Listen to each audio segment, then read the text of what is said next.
This is Audible. Tantor Audio, a division of Recorded Books, presents Wicked Gods by Michelle Hercules, narrated by Madeline Dower and Alex Kidd. 1. Daisy. Hey, Rosie, could you please turn that TV down? I'm trying to study. I lift my gaze from the notebook and glare at the back of my sister's head. She's perched on our old couch's armrest like a damn monkey. Without looking at me, she says, "It's past 9. Now it's my time to have some fun." No, now it's time for you to go to bed, young lady. Mom comes into the room, rubbing her hands on the checkered apron she favors. It's faded and frayed at the edges, but she refuses to let Dad buy her a new one. "But Mom, Dad isn't home yet," Rosie whines. All Mom does is shake her head and turn off the TV. Rosie always tries to buy more time by saying she's waiting for Dad. I'd believe her if she ever gave him any attention when he came home. She's only 7, but already completely obsessed with the bullshit programming the networks peddle to us norms. TV shows where norms live happy and fulfilling lives and get along with idols marvelously. Utter garbage. Not even the actors playing norms are norms. The sound of a key turning in the lock makes me perk up in my seat. Dad comes through the door in the next second, carrying a bag of groceries in one hand and a stack of old books in the other. "A little help here?" he says. I push my chair back, but Mom says, "I got it." Even so, I stand and help Dad with his books. "Thanks, honey." He gives me a tired smile. His eyes are red-rimmed, and the dark scruff on his face tells me he didn't shave this morning. He's been working longer hours than usual lately. What are all these? I carry the leather-bound tomes to the table. "Research for an article I'm writing." Mom makes a face that looks a lot like a grimace before she carries the groceries to the kitchen counter. She would never criticize Dad in front of us, but I've heard their hushed arguments in the middle of the night. It's impossible to have any type of privacy in this tiny box we call home. Plus, I don't sleep well. I exist with the constant fear that something bad will happen to us. We live in a small 2-bedroom apartment in Hawk City, in a not-so-great neighborhood. The building is old and creepy, but at least our neighbors are nice.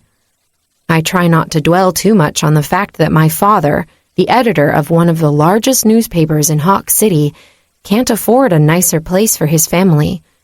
The problem is, we're norms, and in a town ruled by idols, we're lucky to even have a roof over our heads. I glance at the books Dad brought home, and one title catches my attention. When the Gods Walked Among Us, A History of Idols. What is this? I trace the faded golden lettering on the cover. Nothing. Dad quickly sweeps the book from my grasp. "Daisy, say goodnight to your dad and off to bed," Mom says. I groan. "Why must I go to bed this early? I'm not a child." Dad chuckles, and Mom watches me with one eyebrow raised. "You're 10, definitely in the children age bracket." "Ha! In your face, nerd!" Rosie jumps from the couch and sticks her tongue out at me. "Shut up, brat." I grab my books from the table, wishing I had one more hour to study. Getting good grades in school is the only way I can hope to not end up working a demeaning job in my adult life. Dad might not be swimming in riches, but at least he's doing what he loves. As I walk past the kitchen counter, I grab the flashlight Mom used earlier when we lost power, thanks to the fuse box tripping. Maybe I can sneak in a few more hours of study under the sheets. Loud voices in the living room jar me awake from a fitful sleep. Leaning on my elbows, I rub my eyes and then peer out the window. Silvery light streams through the threadbare curtain. It's a full moon tonight. How could you, Paul? This is going to get you killed, Mom says, exasperated. Her words make my heart lurch forward as tight as a sailor's knot. I untangle from my sheets and throw my legs to the side of the bed. I forgot to put socks on tonight, and the coldness from the floor sweeping up my legs makes me shiver. I'm tired of living in fear, Anna. I can't just witness all the unfairness in our world and not say anything. But Paul, this article... I push my bedroom door open a sliver so I can better eavesdrop on my parents. I see them sitting at the kitchen table. Dad reaches for Mom's hands and covers them with his. I stand by it. Idols make up only 15% of the population of the world, but they keep the rest of us, even fringes, under their thumbs. It's time for the scales to be balanced again. Mom shakes her head. Wishful thinking. We can't fight against the idols. They're too powerful. There's nothing we can do. There are some idols who don't agree with what's going on, my love. Mom lets out a derisive laugh. Are you talking about the knights? There are only a few of them, and pretty soon there won't be any. Another one wound up dead. I saw it on the news this morning. With a clench of his jaw, Dad drops his narrowed gaze to the table. I know. It's all my reporters have been talking about. It doesn't matter. He lifts his eyes again. I discovered something that can tip the scales in our favor. Mom's spine becomes taut. She pulls her hands from Dad's grasp. I don't want to hear any more of this. First, it was your obsession with finding the imaginary island where norms can live without fear. Starlight Island is not imaginate. Enough, Paul. Mom slaps her open palms on the table. Your fixation with idols and knights will be our end. Sticking our heads in the sand won't help, Anna, nor keep our daughters safe. All these years that I've been researching the idol's origins have finally paid off. Mom scoffs. Don't tell me you found the island. Dad shakes his head, looking away from Mom's face. I've got clues, but nothing solid. He pauses, and then licks his lower lip before focusing on Mom once more. I've found a way to kill the idols. Cold sweat drips down my spine, and my stomach coils. I've always believed idols were nearly indestructible and could only be killed by other idols. They're faster, stronger, some can read minds, and all are immune to norm-made weapons. You're talking nonsense, Paul. If the idols find out, they'll kill us all. I've been careful not to leave a digital trail. I know they're monitoring the networks. He pulls his diary closer to him and taps on the distressed leather cover. It's all here. The booming crash of our front door exploding off its hinges brings a scream up to my throat. My parents jump to their feet and turn to the gaping hole where the door used to be. 3 idols, wearing black from head to toe, invade our home. The one in the middle takes a step forward and sneers at my dad. His hair is completely white, long on the top, and pushed back. It matches the bloodless skin tone of his face.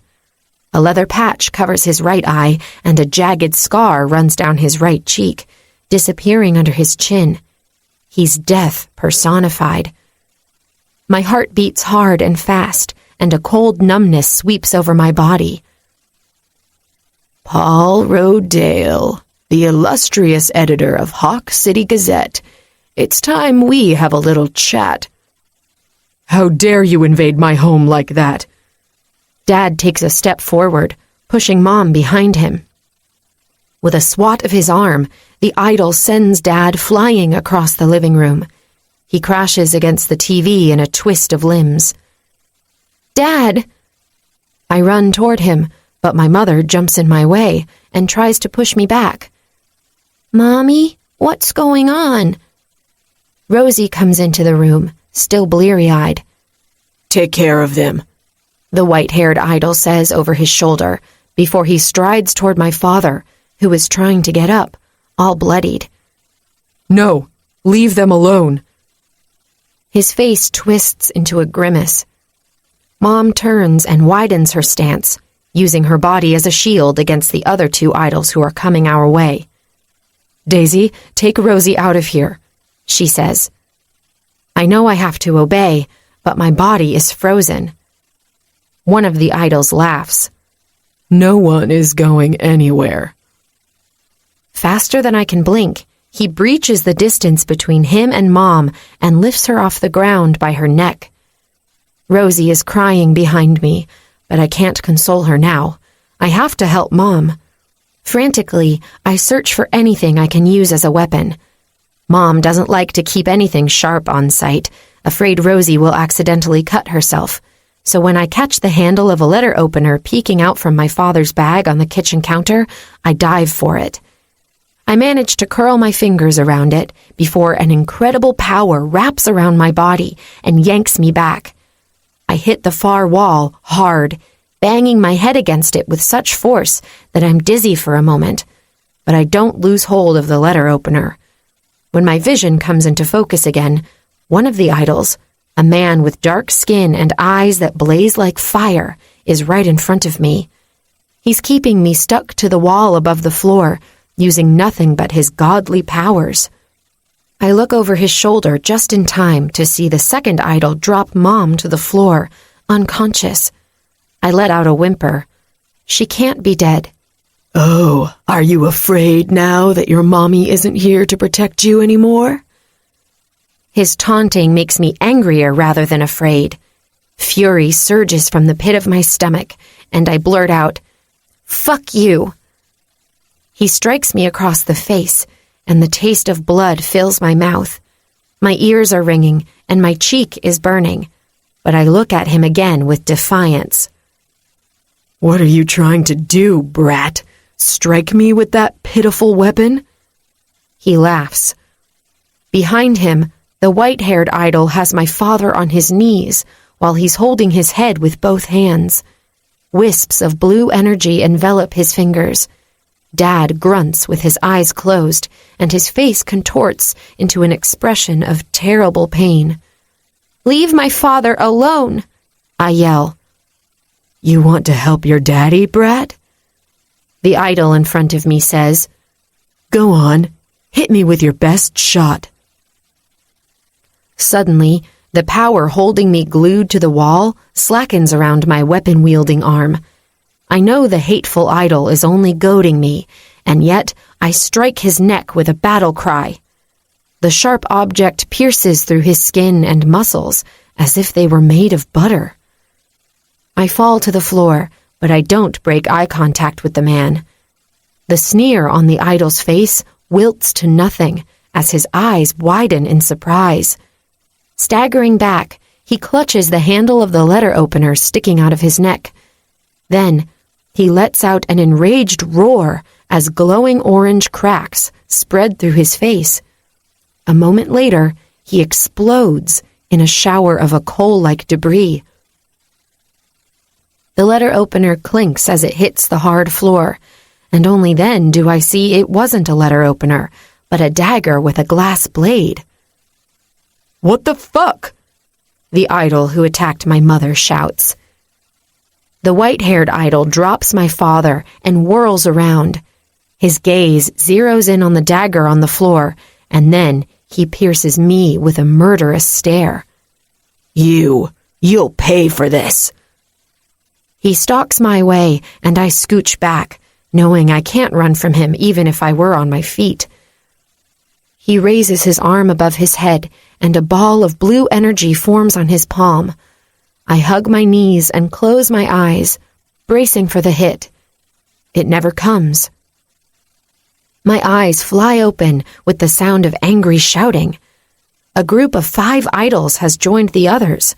The one leading this new charge, a tall man with long blonde hair, looks like a true demigod, brandishing a sword made of fire. But they aren't after us. They're attacking our assailants. Balls of energy and fire are exchanged. I need to get Dad out of the shooting range.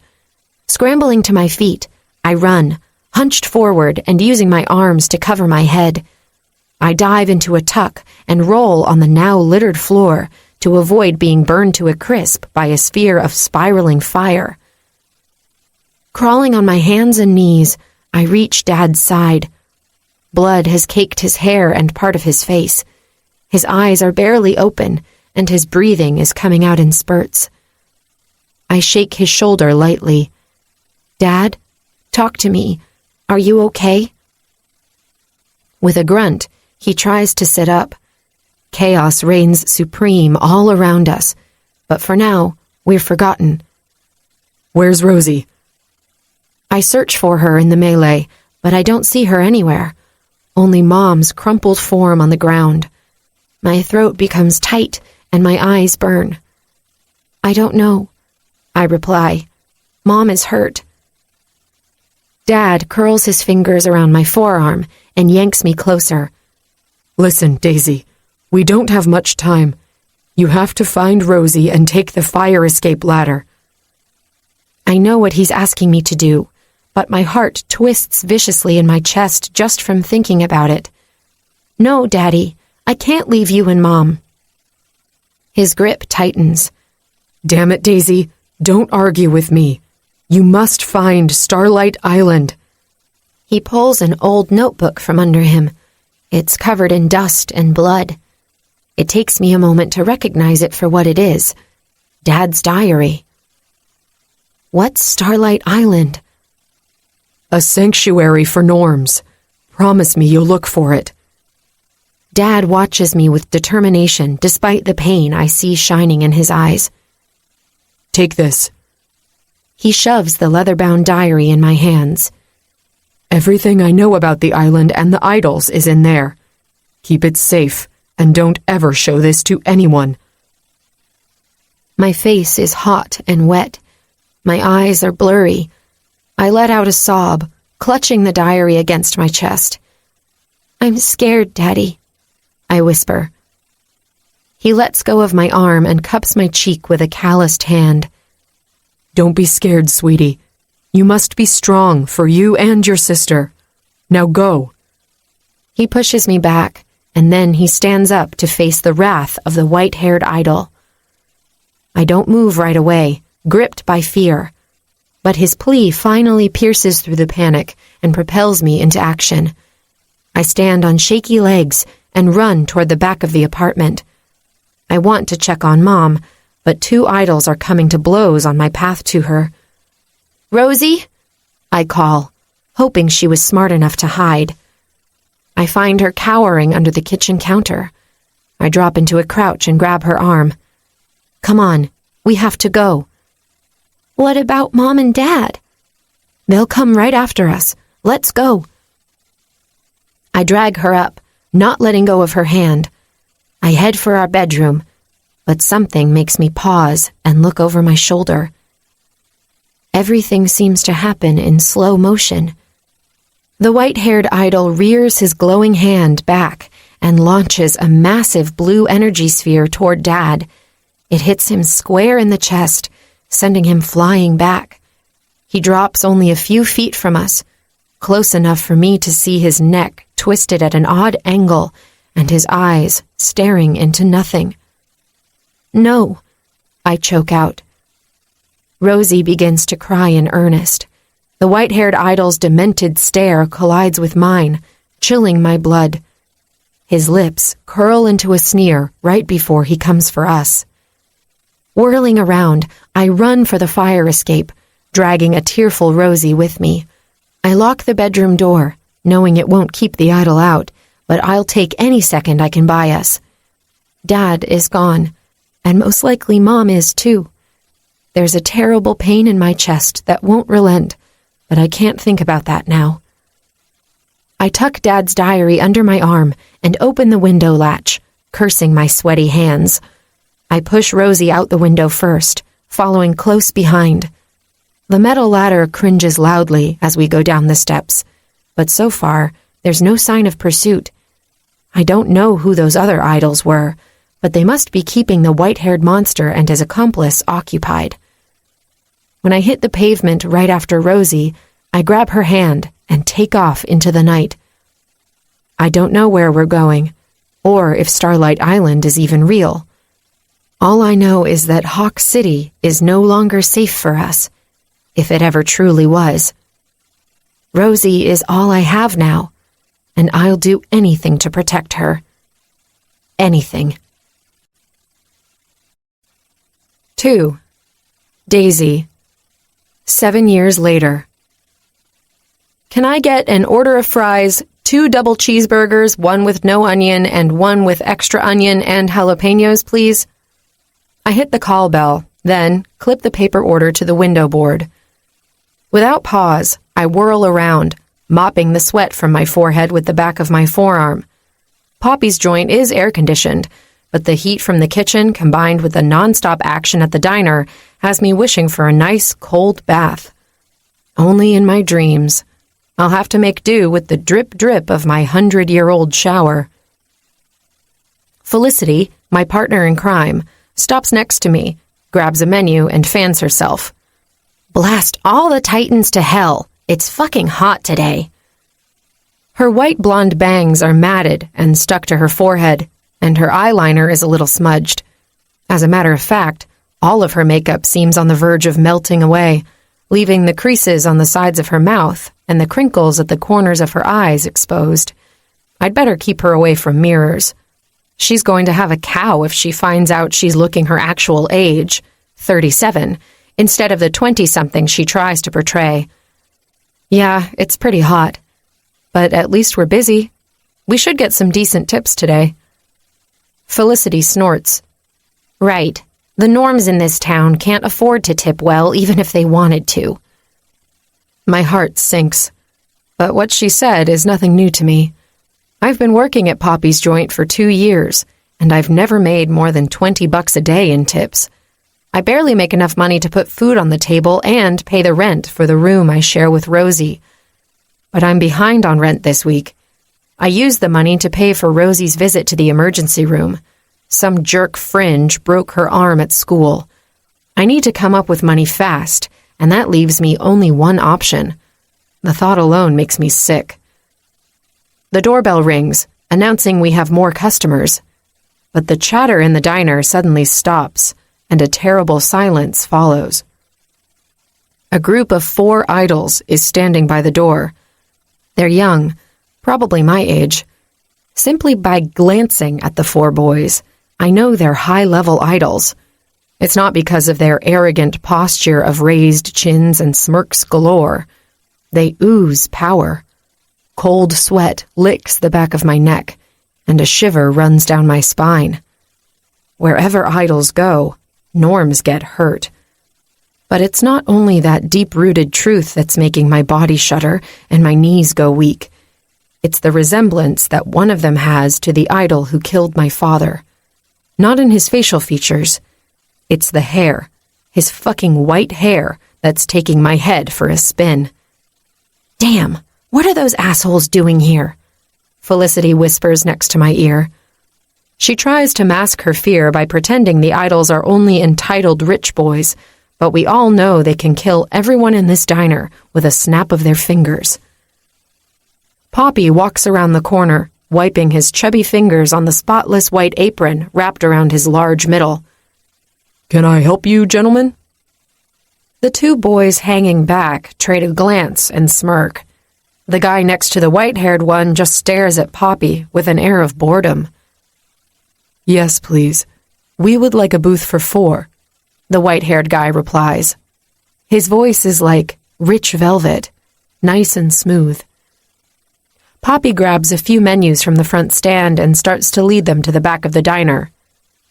No, we want one of the booths by the front window, the bored, dark-haired boy replies. Poppy turns, his face a mask of compliance, but I can see past his facade. He's worried now. There aren't any booths available by the front window. They can have our booth. We're leaving, Mr. Jenkins, one of our regulars, says. His wife is already up and urging their kids out of the booth. None of the children whine, even though they just got here. As a norm, you learn quickly to never piss off an idol. Poppy thanks Mr. Jenkins and quickly cleans the table. The preppy boys slide into the booth and peer at the menu.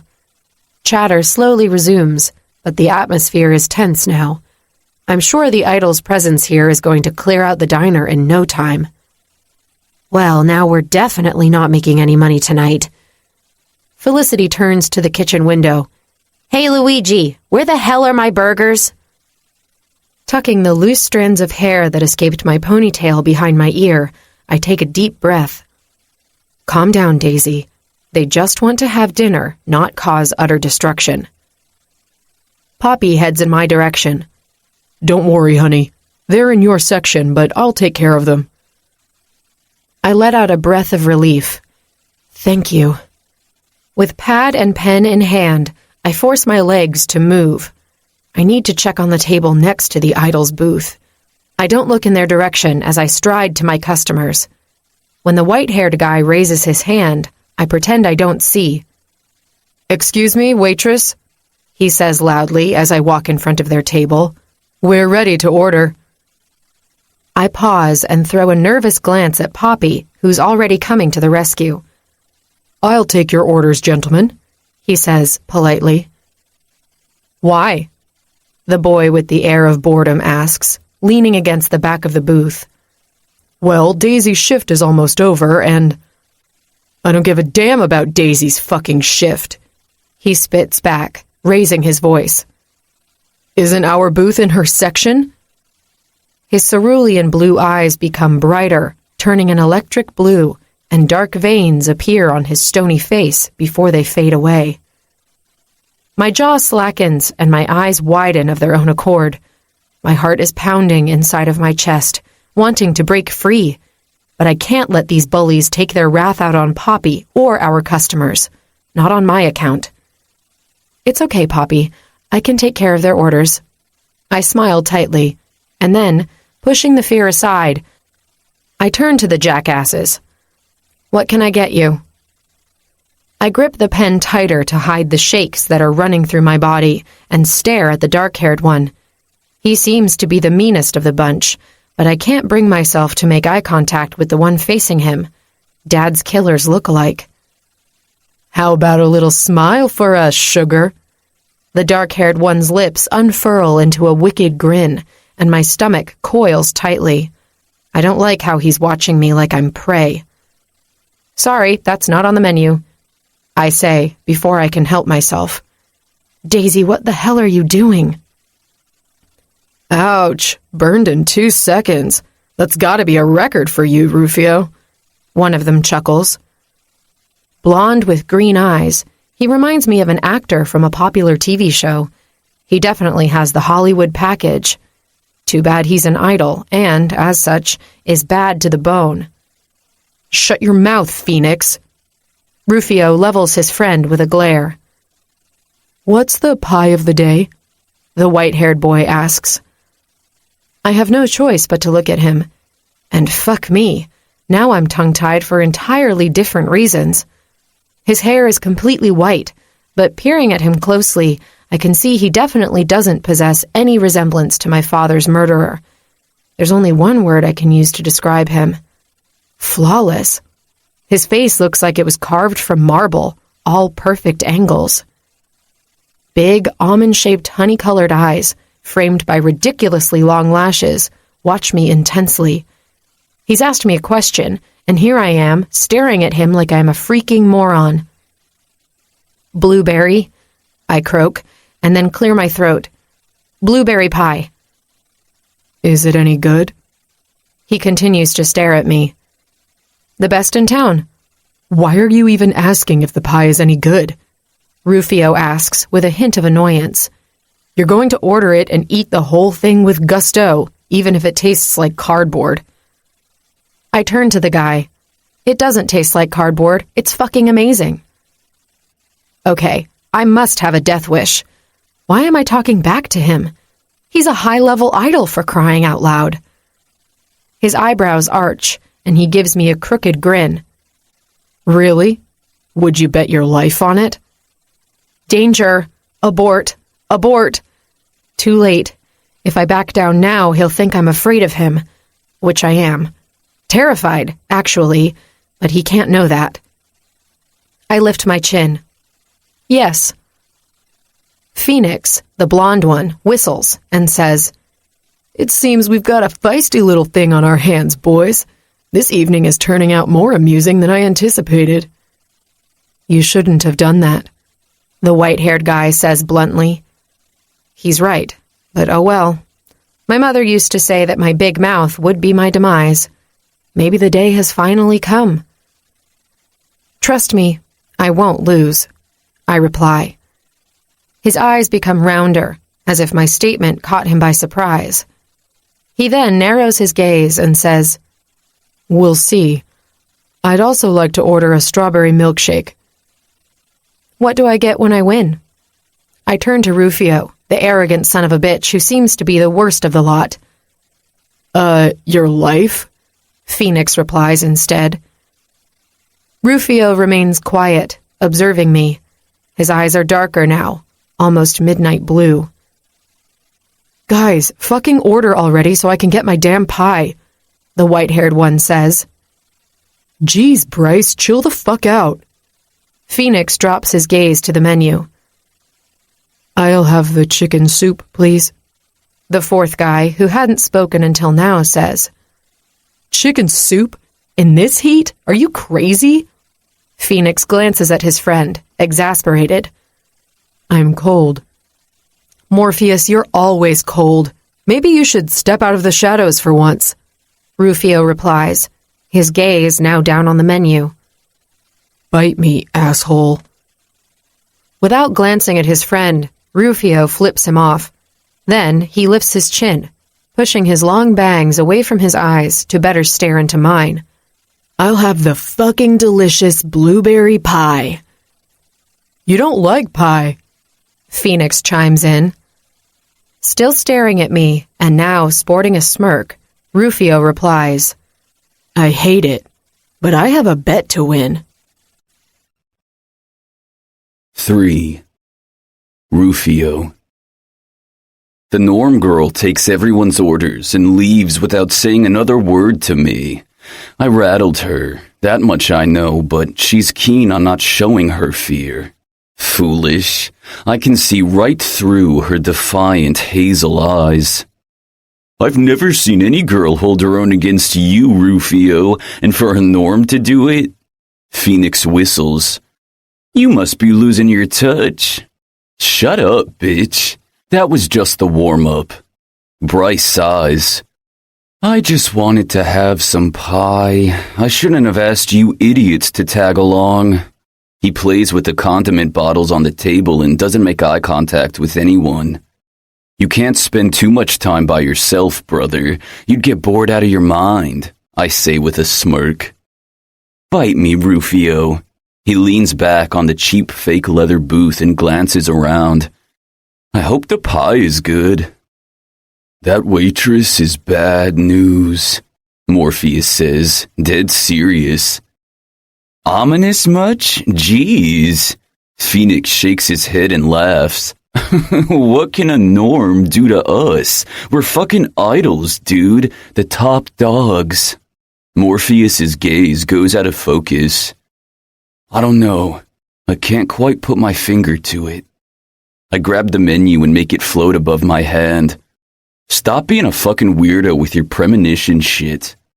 With a mere thought, the piece of laminated cardboard disintegrates into dust.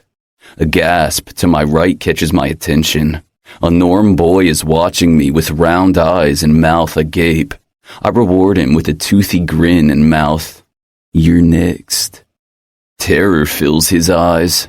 He turns to his mother and begs to leave. The woman, a tired-looking Norm, glances my way and recoils in fear. She grabs her bag quickly and pushes her kid off the booth seat. They're gone before Daisy can collect the check. Pathetic Norms, I chuckle. Bryce glares at me. "Why are you like that?" "What?" I widen my eyes, trying to play the innocent card. It's not my fault Norms get spooked easily. Phoenix perks up in his seat.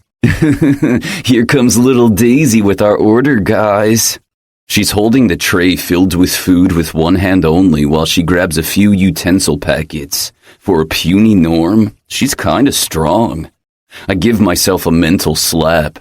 I did not just admire something about a disgusting Norm. They're roaches, good only to be crushed under our feet. With a clenched jaw, Daisy marches toward us. She's hating this situation as much as I'm loving it. When Bryce asked if I wanted to tag along on this exploration trip of his, I didn't expect to be this entertained. She stops by our table and begins to recite our orders back to us. She hands Phoenix and Morpheus their orders first, then gives my brother his damn pie and milkshake. I didn't order anything else besides the dessert. I'm not really hungry. And one extra big piece of pie for you, sir.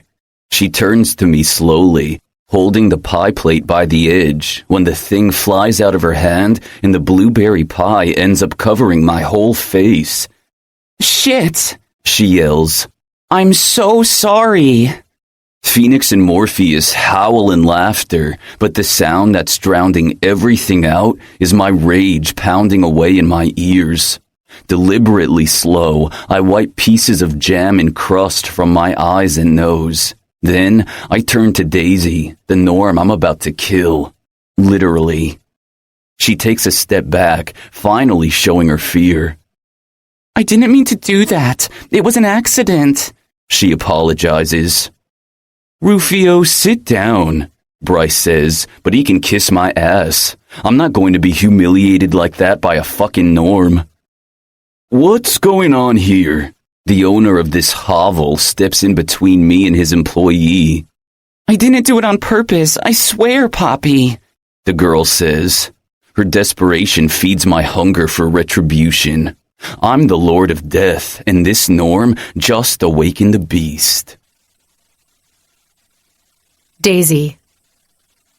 He's going to kill me. And Poppy as well if he doesn't get out of the way. I don't know what happened. One moment, the plate was in my hands, and the next, it zapped from my fingers and flipped in midair, launching the piece of pie straight on the idol's face. Daisy, get your things and leave, Poppy says, without breaking eye contact with Rufio.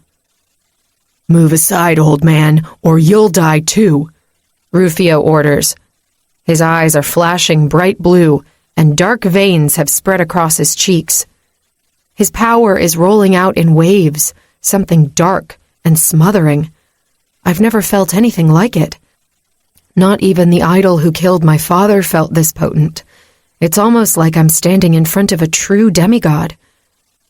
Poppy's customers begin to evacuate the premises in a mad dash of pushed-back chairs and clinking utensils against glass. Someone grabs my forearm and yanks me back. Come on, girl, what are you waiting for? Felicity urges. I can't let Poppy deal with that idol. Don't worry about Poppy, Daisy. Think about Rosie. Guilt snakes into my insides and holds them in a dangerous vice. Rosie, I'm all the family she has left. If I die, what will happen to her? I stagger back before I whirl around and head for the back door.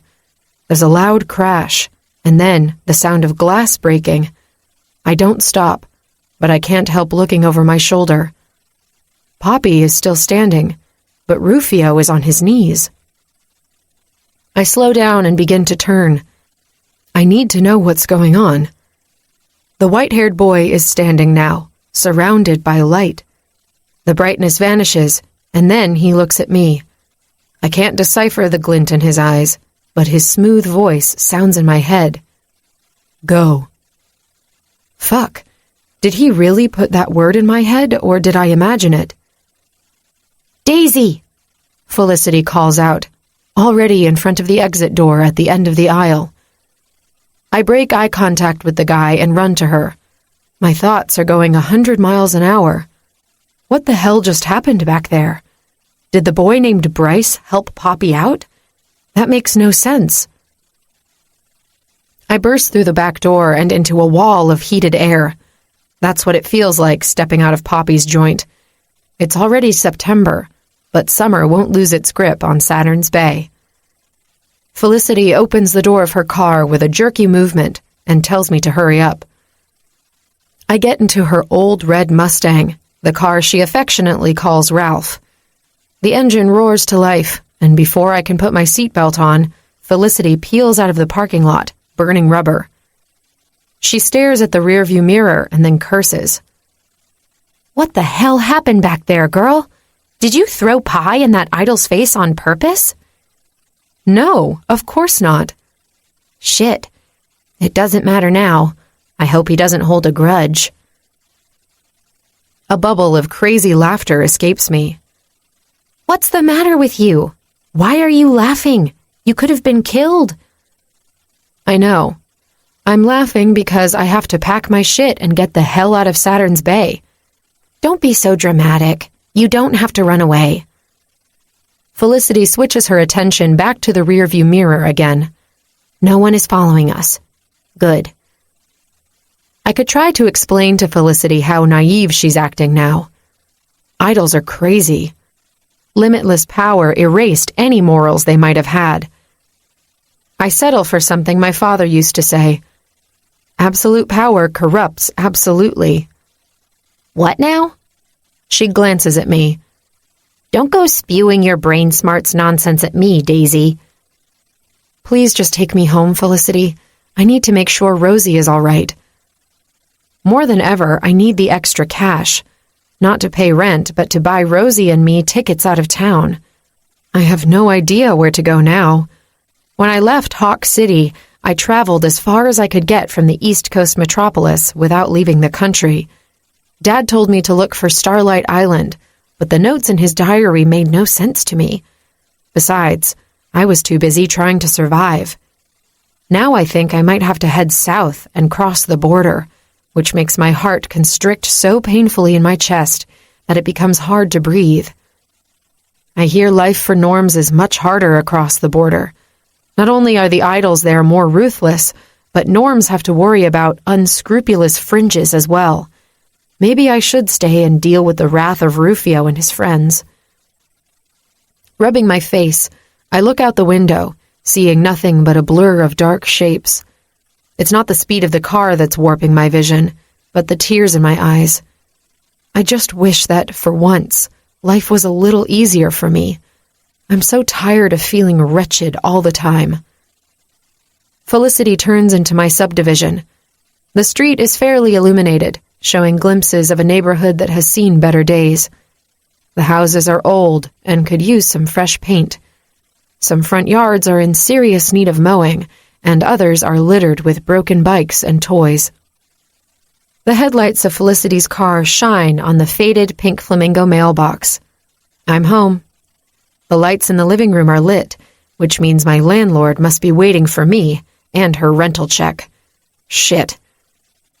Felicity parks the car, but I don't make a move to exit the vehicle. What is it, girlie? I can't go in. Why not? Dropping my gaze to my lap, I say, I'm due rent, and I don't have it.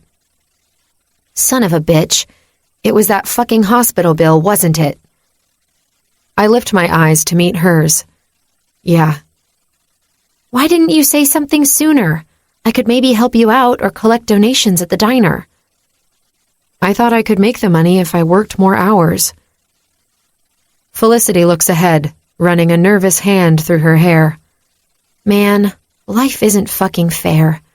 Sometimes I wonder what the point of living is being a norm. I've never heard Felicity talk darkly like that. She's usually Miss Sunshine, always looking on the bright side of things. You're scaring me, Fifi, I say, using the nickname only a few people are allowed to. She turns to me and smiles. I'm sorry. I didn't mean to sound so tragic. You can crash on my sofa tonight. But what about Rosie? I let out a loaded exhale. My landlord has a soft spot for Rosie. She won't kick her out in the middle of the night alone, but she will if I'm around. I pull my cell phone from my apron pocket and send a quick text to my sister. She replies almost immediately with an okay. So, is that a yes? Felicity asks. Yeah, if you don't mind. Sweetie, you know I don't. She pulls away from the curb as I sink deeper into my seat, thinking about what I have to do tonight. Bile rises in my throat. I've been toying with the idea for days, but I was truly hoping it wouldn't come down to that. But now, it's not only a matter of keeping the roof over our heads, it's a matter of survival. 4. Daisy. It didn't take long for Felicity to fall asleep in her grandpa-style chair, clutching the bottle of gin as if it were her lover. The TV is on, but the only thing showing is the scene at the diner. I'm still trying to wrap my mind around it. The clock on the wall points at midnight. Felicity passed out an hour ago, and her snores are loud enough to pull a bear from hibernation. She's not waking up until tomorrow morning. Walking on my tiptoes, I grab her car keys from the coffee table and head for the door. I never got around to getting my driver's license, but I know how to drive. The road toward my destination is silent and dark, which leaves me alone with my pessimistic thoughts.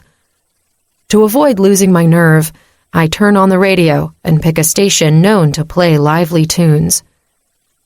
The music helps drown out my self-destructive reflections.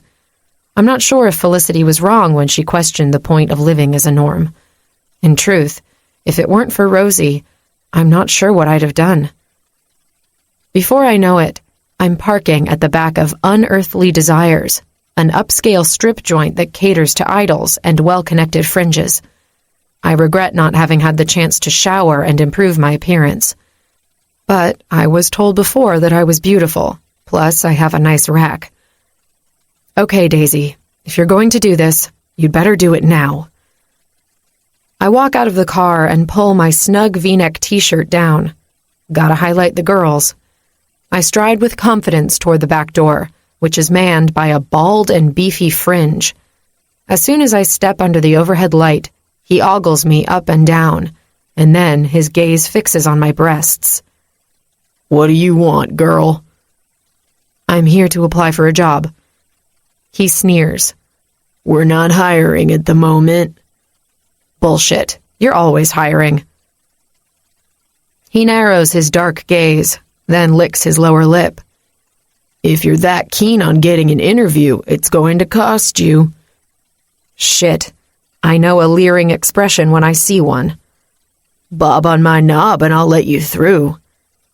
He cups his junk, and I swear I puked in my mouth. Maybe I can't do this after all. No, Daisy, you have to see this through. It's your only chance to get the cash you need. Think about Rosie. Does Mr. X know you treat his future talent like that? I ask. Baldy releases his balls and his eyes darken. Watch your mouth, Norm girl, or you'll have to do more than suck my dick. What the hell is going on here, Anthony? A cold voice asks from behind me. I whirl on the spot and come face to face with Mr. X, the mysterious owner of Unearthly Desires. Nothing, sir. Just a street rat trying to sneak in to audition. Mr. X approaches, stepping into the light. Still, I can't see his face as he's wearing a fedora.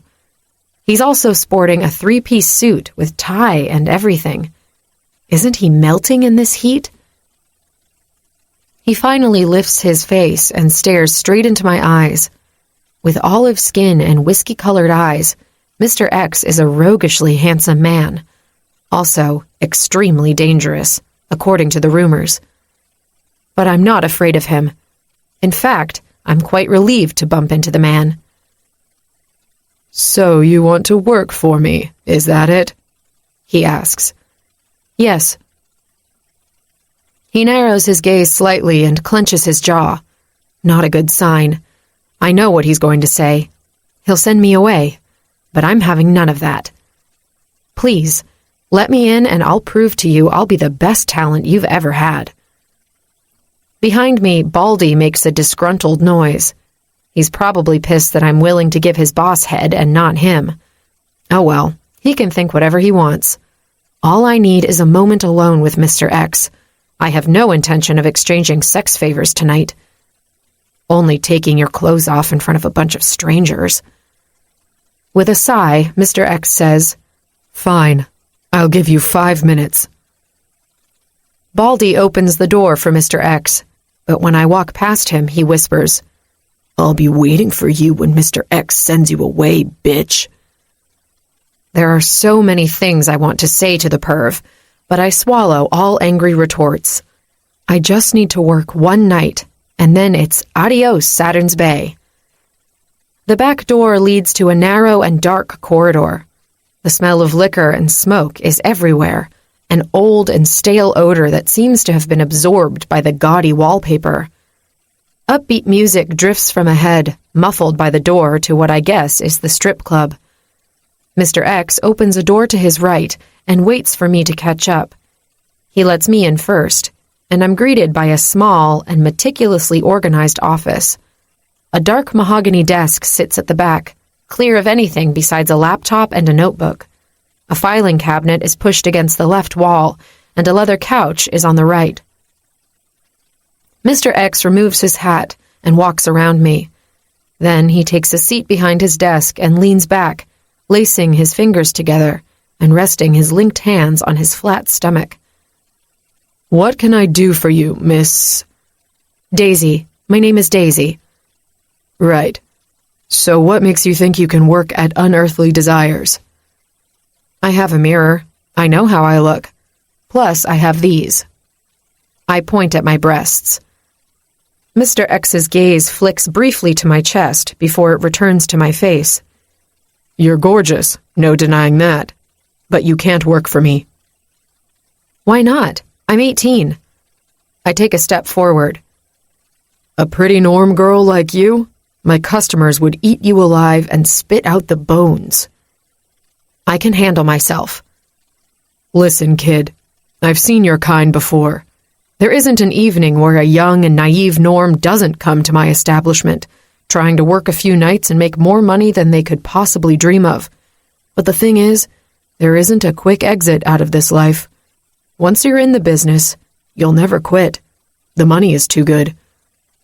"Why do you care?" He narrows his eyes and watches me intently. "I don't. But tonight I'm feeling benevolent."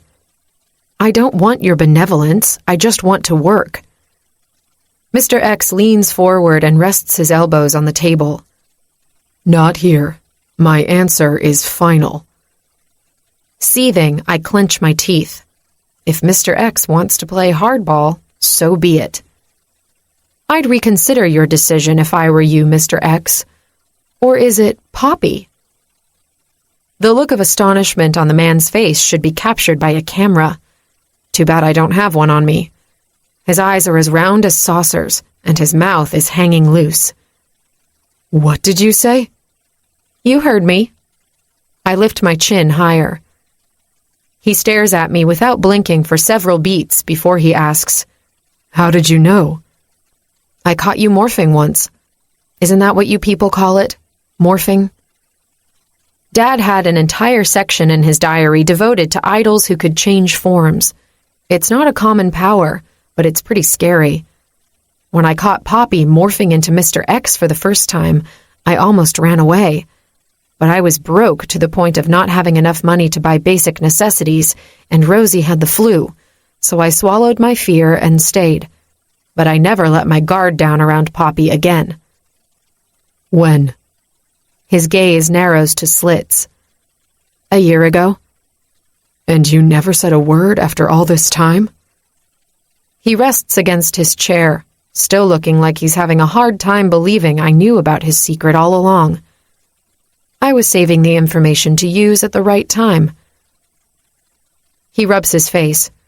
"Son of a bitch. They were right about you." He mumbles. "Wait a minute. They? What is he talking about?" "Who?" I take an eager step forward, my heart suddenly beating at an increased pace. Never mind. He waves his hand impatiently. What do you want from me, Daisy? I want to press. It's clear that he's keeping information from me, but my priority right now is to get a job. I already told you. I want to work here. Or you could just give me the cash I need. He watches me in silence for a moment before he throws his head back and laughs. Girl, you're funny. I curl my hands into fists. If you don't do it, I'll tell everyone about your little secret. You can say goodbye to Poppy's joint. No Norm will eat at a place owned by an idol. All amusement is gone from his face now. Are you blackmailing me, Daisy? His tone is low and tight, and a ball of fear gets stuck in my throat. I lift my chin higher, trying to hide the tremors that are running through my body. You bet your ass I am. Flattening his palms on the table, Mr. X stands up. Shit, maybe I've gone too far, but desperate times call for desperate measures.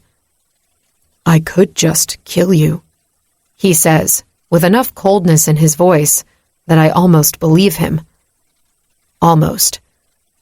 My mouth becomes unbearably dry and my heartbeat is erratic, but I hold my ground. If you wanted me dead, then why did you intervene when that idle jerk came for me? The wrath eases off his face. He circles around the desk and sits on the edge with his arms crossed. Like I said, I'm feeling benevolent tonight. I think of all the times Poppy helped me out. He gave me a job when I had no qualifications whatsoever. He helped me find a place to live. Mr. X, Poppy, whatever, doesn't want to harm me. So what's his deal? Fine, don't give me a chance. But you don't need to bother killing me either. I'll be dead sooner rather than later when those boys find me. I doubt you were able to convince that jerk to forget his retaliation. Worry flashes in his eyes. You're nothing but a blip in his memory. He's not coming after you. I might not possess any special powers, but I can read people pretty well, and I know without a shred of doubt that Mr. X doesn't believe his own words. But if you're dead set on working here, I'll give you a chance, he continues. Just don't come crying later when things get rough. And make no mistake, Daisy, things will get rough.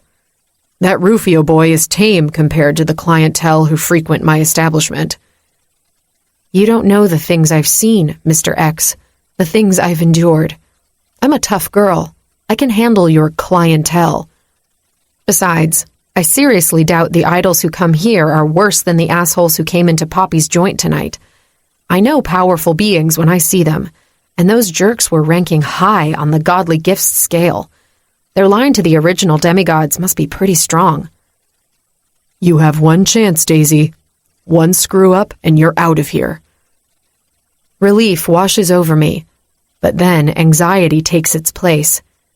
Now I actually have to do the job I begged for. Fuck me. 5. Bryce. I've never seen Rufio so pissed before, or filled with more thirst for revenge. I couldn't let him go after that Norm girl. Not because I care about her fate, but because I promised my mother I'd keep Rufio out of trouble, and killing a Norm right now would only draw the attention of the Knights, idols who have turned their backs on their own kind to protect the weaklings. I used my gift on him, which he's not going to let me forget anytime soon. As a peace offering, I brought him to Unearthly Desires, the only place in Saturn's Bay where idols, fringes, and norms mingle without being at each other's throats. Well, idols and fringes mingle, the norms perform. They might be weak and pathetic, but norm girls can dance and strip like it's their divine purpose on Earth. We get our usual table, right in front of the main stage. At the moment, Satine is gyrating on the pole. She's a fringe, low on the power level, almost a norm, really, but she's the best dancer in the house, among other things. Rufio always gets a private lap dance from her, but tonight, he's not even looking in her direction. Are you still thinking about that Norm chick, dude? Phoenix asks. Rufio grunts and then stands up. I need another drink. Stumbling forward, he staggers to the bar. Halfway there, he bumps into a new girl. I scan her quickly, finding no trace of power. She's a Norm. I'm about to turn my attention back to the stage when I'm hit by recognition. I sit straighter in my chair and look closely. No fucking way. It's that damn waitress. She works here now? She's wearing a blonde wig, but it's her. I brace for Rufio to figure it out and strike the girl, but instead, he wraps his arms around her waist and sniffs her neck. Holy shit, I can't believe it. Morpheus's gaze is trained on the scene as well. Being extra sensitive to auras, all he needed was a quick glimpse to identify the waitress. What is it? Phoenix follows our line of vision. Oh, new girl. She's hot. It's the waitress from Poppy's joint, you idiot. The one who threw pie on Rufio's face. Morpheus replies. Well, actually, that wasn't her. Phoenix shrugs. I rub my face. I don't believe this. You were responsible for that? I ask, annoyed at myself for not having figured it out sooner. But to be fair, I was more concerned by the waste of a perfectly good pie. Daisy was right, the pie was fucking delicious. Daisy? I shouldn't even be thinking about her on a first-name basis. Norms usually don't rank high enough on the scale of importance to be warranted names. They're just norms. What's Rufio doing? Phoenix asks. My brother is presently trying to grope the girl, and she's clearly not into it. Okay, now things are getting interesting. I'm curious to see what she's going to do next. She must know the house rules. Patrons can do whatever they want with the personnel. Doesn't he know who she is? Morpheus asks, his tone almost disbelieving. Rufio is drunk out of his mind. I don't think he'd recognize himself in the mirror, I say. We have to stop him. He'll be furious when he sobers up. Morpheus starts to leave his chair, but I stop him. No, I want to see how it's going to play out. In bloodshed, that's how it's going to play out, Phoenix replies. I promised my mother I'd keep Rufio out of trouble, but my interest has been piqued. Could there be a Norm who possesses a backbone? Is that Daisy? I have to find out. Daisy. They made me shower, for which I was glad, but the reason why I needed to rubbed me raw. Of course, I can't smell of grease and sweat. I'm not sure why I kept thinking that the worst part of the job was to strip naked on a stage. Humiliating for sure, but not as sickening as parading in barely their clothing while serving drinks to leering men with grubby hands. For some reason, I thought that by wearing a blonde wig, I could pretend I was an actress in a play. If it wasn't me, only a character, then it might be more bearable. Wishful thinking. I've been serving for less than 10 minutes and my ass has already been touched and pinched 15 times. Only sheer determination to see this night through is keeping the tears at bay. I'm on my way back to the bar when a shadow appears in my path and engulfs me in a hug. I tense up on the spot. My instincts are telling me to stomp on the guy's instep and break free from the unwanted contact, but I can't do that. Mr. X was very clear about the house rules. His customers are kings, and I'm here for their entertainment. I take a deep breath while clenching my teeth so hard that my molars hurt. The man's fingers curl around the fabric of my top as he brings his nose to my neck. Goosebumps break out down my arm. The scent of his citrus cologne fills my nose and makes my head spin. It's heady, and paired with what he's doing, it's creating all kinds of contradicting sensations in my body. I'm terrified, disgusted, and also turned on. For fuck's sake, what the hell is wrong with me? Finally, he takes a step back and peers into my eyes. I suck in a breath. It's the idol from Poppy's joint, the one who wanted to kill me. My heart takes off in a mad race while my body freezes completely. Hi there. I don't believe I've ever seen you before. He smiles lazily, his eyes soft and at half-mast. Shit, I don't think he knows who I am. I started today, I croak. He chuckles. You're shaking. Do I make you nervous? What to say? I don't want him to know I'm about to piss on my pants. No, it's the AC. I'm cold. I know a few ways I can make you warm. Without releasing my waist, he brings his nose to my neck again, but instead of just taking a whiff, he runs his hot tongue over the sensitive skin. Without any self-control, my eyes flutter closed, and I let out a soft moan. A throat clearing from behind me breaks through the lusty haze that had suddenly taken over me.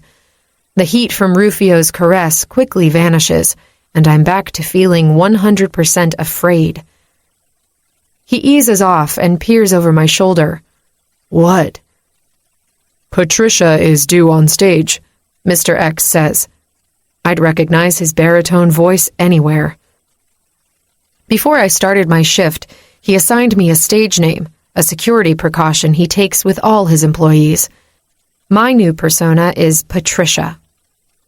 The angry scowl disappears from Rufio's face as he steps back and rewards me with a crooked grin. My heart does a backflip, and I'm not entirely sure if it was fear or something else that caused it. Great. I'm looking forward to it. Rufio grins. Mr. X places a hand on my lower back and veers me toward the backstage area.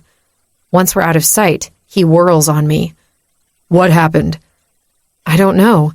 He appeared out of nowhere and hugged me. He leans in closer. And he didn't recognize you? I don't think so. Mr. X takes a step back and rubs his face. He's been drinking since he got here. He scoffs. Well, it's not like I didn't warn you about my clientele. You didn't tell me those boys were your customers, I say a little louder than I intended, earning a few curious glances from the other strippers. I think my nerves are getting the better of me. I warned you, Daisy. This is your only chance, so you'd better get your shit together and hop on that stage. My heart is beating so fast, I'm afraid it'll leapfrog to my throat. Mr. X is right. He did warn me, and I did say I was a tough girl. What difference does it make if Rufio is in the audience? He doesn't know who I am. I'm ready. My coiling stomach says otherwise, but whatever. Fake it until you make it, right? I glance briefly at Satine, the seasoned dancer who suggested the blonde wig. She's gorgeous, with her flawless olive skin and dark, luscious hair. No wonder she's a favorite here, a fact Mr. X was quick to point out. I think he's sleeping with her. She smiles at me and says, "Remember, hun, keep your gaze on the spotlight and pretend there's no one out there." I swallow the huge lump in my throat and nod. Mr. X's smooth voice blasts through the speakers. I take my place just at the edge of the stage and wait for him to announce my name. The shakes have returned, and my legs feel like jelly. Damn it. Am I going to be able to dance at all like this? Or take off my clothes, for that matter? Ugh. Snap out of it, Daisy. You can do it. I hear the name Patricia called. That's my cue. With a deep, shuddering breath, I step into the spotlight and try to remember why I'm doing this. 6. Morpheus. Rufio is back, parked as close to the stage as he can get with a new drink in his hand. The idiot still has no clue he was groping the Norm he vowed to kill a few hours ago. Bryce has the demented idea to see how things will go. I know exactly how. Rufio will remember tomorrow and will be in a foul mood for the rest of the month. I wouldn't put it past him coming back here and razing the place to the ground. I still stand by my earlier impression of the Norm waitress. She's bad news. I just don't know how yet. I'm a level 15 idol, and my powers are pretty badass. I'm a fearmancer. But my second gift, the ability to see glimpses of the future, is something I can't control. Yet. It comes and goes at will, which pisses me off. The Norm steps into the spotlight, nervous as fuck, but trying to mask it by putting on a brave face. They announced her as Patricia, a stage name, I assume. Her real name is Daisy. I remember that much. It doesn't suit her. It's too soft. Too tame. She's fierce for a Norm. Dauntless. The music comes on and Daisy sways to the beat, awkwardly at first. She can't find her rhythm and her legs are stiff. If she keeps up with this grotesque routine, she'll be booed off the stage. I glance at Rufio. He's watching the girl completely enthralled, like she's the most precious thing in the world. What a moron. "This is painful to watch," Phoenix says, loud enough that the girl can hear him over the music. I catch her wince, but then something changes in her demeanor. It's almost like a flame lit up inside of her core. Her hips begin to sway as they should, in sync with the music. She reaches for the pole and makes it her own. Her blonde wig cascades down her back. It looks ridiculous on her. Unnatural. I want to jump on stage and pull it off. The desire to see her real hair, to run my fingers through it, is odd. My cock twitches inside of my pants, a reaction I wasn't expecting at all. Fuck me. When Daisy opens her top down the middle with a yank, an involuntary growl comes from deep in my throat. She's wearing a red lacy bra that does little to hide her gorgeous tits. My mouth begins to water, and I'm rock hard now. Shit, when was the last time a Norm girl got me this turned on? Okay, I take my earlier statement back. This isn't painful to watch at all, Phoenix says in a voice that's filled with lust. Or maybe it is. He pulls his cell phone out and aims the camera at her. Rufio peels his eyes from the stage for a moment to glower at us. Don't get any fancy ideas. I'm getting a lap dance from her first. Says who? Phoenix replies, but we all know Rufio always gets what he wants. It's not because he's stronger than us, which he isn't, but he's definitely the craziest. Daisy removes her skirt next, and Phoenix moans out loud before biting his closed fist. Who would have thought that under that waitress... Bryce punches Phoenix's arm hard. Ouch! He massages the spot, glowering at Bryce before his eyebrows rise. Oh, right. Oops. Rufio missed the exchange between his brother and Phoenix. It's like he's in a trance or something. When Daisy reaches behind her back, Rufio sits straighter in his chair, leaning forward. I won't deny that I'm as eager to see what's under the lingerie as he is. And then, the lights go out. Daisy. Not only is Rufio in the audience, but his friends are as well. I tried to follow Satine's advice and keep my gaze on the light, but I could still feel all the hungry stares on me. Then one of them had to go and criticize my performance. Yeah, I was sucking big time in the beginning, but instead of making me lose my nerve completely, his harsh words served to give me the motivation I needed. I'm determined to give these cruel boys the best performance they've ever seen. Let them lust after the Norm girl. Should be punishment enough since they loathe my kind so much. The longer I dance, the easier it becomes, until I'm down to my underwear. Then I lose my nerve. Stripping naked in front of them feels like a violation. The idols have taken so much from me already. Am I really going to let them take my dignity as well? I make the rookie mistake of glancing in their direction. I can't make out the faces of the ones sitting farther back, but Rufio is practically on the stage, staring at me like he wants to devour me whole. A shiver runs down my spine, a combination of apprehension and excitement.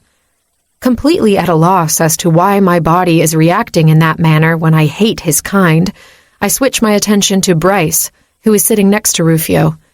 He's also watching me intensely, but his expression is guarded. He doesn't reveal anything. I only have so many minutes on stage. If I don't remove the rest of my clothes, I'm sure I'll get booed off if I'm lucky. So I reach for the back clasp of my bra. I've never unhooked a bra like that, using only one hand. Satine showed me the trick, but still, I hope I don't fuck it up. I've barely touched the clasp when suddenly the lights in Unearthly Desires go off and the music stops. Power outage? If it were a Norm establishment, I wouldn't be alarmed, but shit like that doesn't happen in places like this. A beefy hand wraps around my forearm and yanks me backstage. Hey, let go of me. Relax, Daisy. It's me, Mr. X says. I stop struggling, but I'm far from relaxed. As soon as we're away from the stage, the lights turn back on, and Mr. X releases my arm. What happened? Satine asks, wide-eyed. A fuse tripped, Mr. X replies. I hug myself, trying to cover up my almost naked body. My clothes are still on the stage. Here, honey. Satine offers me a robe, but he bats her hand away. No need to cover up. Someone booked a lap dance from Patricia. Mr. X glances at me, all smug. I liked him better as Poppy. Who? I ask, fearing Rufio did. Not who you think. Come on. He strides toward the back of the club, obviously expecting me to follow. Satine throws me a glance full of pity. I kind of wish she wasn't so nice. I could do with some bitchiness. It seems I function better when I'm dealing with assholes. At the end of the dimly lit hallway, Mr. X is waiting for me in front of a closed door. I trust you know what to do, he says. Not really, but I don't say that. Sure. Pretend whoever is behind that door is the king of the world. I detect sarcasm.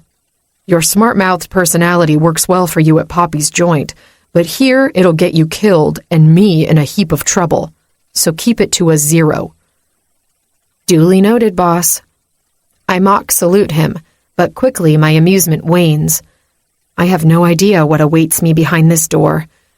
To distract me from my anxiety, I ask, did a fuse really trip?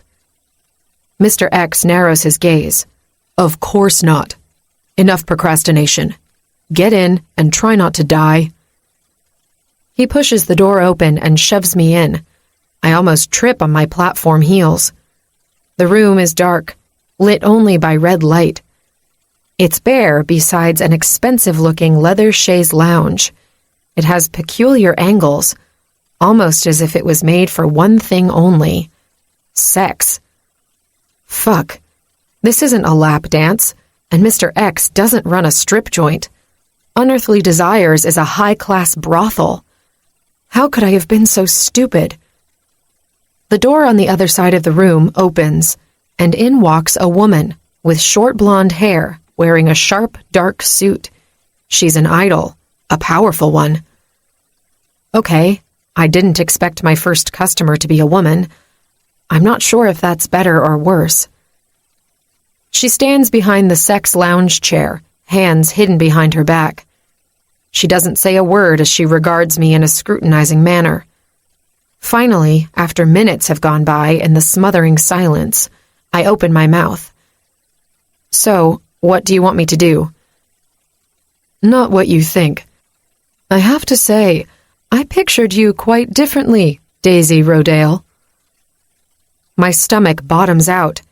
How did she know my real last name? I've been using Woods since I left Hawk City. I take a step back. Who are you? Don't worry, Daisy. I'm not going to hurt you. Answer my question, then. My name is Jody Fallon. I'm a friend of Mr. X's. What do you want from me? I cross my arms, reminded that I'm almost naked in front of this stranger. I want to help you. I snort. Since when do idols help norms? Mr. X is an idol, isn't he? And he's been helping you since you arrived in Saturn's Bay. She has me there, but I won't give in so easily. Poppy helped me, not Mr. X. The woman shakes her head and laughs softly. Potato, potato. You said you wanted to help me. How? I raise an eyebrow. I'm still not buying this whole Good Samaritan charade. Everything in life has a price, and if it's an idol doling out the favor, you bet it has a high price tag. I want to give you the chance so many norms are denied. Mr. X tells me you're a smart girl, Daisy. Truly gifted. I'm offering you a free ride at the best educational institution in the country. My institution. What? I ask stupidly. How would you like to attend Gifted Academy? 7. Daisy. I blink several times without saying a word. My ears must have deceived me, or maybe I'm having some kind of psychotic hallucination. You're speechless, the idol says. Is this some kind of sick joke? I ask. No joke.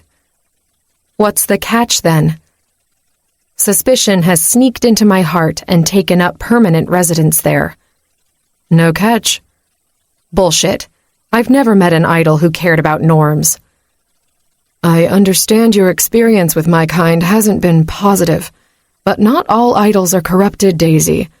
There are a great number of us who want to live in a world where there's harmony between norms, fringes, and idols. I shake my head. Who do you take me for? There isn't such a thing as an idol with a conscience. Really? The woman raises an eyebrow. So you've never heard of the Knights? Of course I've heard of them, just like I've heard of Santa Claus. That doesn't make any of them real. You sure have a smart mouth, but do you have the backbone to back it up? I massage my temples, feeling the telltale signs of a headache brewing. Listen, lady, I've had a long day. If you're not interested in a lap dance, I'm just going to collect my tips and go home. What home? Word on the street is you were about to skip town. Something about a few idle boys scaring the crap out of you. One more reason to get the hell out of Saturn's Bay. What about poor innocent Rosie? Do you truly want to risk taking such a sweet child across the border? What do you think the gang lords will do to you and your precious sister? I'll protect Rosie. I've been doing it for the last 7 years. But not alone, honey. Didn't it ever occur to you to question the help you received along the way from mere strangers, even fringes?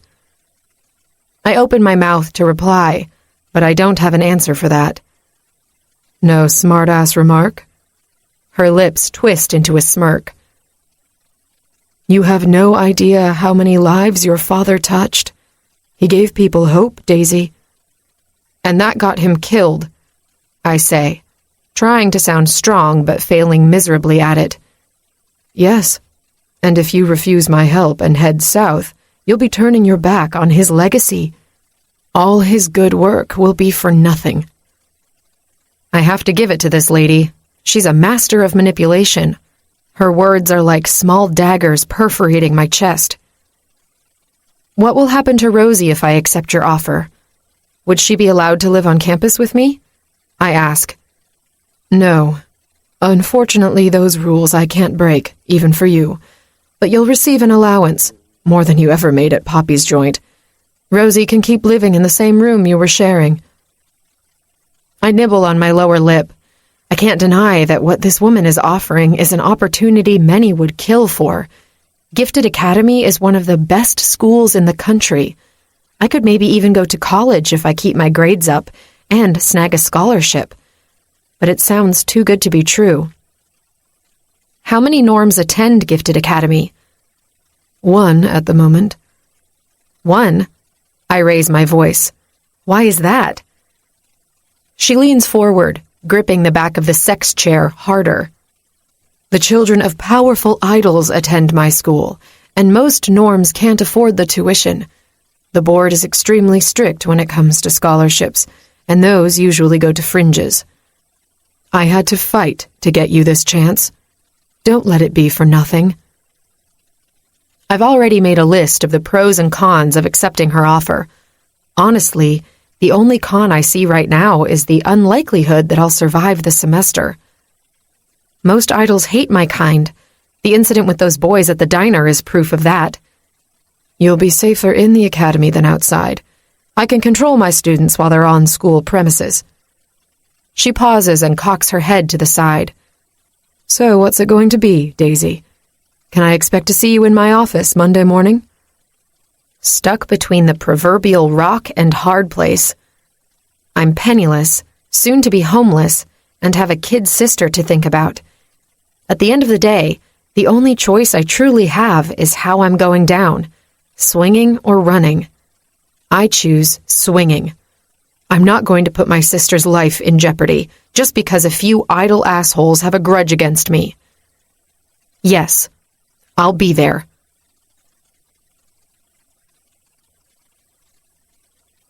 When I return to the backstage area to collect my things, aka my Poppy's joint uniform, Mr. X is waiting for me next to them. It seems all the girls have gone home, so it's just me and the boss. I'm still only wearing my bra and panties, but his gaze doesn't wander from my face. Did you arrange that meeting? I cross my arms. Yes.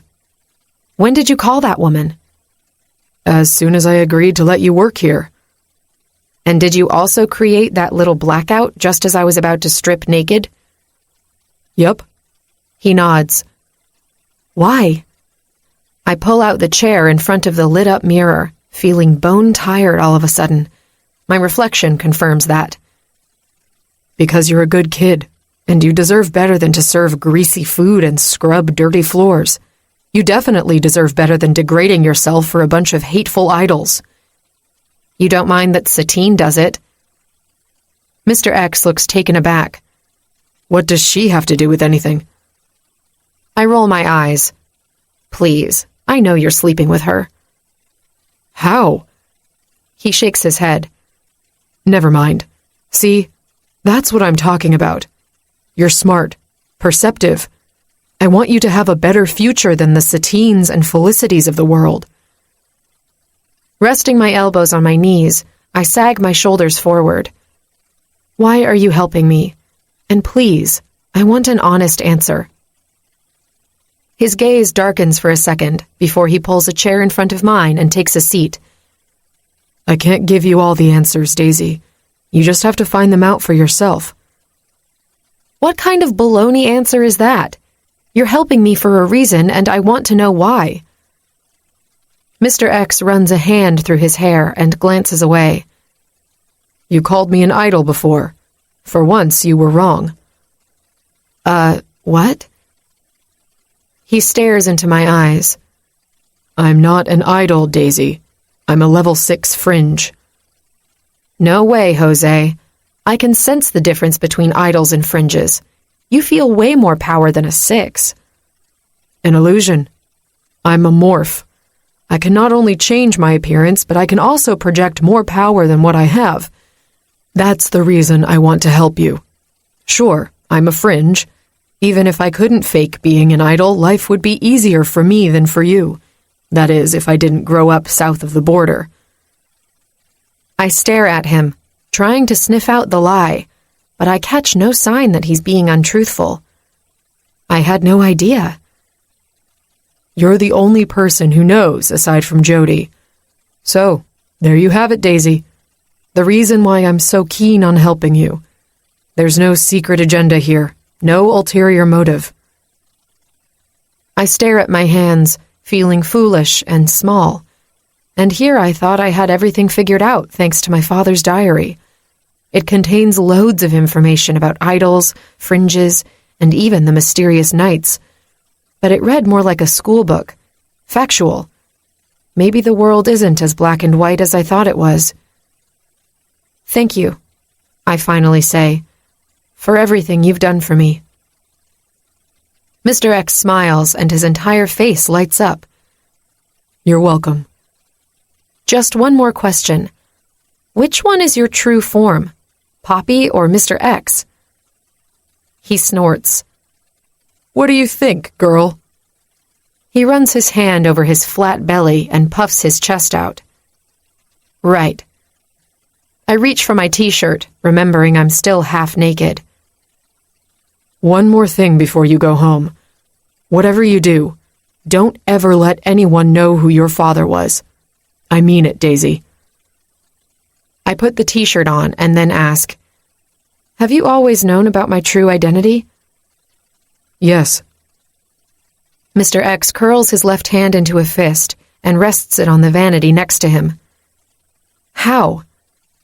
I pay close attention to him. He shared his secret with me, but he's still hiding stuff. I can sense it. He doesn't answer for several beats, then sighs loudly. Your father was an old friend, and that's all I'm going to say on the matter. That's not fair. He laughs without humor. Since when is life fair?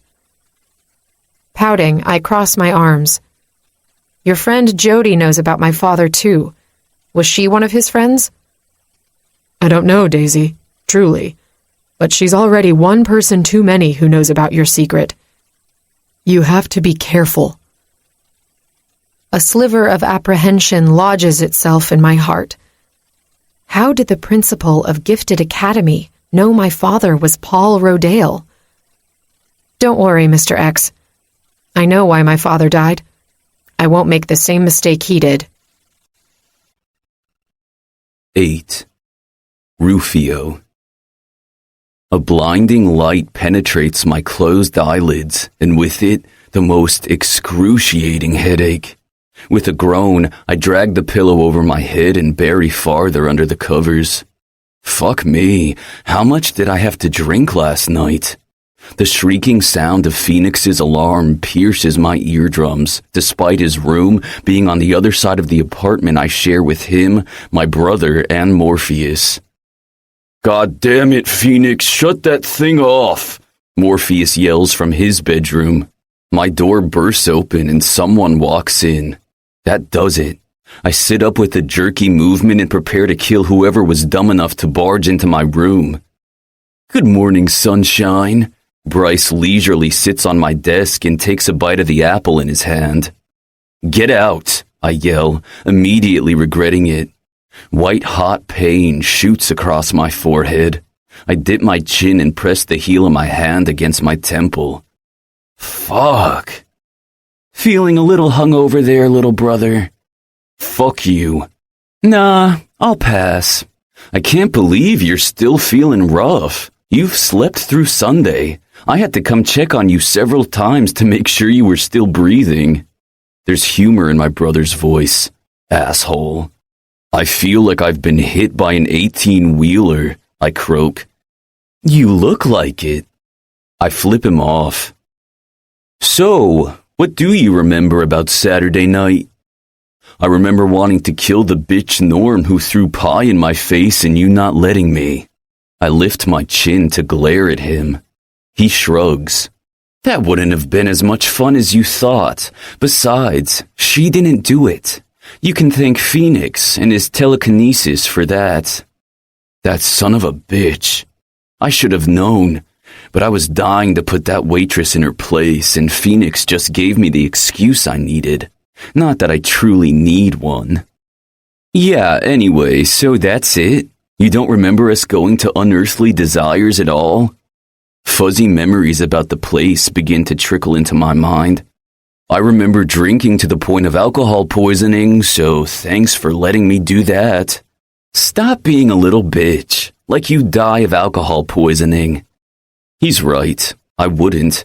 I'm too high up on the idol power scale for that. But I'm pissed and in the mood to whine. Did I at least get a lap dance from Satine? Here's me hoping for a positive outcome. That fringe sure knows how to move her hips. Nope. Bryce takes another bite of his apple and stares out the window. Fucking great. Why are you asking me if I remember anything? I watch him closely. What did I do? Bryce turns to me, his eyes widely innocent, but the corners of his lips twitch upward. I could tell you, but it'll be more entertaining to just watch you regain your memories slowly. The son of a bitch smirks at me. If I wasn't so hungover, I'd wipe the grin right off his smug face. My stomach churns and bile rises in my throat. I think I'm going to be sick. I throw my legs to the side of the bed and stand up fast, regretting my decision immediately. The entire room begins to spin. Fuck this shit. There isn't only alcohol in my system. I must have taken something else. If you're going to puke your guts out, you'd better do it fast. Mom would like a word with you before you head to class. I'll call her later. Bryce jumps off my desk and throws his half-eaten apple in my trash bin. Damn it, Bryce, you know that's only for paper. He gives me a droll stare. Mom wants to see you in person, so get ready fast and don't run your mouth. I would really like a tranquil week for once. Tranquil? Who the fuck are you, 100-year-old sage from China? Besides, you were the one who wanted to visit Normville for pie, not me. Just thinking about that fucking diner and that damn waitress makes my blood boil.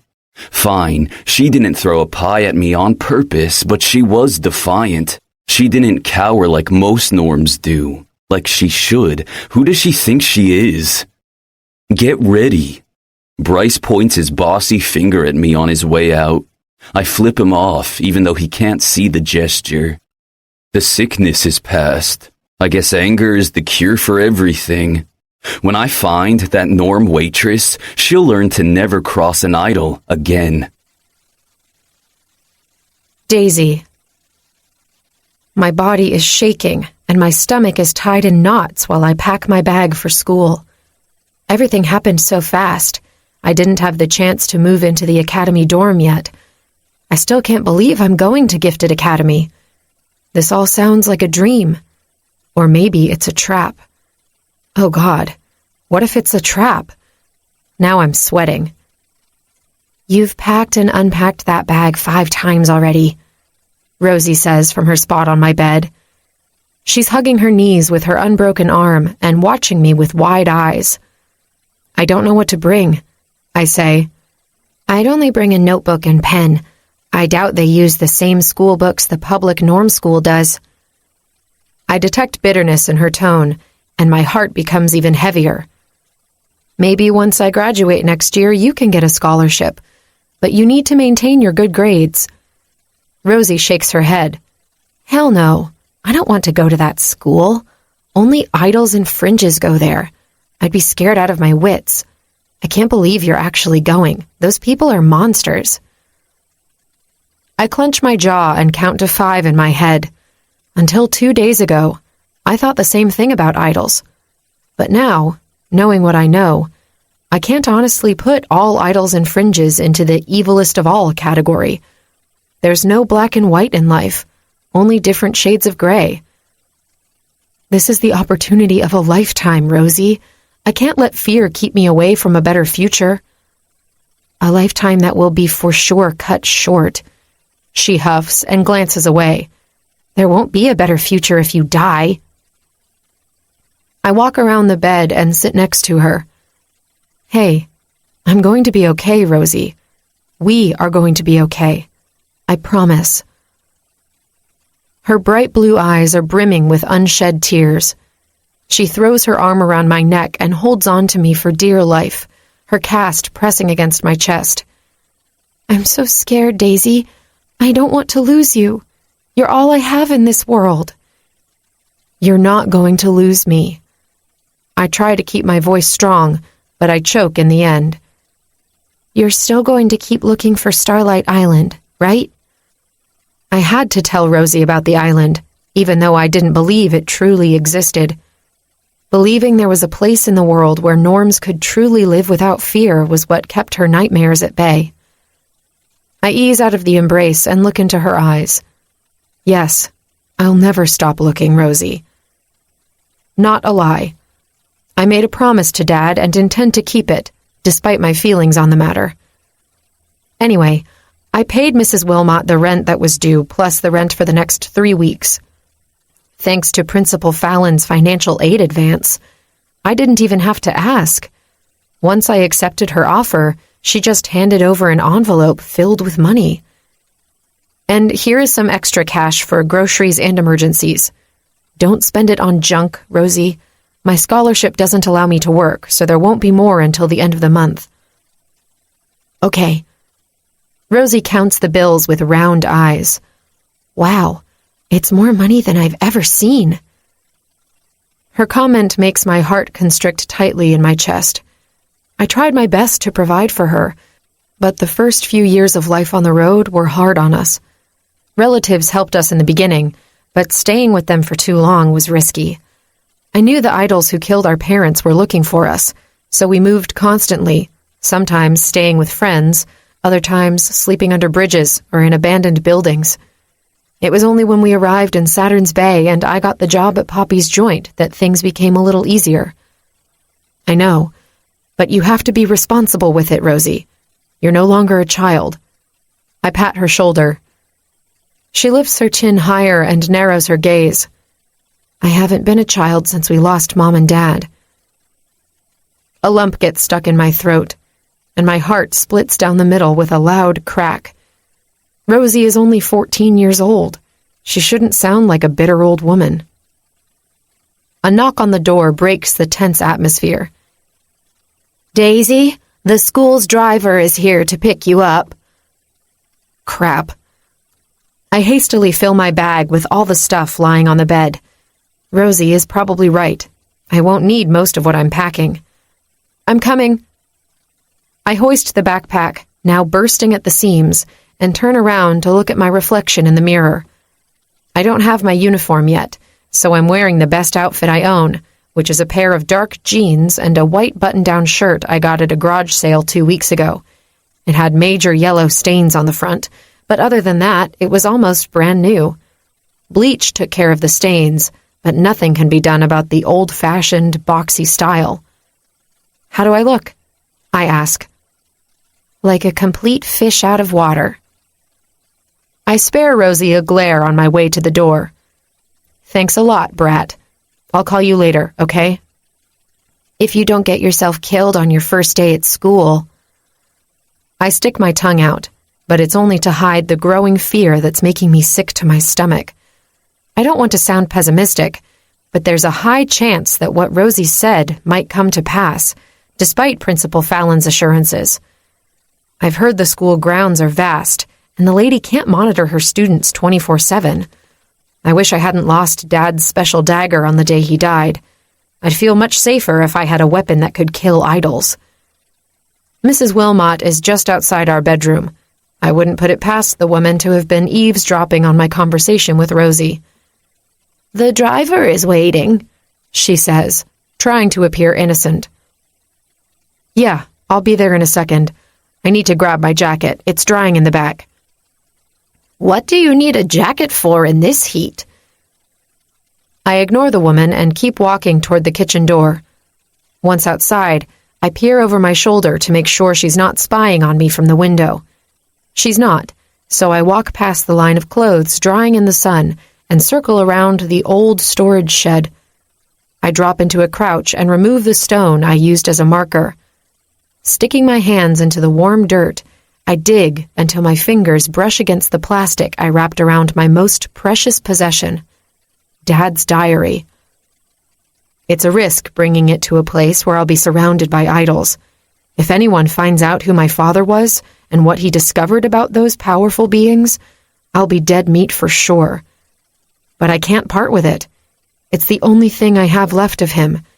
And maybe I'll finally be able to make sense of his final entry, the one that got him killed. 9. Rufio. I can guess why Mom Dearest wants to talk to me so urgently that it couldn't wait until the school day was over. I'm sure she heard about our visit to the Norm joint. What I don't get is why I'm the one being called into a meeting and not Bryce. It was his brilliant idea after all. I don't bother knocking on her door before I walk into her office. She's sitting behind her desk with her gaze glued to the laptop screen. You had quite the evening, didn't you, Rufio? She says without glancing my way. The glare from the screen reflects on her pale, wrinkle-free skin. Mom is hitting the Botox needle for sure. Idols, no matter how powerful they are, can't avoid getting old. Nothing out of the ordinary. I drop on the seat and then tilt it back, crossing my legs at the ankles on top of Mom's desk. With a flick of her wrist, she pushes my legs back on the floor and the chair drops forward with a loud thud. Damn her telekinesis. She swivels in her seat and rests her elbows on the desk. Her eyebrows are scrunched together and the muscles around her mouth are as tense as hell. As much as I'd like to give you a tongue lashing for the commotion you caused at that Norm establishment, I didn't call you here for that. The commotion I caused? I place a hand over my chest, not faking my indignation. We have a serious problem. There's a new scholarship student starting today. I roll my eyes. Oh, please, another one of those charity case fringes? How is that a problem? In fact, a new low-level fringe would mean weeks of easy entertainment. After a while, picking on those poor bastards gets old. Not a fringe, a norm. My mother's lips twist into an ugly sneer. She hates norms as much as I do. Now, she has my undivided attention. No fucking way! Norms aren't allowed here! Actually, there isn't such a rule in the school's guidelines. Naturally, scholarship cases are decided by the school council. This time, I was outvoted. I thought the decision had to be unanimous. Mom leans back in her chair and shakes her head. It was. I was forced to vote in favor. I jump from my chair, feeling the anger mix with my powers. I want to break something into pieces. How can they force you to do anything? Rufio, sit back down. Don't go losing your head. When you grow up, you'll understand that sometimes you have to do things you don't want to. It's called being an adult and living in the real world. With a hard clench of my jaw, I return to my chair. I don't think I'll ever be able to do that. You will. But just because circumstances force our hands, it doesn't mean we have to meekly accept them. There are some politicians in Hawk City who have bought into the night's agenda. Equality for all, protect the weak, it's pathetic. And I'll be damned if I'll let that bullshit propaganda take root in Saturn's Bay. What do you want me to do? Mom smiles in a chilling manner. I had to vote in favor of this Norm girl, but no one on the council can force her to stay here against her will. Understanding dawns on me, and my lips curl into a grin. So, you're assigning me as the leader of her welcome committee. Mom nods. Precisely. I lean forward, letting my grin develop into a teeth-filled smile. Don't worry, Mom. I'll make sure her stay at Gifted Academy is as pleasant as walking through hellfire. Daisy. It's hard to keep my jaw from dropping as I gawk at the halls of Gifted Academy. I've never seen such ostentatious luxury from this close. Walls covered in dark-paneled wood and oil paintings framed in gilded casings surround me. My cheap rubber-soled sneakers squeak as I walk on the marble-covered floors, a loud reminder that I don't belong here. Cut the crap, Daisy.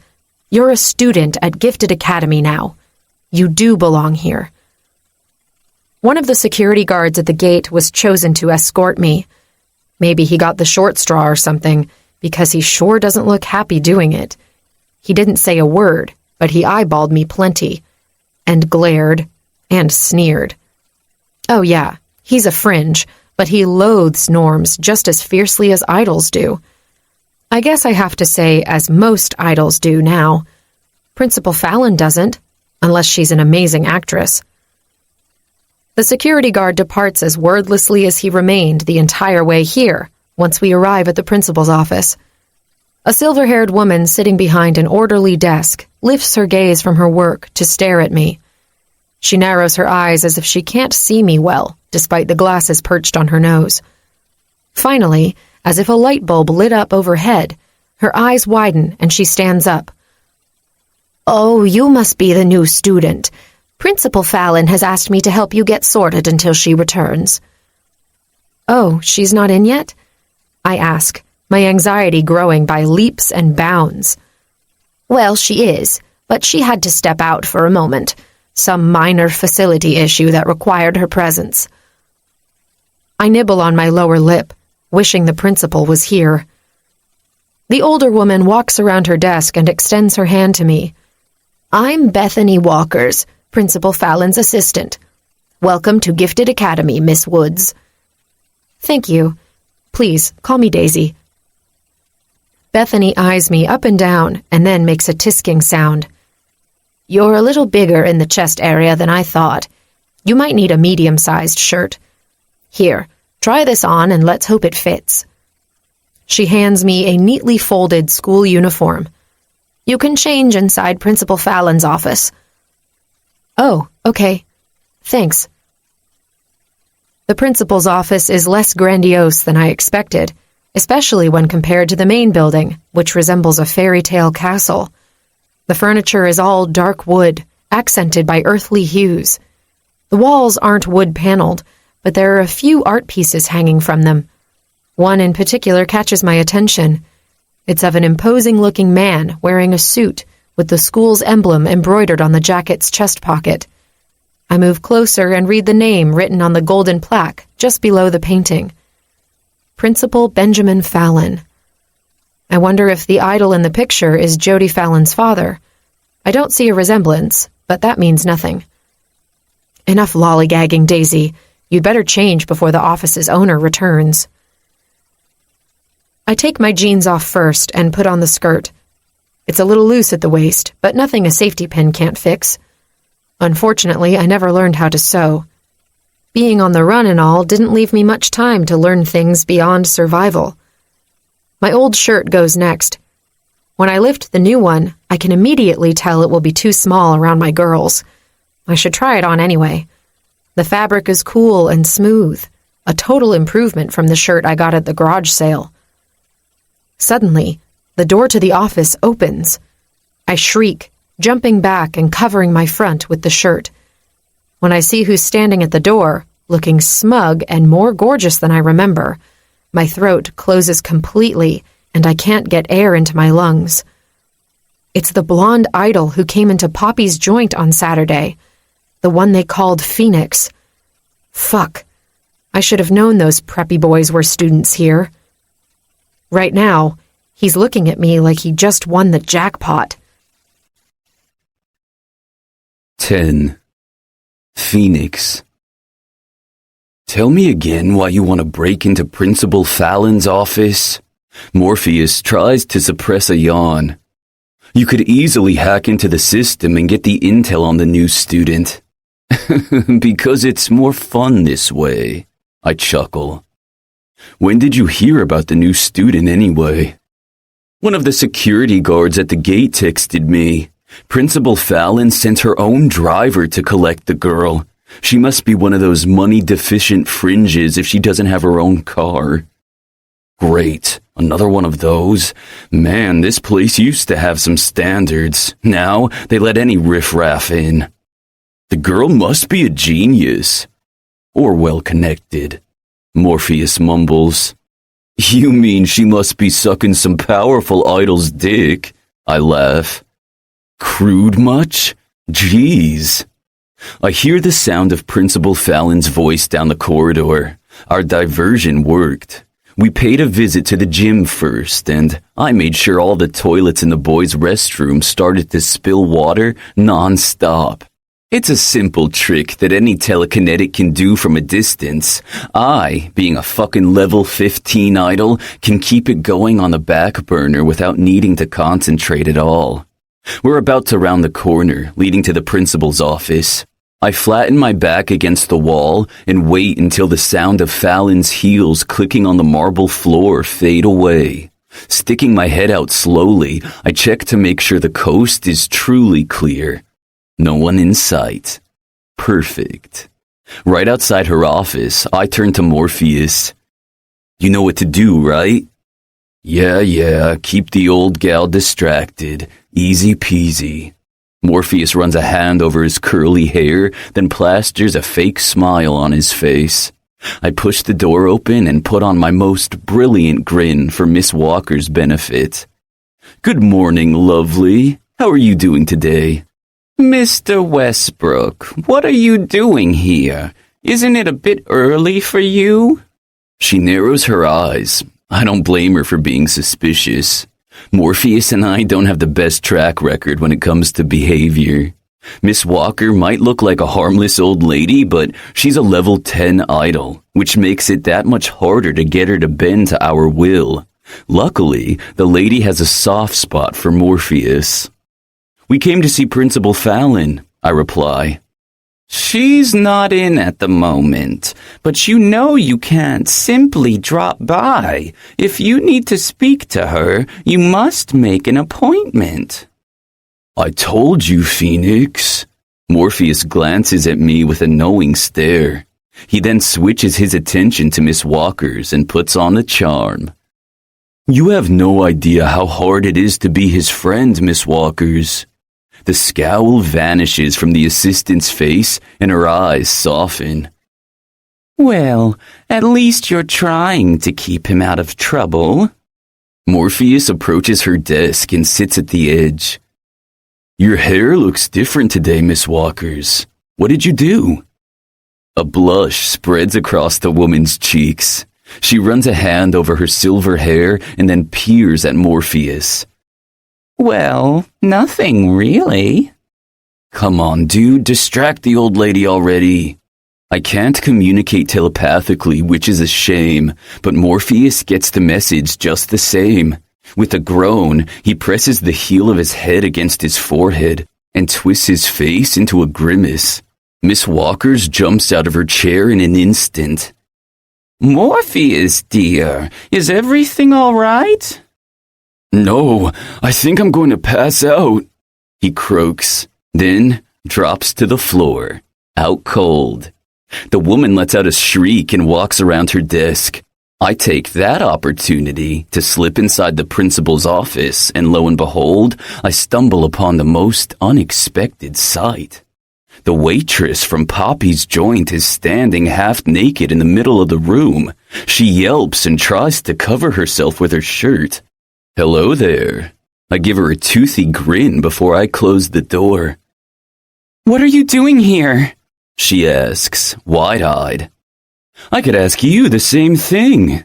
I take a step forward. I go here now. Really? I raise an eyebrow. So you are the new student. She lifts her chin higher. Man, this girl truly has no fear. I like it. It'll be that much sweeter when we break her. Yes? So, you've decided to bring unearthly desires to our school. I keep moving closer, stalking, really, but the girl holds her ground. Good. Thanks to that timely blackout, I didn't get to see what I paid for. And you won't. Now get the hell out before I scream. My amusement grows. Oh, I'd love to hear you scream. With a flick of my hand, the shirt she's clutching to for dear life flies out of her hands, revealing a simple cotton bra in the creamiest, most luscious pair of swells I've ever seen. Fuck, I'm already dying to touch them. You jerk! She tries her best to cover her breasts with her arms. Return my shirt!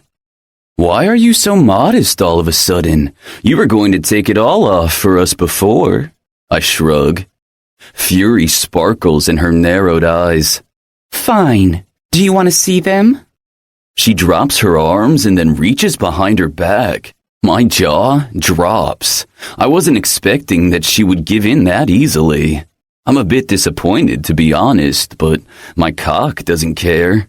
It's already getting harder from the anticipation. My attention is completely riveted to her rack, so I'm too late to avoid the missile she hurls in my direction. Something sharp connects with my temple. My head jerks back and pain explodes in my forehead. Clenching my jaw, I touch the sore spot, and my fingers come down smeared with blood. What the actual fuck? How did she manage to cut me? She's only a norm. My vision becomes tinged in red as the wrath of 1,000 gods runs through me. I'm going to kill you, I say tightly. The girl's eyes widen, and she finally seems to realize she messed with the wrong idol. I'm about to turn her worst nightmare into reality when movement at my back makes me stop. What the hell is going on here? Principal Fallon asks. Ah, fuck. Fun is over. For now. 11. Daisy. I'm waiting for an explanation, Mr. Westbrook. Principal Fallon looks like she's about to murder someone. I can't believe I made him bleed like that. Idols don't get hurt easily, and I'm definitely not strong enough to inflict even a scratch. What the hell did I throw at him? It was cool and heavy with sharp edges. While she's glaring at the jerk face, I put my old shirt back on. I have no idea where my uniform button-down went. The blonde idol turns. I was just looking for you, Principal Fallon, and that lunatic attacked me. He points at me. The principal narrows her gaze. Phoenix, who do you take me for? Get out of here before I give you detention. Really? She's not going to give him any punishment? What the hell? Fine. He looks over his shoulder. I'll see you around, Daisy. There's no mistaking the glaring message in his eyes. He's going to make me pay for defending myself. Way to go, Daisy. You now have 2 idols gunning for your throat. Terrific. He slips out of the office and closes the door with a bang. Principal Fallon lets out a loud sigh and glances at me. I'm sorry you had to deal with Phoenix. He's a pest, but unfortunately he's one of our most gifted students. He barged into your office while I was changing into my uniform, I say. Being a snitch is frowned upon everywhere, even in norm schools, but I doubt I'll get into more trouble than I already am with these idols.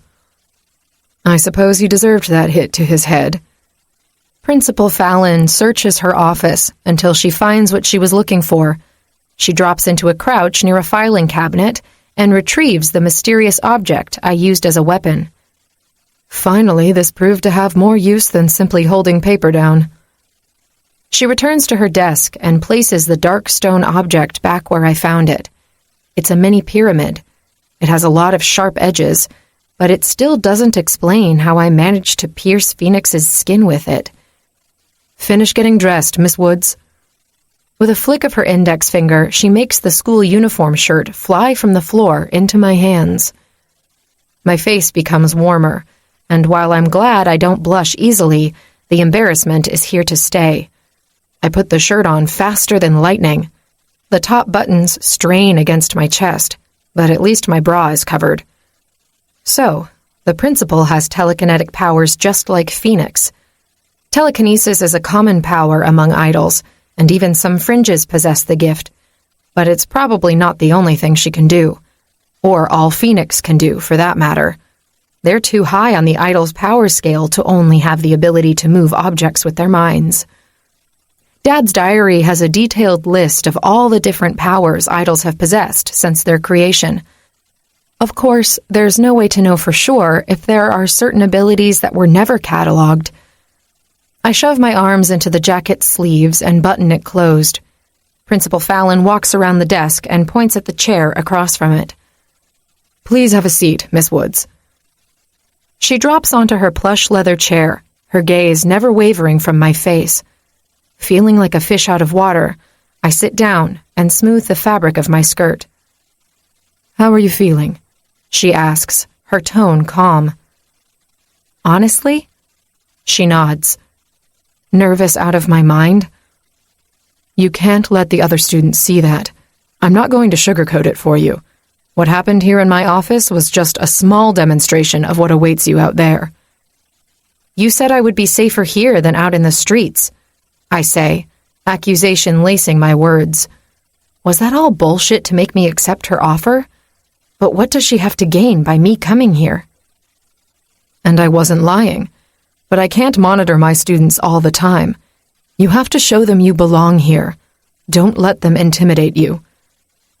What if they use their powers against me? I drag my feet back, ready to bolt out of the chair. Make sure they don't, she replies, keeping her hard gaze trained on my face. Great. Here I thought having the principal in my corner was going to count for something. She's pretty much throwing me to the wolves and making me fend for myself. You look disappointed. I'm not. I lie. I didn't have enough time to pack, and I don't know where my dorm room is or what classes I'm taking. Considering your peculiar situation, I've assigned you a single dorm room in the North Wing. It's where most of our seniors are. But I'm not a senior. No, but that wing is the only one with single rooms. You're going to like it. I clamp my jaw shut. I'm glad that I don't have to share a room with anyone, but I know the privilege is not going to go over well with my new classmates. As for your class schedule, my assistant will give you a copy. I don't get to pick them? I ask. I looked over your transcripts from your old school. I've tried to put you in similar classes. Of course, they're more advanced here, and you've missed a week already, but I'm sure you won't have a problem keeping up. A knock on the door interrupts the question on the tip of my tongue. Yes? Principal Fallon looks over my shoulder. I turn to see who's going to come in. Miss Walkers opens the door a sliver and sticks her head in. Toby McIntosh is here, ma'am. Principal Fallon braces her hands on the desk and stands up. Ah, good. Let him in. A short, wiry young man enters.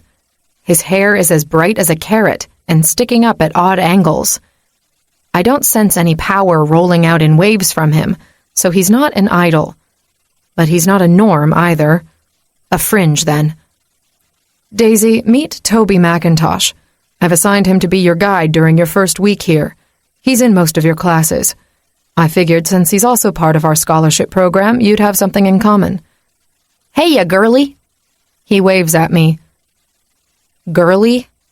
I raise an eyebrow in return. Well, you should get going, Principal Fallon says. You don't want to be late for your first day at school. All right, I guess I'm dismissed.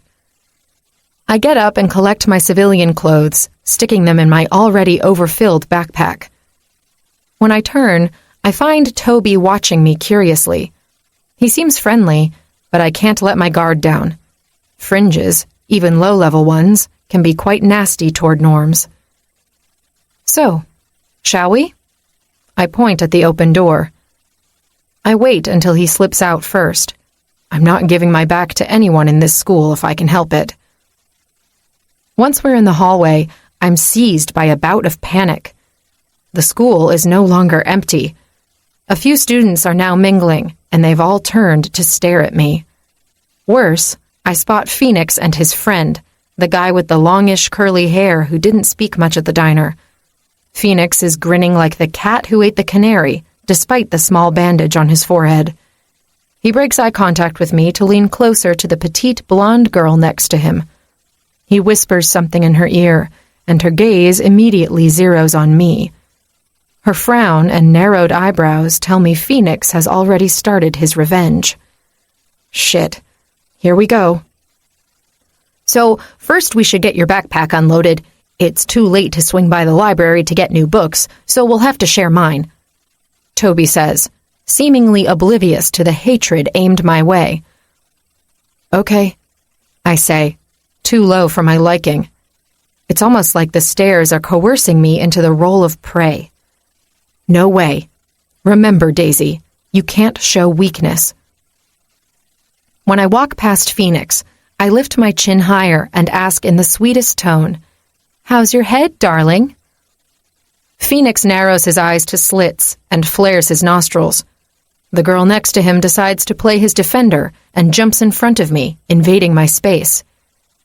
"What did you say, Norm whore?" Conversation ceases immediately, and next to me, Toby makes a distressed sound in the back of his throat. I take a step forward and stare down at the idle bitch, who is much shorter than me. She's not that high on the idol power scale. Maybe she's not even an idol, just a fringe who's strong enough to do something unpleasant to me. Well, let's see how things go. "Who are you calling a whore, dwarf?" Her brown eyes widen and her eyebrows arch. "How dare you talk to me like that?" Someone yanks me back. Toby. "Okay, everyone, let's all calm down. We're right outside of Principal Fallon's office and no one wants to get detention, right?" he says in the most diplomatic way. I fight a snort. What's the likelihood the principal will send any of these entitled kids to detention? She didn't when that smug son of a bitch invaded her office and caught me half naked. Relax, Charisse, Phoenix says in a smooth voice. She's not worth the trouble. The girl's murderous expression morphs into disdain. That is, before she glances at Phoenix and turns into a puddle of goo. And she had the audacity to call me a whore. "Come on, Daisy, let's go." Toby steers me away from Phoenix and his groupie. It's not until we round the corner that I exhale in relief. Only it's too soon. Toby and the hallway disappear, and a vision of me naked in bed with Phoenix hovering over me invades my brain. Not only that, but my traitorous body wants him. Out of nowhere, I'm panting like a horny dog. Phoenix moves closer and parts my legs using both hands, spreading them wide. He blows a hot breath over my throbbing clit, and I let out a loud moan. "Daisy, are you okay?" Toby asks. The image vanishes, and I'm back in the hallway. But my horniness hasn't dissipated. My heart is beating erratically, and there's a cruel aching between my legs. The fucking asshole gave me blue balls. Toby is in front of me, looking all worried and shit. "What happened?" I ask. I was going to ask you the same thing. One moment you were quiet, and then the next your breathing was coming out in bursts." I touch my face, finding it hot.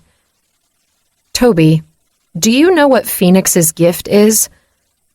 "Well, he's one of the most powerful telekinetics in school."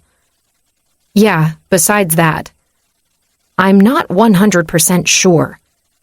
Toby glances around in a cagey manner, and then he leans closer.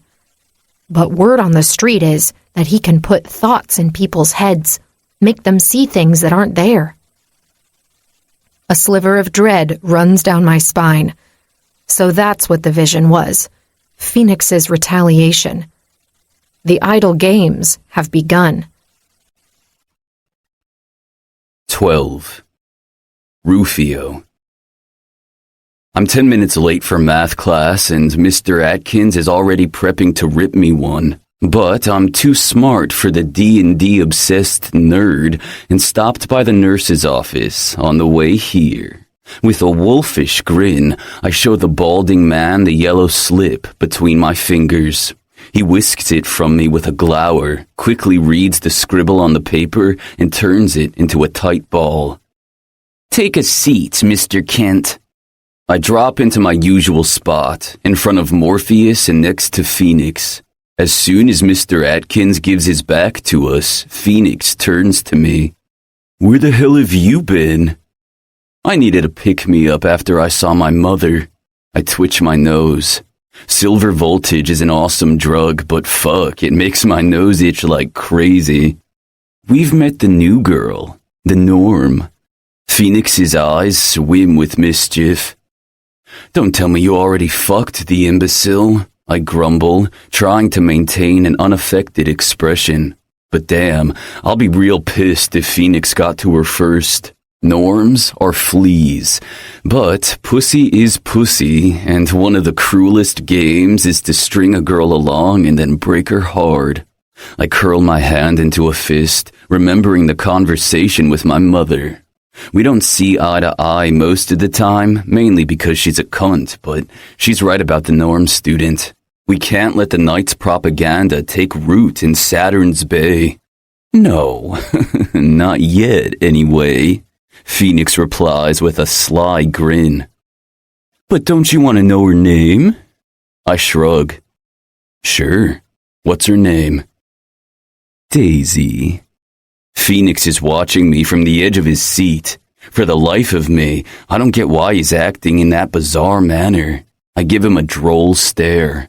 Is that name supposed to mean anything to me? Morpheus lets out a loud sigh.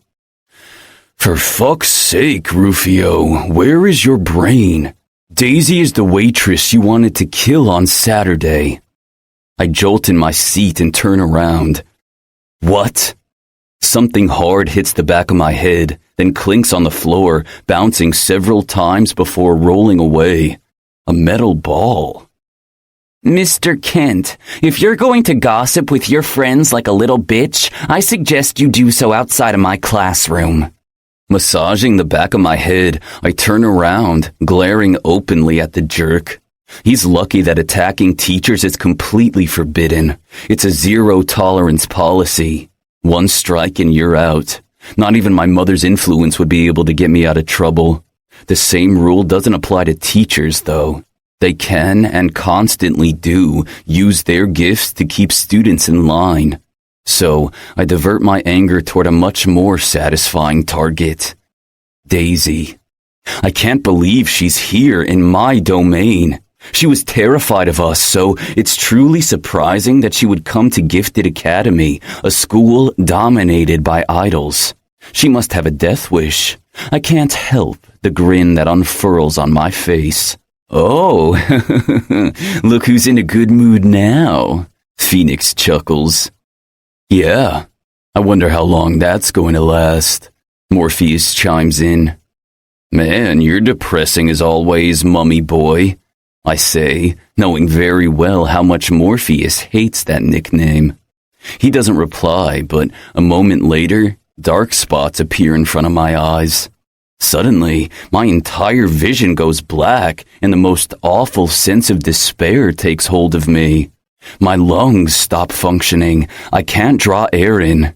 The sensation vanishes just as fast as it came, and I can see and breathe again. I inhale deeply while I wait for my heartbeat to return to normal. When I'm in control, I slowly turn in my seat. Morpheus is looking at the big screen in front of the class with a neutral expression on his face. You son of a bitch! You used your powers against me? I whisper shout.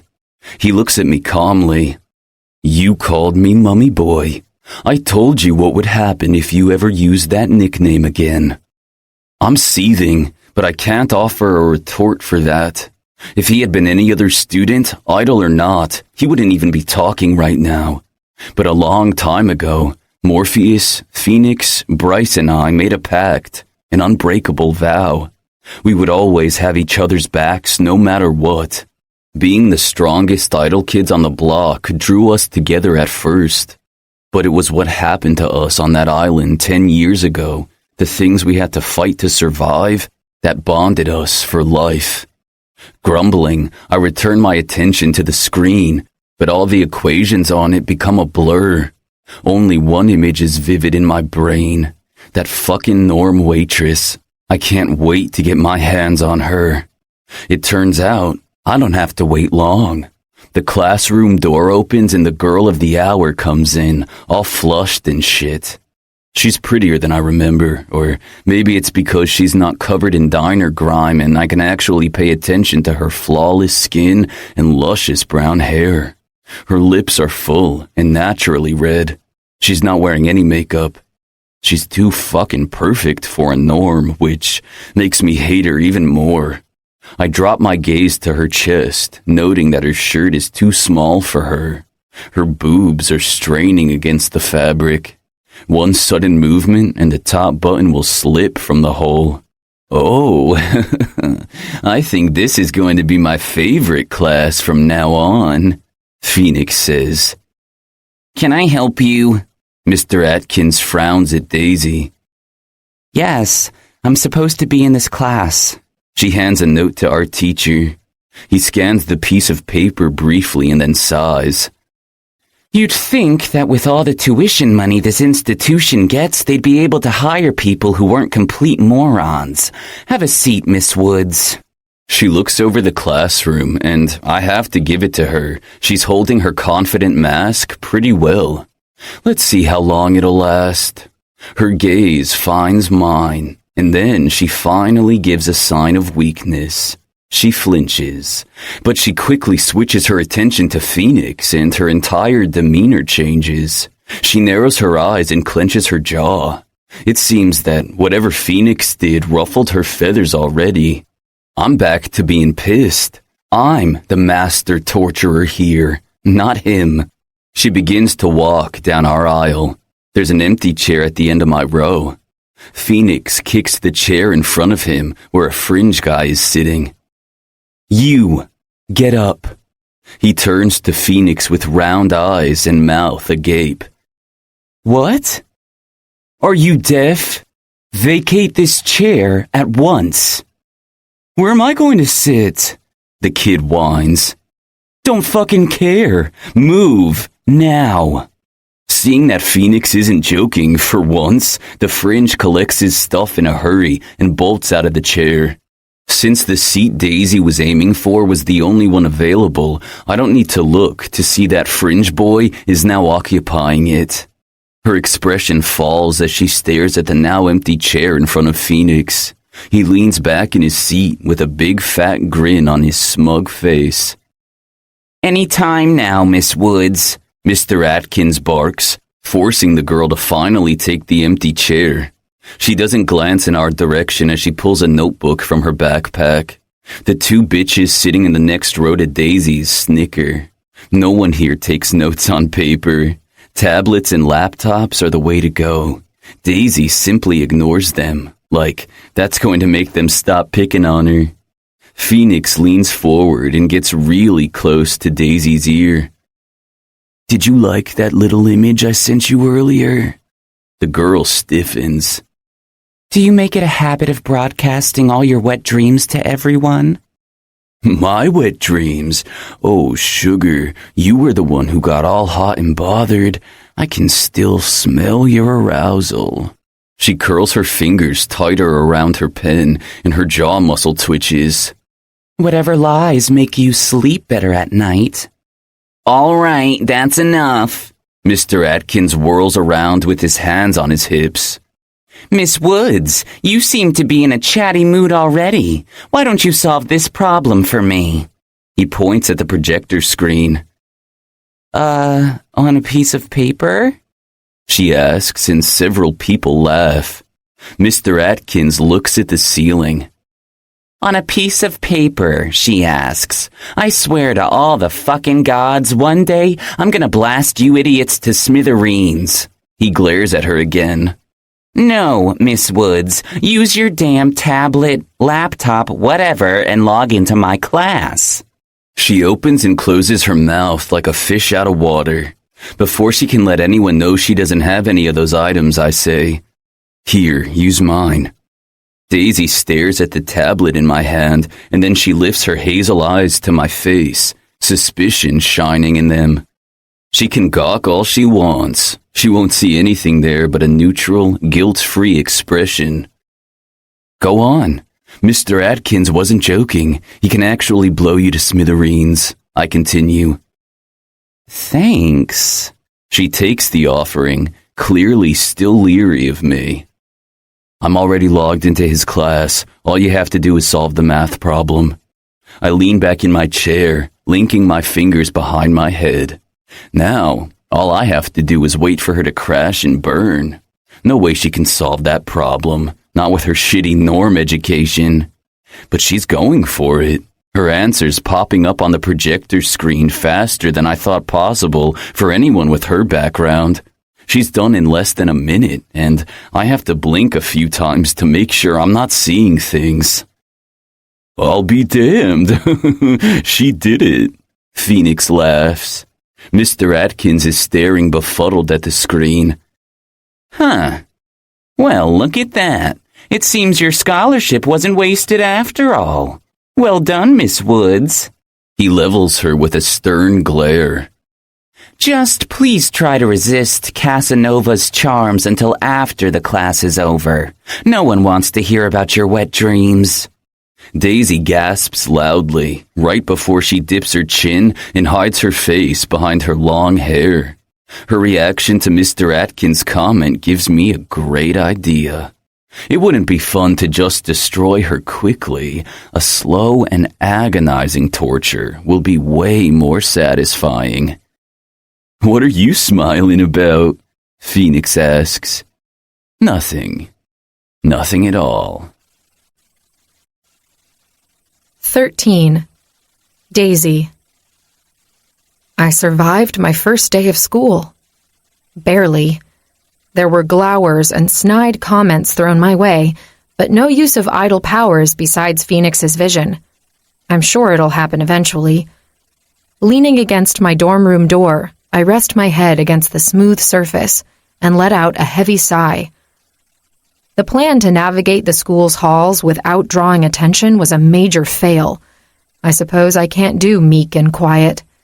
I can't let people bully me into submission, regardless of their position on the power scale. That makes me a fucking idiot. I drop my backpack to the floor and head for the window. The sight of a couple of boxes in the corner catches my attention. What? Moving closer, I see my name scribbled on the top of one. Inside, I find my personal belongings, old comics and books, a nightlight in the shape of an owl, a few CDs, and my older-than-dirt portable CD player. I never had enough money to buy those digital players that can store thousands of songs. In the second box, there are only clothes and a pair of faded red cowboy boots. I pull them out, hugging the footwear like it was a stuffed animal. They're Rosie's. We both fell in love with the shoes when we were shopping at a second-hand store a couple of years ago. We didn't have enough money to buy them then, but I saved enough and got them for Rosie's birthday. She only took them off to sleep for a whole year. I can't believe she gave them to me. Oh, Rosie, I miss you already. I set the boots aside and glance at my bed. It's a twin, and it's begging me to try it out. But I can't sleep yet. I have so much homework to do. Plus, I have to catch up with the stuff I missed in the past week. I take my notebook and the books I got from the library and veer for my desk. My hand is already sore from all the writing during my classes, but until I receive next month's allowance, note-taking by hand will have to do. I open the biology book first, the subject that tricks me the most. I try to concentrate on the text, but I can't help but replay the events of the day. Phoenix's little trick on me, math class, Rufio lending me his tablet, and let's not forget the death glares their broody friend kept giving me. I thought Rufio was the scariest of the bunch, but Morpheus is giving him a run for his money. What are the odds that in all the classes in this school, I wound up in the same math class as that trio? I was supposed to be in English class with Toby in that period. At least, that's what my schedule said. But when I got to class, the teacher told me my schedule was wrong. She gave me the note to present to Mr. Atkins and sent me his way. I have to agree with the guy's assessment. How in the world can someone fuck up a simple schedule printout? Damn that Miss Walkers. Okay, Daisy, enough procrastination. You have to study. I managed to read one page before the blaring noise of punk rock invades my small room.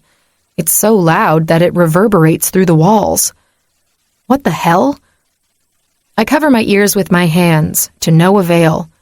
It was already hard to concentrate before, but now it's impossible. There's only one thing I can do. Fuckity fuck. That's just what I need, to antagonize another one of the special kids in this school. Well, there's nothing for it. It's either make the noise stop or forget getting any homework done. With a clench of my jaw, I march out of my room and head to my neighbor's door. I knock on it as hard as I can, hoping whoever is inside can hear me banging over the loud music. I must have spent at least a minute outside, hammering on the wooden surface, before it finally opens. My jaw drops. Standing in front of me, wearing nothing but a towel wrapped around his waist, is Bryce. His hair is wet, and drops of water glisten on his wide chest. Of course he goes here too. My throat becomes dry, and I lose my ability to speak. "Yes?" he asks, sounding bored. Your music. Do you mind turning it down a notch?" He frowns. "Yes, I do mind." He begins to shut the door on me, but I brace my hand against it, keeping it open. Well, only because he let me. I'm sure he could shut it and break my arm in the process, with the bat of an eye. "Please, I'm trying to study," I say. "Wear noise-canceling headphones." He sounds exasperated. "I don't have noise-canceling headphones," I say through clenched teeth, quickly losing my patience. My bad temper will definitely be the death of me. "You're kidding, right?" His eyebrows arch, and I don't think it's a gesture of mock surprise. He sounds genuine. "Do I look like I'm kidding? I was waiting tables at a diner 2 days ago. Do you think I can afford fancy electronics?" The guy lets out a loud exhale, then runs his hands through his hair. My eyes drop to his chest and his washboard abs. My gaze keeps going south until it lands on that V that makes women go gaga. Shit, why am I ogling this idol for crying out loud? Because you have blood pumping in your veins and aren't blind? Shut up, whore. "What did you say?" He cocks his head to the side. Wait, did I say those words out loud or did he read my mind? What if he did? Shit. Then he knows I find him attractive and that I wish his towel would drop to the floor. Daisy, stop thinking. "Stay here." He turns around and disappears inside his apartment, leaving the door semi-open. Curious, I push it back and stick my head in. Whoa, this is much bigger than my room. Not that I'm complaining about my new accommodations, but this is nice.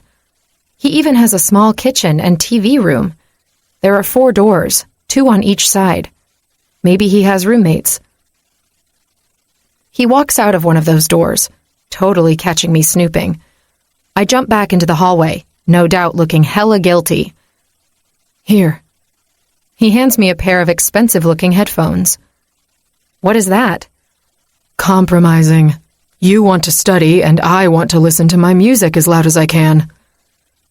I take the headphones with care, afraid they'll electrocute me. Thanks. I'll give them back. Don't bother. You're going to need them more than once. Why are you being nice to me?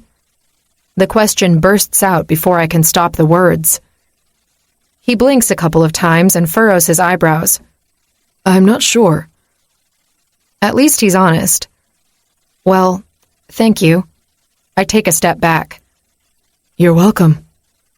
He gives me an impish grin, and then the towel around his waist drops right before he closes the door. Son of a bitch, he did hear my thoughts. It doesn't matter. Holy cow. I'm going to need a cold shower now. 14. Daisy. One thing I never skipped on, not even in our darkest days living on the streets, was my morning run. When you live in a world where there are people so much stronger than you have to hone any skill possible. To me, it was learning to fight and improving my endurance. I always dragged Rosie with me on my runs, even though she'd much rather stay in bed. I sure hope she doesn't start to slack off now that we don't live together anymore.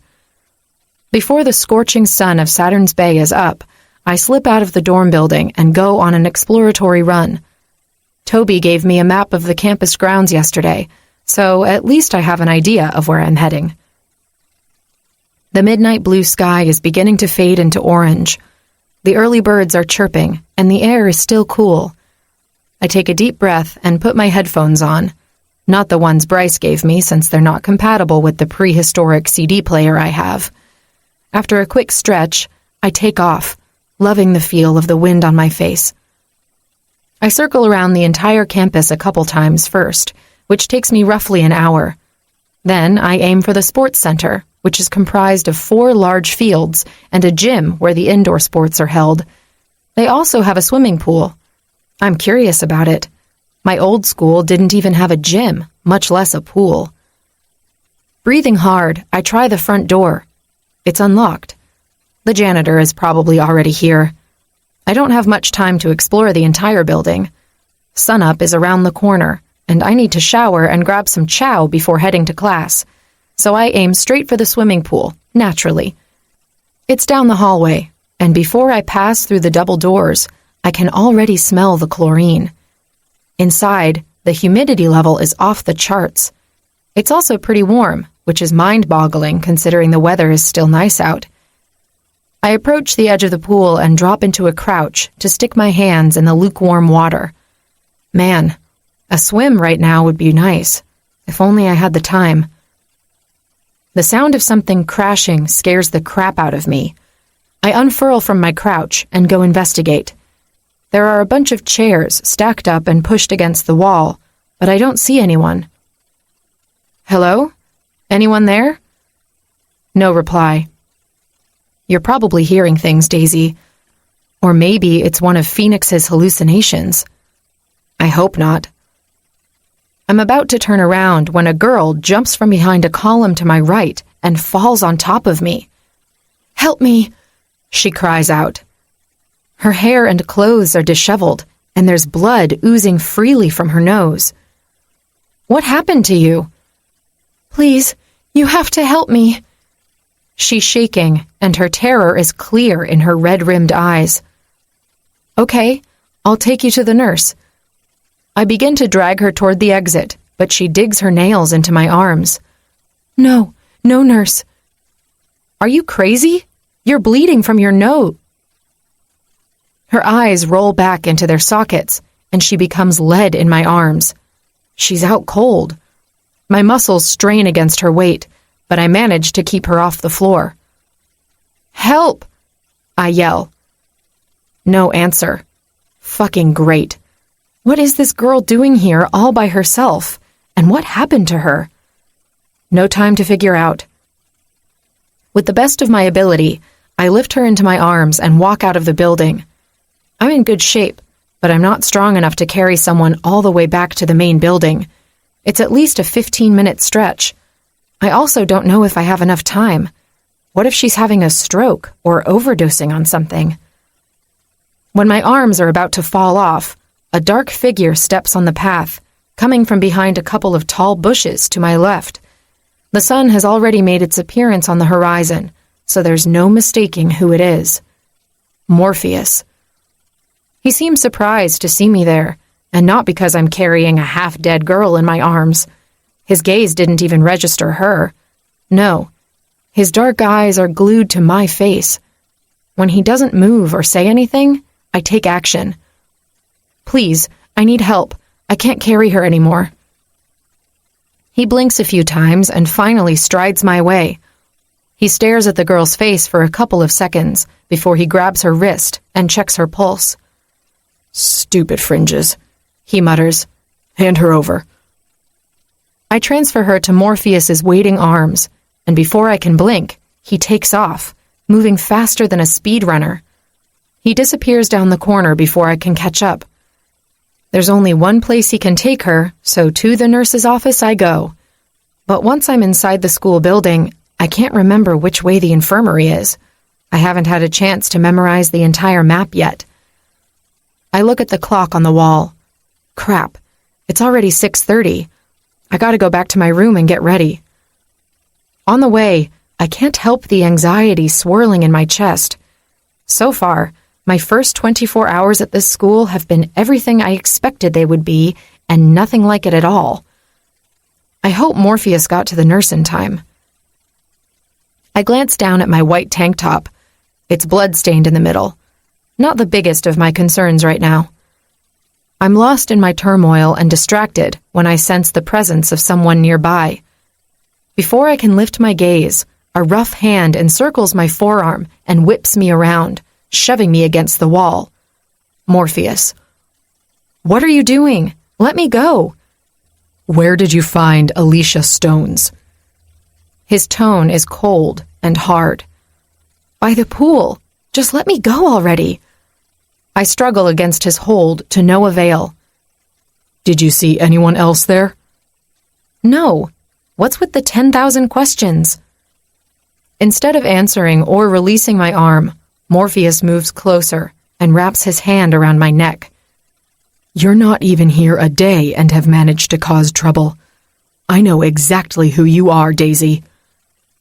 My heart skips a beat, and it feels like I swallowed 100 lead balls. He can't possibly know the truth unless... Did he already break into my dorm room and find my father's diary? I made a cut in the bottom of the mattress and hid the diary inside. But I suppose if someone was really looking for something, they'd find it. I don't know what you're talking about. Morpheus's brown eyes darken and narrow until they're nothing but slits. Why are you truly here? I was offered a scholarship. Didn't you get the memo? Morpheus squeezes my throat tighter, seriously impairing my ability to breathe. If he keeps going, I'll be the one passing out. Don't be a smart mouth. You have no idea what I can do to you. What? Do you want to kill me? Get in line. Your buddy Rufio already called dibs on Saturday, before he tried to cop a feel, of course.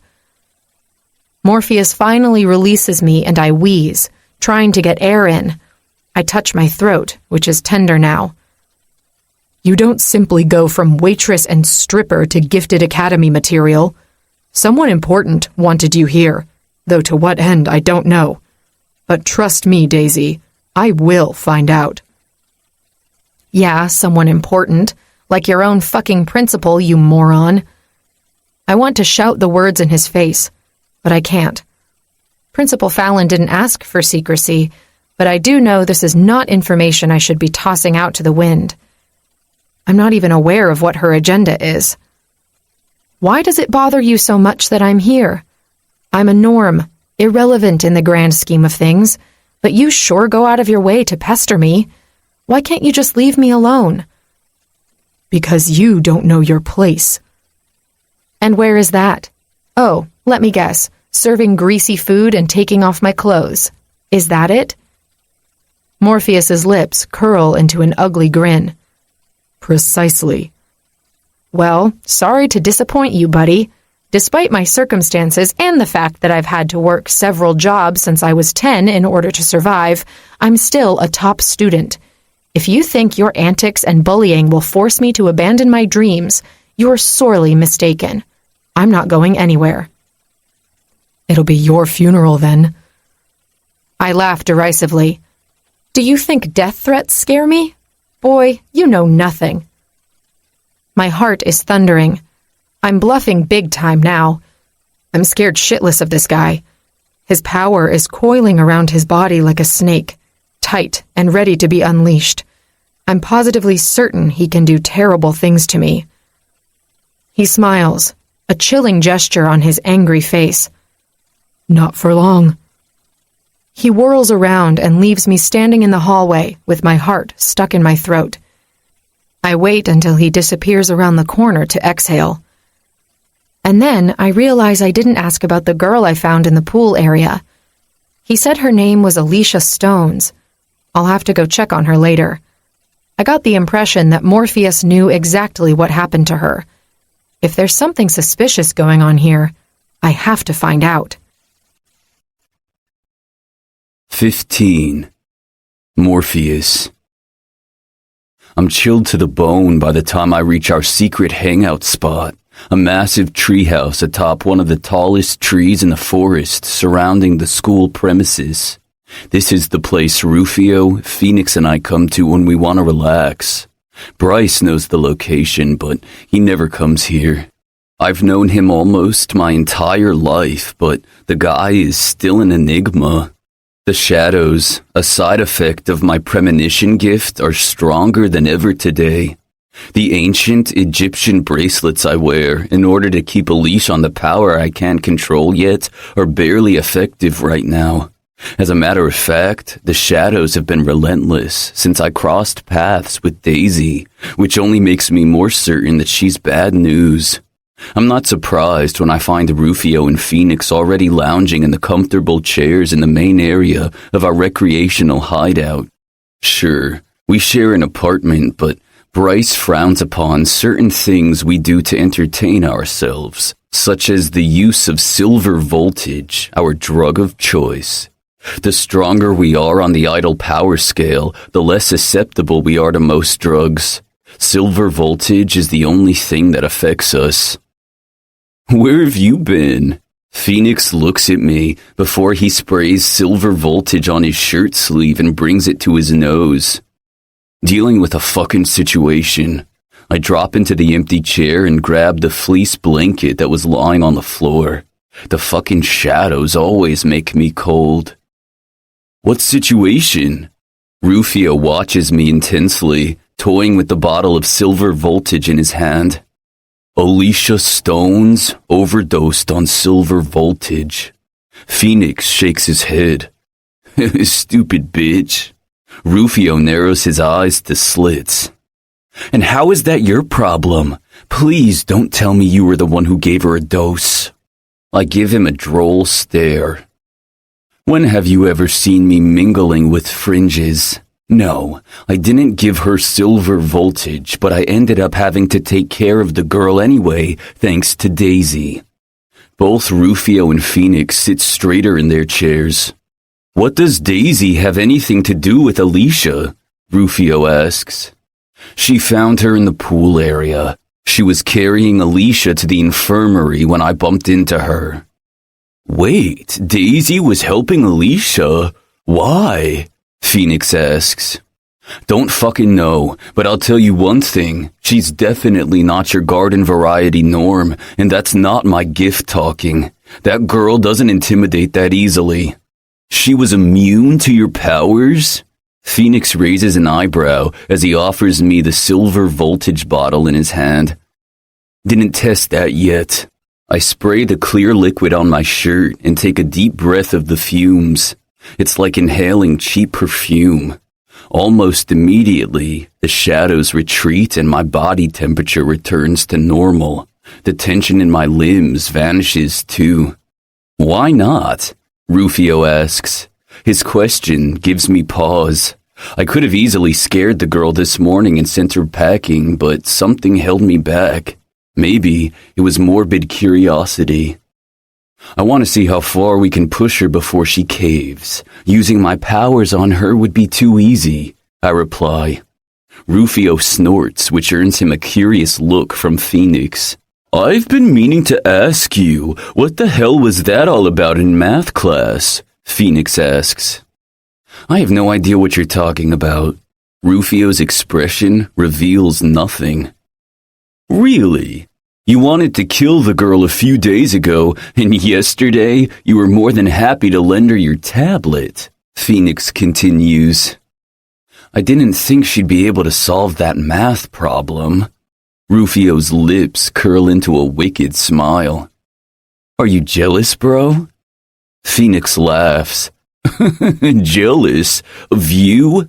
Give me a break. I'll have little Daisy wrapped around my finger by the end of the week. You should have seen how turned on she was when I sent her a little preview of what's to come. The idiot waggles his eyebrows up and down. I shake my head. I have yet to see a girl, be her norm, fringe, or idol, who's resisted his charms. Rufio leans forward, resting his elbows on his knees. Do you want to put money on it? Oh, for fuck's sake. Are you really going to do that again? See who can sleep with the fresh meat first? I roll my eyes, sinking down farther in my chair. Phoenix shrugs. Why not? It's always fun to trick an idiotic girl into believing we care. No, that's not what I'm talking about, Rufio says. Seducing a norm chick would be too easy. The game is making her fall in love. And why do you think that would be a challenge? Girls fall in love with you two every day, I point out.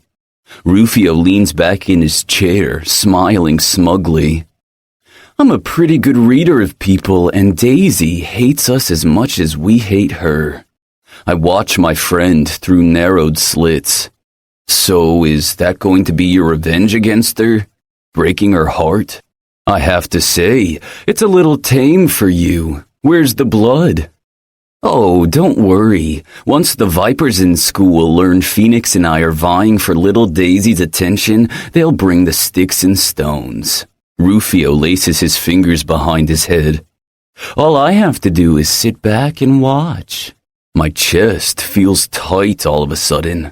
I recognize the reaction immediately for what it is, my premonition gift manifesting. If I hadn't taken silver voltage, I could be having a vision right now. Thankfully, it's been months since I last had one. Rufio's plan is diabolical and seemingly foolproof, but the feeling of doom hanging over my head tells me things are not going to pan out as he plans. But nothing I can say will dissuade him from his idea, and if I jolt his memory and tell him what he did to Daisy and unearthly desires, it'll only make matters worse. Challenge accepted, Phoenix says. So, whoever gets Daisy to say, I love you first wins. Rufio shakes his head.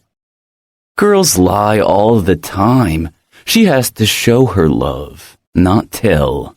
Phoenix rubs his chin. And who's going to be the judge of that?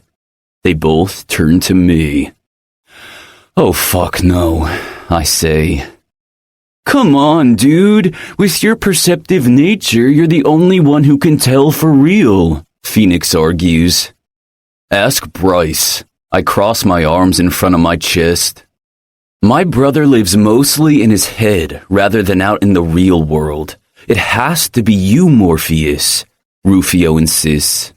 I drop my chin, focusing on the pattern on the blanket still wrapped around my shoulders. Shit, you're not going to stop pestering me until I agree, are you? Nope, Phoenix replies. Fine, I'll be the judge of your idiotic game, but you better make it happen fast. I don't want to waste half a semester paying attention to some norm chick. Especially when I have to study twice as hard as everyone else to get good grades. All this idle power didn't guarantee a brilliant mind. I wonder if my struggles with academia are punishment for what my mother did. It's definitely the reason my father looks at me as if I were anathema. Never mind that he's a level 5 fringe and should kiss the ground I walk on. But it's me who grovels for his affection. More often than not, I hate being an idol, but that's a secret no one will ever know. 16. Daisy. So, did you find out anything? Toby asks before he takes a huge bite of his sandwich.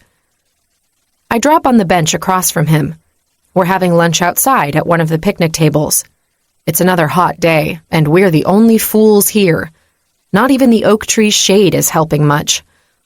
But the school cafeteria is as safe as a war zone. Despite the absence of Phoenix, Rufio, and Morpheus, the three idols who hate my guts, the hostility vibe was still off the charts. If I thought idols in Hawk City were bad, the students at Gifted Academy are 10 times worse. I wouldn't put it past someone making me choke on my food. Toby was the one who suggested we sit outside. I'm still trying to figure him out. He's a fringe, but he's nice. Not all fringes are assholes, but I'm not sure if Toby's niceness is genuine or not. No, the nurse thought I was nuts for asking about Alicia. She said no one had come to see her today before I showed up, which means Morpheus didn't take her there. I only told Toby about the part where I asked Morpheus to take the girl to the infirmary. I never mentioned that the dark-eyed boy tried to choke me to death after. I don't know Toby well enough yet, but he's the only friendly person here. I don't want to scare him away by disclosing that I'm on the shit list of the likes of Morpheus and Rufio. He already knows about Phoenix. Sort of. Toby chews his food slowly while his eyes turn calculating. After he swallows, he says, "I think I know what Alicia's problem was. If I'm right, Morpheus would never take her to an authority figure." "What's your theory?" "She must have taken silver voltage." "What's that? A drug?" I pluck a potato chip from the bag. "Yup, a highly potent drug that's super popular among idols. It's extremely dangerous for anyone else. Fringes aren't powerful enough to handle the substance, and it's deadly to norms." "Is that fact well known? I mean, could she have taken it without being aware of the side effects?" I take a sip of my freshly squeezed orange juice. It's a luxury to me. "Are you kidding me? Of course it's well known. Sometimes idols will dare fringes to take silver voltage, but often the idiots get the drug themselves." "What does the drug do?" "Norm kids take drugs as well. Marijuana, cocaine, heroin, but those wouldn't affect idols at all." "Well, since I'm not a moron, I don't have first-hand knowledge, but I've heard people say it's like they're floating. Others will tell you they get euphoric and hyper. I think the side effects are different for each idol, depending on their abilities." I nibble on my lower lip. Why would anyone choose to get high in the gym alone? Don't you find that strange? Toby nods. "Oh yeah, definitely strange. I'd bet a limb she wasn't alone. Alicia is a level 4 fringe." Toby stops suddenly and cocks his head. "Are you familiar with the classification of fringes and idols?" I know them inside out, but very few norms do. All they care to know is to stay away from idols and mistrust fringes. My knowledge comes from Dad's diary, so I can't tell Toby the truth. "I know a little." "Right. So, basically, all fringes and idols have demigod blood running through their veins, but the lineage is stronger for idols. Therefore, they're more powerful. The closer they are to their demigod forefathers, the stronger they are." "So, what's the strongest level for idols?" I ask. Dad's diary said the strongest level of power recorded was 18, but he wasn't sure if the idol was truly an idol or actually a demigod. He said the most powerful idols were usually in the 14 range. "The idol history book says 18, but no one has ever seen an idol that powerful, so I'd say for sure 17. "Really? I don't think I've ever come across an idol stronger than the 14 range. That's what I peg Rufio and his friends to be, at least." Toby drops his half-eaten sandwich on the food tray and gives me a droll stare. "What are you talking about? Of course you have." "Who?" My stomach clenches painfully. I can guess who he's going to say. "The Magnificent Four." "Huh?" "Rufio, Morpheus, Phoenix, and Bryce. Man, I think I've been too focused on showing you the ins and outs of the school. What you need is a lecture on idol hierarchy. Rufio, Morpheus, and Phoenix are all level 15 and the kings of school." Crap on toast. "What about Bryce?" "Oh, he's in a league of his own. He's a fucking 17. My jaw drops to the floor. I can't believe I went to complain about noise to such a powerful idol. He could have obliterated me with a snap of his fingers. Lucky me that he didn't. But still, I'm on the shit list of not only the most powerful idols in school, but the most powerful idols ever. Damn, why do I have to be such an overachiever? Toby's gaze travels past my shoulder. Ah, fuck. Here comes Dreadzilla and her posse. Who? I turn. A tall redhead is marching in our direction. She's flanked by 2 other girls, including the one I almost came to blows with yesterday. Great. Her name is Drusilla Dharma. Nasty to the bone. She's a level 12 idol. The blonde to her left, the one you pissed off already, is Charisse Blake, a level 9 fringe. and the other chick is Renata Palm, a level 10 idol. You can ignore her. She's too stupid to be an issue. The three girls stop right in front of our table, all full of smirks and attitude. So, you're the new bitch Norm. Drusilla gives me a once-over. I'm kind of disappointed. I thought you'd be more menacing looking. Queen Bee cuts a chastising glance in Cherise's direction. The girl flinches. Do you want anything? I ask. Oh yeah, now that you mention it, I do want something. She leans forward, bringing her mouth close to my ear. I want you to pack your measly belongings and get your skank Norm ass out of my school. She straightens up with a big plastic smile on her face. Seriously? I scoff. You guys have nothing better to do than threaten me? How miserable are your lives? Our lives are not miserable, Renata replies indignantly. With a huff and a glower, Drusilla turns to her friend. What did I tell you, Renata? No talking unless I tell you to do so. The brunette shrinks in on herself, keeping her gaze downcast. Who needs enemies when you have friends like Dreadzilla? I glance at Toby, who's visibly tense. Long and sharp nails dig into my skin when Drusilla grabs me by the chin and forces me to look at her. Leave Gifted Academy, or we'll make your life hell. My blood reaches boiling temperature. I yank her hand off me and stand. Don't fucking touch me. Drusilla's green eyes widen, but the gesture only lasts a second before her gaze narrows to slits. Kneel, she says, only her voice sounds different, almost as if several people are speaking through her. My knees buckle under me. I fight the compulsion as hard as I can, but end up stooping in front of the bitch anyway.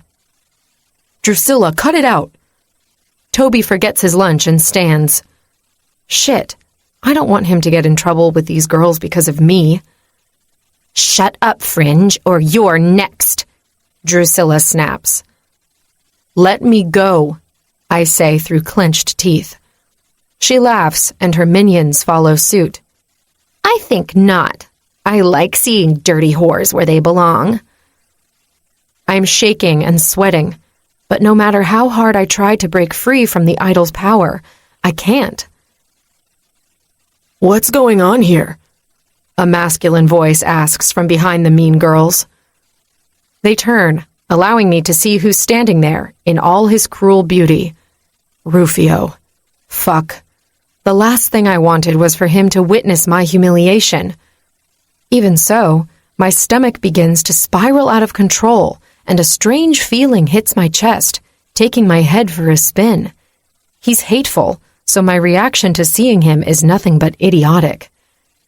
In my defense, now that he's not leveling me with a murderous stare, I can really pay attention to his looks. His hair is dark, with long bangs that are styled in a messy way. His cheekbones are high, and his lips are full, and very kissable. Damn it, why does he have to be so attractive?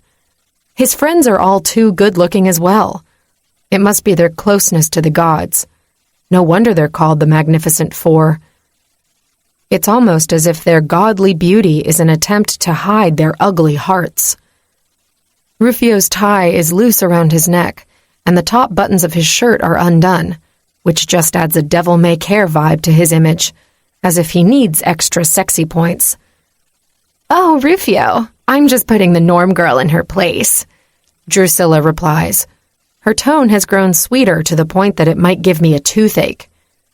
Let her go, he replies, hard and cold.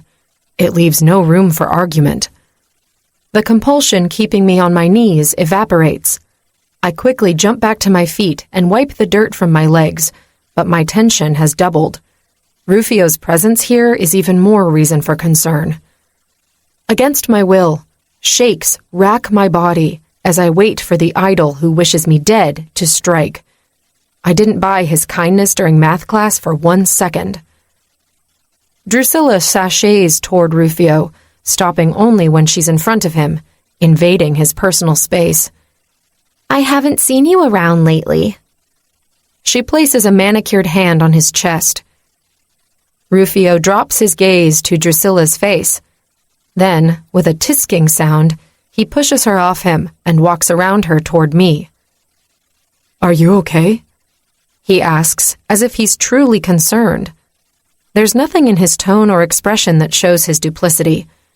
Even so, I'm wary. He may have an excellent poker face, but I know he can't be trusted. Yes, I'm fine. I turned to my tray. I was only able to eat half my lunch before Drusilla showed up, but I'm no longer hungry. Why are you asking if the norm is okay? I don't get it. Drusilla's friend asks, the one who Toby said wasn't very bright. I'm beginning to agree with his assessment. Instead of answering her, Rufio simply looks over his shoulder and focuses on the ringleader. You are to leave Daisy alone. Drusilla's eyebrows rise. What? You heard me. Now move along. Her eyes flash with so much hatred that I can feel it in my bones. Fuck. I just added another enemy to my ever-growing list. I really need to stop collecting them like they're trading cards. With a huff, Drusilla turns on her heels and strides back into the building, followed by her friends. Rufio switches his attention back to me and gives me a crooked smile. His eyes are intense, but devoid of animosity. It doesn't matter. He takes my breath away whether he's being truthful or a snake. As a matter of fact, his appreciative stare is worse than his murderous one. It dissolves my simmering rage, which was always on the surface like a steely armor, protecting me. I can't let my guard down. Always being on edge is what kept Rosie and me alive all these years. Are you okay? He asks. I'm fine. I cross my arms over my chest and then immediately drop them to my sides. Can't show any sign that I'm afraid of him. You didn't need to intervene. He arches one eyebrow. Is that so? Are you telling me you were about to break free from Drusilla's compulsion? I was working on it. Toby clears his throat, and I turn to face him. He's trying his best to tell me something with his eyes. Probably that he wants me to bite my tongue. I should. Rufio is powerful and obviously up to no good. No one goes from wanting to kill you to knight in shining armor in a matter of days. Hi, Toby, Rufio says, his tone as easygoing as a summer breeze. Hi, we need to go or we'll be late for class. Toby grabs his tray and urges me with his eyes to do the same. What class do you have now? Rufio asks. PE, I reply. Oh, goody, I'll tag along. You don't take PE. Toby furrows his eyebrows, watching Rufio with suspicion now. Rufio shoves his hands in his pockets and shrugs. It's a free period for me next. He glances at me. I have a feeling this will be an interesting class. What the hell does he mean by that? 17. Daisy. It doesn't take long to understand what Rufio's game is. He obviously didn't grow a heart in the span of 2 days. No, sociopaths like him don't know the meaning of the word empathy. First, he lent me his tablet yesterday, no doubt betting I wouldn't be able to solve the math problem. Today, he's taking a cue from Phoenix's book, reject the queen bee in my favor, and paint a bullseye on my back. The glares and sneers I receive from every single female student I encounter on the way to the gymnasium is just a prelude of what's to come. So he's not only an asshole, he's a lazy asshole. He can't even bring himself to exact revenge for a slight I didn't commit. He'll just use his many admirers to do his dirty work for him. Well, bring it on, bitches. He's walking next to me, exuding all the confidence someone with his power and looks is born with. He didn't have to change since he's not in our class, but he waited for Toby and me to do so. I was lucky that the girls' locker room was empty when I had to use it. I don't glance in his direction, and I don't fall for his attempts to strike up a conversation. I actually want to see how long he'll keep up the facade before he caves in and shows his true colors. You're not a very chatty person, are you, Daisy? He asks loudly when we're walking by a cluster of girls.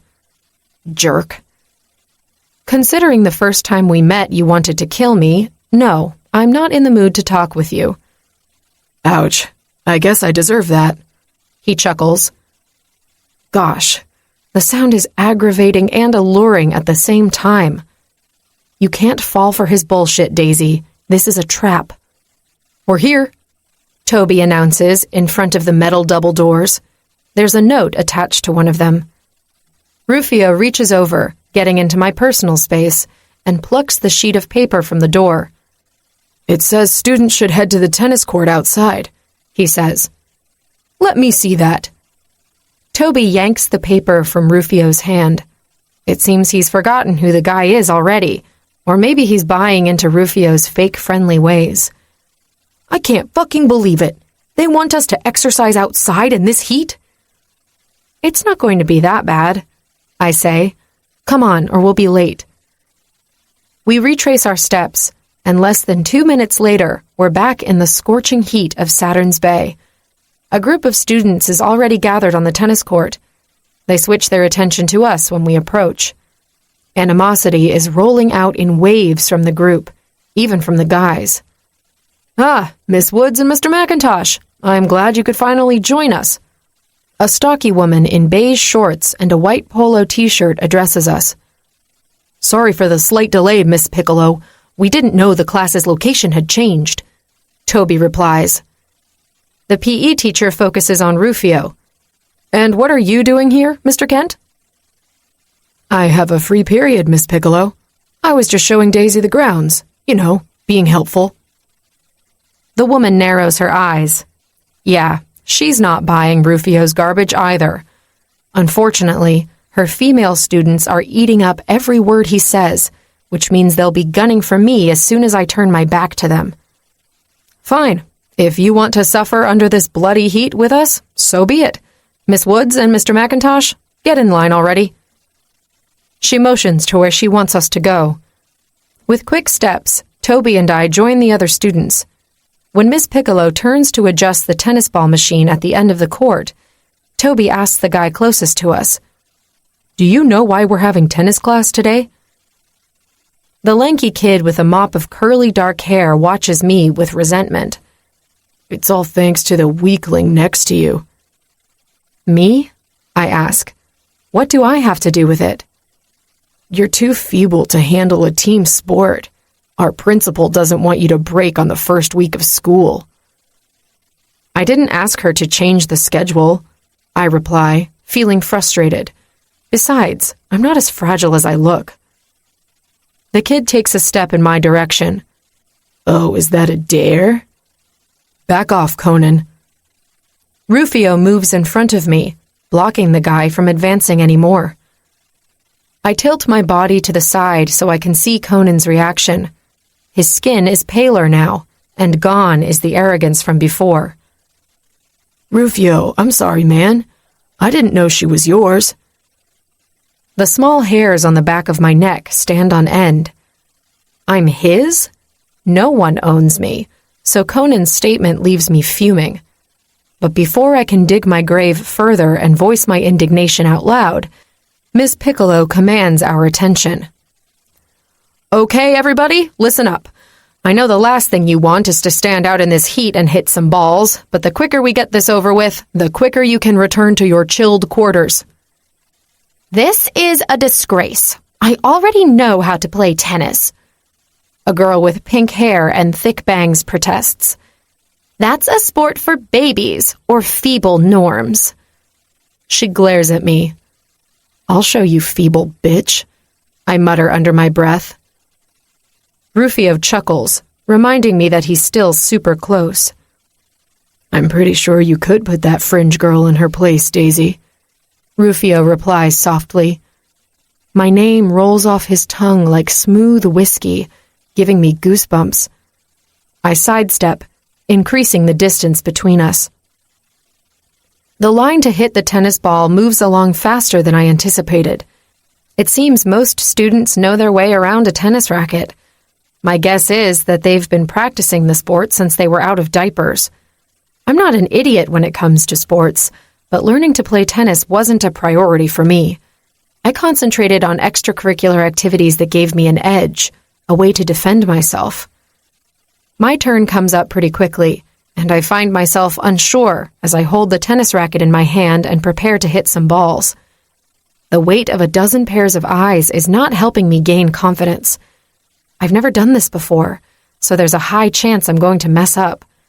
I'm delighted that it'll happen in front of all these people who loathe me. Miss Woods, have you ever played tennis before? Miss Piccolo asks. No.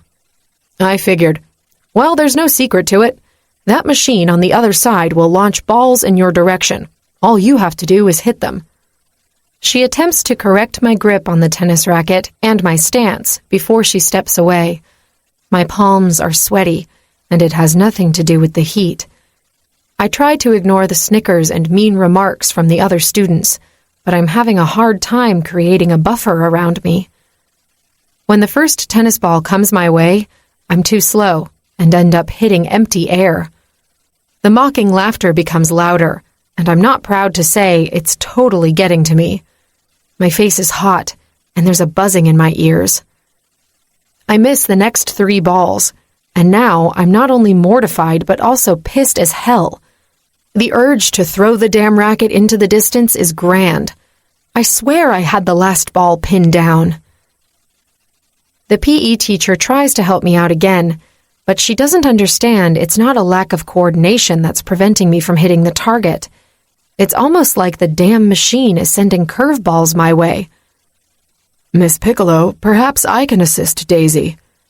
Rufio steps away from the sideline and approaches us. The laughter gives way to utter silence, and all attention diverts to Rufio. Even I'm riveted on him. There's something different about the idol now, almost like he's surrounded by an aura of power. The atmosphere crackles around him. Once again, my traitorous body reacts in a hateful way. I'm short of breath, and radioactive butterflies are fluttering maniacally in my stomach. No, I can't allow my hormones to cloud my judgment. Yes, the guy is hotter than sin, but he's cruel, and he's most definitely out to get me. Be my guest. The woman throws her hands up in the air, giving up on me already. What a great program they have here. My former PE teacher was 10 times more patient than Miss Piccolo. Rufio's lips curl into a mischievous smile as he breaches the final distance between us. Why are you so smug? I ask. His eyebrows rise as if my question surprises him. I'm not smug. Now, do you want to learn to play tennis or not? He strips his jacket off and then rolls up his shirt sleeves. Desire licks the base of my spine, and I'm going out on a limb here that everything Rufio is doing is on purpose. He knows the effect he has on the opposite sex. The mystery is why I'm falling prey to his charms. I just want this humiliation to be over. Rufio walks around me and positions himself at my back, awfully close. My spine becomes taut in an instant. He traces my forearm with his fingers, leaving a trail of goosebumps in its wake, which doesn't help at all. I stop breathing for a second. What are you doing? I ask. Without answering, he engulfs me in a hug, sending my heartbeat skyrocketing. I'm a second away from elbowing his stomach in order to break free when the intention of his close proximity becomes obvious. You're holding the racket wrong. He guides my hands down the racket handle and then steps even closer to me. Now my back is flush against his chest. Relax. I'm not going to bite you. No, you're just going to blow me to smithereens, I reply under my breath. If this is about the incident at the diner, I know the pie to the face wasn't your doing. Oh, and whose fault was it then? Phoenix's. Of course it was. Mr. Kent, are you helping Daisy or just wanted to cop a feel? Miss Piccolo asks from the other side of the court. Heat surges to my face. Rufio chuckles. Don't mind her. She's jealous because she's not getting any. You're not getting any either. I attempt to break from Rufio's grasp, but he only holds me tighter. Seemingly not satisfied, he brings his mouth close to my ear. I'm not so sure about... He stops talking abruptly and takes a whiff of my neck. My eyes close involuntarily as a chill runs down my spine. Rufio gasps, a sound I could never imagine he was capable of making, right before he lets go of me, as if I've electrocuted him somehow. Miss Piccolo turns on the machine just as I'm turning to see what the hell is wrong with the guy.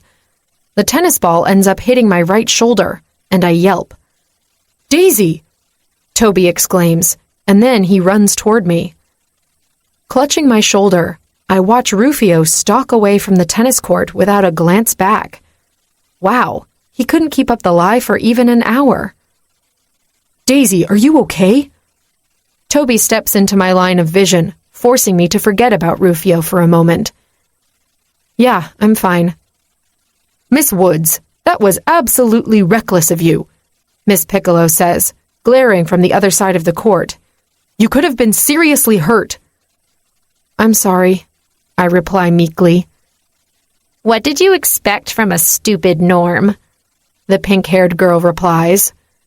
No one asked for your opinion, Miss Winters. Miss Piccolo turns her glare on the annoying fringe. I think I should take Daisy to see the nurse. That was a hard hit, Toby suggests. Miss Piccolo nods. Yes, I think that's best. What about the rest of us? Do we still need to suffer under this heat? We were only here because of the new girl, Conan says. He's still acting much nicer despite Rufio's departure. Well, I suppose... A scream in the crowd cuts off what Miss Piccolo was about to say. Everyone in line turns toward the noise. A mousy girl is now covering her mouth with both hands as she stares at the crumpled form of the pink-haired fringe. Oh, for fuck's sake. Miss Piccolo runs toward the girl on the ground. I exchange a worried glance with Toby before doing the same. Stay back. Miss Piccolo pushes the students out of her way and then crouches next to the unconscious girl. What happened? I don't know, the mousy girl replies. One moment Stella was laughing at the Norm chick, and then the next, her nose started to bleed and she passed out. I'm finally close enough to see the fringe's blood-smeared face. Alicia also bled through her nose before she dropped half dead on top of me. Unable to resist, I ask, did her eyes roll back into their sockets before she fainted? Stella's friend furrows her eyebrows. Yes. How did you know? I open my mouth to reply, but Toby elbows my arm and answers before I can. Lucky guess. Miss Piccolo, do you need help taking Stella to the infirmary? The PE teacher glowers at Toby. Of course not. She lifts Stella easily into her arms and addresses the crowd. I want everyone to return to the main building immediately. She doesn't wait for us to acknowledge her command before she strides off the tennis court. Stella's friend follows the teacher close behind. When Miss Piccolo is out of earshot, everyone begins to speak at once. The word on everyone's tongue is silver voltage. 18. Rufio. I'm going to kill those motherfuckers. I can't believe they left me in the dark for 3 days about what went down in Unearthly Desires. 3 fucking days. Now, Bryce's question on Monday morning makes sense. He wanted to know if I remembered anything. Son of a bitch. I can't believe I was all over Daisy like a hobo on a hot dog and I didn't recognize her. If I had, I most likely would have killed her with my bare hands. I wouldn't even have used my powers. Now that the memories have returned, I no longer want to kill her. only destroy her, and for entirely different reasons. I want her. Despite that she's a norm who doesn't know her place, I want the girl like she's a goddess sent from heaven. This is not a simple carnal desire that can be taken care of with a simple hookup. A deep-seated craving hit me out of nowhere when I smelled her sweet scent on the tennis court, and a blazing fever swept over my body. If I hadn't taken off immediately, I might have thrown her over my shoulder and brought her back to my room. I don't bother returning to school. I need to get my shit in order before I see Daisy again. She can't ever know the momentary power she had over me. No one is home when I burst through the apartment's door. Good. I'm not in the mood to see or speak to anyone, mainly because my friends would be able to tell something is definitely wrong with me. Despite the apartment's emptiness, I don't stop until I'm in my bedroom, closing the door with enough force that it rattles the walls. The mirror hanging above my dresser falls, shattering in 1,000 pieces as it hits the top of the dresser first, before tumbling down onto the floor. Great. 7 years of bad luck. Like I need more horseshit in my life. I step over the glass shards and head for the bathroom. I need a cold shower to calm the fuck down. My uniform comes off with hard yanks, and I won't be surprised if I turned it into rags. I brace both hands against the tiled walls and glance down. The water is ice cold when I step under the stream, and yet my body still feels like it's a furnace. The image of Daisy, dancing half naked on that stage at Unearthly Desires, is forefront in my mind. She was breathtaking, beautiful, sexy as hell. Everything a norm shouldn't be. My cock doesn't care that I hate the girl, that I'm supposed to destroy her. It's standing at attention, rock hard. I wrap my fingers around the shaft and perversely imagine it's Daisy's hand pumping me up and down. A low hiss escapes my lips. I can't remember the last time I needed to jerk off in order to maintain my sanity. But here I am, eyes closed, groaning as my hand does the job I know won't help me much. This kind of need can only be satiated by the one who instigated it. My imagination takes over, and suddenly it's Daisy's mouth that's wrapped around my cock. In my mind, her tongue is warm and expert. I grab her hair and yank hard enough to hurt. She locks her gaze with mine, and her lust-infused eyes are not submissive. No, she's watching me like she's always done since we've met, with defiance. The release comes swiftly. I yell as I milk my orgasm, hating that I wish Daisy was here, on her knees, challenging me. When I've emptied myself on the wet floor, I finally open my eyes. In the throes of my release, I punched a hole through the wall. She got me that riled up. Destroying her is no longer a matter of saying a big fuck you to the knights and their propaganda. It's a matter of self-preservation. If I don't destroy her, she'll destroy me. Phoenix. Rufio thinks he has this bet in the bag, but I know he won't be able to keep up the charade for too long. When he learns about the Unearthly Desires event, he'll be furious, which will naturally lead him to blow the deal with Daisy. I'm counting the minutes until I see the norm again. This damn physics class is boring me to tears. I don't know why idle society insists that we learn the same curriculum as fringes and norms do. We aren't the same. We can do things those with little or no power at all can't possibly imagine.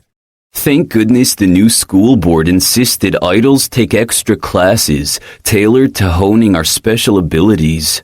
It's the only thing that makes Gifted Academy bearable. Well, that and my bet against Rufio. I bring Daisy's class schedule up on my laptop screen. She's in PE right now, but after that is Advanced English Lit with Bryce and me. A small smile blossoms over my lips. I can't wait to give little Daisy another visual of what's to come. I've never had to chase a girl before. This change of pace is refreshing.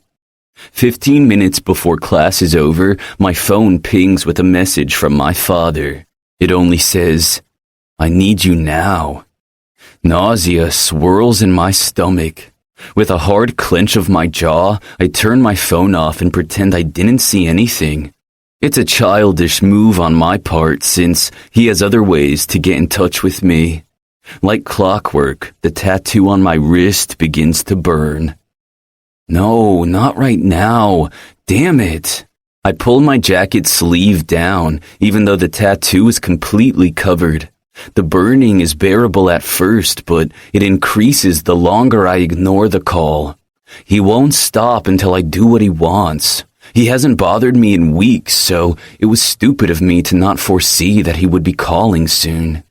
I'm able to endure 5 minutes of pure agony before I finally jump out of my chair and head for the door.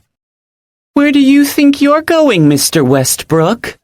Going to see the nurse, I reply through clenched teeth. I don't wait to hear the teacher's reply. Once I'm out in the hallway, I veer to the janitor's closet I've used several times before for hookups. Leaning against the closed door, I don't turn the lights on. My breathing is erratic, so I loosen the tie around my neck. Disgust still sits in the pit of my stomach like week old porridge. I touch the tattoo before my father loses his patience and decides to pay me a personal visit. As bad as it is that he forces me to send him the disturbing visions he craves so much, it's better than having to perform the act in person. The burning stops almost immediately. With a deep inhale, I set up the scene. I'm in my father's office, the odious man's preferred setting. He's sitting behind his desk, watching me with a smug smile on his lips. When I say I need you, I expect to be answered right away, he says. I'm in complete control of the visions I send, including the lines, but I know what the man likes. Fuck. I've been doing this shit for almost 7 years now. I was in the middle of class. Spare me your excuses. He flattens his palm on the desk and stands up. Take off your clothes. I obey his command like the good boy I am, but in the back of my mind, I'm always plotting the day I'll kill him. I've imagined 1,000 ways to off the man, and in all of them, I make him suffer to the point that he begs for the end. It's a dream that I don't see a way to fulfill, though. Not until I find a way to remove the tattoo on my wrist, the proverbial shackles that prevent me from removing the man's heart with my bare hands. I strip naked and wait for him to slowly walk toward me. Even knowing the scene isn't real, shakes run through my body. I bite the inside of my cheek to distract me from the nausea. Puking all over my father's pristine suit won't do, even if this is all happening in his head. He stops in front of me, invading my space.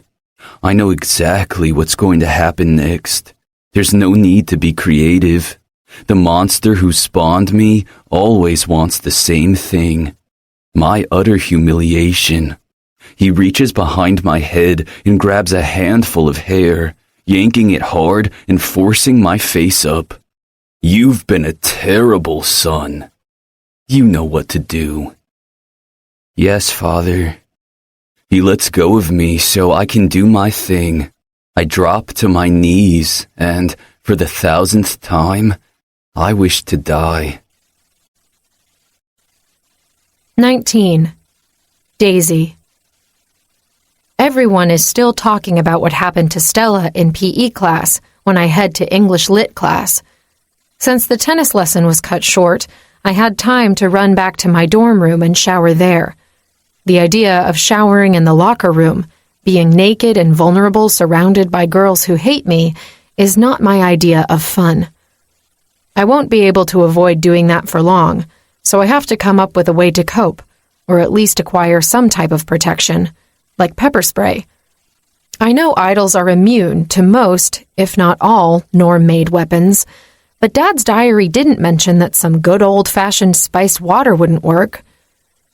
I'm the first one in the classroom, so I head to the back. Let's see if I can survive the 2-hour lecture without drawing attention to myself. I let out a snort. Wishful thinking, Daisy.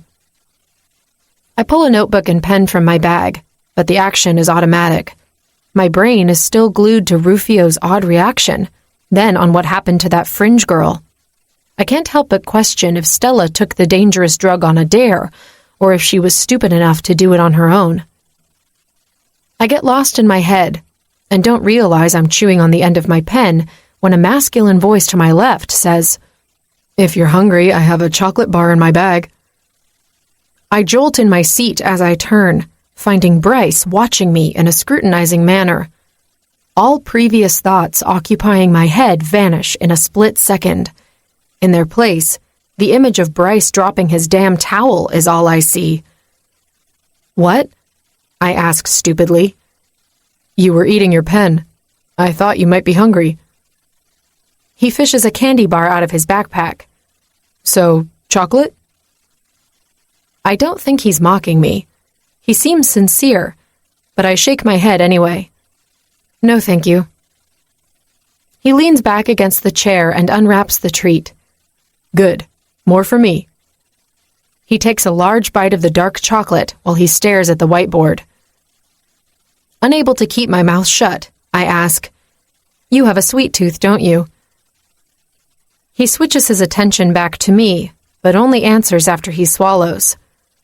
"What makes you say that?" There's no humor in his tone, nor his eyes. He clearly has no clue why I'm asking him that. Wild guess. I open the notebook to a random blank page and fix my gaze on it, trying my best to ignore the fact that Bryce is staring a hole through my face.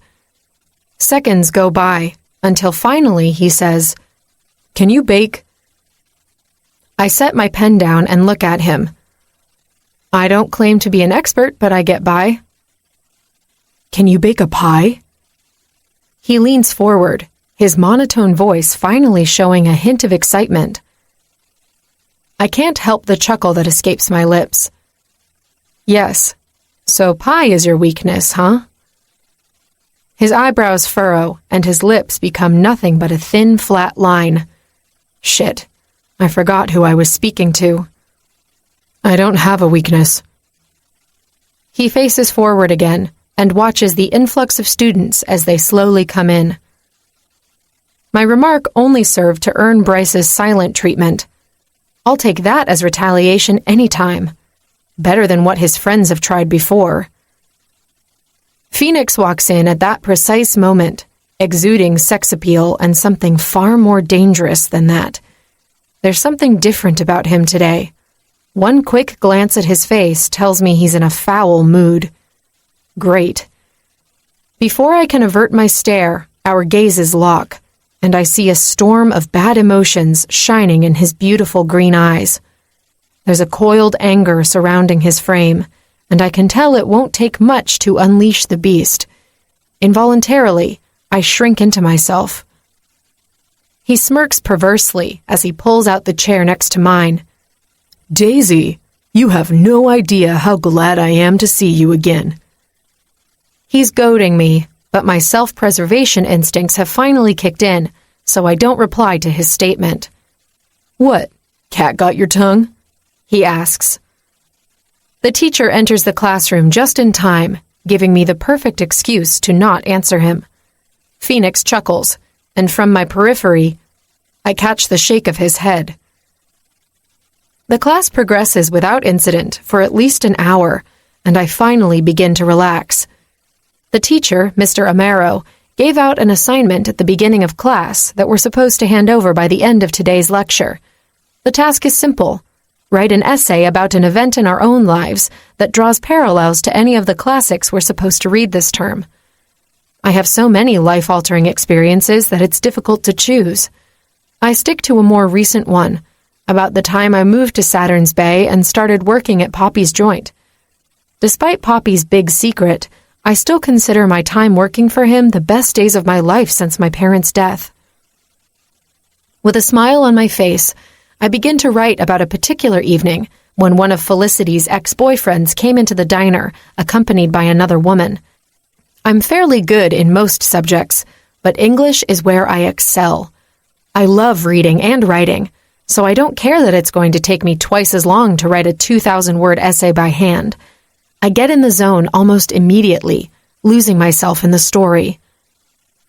I only have a couple of paragraphs left to write when the paper vanishes and I find myself in a different place. There's a balcony to my right, and from where I'm currently sitting, I can see the view of the Saturn's Bay harbor. I quickly take in my surroundings. I'm sitting on a satin sheet-covered bed, and with a gasp, I realize I'm wearing a black silk slip. Fuck me, I'm in one of Phoenix's visions. The door ahead opens, and Phoenix walks in wearing nothing but boxer shorts. Hello, sweet Daisy. I want to jump out of bed and demand that he get out of my head at once. But in his vision, I have no control. I'm just a puppet at his mercy.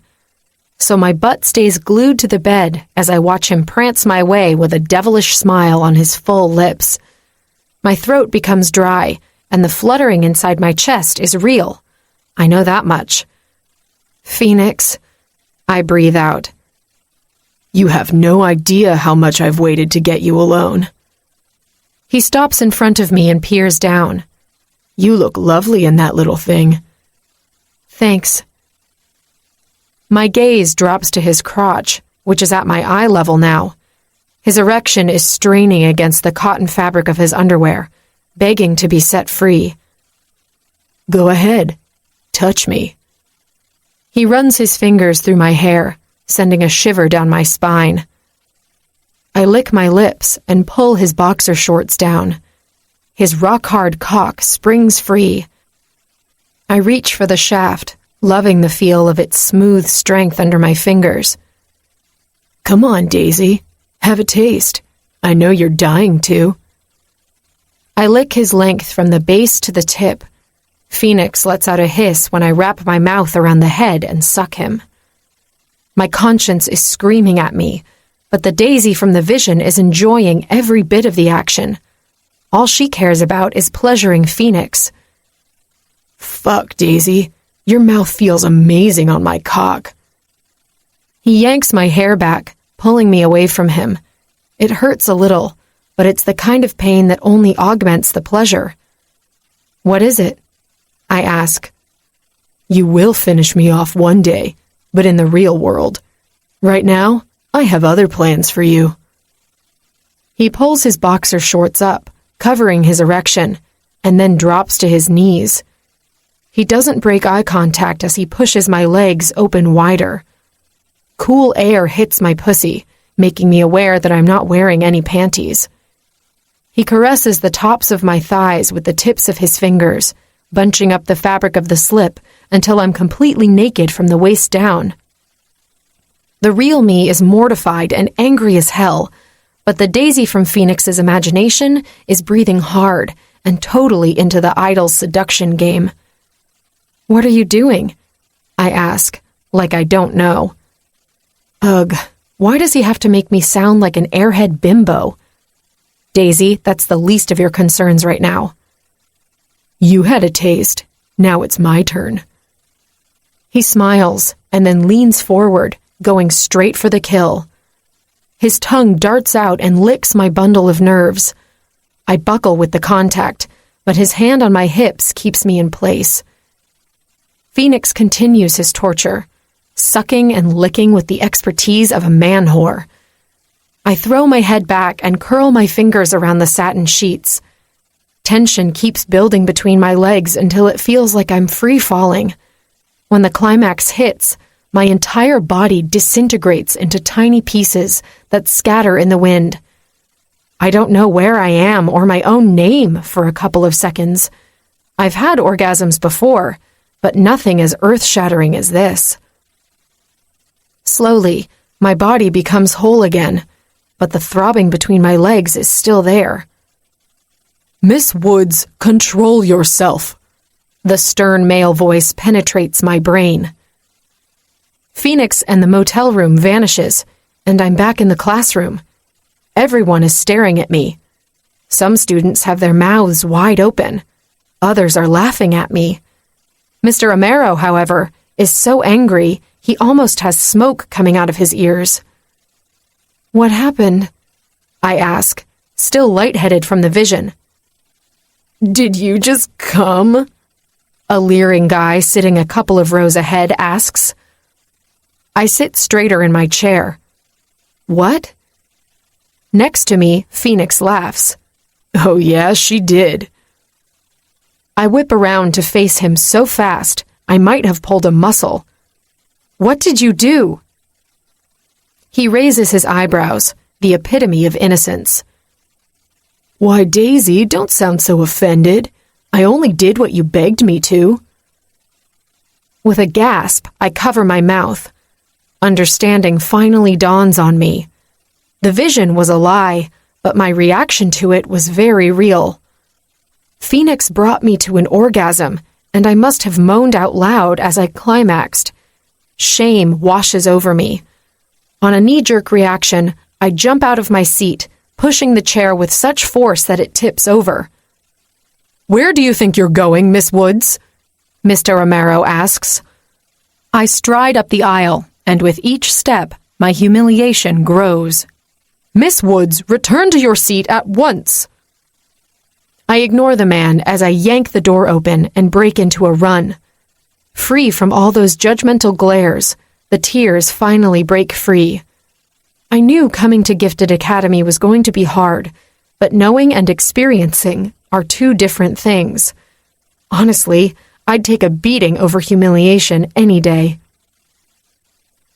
I'm blinded by tears when I round the corner and collide with Morpheus of all people. I bounce off him like a racquetball against the wall. "Watch where you're—" "Save it, okay?" I snap. Without pausing, I walk around him and resume my escape. He saw me crying, which sucks, but at least he didn't try to stop me. I run like the devil is after me, and by the time I reach the dorm building and my floor, I'm panting breathlessly. My hand is shaking when I attempt to unlock the door, and I can't insert the key in the keyhole right away. Damn it. Get it together, Daisy. The sound of a lock turning next door makes my heart leap to my throat. I can guess who that could be. I haven't seen Rufio since he took off earlier this morning. It's not a stretch to assume he shares the apartment with his older brother. Is it a curse or a test that Principal Fallon assigned me the room next door to the most powerful idols in school? My key finally slides into place, and I unlock the door and slip inside my room, just as Rufio opens his. I shut the sucker with a bang and lean against the hard surface. The tears have run dry, but the heaviness in my chest hasn't eased in the slightest. Phoenix made me come in front of all those people, and he relished doing it. Why is everyone so awful? I miss Rosie, Felicity, and even Poppy. I spy the empty boxes in the corner of my room, and the temptation to run back to my old life hits me hard. But I can't do that. The idols have taken too much from me already. I won't allow them to steal this opportunity as well. With morose steps, I approach the bed. I'm determined to stay, but no one can make me attend the rest of my classes today. I need to recover, to rebuild the steely armor around myself. When I'm close enough, I notice the small package lying right in the middle of it, with a note attached. Anxiety takes hold of me, its chains curl tightly around my heart. Someone was in my room. I take a quick glance around, but nothing seems out of place or missing. With a loud gasp, I lift the mattress and check the slice I made in the bottom. Sticking my hand in, I exhale in relief when my fingers brush against the leather cover of Dad's diary. To make sure someone didn't steal the original and leave a fake copy, I remove it from its hiding place. Opening to a random page, I almost cry when I read Dad's familiar handwriting. Clutching my most precious possession against my chest, I turn my attention to the mysterious package. Is this another prank? I read the note first, which only says, "A housewarming gift from a friend." That doesn't comfort me. I set the note aside and unwrap the package. My eyes widen and I suck in my breath, a reaction totally expected considering what I'm staring at. It's a dagger, but not any ordinary dagger. The blade is made of lightning glass, the only material in the world that can kill an idol.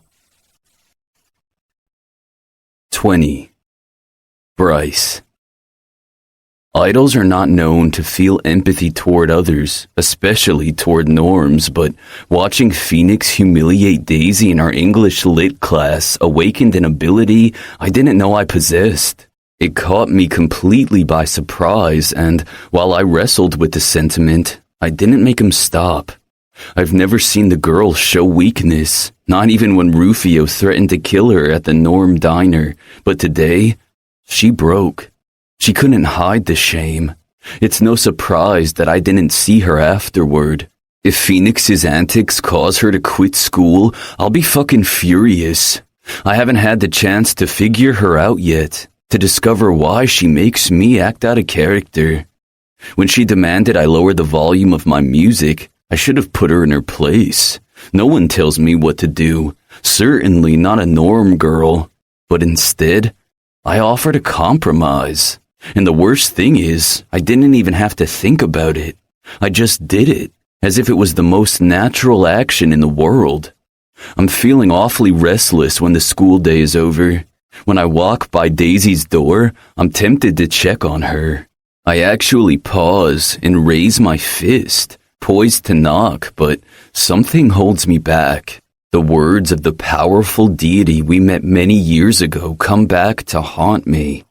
Norms will be the idol's destruction, and it's up to Rufio, Morpheus, Phoenix, and me to stop them. We were chosen, and the mark that God gave us as proof sits heavily on my shoulder. Literally. I reach back and touch the spot over my clothes. It looks like a birthmark in the shape of a lightning bolt. My brother, Morpheus, and Phoenix have the same mark. We were branded when we accepted the call. The others were more than happy to take the deity's words at face value. We had been brainwashed our whole lives to hate norms and look down on fringes after all. I was the only one who had misgivings about the entire thing.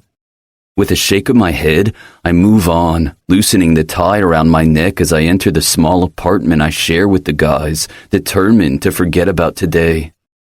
That all changes when my gaze lands on Phoenix, leisurely lying on the couch watching TV. Wrath unfurls from the pit of my stomach, quickly spreading through my entire body like wildfire. Wisps of energy crackle between my fingers. The image on the TV pixelates right before static takes over the entire screen. What the hell? Phoenix sits straighter on the couch, turning to me next. Are you doing this? How dare you? I take a menacing step toward him. Phoenix's eyes widen as he takes in my appearance. I don't need a mirror to know I'm surrounded by a bubble of swirling energy, ready to be unleashed. The lights flicker, and all the appliances in the apartment go haywire. Morpheus and Rufio join us in the living room. Bryce, what the fuck, man? Morpheus says. You fried my laptop. Phoenix raises both hands. Dude, I don't know what's eating you, but you need to chill the fuck out before you blow the entire block out of orbit. No, I won't blow the entire block, only you. With a flick of my hand, I send Phoenix flying across the room. He hits the left wall hard, cracking the plaster before dropping to the floor. What the hell? Rufio says. What did Phoenix do to you? I stop and really ponder what I was about to say. The fury begins to recede, and without it, I can actually think clearly. Phoenix staggers back onto his feet, clutching his right shoulder. He furrows his eyebrows when he says, Bryce, this better not be about that fucking Norm chick. Daisy? Rufio's voice shows his sudden interest. What does she have to do with this showdown? I bumped into her earlier. She was bawling her eyes out. Morpheus chimes in. Really? Phoenix sounds surprised. His eyebrows rise, but almost immediately his expression sobers. I knew I had got into her, but not enough to make her cry. Rufio pinches the bridge of his nose. Can someone please tell me what the fuck is going on? No longer controlled by my rage, I turn to my brother. Phoenix made Daisy orgasm out loud in English Lit today. Rufio's face twists into a scowl. You did what? Phoenix shrugs. I was working on winning the bet. Dark veins appear on my brother's cheeks, and his eyes flash bright blue. He curls one hand into a tight fist, pointing a menacing finger in Phoenix's direction with the other. She'd better not quit school because of you, asshole. Isn't the point of your idiotic bet to make the Norm leave Gifted Academy? Morpheus asks. Rufio gives him a droll stare. Not before she's utterly destroyed, preferably by me. I sense something different in Rufio's aura. There's the hatred he's carried his entire life, but there's also a new spark in him, a flame that doesn't belong. You mean not before you fuck her, right? Morpheus raises an eyebrow. Rufio isn't fucking anyone. Daisy is mine. Phoenix smiles slyly. My brother rolls his eyes. Right. That feisty waitress/stripper will sleep with you after you humiliated her in class. Oh, so you remembered finally, I ask, surprised that Rufio didn't react badly with the knowledge. I honestly thought he would raze the building down to the ground and bury Daisy alive. He attempts to level me with a glare. Yeah, I did remember. Thanks for letting me stay in the dark for 3 fucking days, asshole. Suddenly tired and not in the mood to get into an argument with him, I just flip him off. Morpheus heads for the TV, which is still showing static. He turns the screen off and on, but the static remains. Fucking great, Bryce. The TV is busted. I'll get a new one. I head for my room, done with the scene. Where are you going? Rufio asks. Take a guess, Sherlock, I reply without looking in his direction. There's been another incident involving a fringe and silver voltage, Morpheus says out of the blue. I pause and then slowly turn around. And we should care because... Morpheus's blood drains from his face. He glances away, shoving his hands in his pockets. I'm not saying we should give a rat's ass. I was... Gossiping? Phoenix chuckles. Who do you think is supplying silver voltage to those fringes? That shit ain't cheap. Who cares? If they're stupid enough to take the drug knowing it's dangerous to them, I say good riddance. Rufio reaches for the cigarette pack on the coffee table and fishes one out. Alicia Stones is dead, Morpheus says, trying to sound nonchalant, but the timbre of his voice is slightly different, tighter. What? When did that happen? Phoenix plops on the couch and steals a cigarette from Rufio. Last night. Her sister texted me to let me know. Morpheus walks to the window, not making eye contact with any of us. So, you're chummy with the fringes now, huh? Phoenix jokes. Shut up, Blondie, Rufio snaps.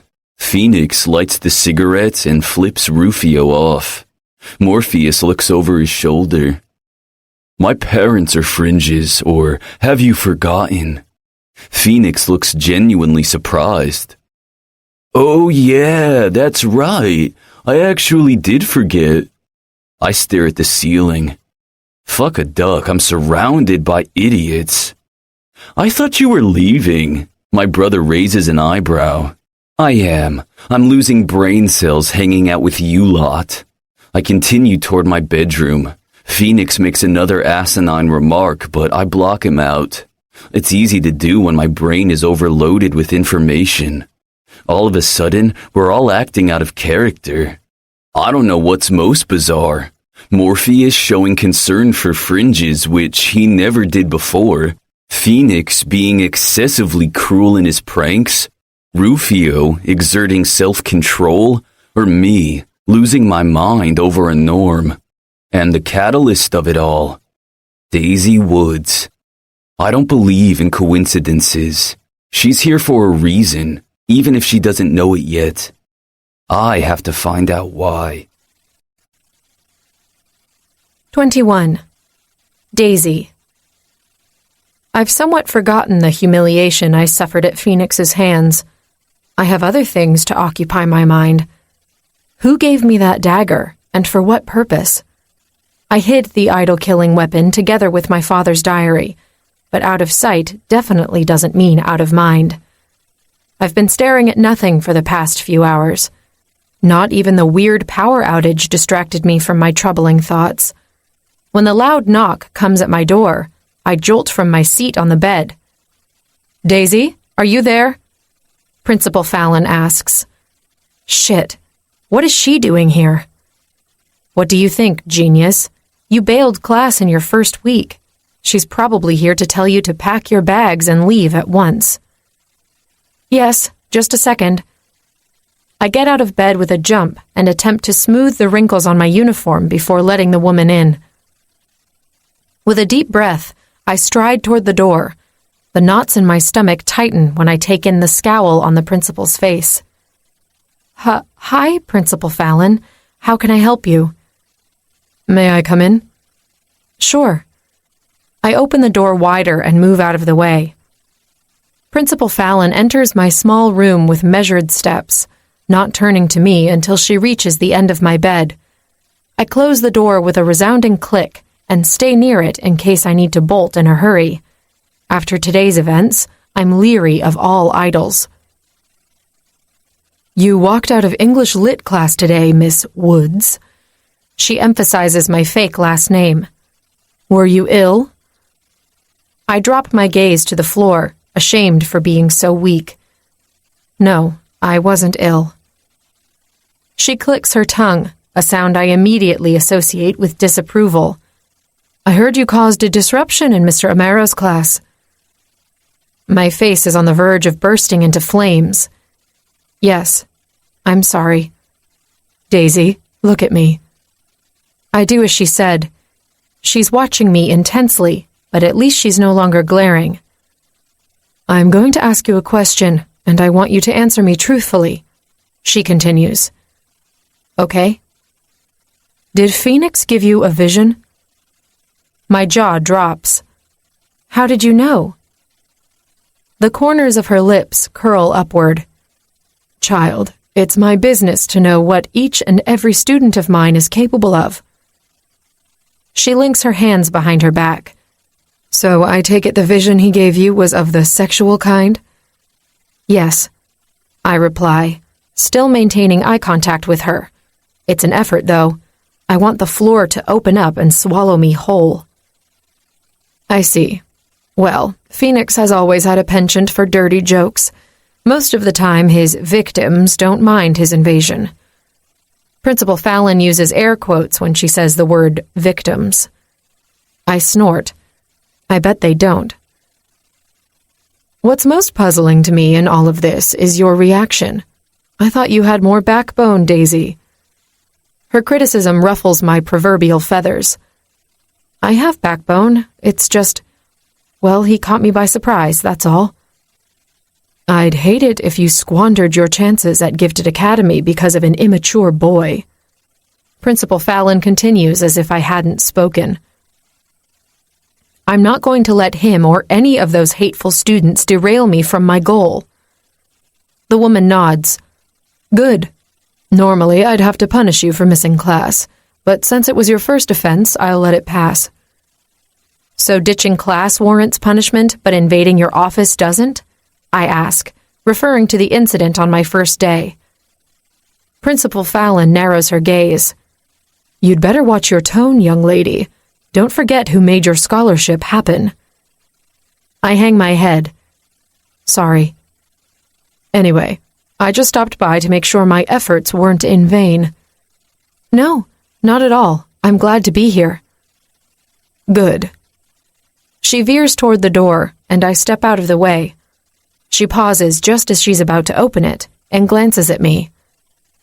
There's nothing I can do that will make Phoenix stop pestering you, but there might be a way for you to block his mind invasions. Really? What? I ask, surprised. Dad's diary talks briefly about the kind of gift Phoenix possesses, but it doesn't mention a way for norms to shield themselves from it. With a smile, the principal replies, You know, there's this wonderful place where knowledge is at the tip of anyone's fingers. It's called a library, and ours is one of the best. She slips out of my room with that parting comment. I flip her off in my head, not daring to actually make the gesture. For all I know, the idol might have a pair of eyes in the back of her skull. I lock the door and then lean my forehead against it with a shuddering breath. I was weak today, and no matter how many excuses I come up with, I can't forgive myself for it. Principal Fallon's visit just made me madder at myself. I push off the door with a brisk movement. I hate to admit it, but I let my guard down today, not only with Phoenix, but also with Rufio earlier. I forgot for a second what powerful idols like them did to my family. I need the anger to fuel my resolve, to build my shield. My phone rings. It's Rosie calling. I curl my fingers around the ancient device and wait a few more seconds before I answer it. I need to control my heartbeat. I can't let Rosie know I'm rattled. Hey, Rosie, I say. Hi, how was your second day? It was good. I sit on the edge of my bed. Good? Really? Her tone is incredulous. You want me to believe those idols left you alone after only one day? I spoke to her yesterday and told her about Phoenix catching me half naked in Principal Fallon's office, but I skipped the part when he gave me that R-rated vision. She doesn't need to know. Yep, maybe they want me to get comfortable, let my guard down, which I already did. Well, they can wait forever. Rosie laughs. They don't know who they're messing with. Shame takes over me. If only she knew how pathetic I was today. How is everything with you? Is that stupid Fringe still giving you trouble? Actually, he died. I jump out of bed. What? How? He overdosed on some stupid idol drug. Rosie's tone is dismissive. I can't blame her for not feeling sorry that her bully is dead. Was it called silver voltage by any chance? Yeah, I think so. Why do you ask? Some Fringe girl here also got sick taking that drug. Really? Do you know what it does? Alarm bells sound in my head. Listen, Rosie, you stay away from silver voltage, okay? It's super dangerous. Fatal, actually, to norms. Geez, will you relax? I'm not stupid, okay? I don't even smoke pot. Is that supposed to make me feel better? Can we please drop the subject? You're getting too motherly for my taste. I wince. I've had to play the mother role often with Rosie, which makes me sad and angry at the same time. She should have had a real mother. We should have had our mother with us. Instead, she got me, a damaged, ill-tempered sister. Sorry that I care, I mutter. Anyway, I called to ask if it's okay if we change Felicity's surprise birthday party location. Shit. Her party is this Saturday. I had completely forgotten. With everything that's happened, who could blame me? And I was the one who had the idea. Why do we need to change the location? Because the Los Tres Amigos restaurant got shut down by the health department. Apparently they had a roach problem. Gross. So we don't have a choice then. I begin to pace. We've been planning Felicity's party since last month. It took me a really long time to find a place where she didn't have history with an employee or the owner. Poppy says he knows a place. Poppy? When did you speak with Poppy? My voice rises to a shrill. It's one thing for me to work with him, knowing his true identity, but it's quite another for Rosie to have any relationship with the guy. When I heard about Los Tres Amigos. Anyway, the place he suggested is a sports bar in Emmilton. That's almost outside of Saturn's Bay. And too close to unearthly desires. I know, but it's the only place we can get so last minute. It's either that or we have to cancel the party. I pinch the bridge of my nose. No, we can't cancel the party. I sigh. Fine. Tell Poppy it's a go. Awesome. This is going to be great, and I can't wait to see you Saturday. I smiled tightly, glad that Rosie can't see my face. I want to be happy. Hell, I should be over the moon to see my sister and friends after a week that's shaping up to be hellish.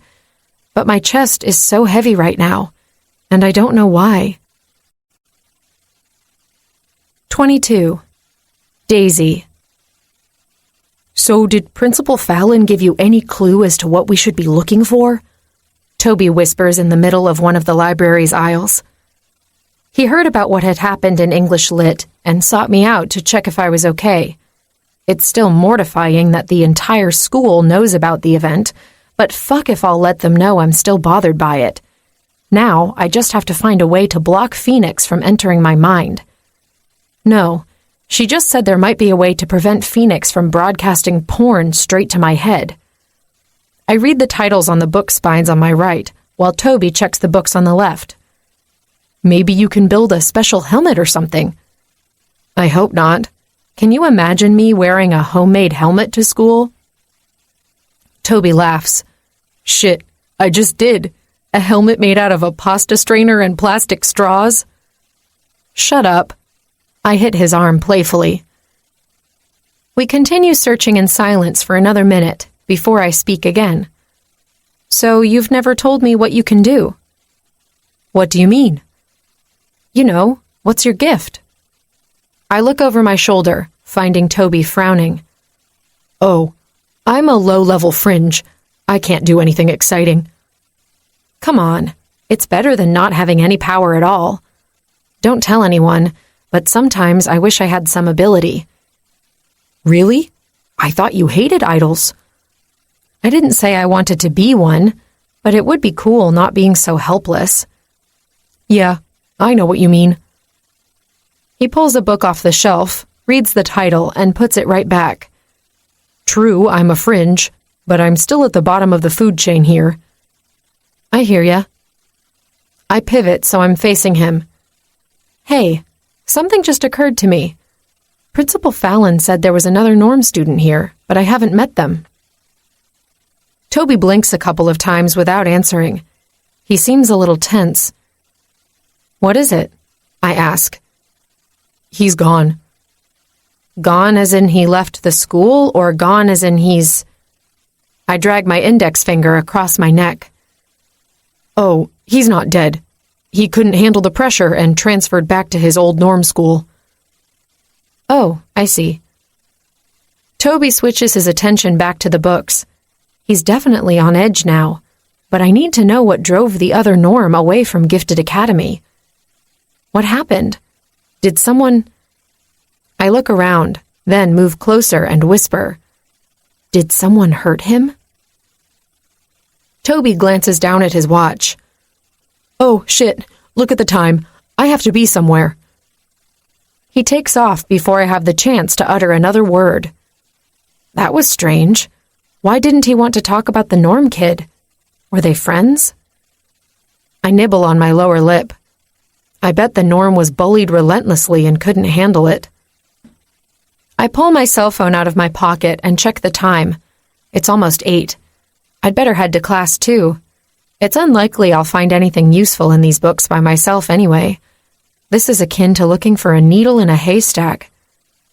Shouts nearby put me on high alert. I leave the aisle and peer in the direction the noise came from. Morpheus is holding a student by his neck while he lifts him off the ground. The guy kicks his legs as he attempts to break free from the chokehold. Other students are watching the scene, frozen in place.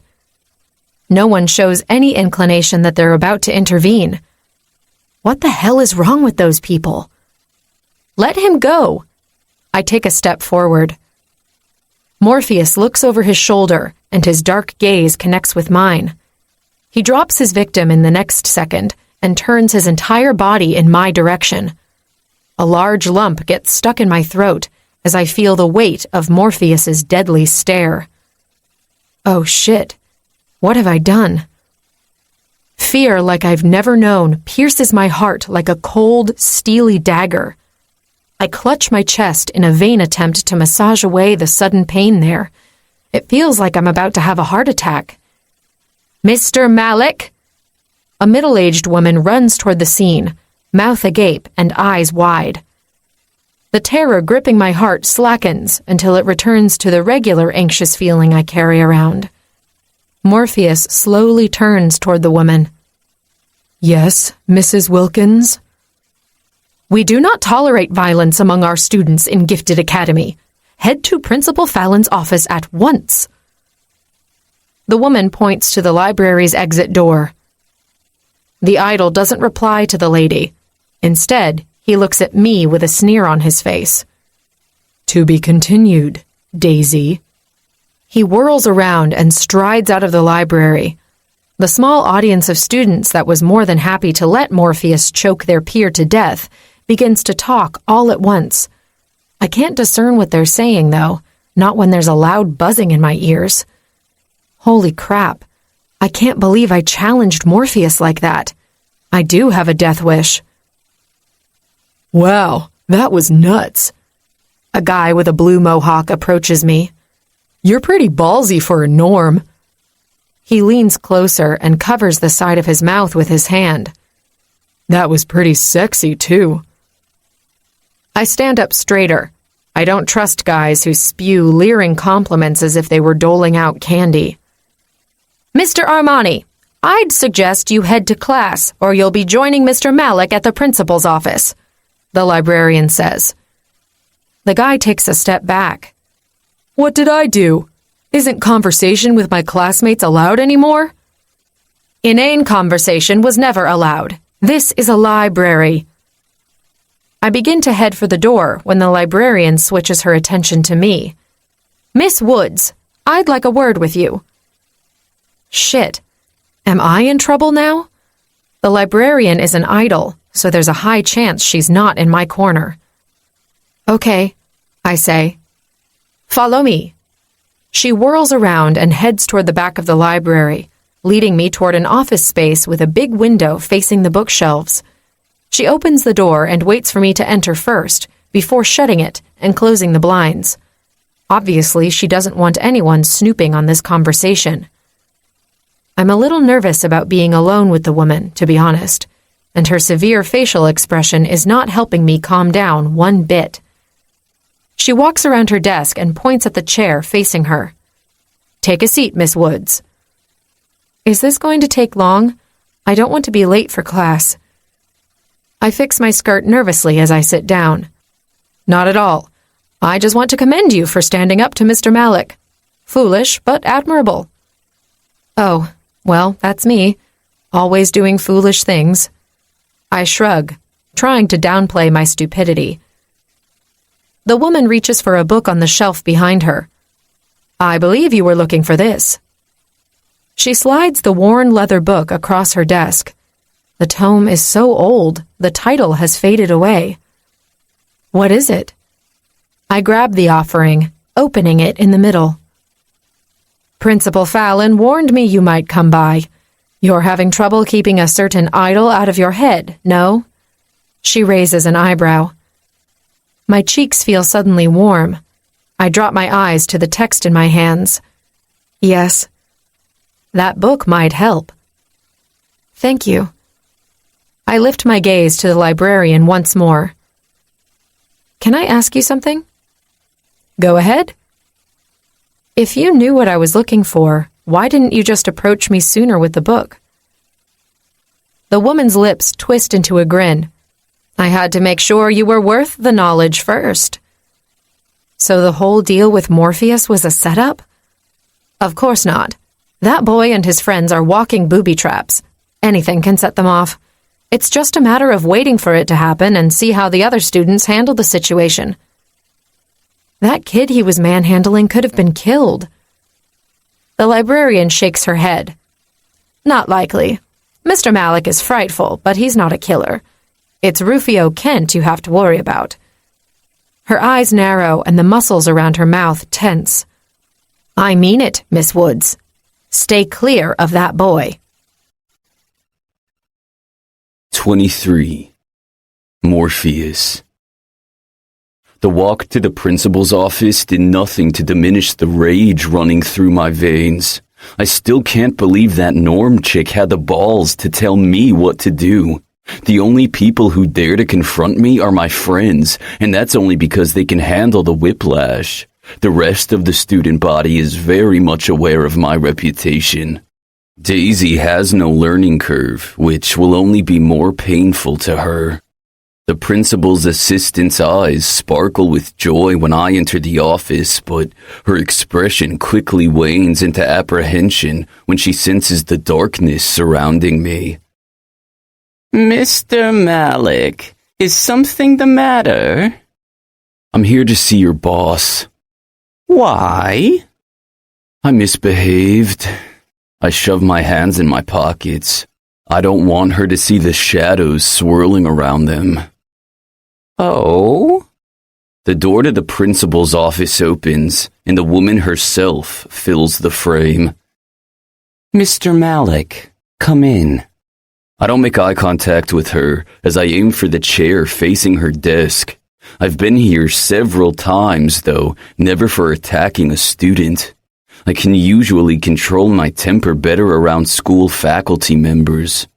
Principal Fallon takes her seat and laces her hands together. Morpheus, what am I going to do about you? I sink in my chair. How about nothing? You attacked 2 students today. I clench my jaw hard before I reply. Both of them asked for it.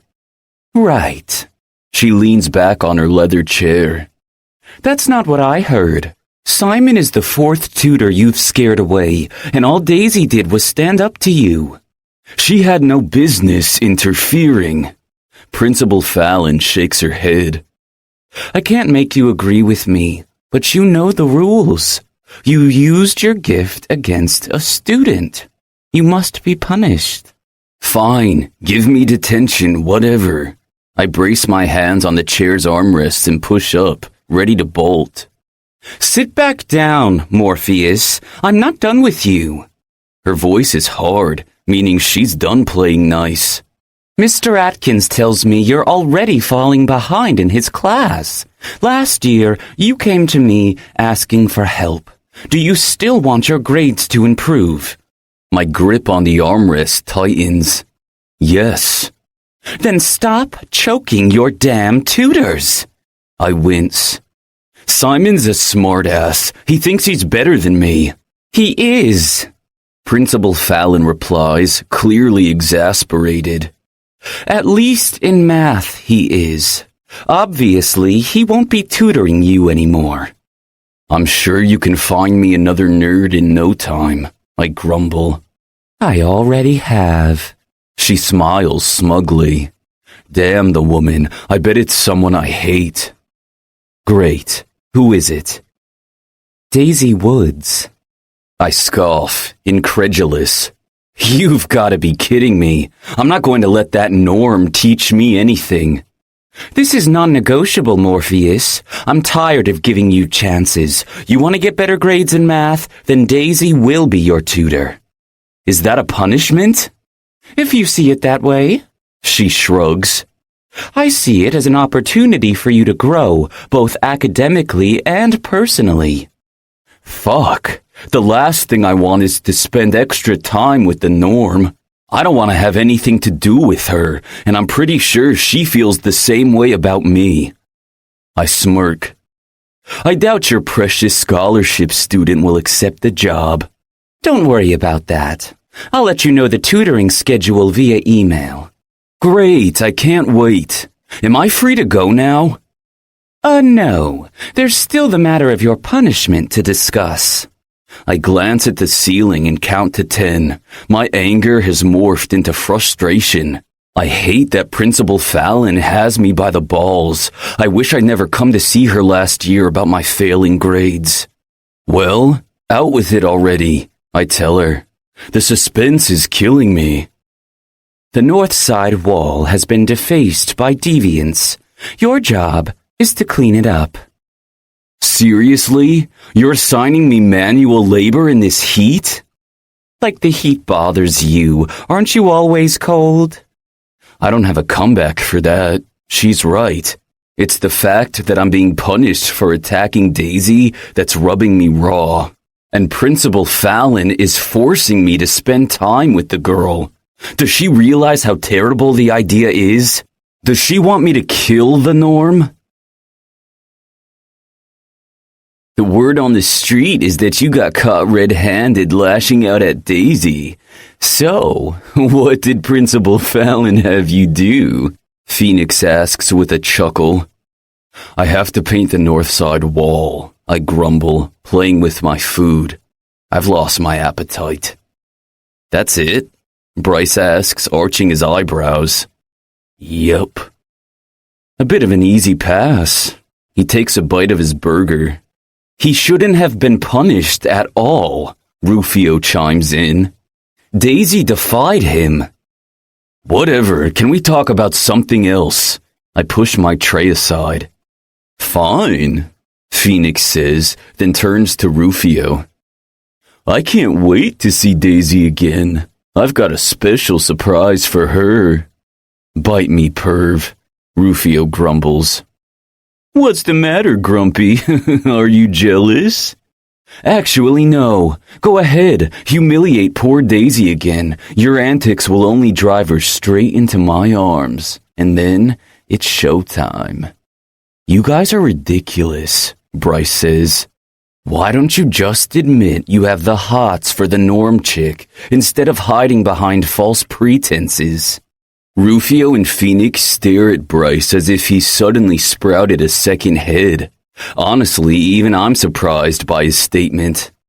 I don't have the hots for that flea, Rufio replies defensively. Really? So it wasn't you who turned into a pathetic mess at Unearthly Desires when the lights went off, and you didn't get to see Daisy naked? Bryce raises an eyebrow. Rufio frowns and then opens his mouth, but no sound comes forth. I can't fault Bryce for his logic, which makes me even more suspicious of Daisy's presence at Gifted Academy. She has a strange influence over my friends, and me, if I'm being honest. Of course I want to bone the girl. I'm not blind, Phoenix replies. She's fucking hot. Have you seen her rack? Damn, I'm getting a hard-on just thinking about it. You're disgusting, I say. As if we had summoned her by merely mentioning her name, she walks into the school cafeteria, alone for once. The fringe kid assigned to be her guide is nowhere to be seen. As one, Rufio, Phoenix, and Bryce switch their attention in her direction. The shadows become restless, reacting to my foul mood. They curl around my silver bracelets, trying to break free. Damn it, why are they being triggered like that? My mother got them for me when my powers increased because my father was terrified of what I could do. It was around that time when we both learned the truth about my birth. He hates me now, and I can't blame him. But I also can't stop trying to change his mind. It's the reason I'm so keen on doing well in school. My father is a renowned professor at Everdale University, a top 5 institution in the country. I honestly don't know how I'm going to sit next to Daisy and allow her to know I suck at math. And worse, let her teach me. Principal Fallon has no idea how much danger she's putting the girl in. Phoenix rubs his hands together. Nice. Maybe I don't need to wait until class to remind Daisy what I can offer. Bryce levels him a murderous glare. Don't you fucking dare. Very rarely do we see Bryce losing his easygoing demeanor, but right now, he's definitely not up for shenanigans. He's dead serious. What's up with you? Rufio watches his brother through narrowed eyes. Since when did you care about the fate of norms? Bryce turns his hard stare on Rufio. Who says I care about the girl? I don't want to get nauseated, that's all. Bull fucking shit. Bryce is lying, and he's not even trying to hide it. Fine. If I can't send little Daisy a nice wet dream, then I'll just talk to her in person. Phoenix starts to get up, but Rufio grabs him by the wrist. Not so fast, Romeo. Let's see how our little clownfish does in a shark-infested ocean. Rufio looks across the cafeteria. Following his gaze, I see what caught his attention. Drusilla and her followers. Terrific. Just like a shark that smells blood in the water, the snob girl sets her predatorial gaze on Daisy. She stands on her high-heeled sandals and strides toward the norm with the determination of someone who's never been told no. To say I dislike her is an understatement, and maybe that's the reason I get up from my chair and veer toward Daisy. She must sense my approach, her eyes widening and her face becoming paler. She doesn't even notice when Drusilla stops next to her, a fact that pisses off the idle bitch, if the fury sparking in her eyes is any indication. She grabs Daisy by the arm and whirls her around. So, you think you can go around ordering idols about? Let go of me. Daisy tries to break free from Drusilla's hold, but it's in vain. Pietro Armani, a moron who thinks he's the hottest thing to ever grace the halls of Gifted Academy, says, "Oh, catfight." I think not. Drusilla addresses Daisy, ignoring Pietro's comment. Someone needs to remind you of your place. Drusilla takes the orange juice from Daisy's tray and dumps it all over her head. She could have used her compulsion to force Daisy to do so, but she's not stupid like me. The use of idle gifts against other students is a serious offense. Regular bullying, not so much. Behind me, I hear Rufio curse loudly. Things are about to get out of hand. Daisy's eyes are closed, but her expression is one of barely contained rage. My eyes drop to her hand, which she just curled into a fist. A vision hits me in that precise moment of Daisy swinging her arm and punching Drusilla in the face. The image vanishes, but I know it'll cause Armageddon if I don't stop her. I grip Daisy's arm, just as she's about to pull it back. You're coming with me. 24. Daisy. I'm shaking, livid, and want to murder someone. I have every intention of punching Drusilla in her ugly face when Morpheus grabs my wrist and unceremoniously drags me out of the cafeteria. I should fight him off, but for once, I don't let my emotions take control. I still remember what it felt like being the subject of his retaliation. A bout of fear strikes my heart, and I don't think it's Morpheus using his power. Not yet, anyway. He was interrupted at the library. Maybe he wants to finish off what he started. My self-preservation instincts kick in, and I kick my heels on the floor and offer resistance. Let me go, you brute, I say. Surprisingly, he complies, but he still watches me with that air of superiority idols are masters of. You look ridiculous. Really? Thanks for the observation, asshole. I wipe the orange juice off my face with my jacket sleeve. Why did you drag me out? I wanted to avoid a massacre on school grounds. I give him a droll stare. Forgive me if I have a hard time believing your bullshit. You should have at least let me get a good hit. Drusilla would have destroyed you. Why do you care? Isn't that what you and your buddies have been trying to do to me since we met? It seems my question caught him by surprise. His eyes widen and his mouth gapes. After a moment, he finally answers. I didn't want to lose my newest tutor. What? Haven't you heard? I'm academically deficient and need all the help I can get. You've been assigned to tutor me in math. He shrugs. I shake my head, which is a bad idea considering orange juice is still dripping from the strands. I need a shower ASAP. The guy I was teaching a lesson before you so kindly interrupted was my former tutor. He's obviously fired, and now you have the job. Bullshit. I'm not going to teach you anything. You're a mean bully. Find someone else. I glare at him. Morpheus narrows his gaze, and a darkness seems to envelop his entire frame. Shit, I've awakened the beast. Again. When will I learn? I look over the idol's shoulder when I catch sight of Toby running down the hallway toward me.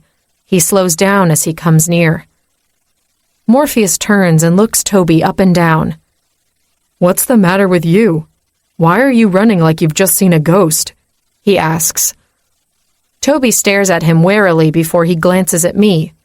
Why are you drenched? I wave my hand dismissively. I'll tell you later. What happened? I have to agree with Morpheus. Toby looks positively frightened. I was on my way to meet you when another fringe girl passed out right in front of me. Morpheus's shoulders become tenser. Was it silver voltage? Toby nods. Yeah, I think so. Her nose was bleeding, and by the time the nurse arrived, she was already convulsing. He pauses and runs a nervous hand through his hair. She didn't make it. What? She died? I ask. Right in front of me. It was horrible. Morpheus rubs his face and looks out in the distance. Alicia Stones also didn't make it. I remember then that Morpheus never brought Alicia to the nurse, and then I get mad all over again. Maybe she would have survived if she'd received prompt medical attention. Morpheus looks at me with a furrowed brow. What's that supposed to mean? You never took her to the nurse. No, I didn't. I took her to her sister, who rushed her to the hospital right away. My anger deflates in an instant. Why didn't you take her to the nurse? Morpheus's expression turns into a scowl, and then his attention moves to a point behind my shoulder. It doesn't matter. Your fan club is here. I'll see you tomorrow at the library at 7. Don't be late. What? Morpheus leaves before I can argue against his statement, but I sense the presence of someone behind me. I whirl on the spot and find Rufio, Phoenix, and Bryce approaching. Fuck no. I don't want to deal with them right now. I've had enough of assholes for one day. I march in the opposite direction, very much aware that I'm still covered in orange juice. If I head to my dorm room to change, I'll be late for PE. I don't want to receive another visit from the principal, so I really don't have an option. To the gym I go. I can't say loud enough how much fun it is to walk under the afternoon sun of Saturn's Bay, covered in sticky juice. Flies and bees follow me like a horde of hungry goblins, trying to score their next meal. I have to run in the end to escape the pesky insects. There are some classes in progress in the building, but mercifully, the locker room is empty at the moment. Inside my locker, I find a clean PE uniform. No extra pair of underwear, though. I forgot to bring one. Oh well. It's better to go commando than wear orange juice-drenched clothes. A quick glimpse of the clock on the wall tells me I have 15 minutes to shower and get dressed before the locker room is invaded by a group of sweaty girls. Plenty of time for me to finish and get out of here. The shower area has little stalls with doors that give us the semi-illusion of privacy. I say semi because, for one, the doors and the walls between stalls only come up to my chest. 2, the doors are made out of glass. Granted, it's milky glass, but you can still see the silhouette of the person inside the stall. I'm definitely going to avoid showering here at all costs. The water jet is potent, though. Despite the heat outside, I still set the temperature on high, and soon my little area becomes enshrouded by fog. I never had access to hot water before, so I'm still getting used to the luxury. My muscles thank me. I didn't realize how tense I was until they began to relax under the warm stream. I'm halfway done rinsing my hair when the booming voices of several girls invade my peaceful cocoon. I let out a gasp and jerk backward, which sends my shampoo bottle tumbling down. Shit, I say. Before the contents spill out, I drop into a crouch and retrieve the bottle. When I rise from my lowered position, I find several girls staring at me. No, not staring, glaring. What? I ask. One of them opens her mouth, but a blaring alarm sounds at the same moment. Is that a fire alarm? She asks. I don't smell any smoke, a second girl replies. I turn off the shower and reach for my towel, which I folded over the stall door. It doesn't matter. We need to get out of here, I say, when none of them make any motion to move. Shut up, Norm. You don't tell us what to do, the first girl who approached me snaps. She's much shorter than me. She also seems young, almost too young to be in high school. Fine, stay here. I don't care either way. I walk around the trio and head for my locker. Halfway there, I not only smell the smoke, but I see it as well. It's drifting out from the ventilation shafts. The other girls in the room have noticed it too, and they head for the exit door at the same time. Shit, don't they have fire drills here? The girl who got to the door first tries to open it, but it won't budge. What the hell? This thing is locked. A tall and athletic brunette pushes the first girl out of the way. Move aside, Whitney. I got this. She grabs the knob and pulls it hard. I can see she's using all her strength by the way her arm muscles are straining. Damn it, something's wrong, she says. Still wrapped in my towel, I ask, does anyone here have telekinesis or, hell, super strength as a gift? The girls clustered near the exit door all turn to me as if my question was insane. Finally, one replies, We aren't idols. Wait, none of you? Why are you so shocked? The athletic girl asks, narrowing her gaze. Idols and fringes are usually kept separate during physical activities. Oh, I didn't know that. Whatever. We need to get this door open. The fire alarm keeps blaring in the background, and the smoke continues to fill the locker room. My eyes sting from it. I cover my nose with the back of my forearm, attempting to protect my lungs from inhaling too much of the toxic fumes. Coughing ensues throughout the room. I can tell the fringe girls are on the verge of panicking big time. Well, me too. Is there anything here we can use to try to jam the door open? I ask to no one in particular. I get no answer besides traded, anxious glances. Does anyone have a cell phone, then? Some of the girls nod and disperse. Not the athletic chick. She keeps trying to force the door open. For fuck's sake, this isn't right. I should be able to open this motherfucker. If it's locked, that'd be pretty hard, I say. She levels me with a glare. You don't understand. I'm not an idol, but I'm a level 6 fringe, and my gift is enhanced strength. Okay, that's definitely not a good sign. Even if she's not that powerful, she should be able to open a locked door. I glance at the exit once more, and then move closer to the knob. A sliver of dread runs down my spine. I can't see the locked bolt between the door and its frame. The door isn't locked, I say. What? The fringe girl pushes me out of the way and takes my place. Son of a bitch, I knew something was off. Someone is keeping us trapped here on purpose. In a fit of rage, my companion lets out a yell and starts to punch and kick the door. She puts a few dents in it, but unfortunately she can't punch through. A circle of worried girls forms around us. They all share the same fearful expression. Anyone able to call for help? I see a lot of head shakes. That's definitely not good.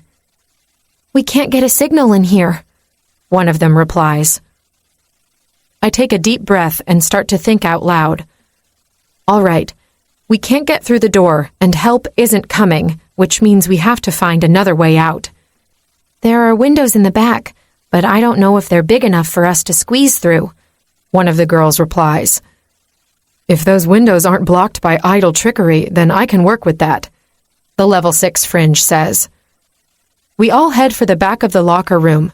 The smoke isn't as thick here yet. The windows are close to the ceiling and narrow.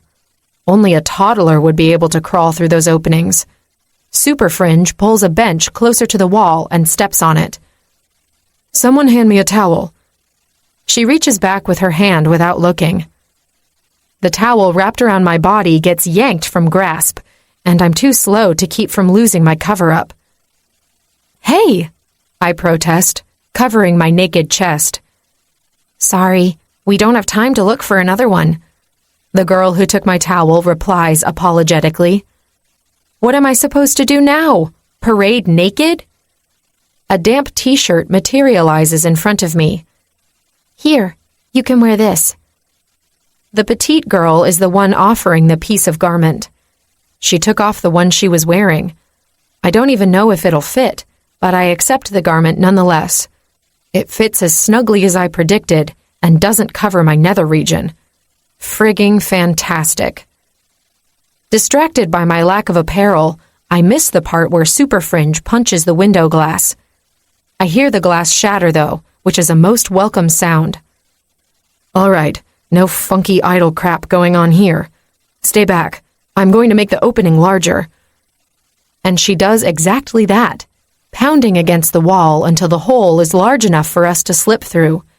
Surprisingly, she doesn't go out first, helping the other girls out instead. I stay back and wait until I'm the last one standing. These girls are young, around Rosie's age, and Fringes are not. They were scared out of their minds. Super Fringe looks over my shoulder and asks, "What are you waiting for? Come on." She offers me her hand, but a second before I reach over, the entire ceiling above her collapses, burying her under a pile of rubble. I yell and inhale a bunch of smoke in the process. The opening she created is gone, but I'm not even worried about that now. I start digging, moving the pieces of plaster and concrete out of the way. Only her outstretched arm is sticking out from under the mountain of debris. The room has turned unbearably warmer, and the smoke is smothering. I can barely see anything, but I don't stop digging. Hang in there, Super Fringe. I'll get you out. There's a loud blast behind me, but I don't look back, nor do I stop what I'm doing. A moment later, a pair of strong arms pulls me away from my task. No, let me go. I need to get her out. Stop struggling, stupid Norm. I'm trying to help. I recognize Phoenix's voice despite the difference in his tone. It's missing its usual seductive flair. Then help her already. I point at the rubble. Stand back. He steps in front of me, and a second later, all the rubble lifts into the air, revealing the unmoving form of Super Fringe. Phoenix sends the debris flying to a corner while I run around him and drop to my knees.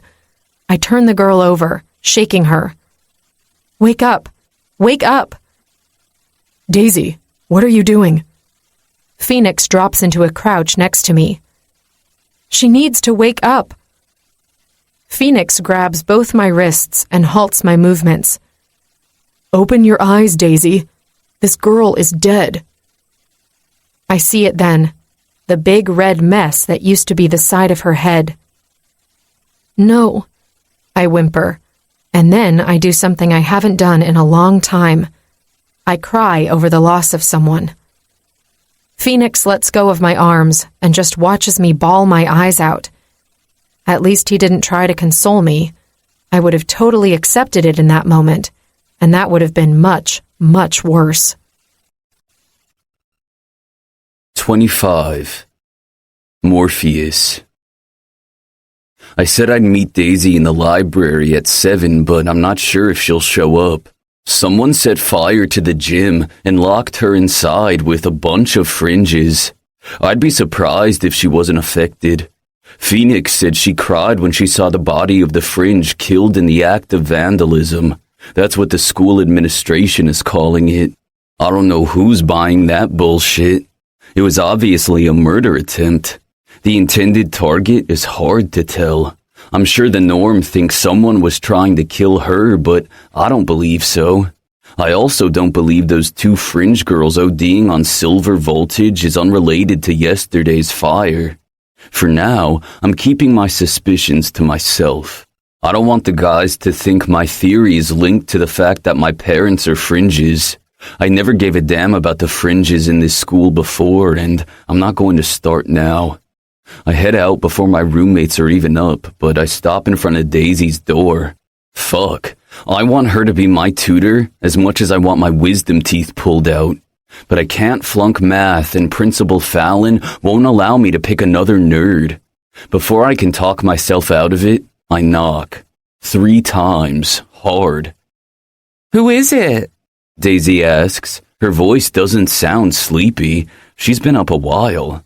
I clear my throat, finding it suddenly dry. Morpheus.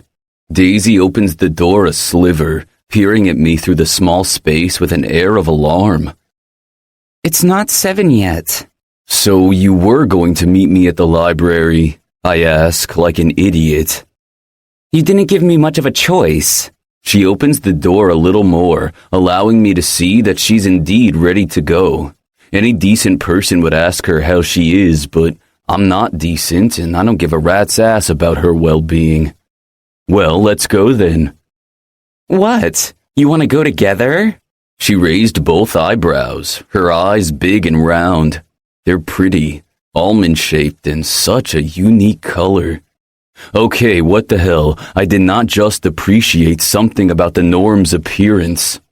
Obviously, we're going in the same direction. If we don't walk together, one of us will be late. Right. Let me get my bag. She turns on her heels and my traitorous eyes drop to her ass. For fuck's sake, I must be losing my mind. It's one thing for Phoenix to take note of the girl's looks or for Rufio to lust after the Norm he claims to hate, but it's quite another for me to do so. I know better than that. I sense every time I'm near Daisy that she's going to be our destruction. I'm not clear on how she's going to trigger it, but there's no doubt that she'll be the catalyst of a big change in our world. Maybe I should just kill her now and deal with Principal Fallon's wrath later. The shadows within me agree. They lick at my skin, leaving me cold where they touch. A shiver runs down my spine, and I pull the lapels of my jacket closer together. Are you cold? She asks before she closes the door. No, I'm fine. I begin to walk, and Daisy follows right behind me. She doesn't walk faster to keep up. I halt abruptly, and she hits my back. Ouch! I'm sorry, why did you stop? I spin around, fighting the urge to grab her by the neck again. Who cares why I stopped? Are you blind or something? I was texting.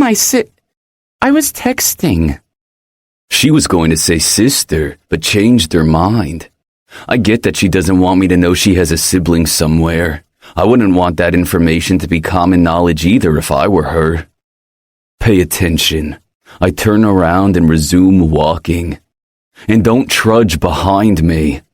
I don't trudge. I'm not a troll. Besides, I was giving you space. What will people think if they see us together? She asks mockingly. Fuck what people think. Walking side by side with you doesn't compare to the humiliation of having you tutor me. I don't get why Principal Fallon is forcing us together. It's almost like she has an ulterior motive. Daisy says. It sounds like an offhanded comment, as if she doesn't know her role in the story. It's possible that she doesn't, but that doesn't make her any less dangerous. Daisy. It's hard to believe someone so powerful can be so clueless when it comes to simple equations. Math is the easiest science there is. It's common sense. All right, let's try this one more time, I say, unable to hide my frustration. I've been trying to explain the same problem to Morpheus for over 15 minutes. He grips my wrist tightly, stopping me from writing on his notebook. You'd better drop that condescending tone, Norm. Or what? Are you going to choke me like you did your last tutor? I stare straight into his eyes, letting my anger cover up the fear. It's hard to keep my body still, though, to not let the tremors take control. His jaw is clenched tight, and his brown eyes are filled with so much hatred, it feels like poison. With a quick narrowing of his gaze, he releases my wrist and looks away. I'm done with tutoring for today. I look at the clock mounted on the library's wall. We still have 20 minutes left to go. He whips around fast, and my knee-jerk reaction is to pull away. I said I'm done, he grits out. Overcome by boldness and foolishness, I grab his wrist. My fingers curl around some type of bracelet underneath his uniform jacket, and my hand instantly becomes freezing cold. With a gasp, I watch dark shadows slip from underneath his jacket and cover my hand, wrist, and forearm. My throat closes up, and I can't get air into my lungs. Oh my God, I croak. A second later, I yank my arm back and clutch my numb hand against my chest. Mercifully, I can breathe again. To my surprise, Morpheus isn't staring at me like he wants to kill me. Instead, he's watching me with wide eyes. His breathing is also out of whack, shallow. With a jump, he pushes his chair back and stands up. He doesn't even collect his things before he storms out of the library. My heart is still beating at staccato rhythm as my brain attempts to grasp what the hell just happened. I don't move from my spot for I don't know how long, until the first school bell finally jars me from my inertia. With a jolt, I collect my stuff, and then I shove Morpheus's books and notes into his bag. In my hurry, I drop his notebook on the floor. A folded piece of paper falls from inside. Curious, I unfold the sheet. A very detailed drawing of a tall man standing in the middle of a jungle almost leaps out from the paper.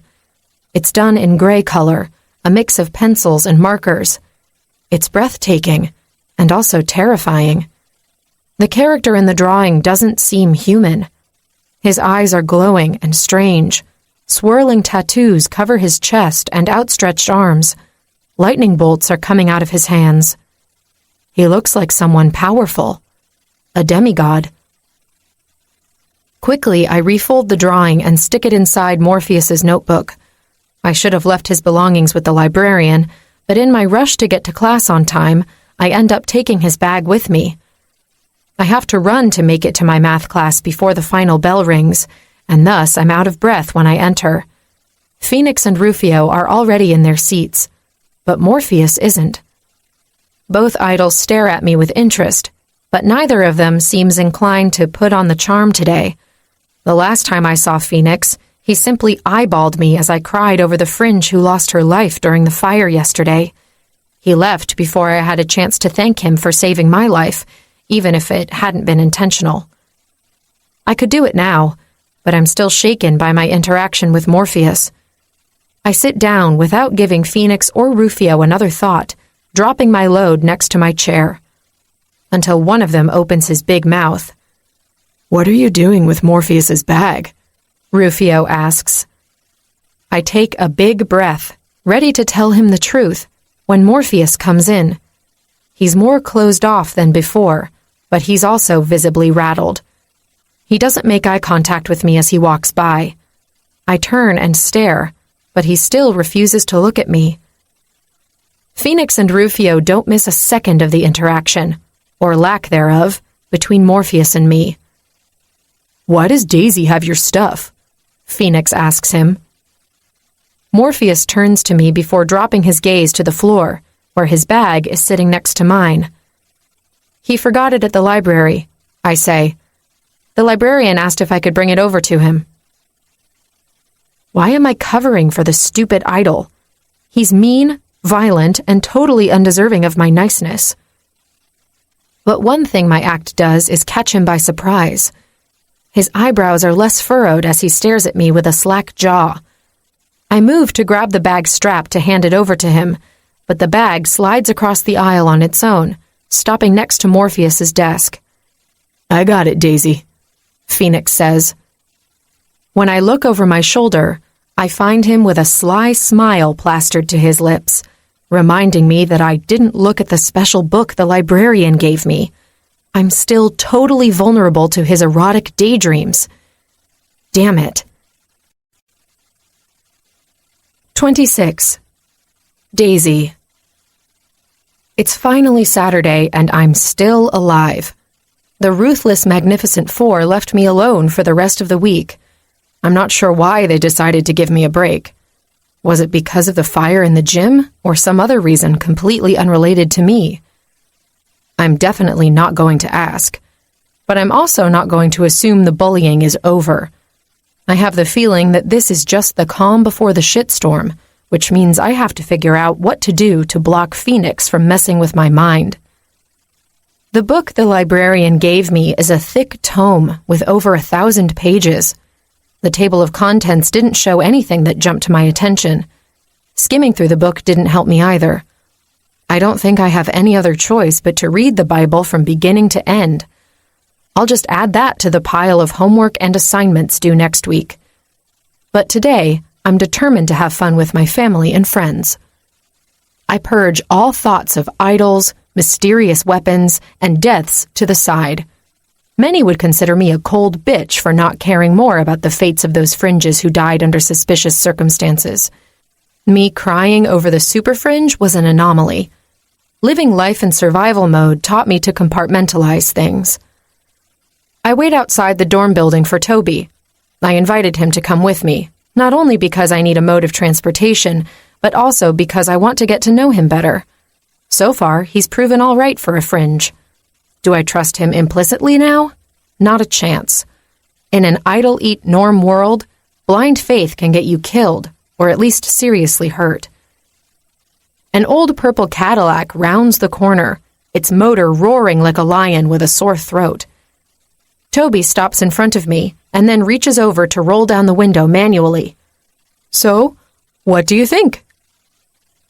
I lean forward and peer inside the vehicle. The black leather upholstery is mostly in good shape, besides a tear on the back of the front seat, which has been patched up with silver tape. Toby, I had no idea you had a pimp heart. He laughs. For $200, I could be anything, even a funeral director. I raise an eyebrow. Were you considering buying a hearse? Yup. It was between Purple Delight here or the hearse. He rubs his hands over the car's steering wheel affectionately. You seriously named your car Purple Delight? I pull the door open and slide in. The roomy seat almost swallows me whole when I sit down. Toby shrugs. I'm not very good with names. So, where are we going? The party is at a sports bar in Emmilton. I fish out the directions I was able to print from the library's computer. Here, I got us a map.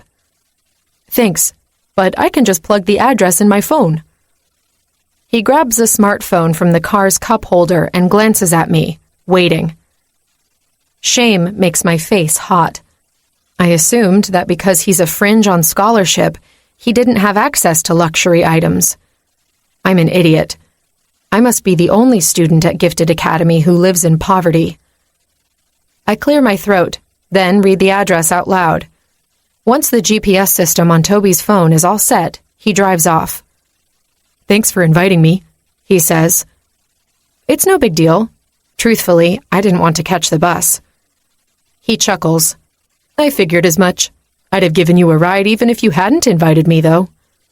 That would have been so rude. Nah, I wouldn't have thought so. I guess I've been surrounded by idols for too long. I don't know the difference between rudeness and downright cruelty anymore.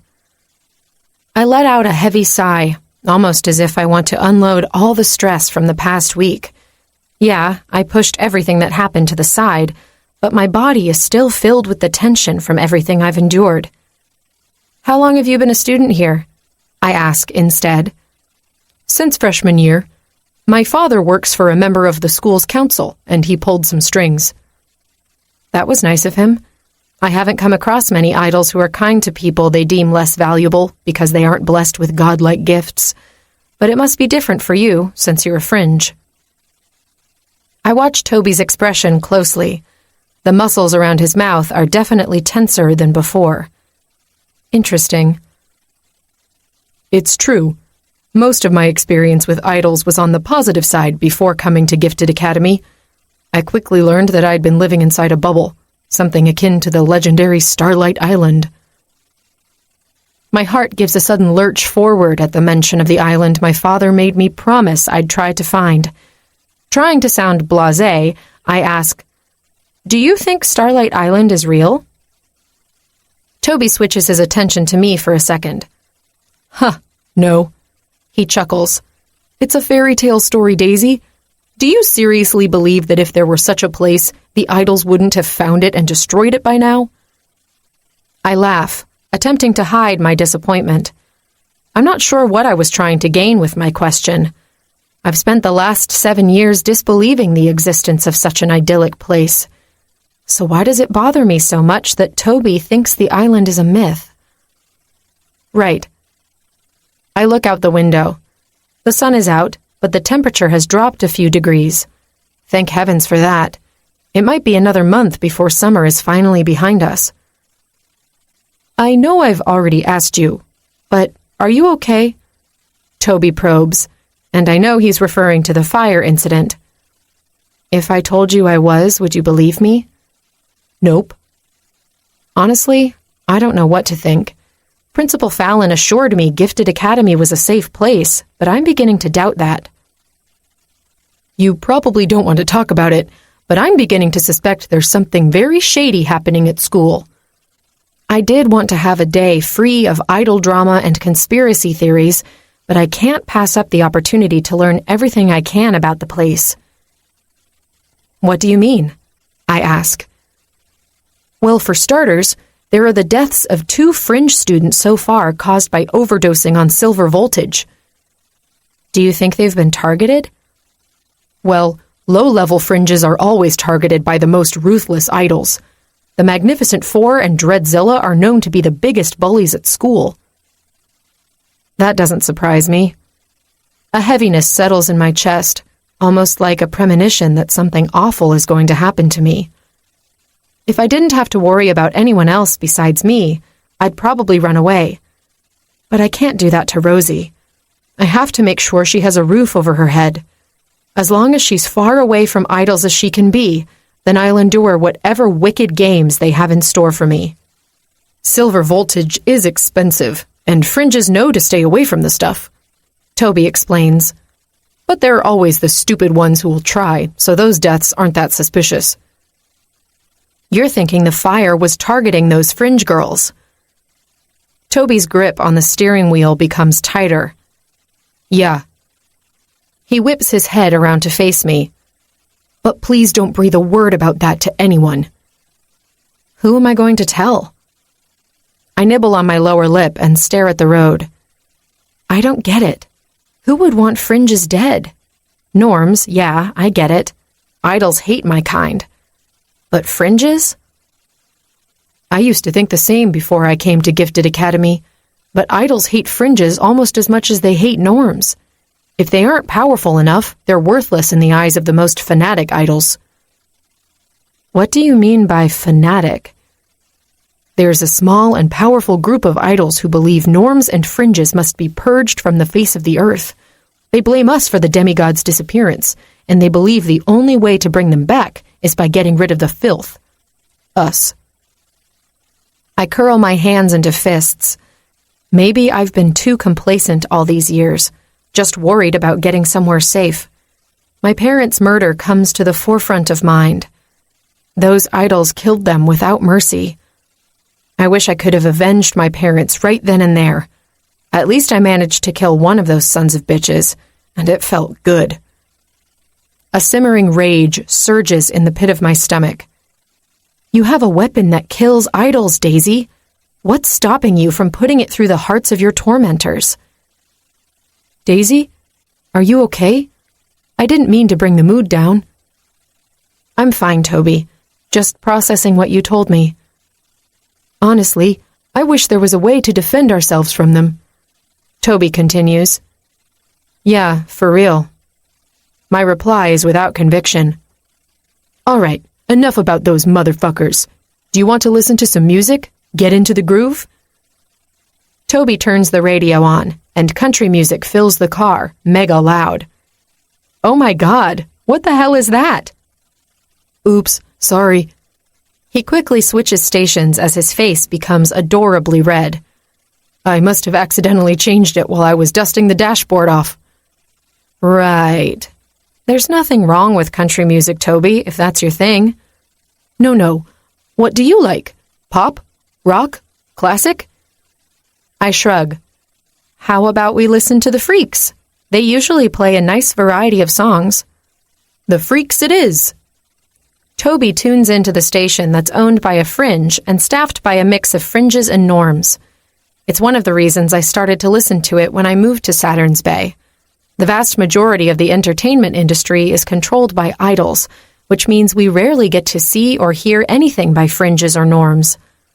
One of my favorite songs comes on, and I begin to sing along under my breath at first. But then, Toby turns the volume up and joins me. We lock gazes right before we belt out the lyrics, bouncing our heads to the beat of the song. The gloominess finally begins to dissipate. Then, the car's engine starts to sputter. Hey, what was that? I ask. I don't know. Toby frowns at the dashboard. The car slows down, and a moment later, smoke comes out from underneath the hood. Shit! Toby turns on his hazard lights and exits the highway. We both get out of the car to check what the problem is.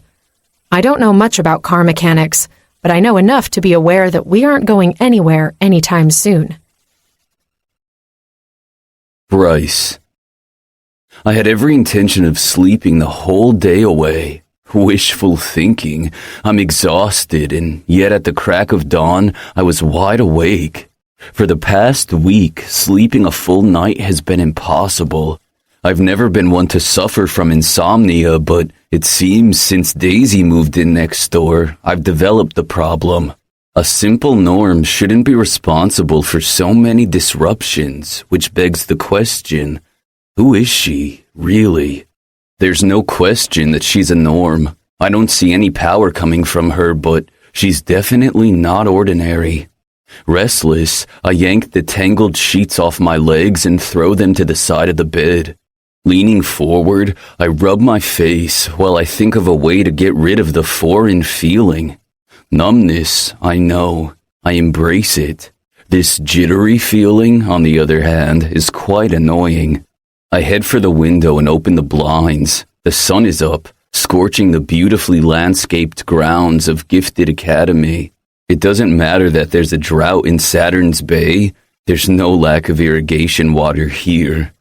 Filled with a sudden impulse, I put on a pair of shorts and a t-shirt and head out. Maybe a walk in the heat will get my head in order. But peace of mind is not meant to be. Just before I'm about to push open the door of the building, I catch sight of Daisy waiting by the curb. I stop automatically, and my hesitation baffles me. Since when do I avoid norms? They should be the ones cowering away from us. A purple Cadillac Menace parks in front of her. Even from where I am, I can see it's about to fall apart. It ought to be towed away by the Department of Highway Safety.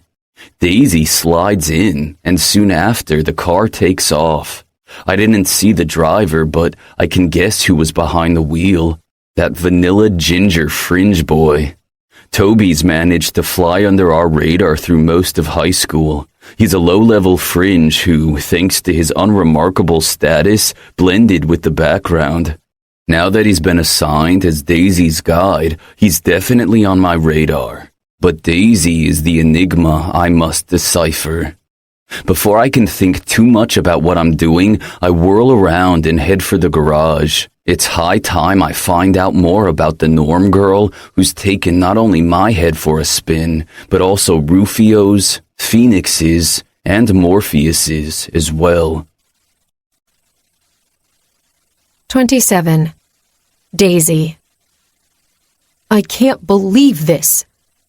Toby puts his hands on his hips and glares at his overheated carburetor. I just had the car serviced. How old is this piece of... how old is Purple Delight anyway? 19. I gasp. 19? It's older than us. I'm surprised it runs. Toby whirls around and points a finger at me. Hey, no dissing my car. I raise both hands in a sign of peace. Sorry, I didn't mean to offend. What are we going to do? I glance at the long road ahead of us. Not a building in sight. We're probably 20 miles away from Saturn's Bay city center, and I promised I'd pick Rosie up early before we headed to Emmleton. I need to call a tow truck. Toby sighs. Crap, that's going to cost all the money I've managed to save this month. I'd chip in if I had any to spare. I shove my hands in my skirt's pockets. Toby waves his hand dismissively. Don't worry about it. It's my car, my problem. The sound of a vehicle approaching has both of us glancing into the distance. It's a black luxury SUV, shining under the sunlight. It slows down before parking just behind Toby's car. The windows are tinted, so I can't see who's behind the wheel, but I know it must be an idol or a very well-to-do fringe.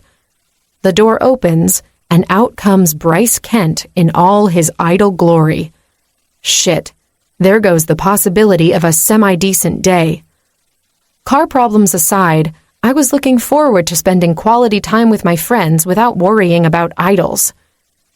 It seems you're in need of roadside assistance. He approaches us, eyeing Purple Delight's open hood. Don't tell me you moonlight as a car mechanic, I ask. Toby elbows my arm and tries to convey a silent, urgent message with his eyes. Shut the hell up, Daisy. Crap on toast. He's right. It's like I have a disease or something. I see an idol and I can't help but want to antagonize them. Bryce turns his attention to me. No, but I can get one here quickly. It's okay. I appreciate the offer, but I'm just going to call a tow truck. Toby quickly replies. Are you sure? Bryce raises an eyebrow. It could take a while. Nodding fast like a bobblehead doll, Toby says, Yes, I'm sure. He's jittery and tense. I don't blame him. I'm also uneasy in Bryce's presence. He doesn't seem to be out to screw with us, but you never know with these guys. Toby walks away with his phone glued to his ear, leaving me alone with Bryce, who is now watching me closely.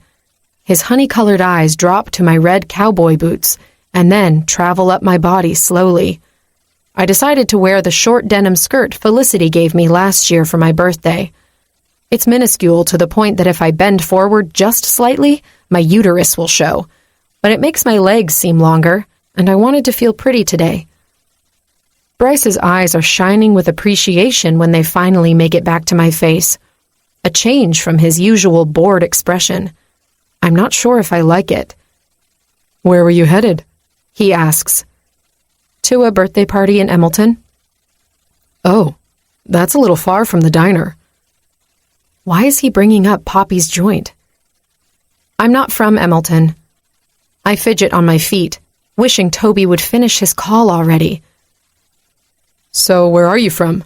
Your accent is different. East Coast? A sliver of dread rolls down my spine. I don't want to tell him anything about my past. Toby returns just in time to save me from answering Bryce. I've got bad news, he tells me. The tow truck won't be here until the end of the day. What? You're kidding. There's a tightness in my chest now. I have to get to Saturn's Bay.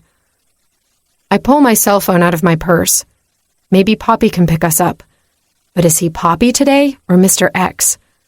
I nibble on my lower lip. I can't call Mr. X. I don't even have his phone number anyway.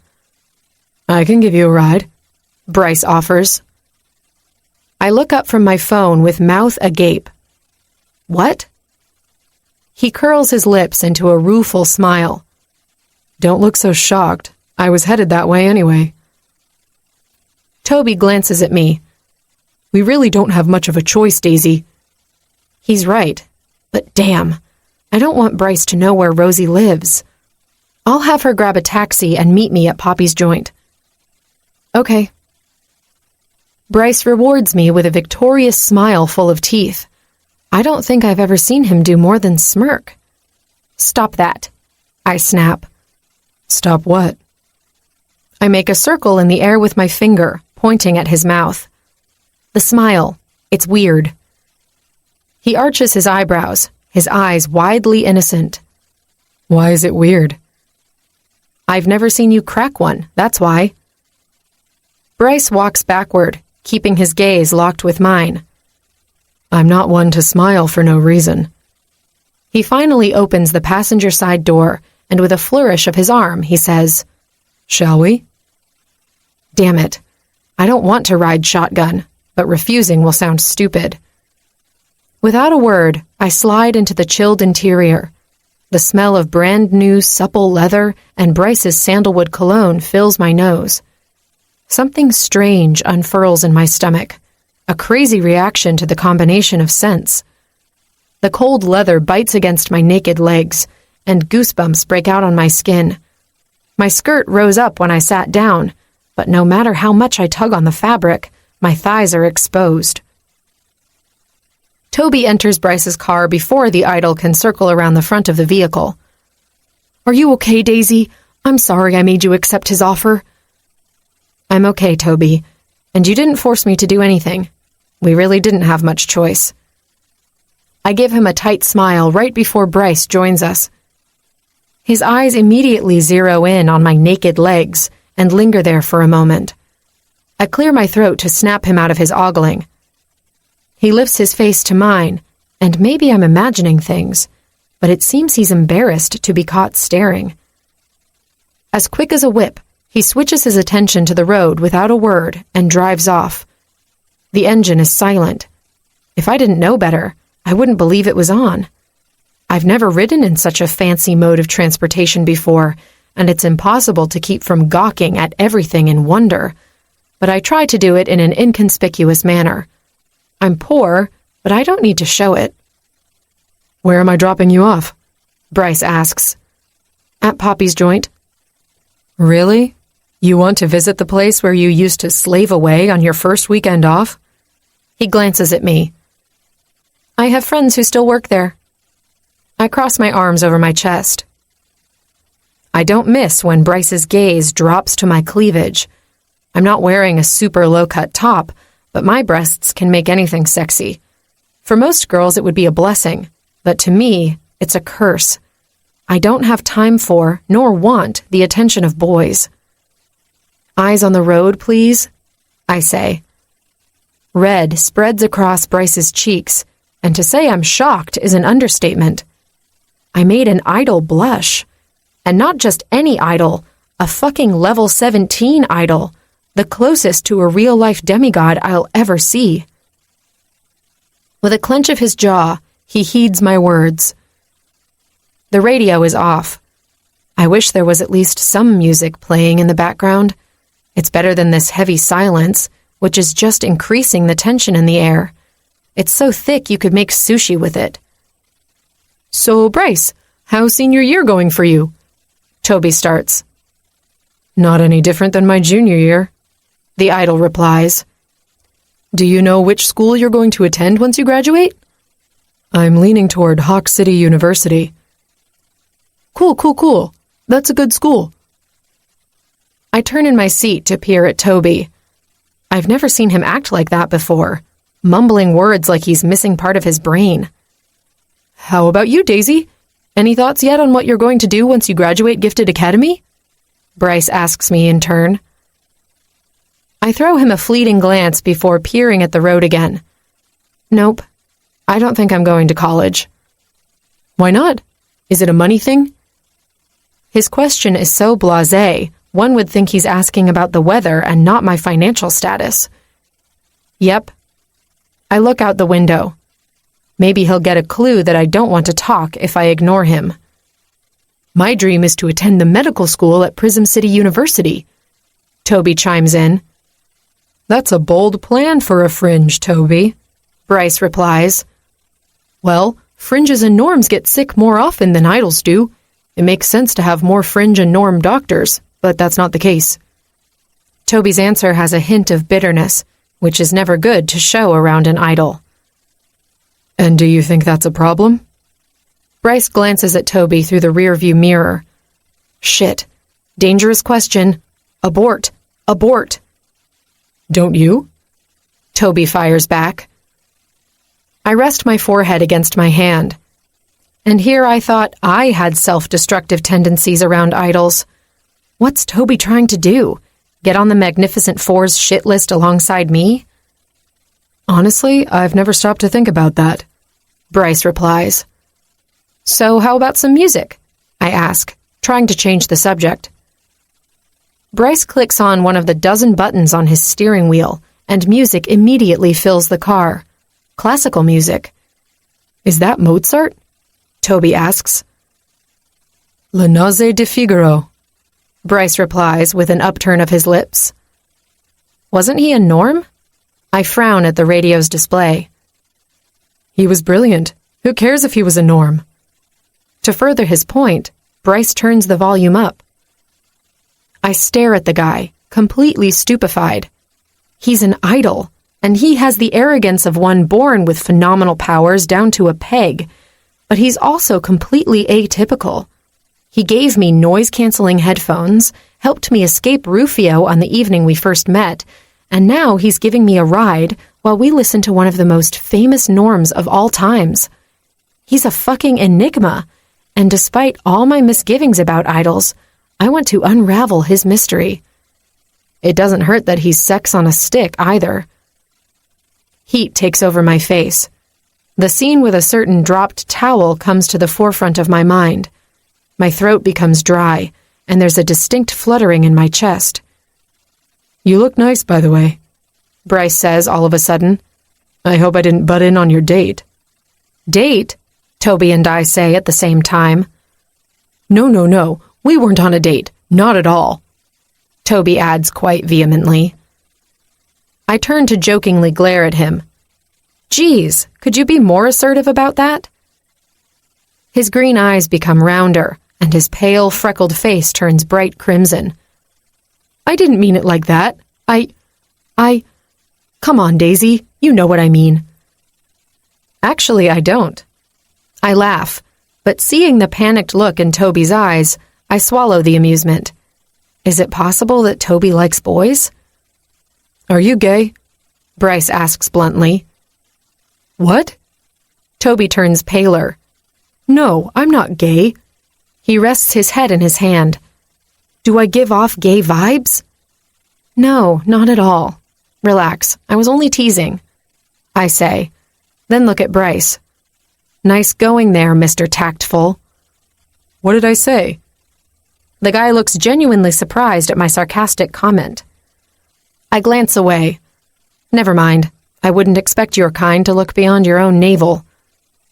You sure have a lot of misconceptions about my kind. Maybe I should just drop you off in the middle of nowhere and take off, he retorts angrily. Or better yet, obliterate you to nothing with a snap of my fingers. He emphasizes his point with the actual gesture, and tendrils of energy flicker between his digits. The music is disrupted for a brief moment, but it's the fiery glow in his eyes that's making my stomach twist savagely. My pulse quickens as I swallow a lump the size of a boulder. Fuck. That was a stupid thing to do. Poke the beast while trapped in his car. Daisy didn't mean anything by it. Toby chimes in. Please don't kill us. Bryce twists his lips into a smirk. Relax, Ginger. I'm not the murdering kind. Could have fooled me. The reply is on the tip of my tongue, but by some miracle, I keep it bottled up. Daisy, when are you going to learn? 28. Bryce. I wanted to know what Daisy was up to, and the opportunity to do so pretty much landed in my lap. A broken down car. Perfect. It would have been better if the fringe kid wasn't around, though. He's acting as a buffer, policing Daisy's responses. It doesn't matter. I will find out the truth about her tonight, one way or another. But did she have to be wearing that damn micro skirt and leather cowboy boots? It's distracting and irritating. I've seen her wearing less, but somehow her current outfit is sexier than her stripper getup. Her legs seem to go on forever, showcasing golden skin that has me itching to touch it. Bryce, get a grip on yourself. She's just a norm girl. But I can't contain myself. Now that Daisy has managed to reanimate something inside of me and vanquish the numbness, she's created a magnet pull around her. And as much as I hate it, I'm drawn to her. I chance a few subtle glances in her direction. She hasn't said much after my little display of idle power. Her body is tense, and when I catch her nibbling on her lower lip, a zing of arousal shoots straight to my crotch. My dick hardens and strains against my jeans. For fuck's sake, I'm acting like Phoenix now, who walks around with a constant semi. Stop biting your lips, I snap. If you're hungry, there are snacks in the glove compartment. Seriously? You're going to pick on what I do with my teeth and mouth now? Motherfucker. Several ideas pop in my head of what she could do with that kissable mouth of hers. Man, you are lucky I'm not Phoenix, I laugh. What's that supposed to mean? She crosses her arms in front of her chest. Actually, I'm kinda hungry, Toby interrupts. I forgot to eat breakfast. I glance at the fringe via the rearview mirror. I'm not sure if I should toss him out of the window or thank him for his timely disruption. Daisy reaches for the glove compartment, but propelled by a strange impulse, I lean sideways and open the box for her, brushing my hand against her thigh. Accidentally. She shifts in her seat, pulling her legs closer to the door while I rummage through the chocolate bars and mini bags of assorted candy. I take my time, enjoying invading Daisy's personal space a bit too much. Do you mind? She finally complains. I grab a few packages and toss them at Toby. There you go, buddy. I hope you like sweets. Thanks. He catches the candy in an awkward way, obviously not expecting so many packages to rain on him. Healthy much? Daisy says. Were you expecting granola bars and trail mix? I raise an eyebrow. Nothing that specific, but maybe other snacks besides candy. I love sugar. I grin. Obviously. She quirks her lip to the side. She really ought to stop drawing my attention to her mouth. I'm tempted to stop the car and pull a Phoenix move. I shake my head and try to yank my mind out of the gutter. We're almost at Poppy's joint. Maybe this time you can order an entire pie to yourself. Daisy gives me a phony smile. It's radiant nonetheless. I would love to see it when she smiles for real. Daisy, did you text your sister to meet us at Poppy's joint? Toby asks with his mouth half full of candy. Crap on toast. She pulls an ancient device from her purse. Is that a phone? I ask. Yes. She levels me with a glare. Shut up. I didn't say anything. I sound apologetic and defensive, two emotions that are completely foreign to me. I'm losing control here, and that's not a good thing. I know what you're thinking, she replies. Her nimble fingers fly over the small buttons on her phone. Good grief, I don't know how she can type so fast when there's no keyboard on the screen. Great. Now Rosie is pissed at me that I didn't tell her sooner. Daisy mumbles to herself. I can easily pick her up, I offer. Her entire demeanor changes. Her brow furrows and her gaze turns dark, guarded. It's okay. She'll meet us at Poppy's. She doesn't want me to find out where her sister lives.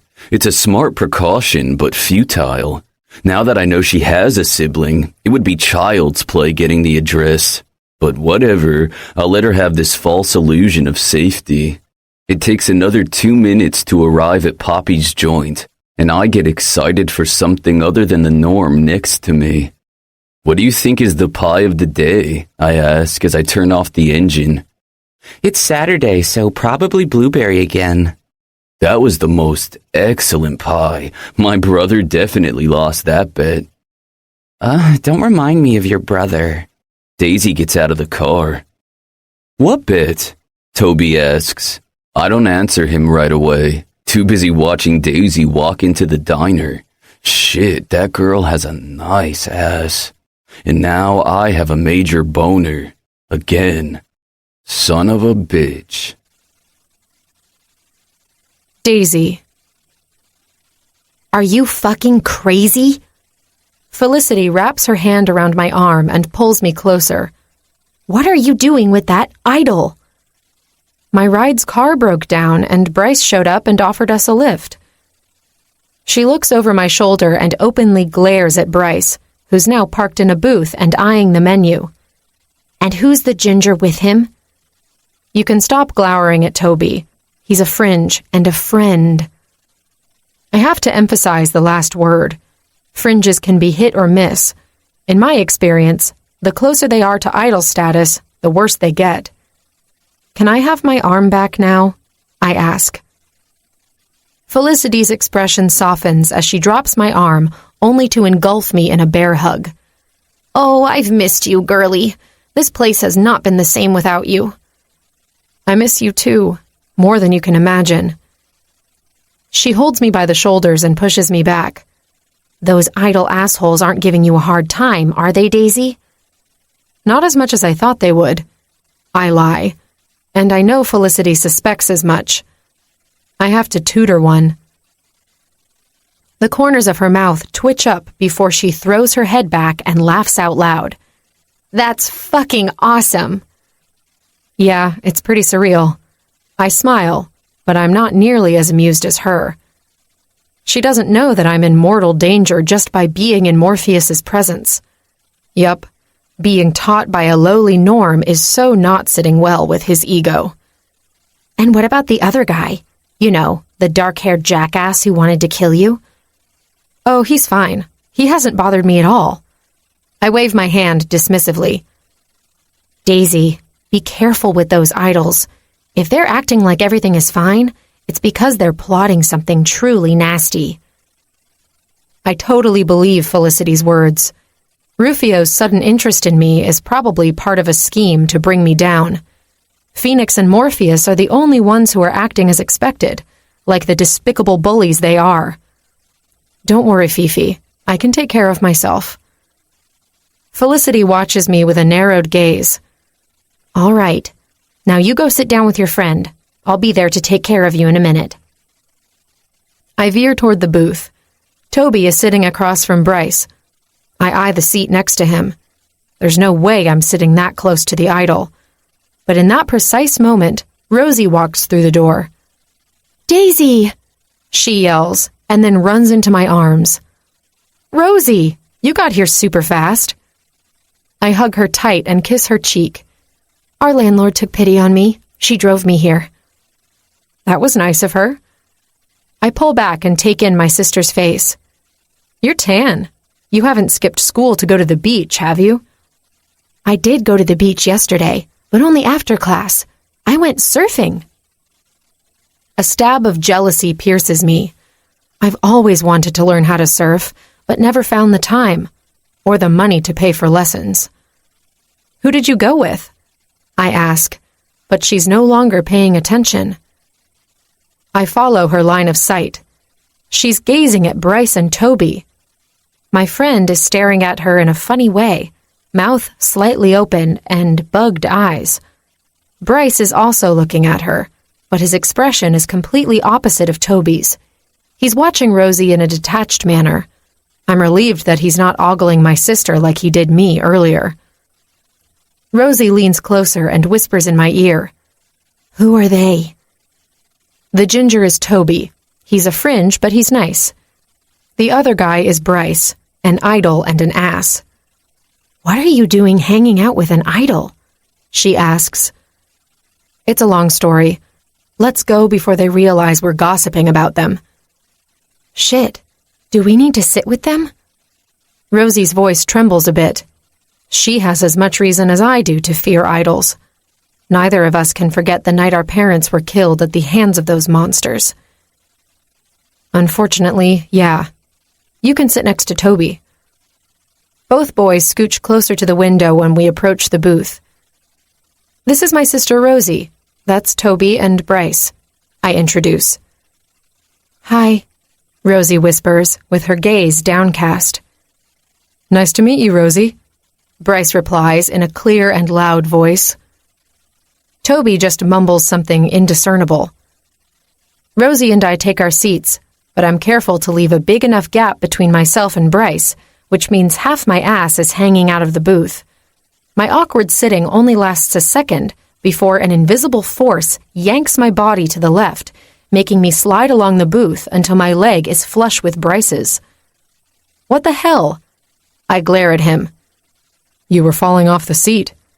He smiles at me, mischief shining in his eyes. My nostrils flare and my hands curl into fists. I open my mouth to offer an angry retort when Felicity comes to our table. Howdy, folks. What can I get you? Bryce lifts his gaze to her. I'd like the blueberry pie, please. 1 slice of blueberry pie, Felicity recites as she writes down the order on her pad. Not a slice. I'd like an entire pie. Her pen stops moving and she stares at Bryce. You're going to eat an entire pie by yourself? I shake my head. Trust me, Fifi, he will. All right then. What about you, girls? I'm not really hungry, Rosie replies. Nonsense. It's lunchtime. You gotta eat something.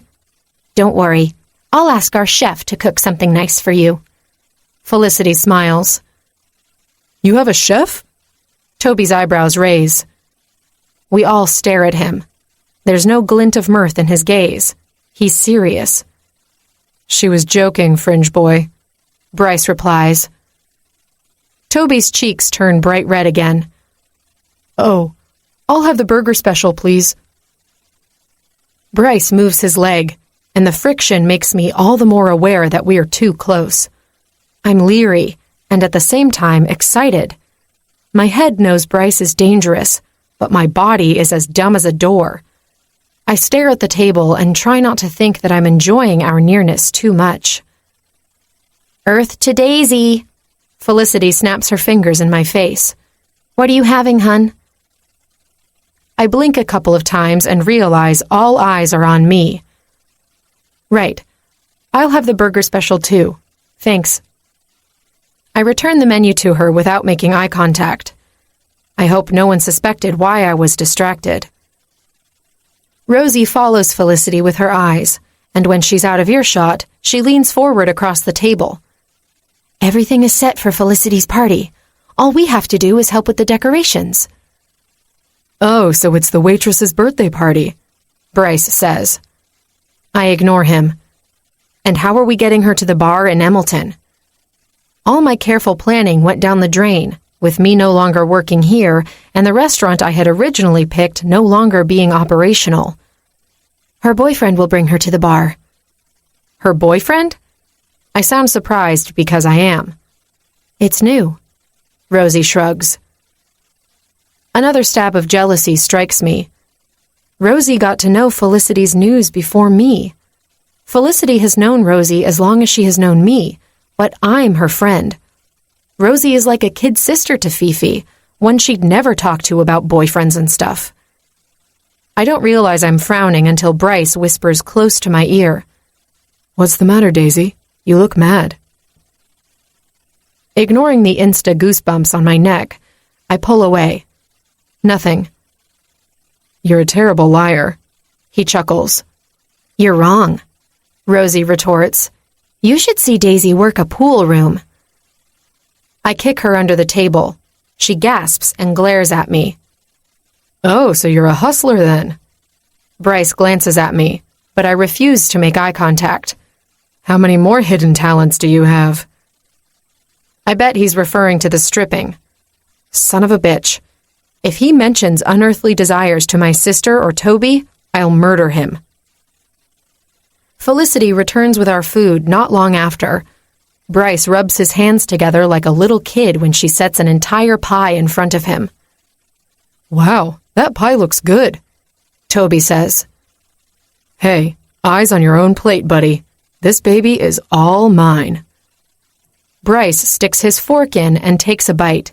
He moans out loud as he relaxes against the booth. Damn, why does it have to sound so sexy? Felicity taps me on the shoulder, and I realize I was staring at the idol like an idiot. Can I have a word with you? She asks. In the back. Sure. I slide out of the booth and follow her toward the diner's storage room. Once we're hidden from view, she whirls around to face me. What's up, Fifi? I ask. You tell me, girl. Why are you staring at the idol boy with lovesick eyes? My spine goes taut. I wasn't. Daisy, I know a yearning gaze when I see one. I know he looks like a cover model, but he's an idol. And last week he was here with his hateful friends, frightening the hell out of our customers and you. Bryce wasn't scaring anyone. He just came for the pie. Why am I defending him? Look at you. You're already giving them excuses. You have to remember that they may look like us, but they ain't nothing like us. Their unnatural powers are deadly. Please promise me you'll stay away from that boy. Felicity looks as scared right now as she was on Saturday when we had to bail from Poppy's joint in a hurry, thanks to Bryce and the others. I nod, swallowing hard. Yeah, no worries. I know what they are. Monsters. I should probably refrain from telling Felicity I share a wall with them. I wouldn't put it past her locking me in her apartment and forbidding me to return to Gifted Academy. 29. Bryce. Whatever the waitress had to talk about with Daisy in private, it affected her mood. Now Daisy's withdrawn, intense. Once again, she sat as far away from me as possible, but this time I didn't use telekinesis to bring her closer to me. I had a pie to demolish, and that took most of my attention. I can't believe you ate all that, Daisy's sister says with wide eyes. She's cute, a petite blonde with large blue eyes. Young, probably around 14 or 15. I get it now why Daisy wanted to keep her sister safe from the likes of me. But truthfully, not even Phoenix, who's the biggest dog in our circle, would go after someone so young. Toby, however, is totally losing the few brain cells he has left. I've never seen anyone get love-struck like that at first glance. What time is the party? I ask, casually.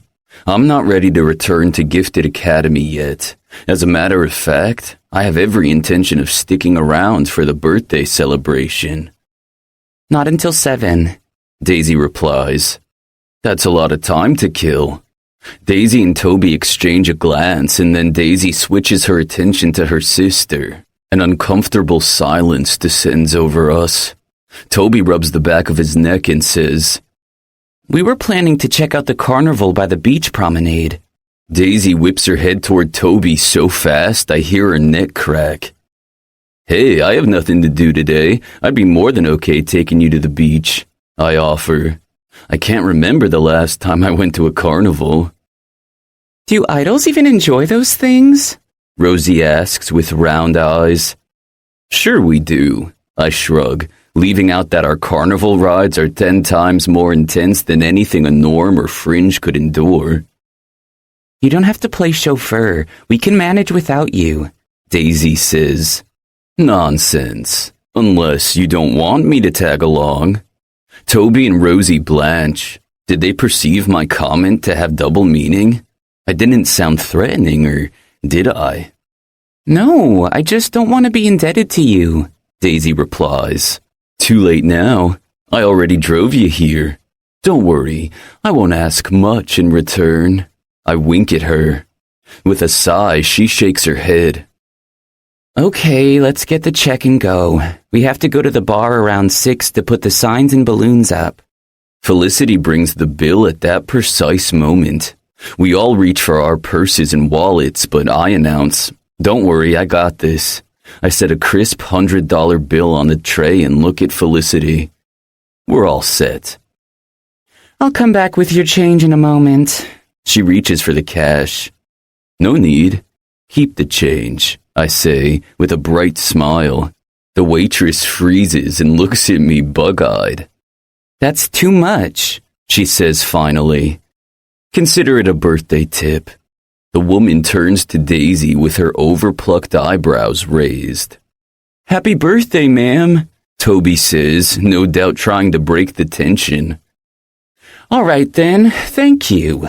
She gives Daisy a meaningful glance before walking away. Daisy gets up from the booth with a jerky movement and strides out of the diner with angry steps. She's still fuming when I join her outside. What did I do now? I ask. If you can't figure it out on your own, I'm not going to tell you. She looks away with a scowl.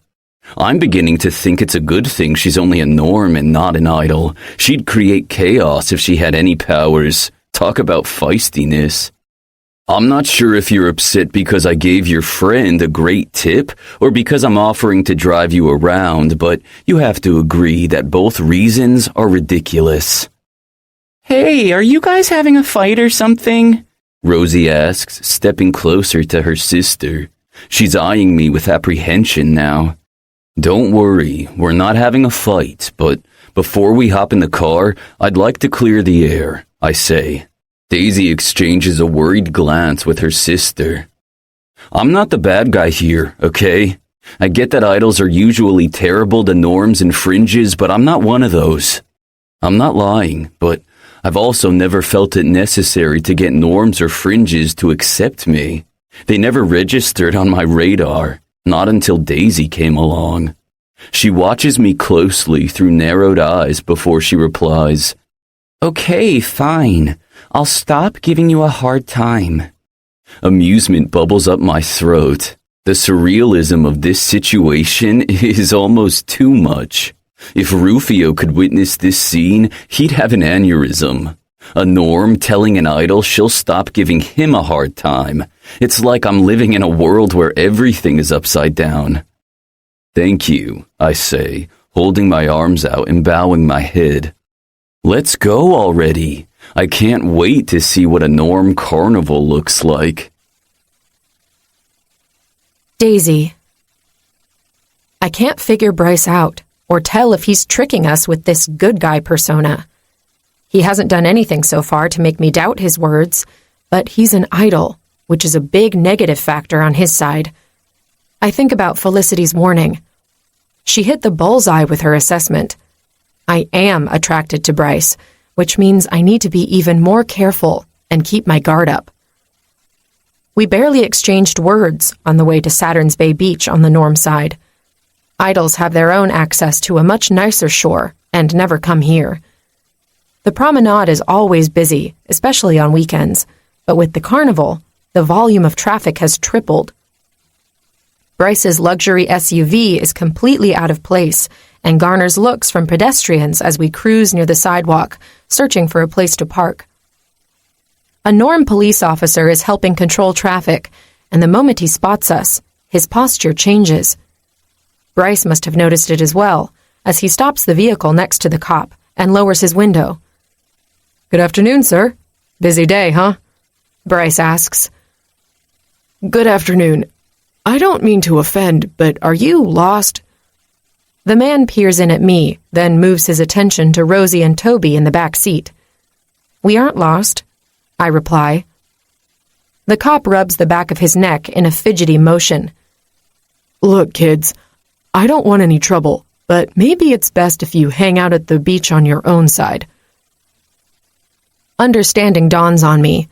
He thinks we're all idols. Man, he's brave for even saying anything. Why would we do that? Isn't this a free country? Bryce asks. The cop opens and shuts his mouth, seemingly at a loss for words. Sir, you don't have to worry. Only our driver is an idol. I'm a norm, and so is my sister. I tell him. And I'm a low-level fringe, so I'm pretty much harmless, Toby adds. Oh, okay. Well, one can't be too careful. Idle kids usually don't come here, but when they do, it never ends well. The cop looks at Bryce. No offense. Bryce stares straight ahead, his jaw clenched hard. None taken. You'll be hard-pressed to find a parking spot near the beach. The cop stares at the line of cars ahead of us. You know what? Why don't you park next to my vehicle? He removes the barricade and signals for Bryce to turn where a few official cars are parked. Bryce rests his forearm at the edge of the window and lifts 2 fingers in salute. Thank you, sir. That was nice of him to offer us a place to park, Toby says, to which Bryce responds with a grunt. Is something wrong? I ask, not knowing why I care. It's not out of fear for my life, which it should be. Nope. He climbs out of the SUV and bangs the door shut. He's angry. Do you think he got upset because of what the cop said about idols? Rosie asks. Bryce has always been strange, Toby replies. He's never dissed norms or fringes, though, at least not openly. It's almost like he's above all that.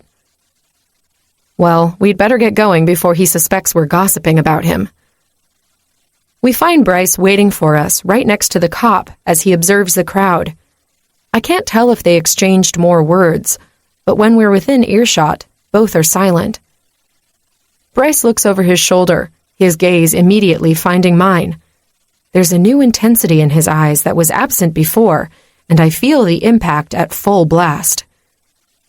What do you want to do first? He asks. How about the Ferris wheel? Rosie replies when I can't find my tongue.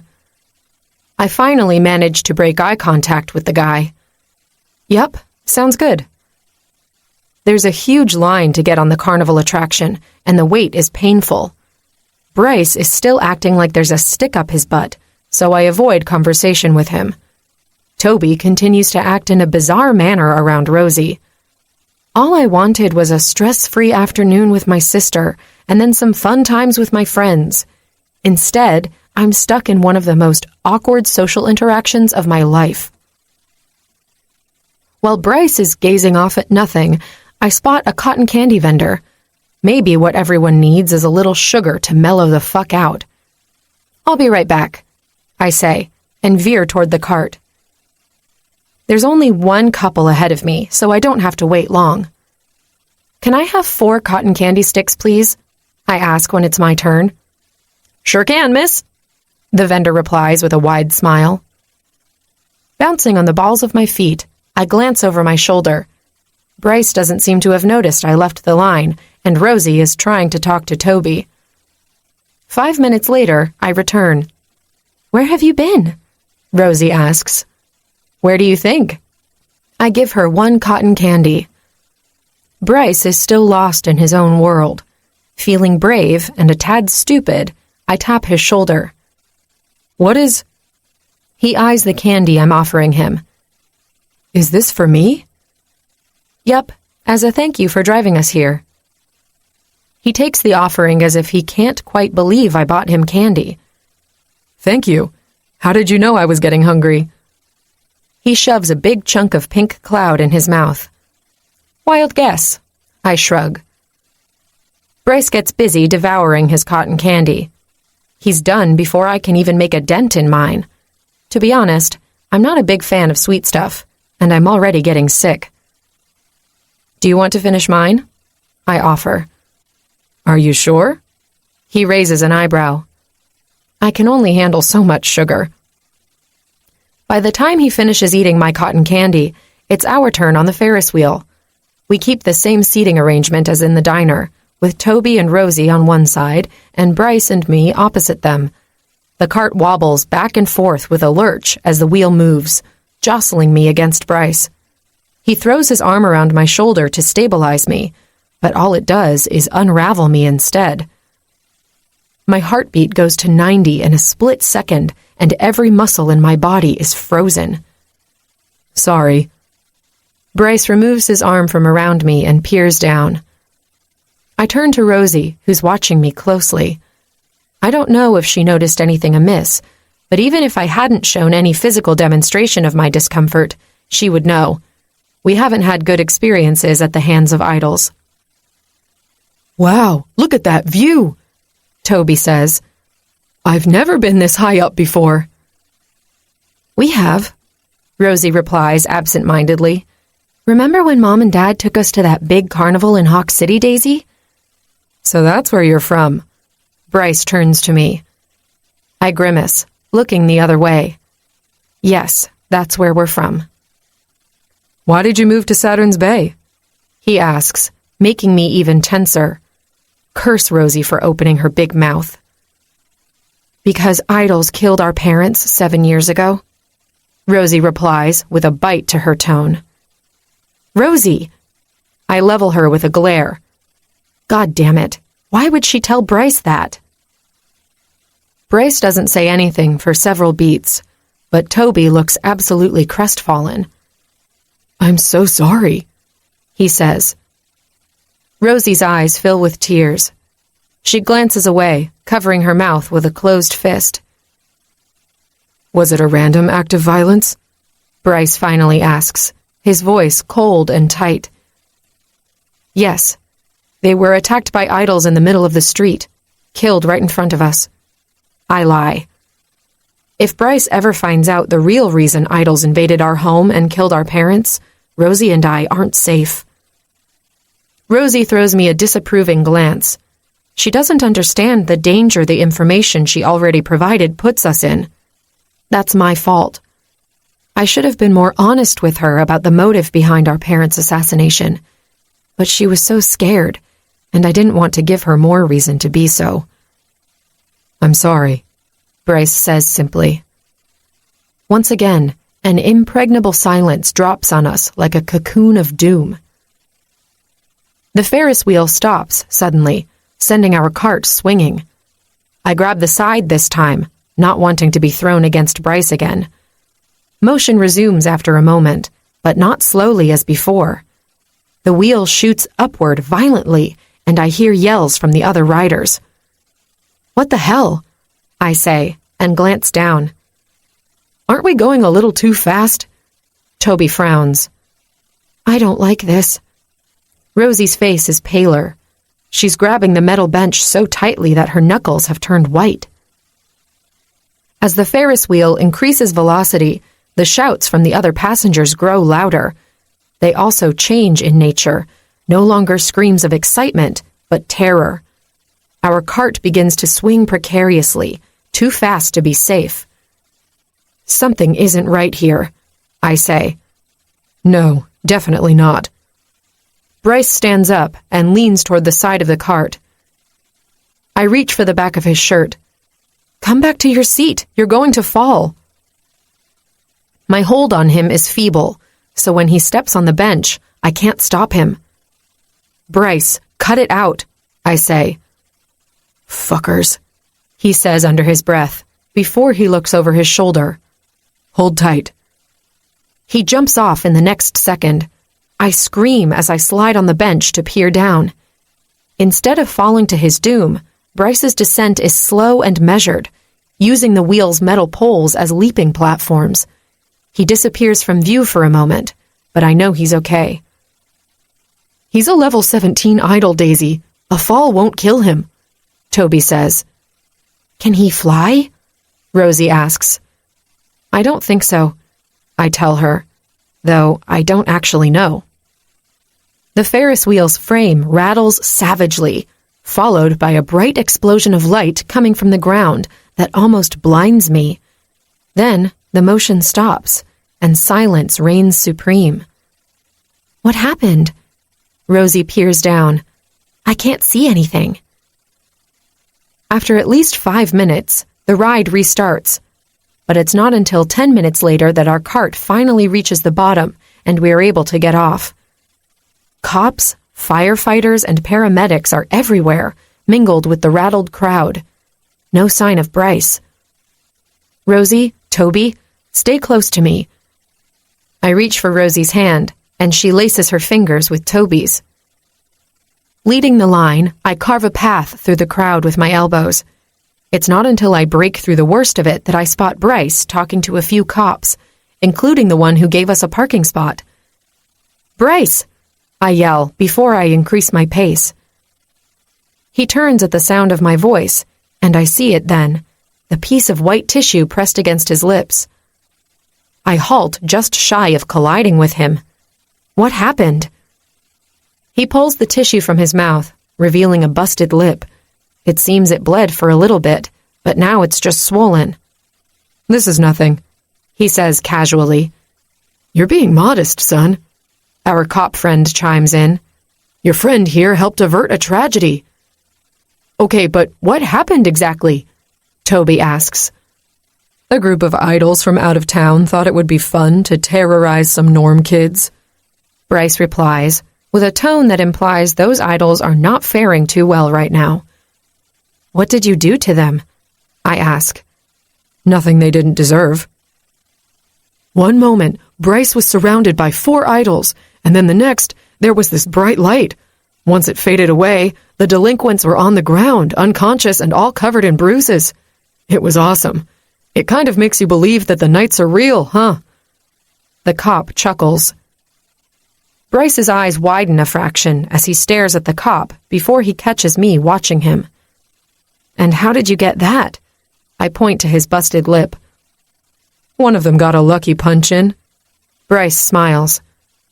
I think we should go. Rosie hugs her middle, looking a little frightened. Yeah, we probably should. Listen, I think you've done enough. We can probably get a cab from here, I say to Bryce. He frowns. Are you trying to ditch me after my heroic act? That doesn't seem right. The corners of his lips are curled upward, so I know he's not serious. I feel like you've done enough. Will there be cake at this birthday party? Naturally. His smile widens. Then I think the least you could do is put me on the guest list. I let out a defeated exhale, though I'm feeling exactly the opposite. Fine, if you insist. Oh, Daisy, I do. His voice loses the mocking tone and becomes almost seductive. My heart decides it's time to do a cartwheel. Okay, Daisy, you're enjoying this way too much. Remember who he is. What he is. 30. Rufio. Where the fuck is Bryce? I call my stupid brother again, only to be sent to his voicemail after a couple of rings, which means the fucker is ignoring my calls on purpose. You never cared about Bryce's whereabouts before, Phoenix replies from the couch without taking his eyes off the video game on the TV screen. We're expected for dinner at our parents' tonight, and I'm not going alone. I walk to the window, but I'm too pissed off to appreciate the view. If Bryce leaves me hanging again, I'll beat his aggravating ass all the way to China. I can't endure another stuffy dinner with our overbearing mother and our jackass father all by myself. Their idea of quality time is to criticize us. I need Bryce to share the spotlight with me. I whirl around, determined to find the idiot at all costs. Morpheus comes into the living room half naked, drying his hair with a towel. No word from Bryce yet? No, I grumble. He drops the towel on the couch, driving my aggravation to the limit. Hey, put that thing back where it belongs. Morpheus gives me a death glare, but does pick up the towel again. I swear to all the gods, Rufio, your obsession with tidiness will be the reason we'll kill you one day. You should thank me that our place isn't a pigsty. Can you use your damn gift to see where Bryce is? He narrows his eyes to slits before he flips me off. I'm not a fucking detector of lost shit. Fuck, you're all useless. I yank my hair back by the roots. Come on, dude. Dinner with your parents can't be that bad. Phoenix chuckles. Do you want to trade places with me? The smile vanishes from my friend's face. With a somber expression, he replies, No. I've met Phoenix's father once. He seemed alright. Phoenix doesn't like to talk much about his family, though, or his home life. The same can be said about Morpheus, but at least I know why Mummy Boy doesn't talk about his parents. There's a lot of drama there, and I'm glad Morpheus is the keeps shit to himself kind of guy. I wonder what Daisy's doing today. Maybe I'll pay her a visit. Phoenix glances at me in challenge. Whatever. There's no way in hell you're going to bag that Norm. She's worthless, but she's not stupid, I tell him. You underestimate me, bro, and that's going to be your downfall. Can we quit talking about Daisy for one day? Is that possible? Morpheus complains from the kitchen. Now that Phoenix mentioned her, maybe I'm going to see what she's doing today. I veer toward the kitchen counter and pull up a chair. Morpheus is still searching for something in the fridge when his entire spine goes rigid. The silver bracelets he wears disappears under the shadows pouring out of his wrists. Morpheus, are you okay there? The shadows recede, but it's another second or two before he turns around. I think I know where Bryce is. Phoenix, tune it to the news channel now. Phoenix glances over his shoulder with a bored glint in his eyes. You're joking, right? I'm almost on the final level of this game. Do it, damn it! Morpheus bangs the fridge door closed, rattling the bottles on top. Geez, fine, cool your jets, bro. The video game goes away, and after a few clicks, the news is on. They're showing an aerial view of Saturn's Bay Beach, where a circular area near the carnival's Ferris wheel looks like it's been leveled by a great force. Is that the carnival at the Norm side of the beach? Phoenix asks. The news reporter is saying the carnival was attacked by out-of-towners, idols, and that a local idol hero prevented a tragedy. One of the witnesses describes seeing a great, bright explosion, which is totally my brother's M.O. Damn it, Bryce. What are you doing in Normville again? I ask out loud. Maybe he went back for more pie, Phoenix replies. A sudden fury erupts from the pit of my stomach. I turn around and head for the door. Dude, where are you going? Phoenix asks. I'm already outside, banging on the door of our illustrious neighbor. Daisy, open up! My knocks are loud enough to bother the entire floor. When no answer comes from inside, I'm ready to blast the door to pieces. Morpheus holds my arm before I can. What the fuck are you doing? What does it look like? You can't blast the door open with your bare hands. Have you forgotten those are protected against idol powers? I clench my jaw so hard it actually hurts. Every dorm room door on campus is made out of a special material that repels idols' gifts. A precaution to ensure students have privacy and also to avoid people dying on school grounds. She's probably not home anyway. I bet she went to visit her friends at the diner. Phoenix chimes in. Do you think Daisy and Bryce are together? I ask Morpheus. I'd say there's a high chance they are. I'm livid. If Bryce messes up my plans for Daisy, there will be hell to pay. He's always had a strange fascination for pathetic things. First it was the insects, now the norms. I guess I'm going to crash their date then. I turn to our apartment with Morpheus close behind me. What about dinner with your parents? He asks. Fuck them. If Bryce can skip it, so can I. What's happening now? Phoenix sits up straighter on the couch. Rufio is going after Bryce, Morpheus replies. Phoenix jumps from his seat, tossing the video game controller on the couch. Do you mean he's going after Daisy? Then I'm in. I grab my car keys from the counter. Sorry, buddy, this is a solo mission. Fuck that, I'm going. Without looking back, I say, not with me you aren't. I shut the front door, hard. It gives me a small sense of satisfaction. It won't keep Phoenix from tagging along, even in a separate car, but there's one advantage I have over the idiot. Now that I more or less know Bryce's whereabouts, I can find him. I can sense his unique power signature if I'm near. Wicked excitement curls around the base of my spine, the thrill of the hunt. It's heightened by the fact that I can kill 2 birds with 1 stone. Piss off my brother, and further my plans for Daisy. I can't wait to see the look on her face when I come crashing into her world. Again. 31. Daisy. I didn't think this day could be salvageable, but I underestimated the power of hanging out with true friends. A few hours into Felicity's surprise birthday party, the shit that happened earlier has faded into the background. Bryce's presence put everyone on edge at first, but Toby was quick to give a brief summary of what the idol did at the carnival. That was enough to break the tension for almost everyone, except Poppy, who's kept a close watch on Bryce since we arrived. When I'm finally alone, he stops next to me. How is life at Gifted Academy? I see you've made friends in high places. I easily catch the disapproving tone in his comment. It's had its ups and downs. I'm in one piece, though, so I count that as a win. Poppy takes a sip of his beer. I have to say, I'm surprised to see you hanging out with that idol.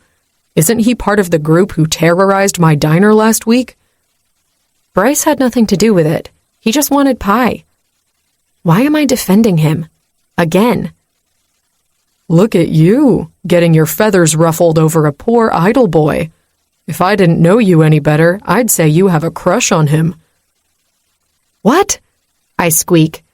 I do not have a crush on him, or on anybody for that matter. Is that accurate, though? I've experienced all kinds of new emotions, not only today with Bryce, but also in the past week as well. I can't deny that both Phoenix and Rufio have somehow left their marks on me. And if that doesn't earn me the prize of stupidest girl in the universe, I don't know what does. Good. I hope you didn't forget your experience at a certain night entertainment locale. No one who frequents that place is decent, Daisy. Remember that. Poppy walks away, leaving me alone to stew on his warning. My good mood plummets. Why did he have to remind me of one of the most humiliating evenings of my life? Everything okay? Bryce materializes next to me.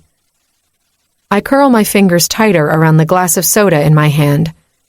Yeah, everything is fine. You look tense. I angle my face to the side to watch him. The first thing I notice is the chocolate smear on the corner of his mouth. Did you have a second serving of cake?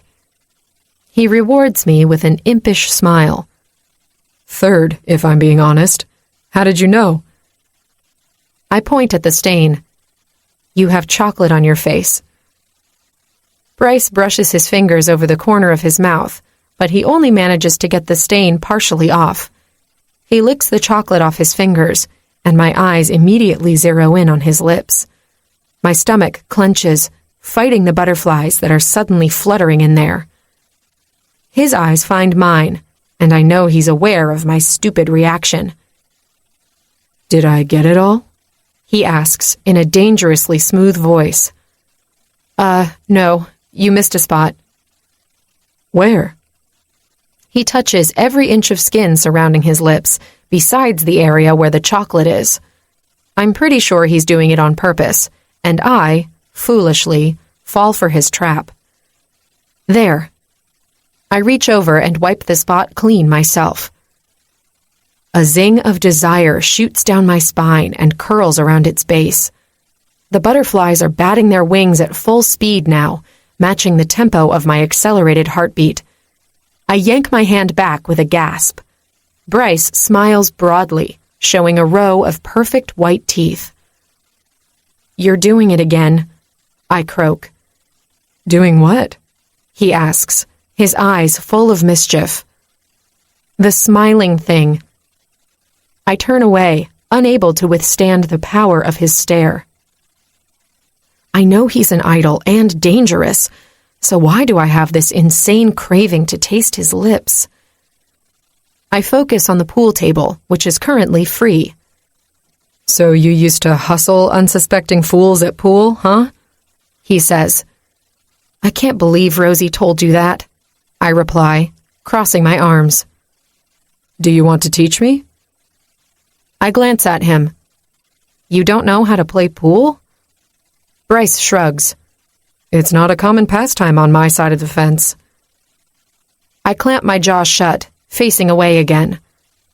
I never once stopped to think that idols had any other interests in life besides persecuting norms. "All right, I'll give you some pointers." I set my glass down and claim the table. Bryce follows me and waits on the opposite side while I arrange the balls inside the triangle. Once they're all set, I lift my eyes to his. "Do you want to break?" By break you mean start? He asks. I reach for the cue sticks mounted on the wall behind me. "Do you even know the basics?" Would you think less of me if my answer was no? I chuckle.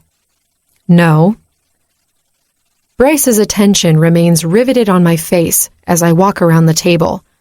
I set one of the sticks on the edge and hand him the second. He runs his finger over the length of the cue stick and then turns to me. Now what? I place the cue ball on the table. Just grip the cue stick as you would naturally. I wait for him to do so. Now, lean forward and place the bridge flat on the table behind the cue ball. Like that? Almost. I move behind him and lean forward to adjust his stance, which brings my boobs flat against his back. His heady cologne fills my nostrils, sending chills down my spine. Or maybe it's just his proximity that's making me lightheaded. I cover his hand with mine and change the way he's gripping the stick. Hold the butt cap with your thumb, index, and middle finger, and you don't want to grip the back too close to the end. Bryce turns to me, bringing his face inches from mine. I keep my eyes trained on the cue ball, trying my best to ignore the rampant fury of my heartbeat. Drop your head into line with the ball. As you pull your arm back, you ought to release your grip, which will increase the power of your shot. All right, I think I got it, he replies, still staring at my face. His warm, chocolate-scented breath fans across my overheated skin. I step back, realizing Bryce could probably feel the hard thumping of my heart while I was glued to his back. Shit. He gets into position, eyeing the cue ball now. His line is perfect, and I begin to suspect he wasn't telling the truth about his lack of skills. When he pulls his arm back and fires a powerful and precise shot, he manages to get at least 5 balls in the pockets. He straightens up and slowly turns to me with a cheeky smile plastered on his gorgeous face. I put my hands on my hips. "You lied to me. You've played pool before." What? Nonsense. Must be beginner's luck. I squint slightly before I grab my cue stick. "Fine, buddy. Let's see how long your luck holds." The game ends fast. I win, but only because Bryce let me. I'm good, but he's way better. Okay, you beat me. Told you that shot was beginner's luck, he states with a grin. You're too amused for someone who just lost a game. I stare hard at him. "Hey kids, anyone fancy brownies?" Felicity approaches our table and offers a tray with the treats, barely holding the offering straight. It's safe to say she's a little tipsy right now. Don't mind if I do. Bryce takes 3 square pieces, immediately shoving one into his mouth. Wow, leave some for the rest of us. I walk around the table to grab one. Who baked these? Angel, isn't he sweet? Felicity's gaze travels across the room to land on her boyfriend, Angel, who's having a drink with Poppy. He's an older dude with longish hair and a beard. Honestly, he's kind of a hippie, which is completely not Felicity's type. She seems smitten with the guy, but they've only been dating for like a week. I take a bite of Angel's brownie and moan out loud. Oh my gosh, this is so good. I know, right? He's such a good baker. Felicity replies proudly. Man, I've never had anything more delicious. They even beat the blueberry pie. Can I have another piece? Bryce's greedy fingers are already hovering over the tray. Sure, hun. Take as many as you want. I seriously don't know how you can eat so much sugar and maintain your physique. I take another bite of the brownie. Must be in my genes. Bryce shoves another entire square into his mouth. I finish eating my treat, then lick the melted chocolate off my fingers. It's a totally innocent move, but when I glance at Bryce, I find him staring at me with his mouth slightly open and eyes at half-mast. Heat spreads through my cheeks. What? I ask, trying to mask my embarrassment. You're so beautiful, he says simply, without breaking eye contact. I'm at a loss for words. My face feels numb, and there's now a strange noise in my ears, as if my head is stuck underwater. That's random, I laugh nervously. Oh my God, I sound like an idiot. He inches closer, then cups my cheek with his large hand. Maybe I like to watch you. I twist my face into a grimace. Bryce, you're veering into stalker territory. He leans down, bringing his lips closer and closer to mine. I enter panic mode. He's going to kiss me, and I'm so tempted to let him. An old favorite song of mine starts to play, and to avoid what I know would be a huge mistake, I step back and announce, I love this song. Let's dance. I lace my fingers with his and drag him to the makeshift dance floor. It's an upbeat, classic number, and soon other people join us. I mistakenly thought a crowded dance floor would help keep Bryce away from me, but it works the other way, as we're quickly pushed together by the throng of partygoers. His arms snake around my waist, pulling me closer to him. But instead of becoming still as a board, I'm in the arms of the enemy after all. I laugh and place my hands on his shoulders. What's so funny? He asks. I don't know. Bryce looks to his left and then tips his head in that direction. I think Toby is infatuated with your sister. I follow Bryce's line of vision. Toby and Rosie are sitting next to each other at a table. Rosie is talking about something she clearly enjoys.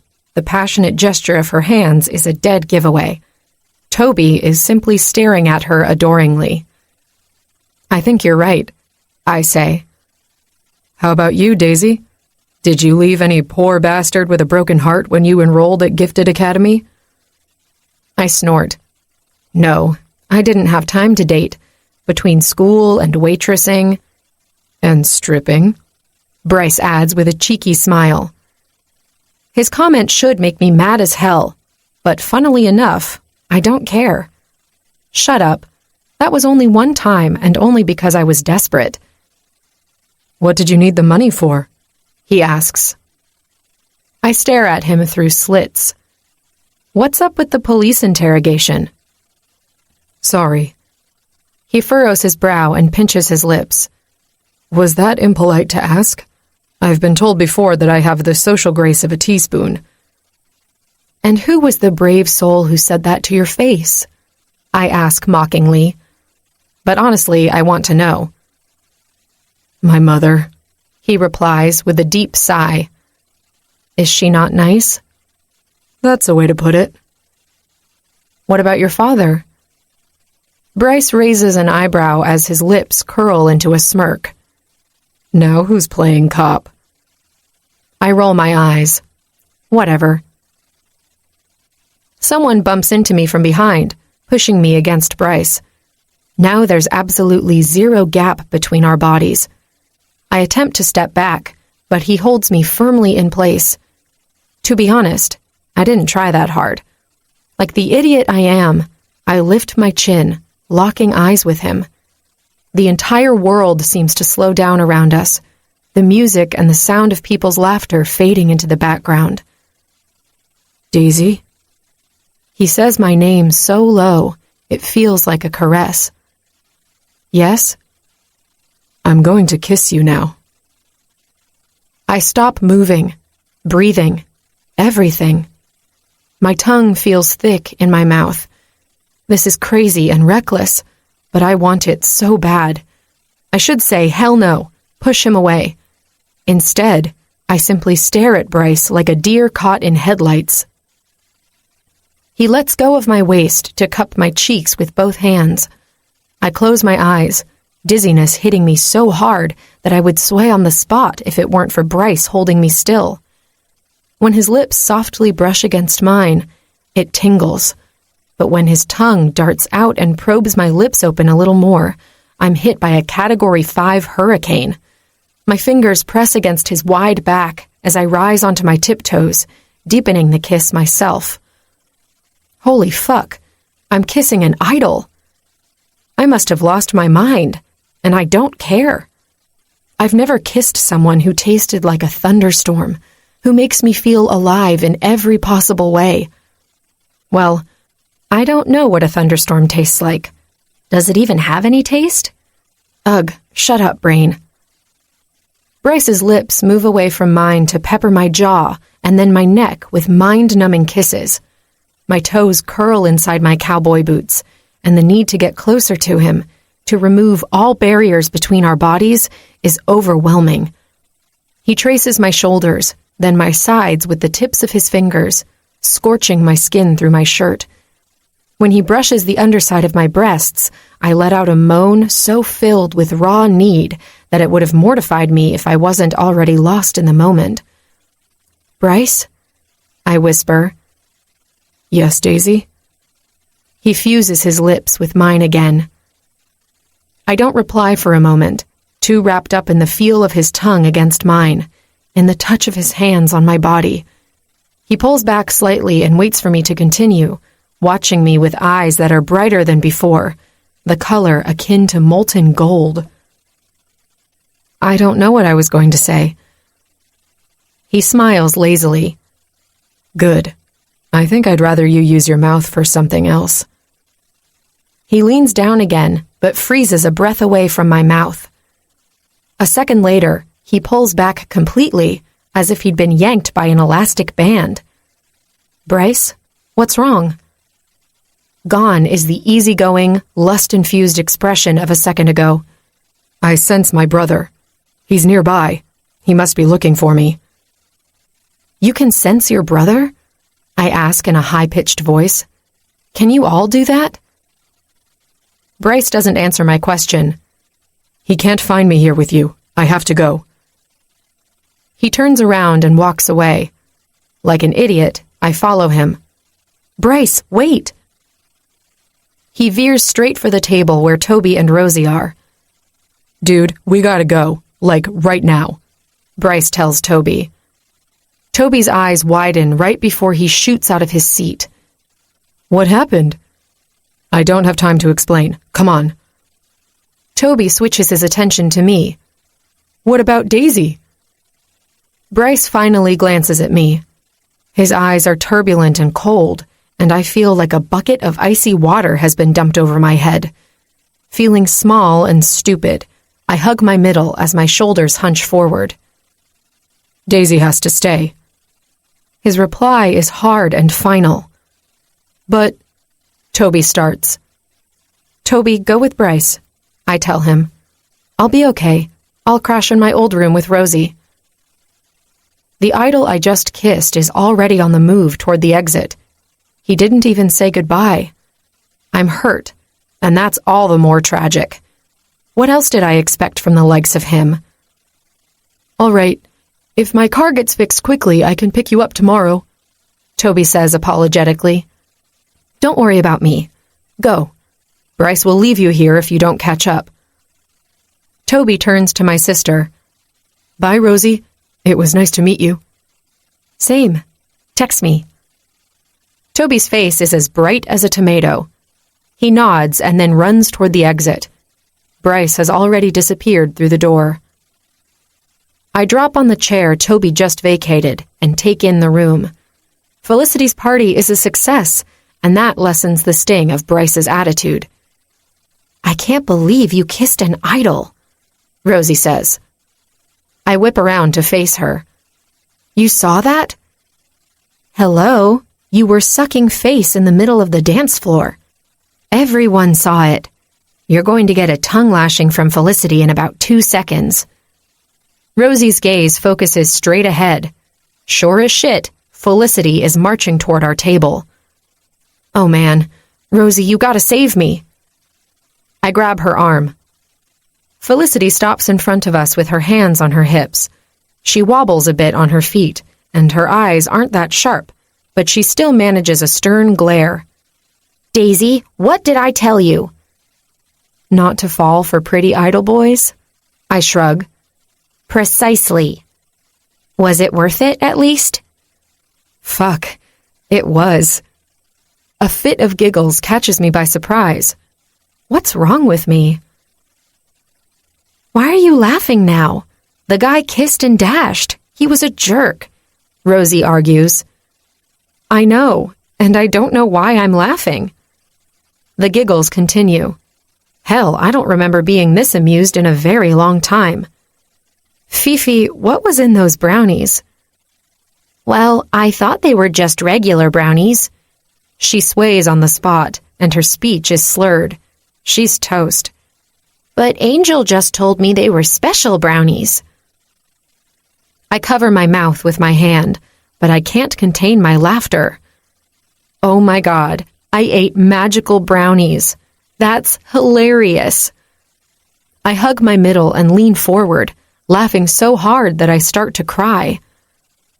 I can't believe this. You're high out of your mind. No wonder you were acting so blasé about Bryce ditching you, Rosie says. Screw Bryce. I jump off my chair and force Rosie to do the same. Come on, sis, let's dance.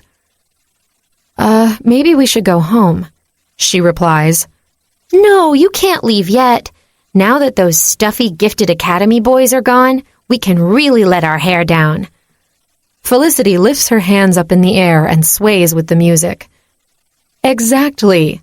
Come on, Rosie, don't be a party pooper, I pout. Fine, I suppose dancing to one song won't kill anybody. I punch the air and yell, hell yeah! I'm definitely going to regret this tomorrow, but tonight, I just don't care. 32. Rufio. Bryce is inside the second-rate Norm sports bar in front of me. I sensed him half an hour ago, but I had to get rid of Phoenix's tail first. The jackass followed me, though I finally lost him when I ran a red light at a busy intersection. I almost couldn't make it myself. I reach for the door handle when Bryce exits the bar in a hurry. A minute later, Toby, the fringe kid who was practically attached to Daisy's hip this past week, comes running out. I wait for Daisy to come out next, but she doesn't.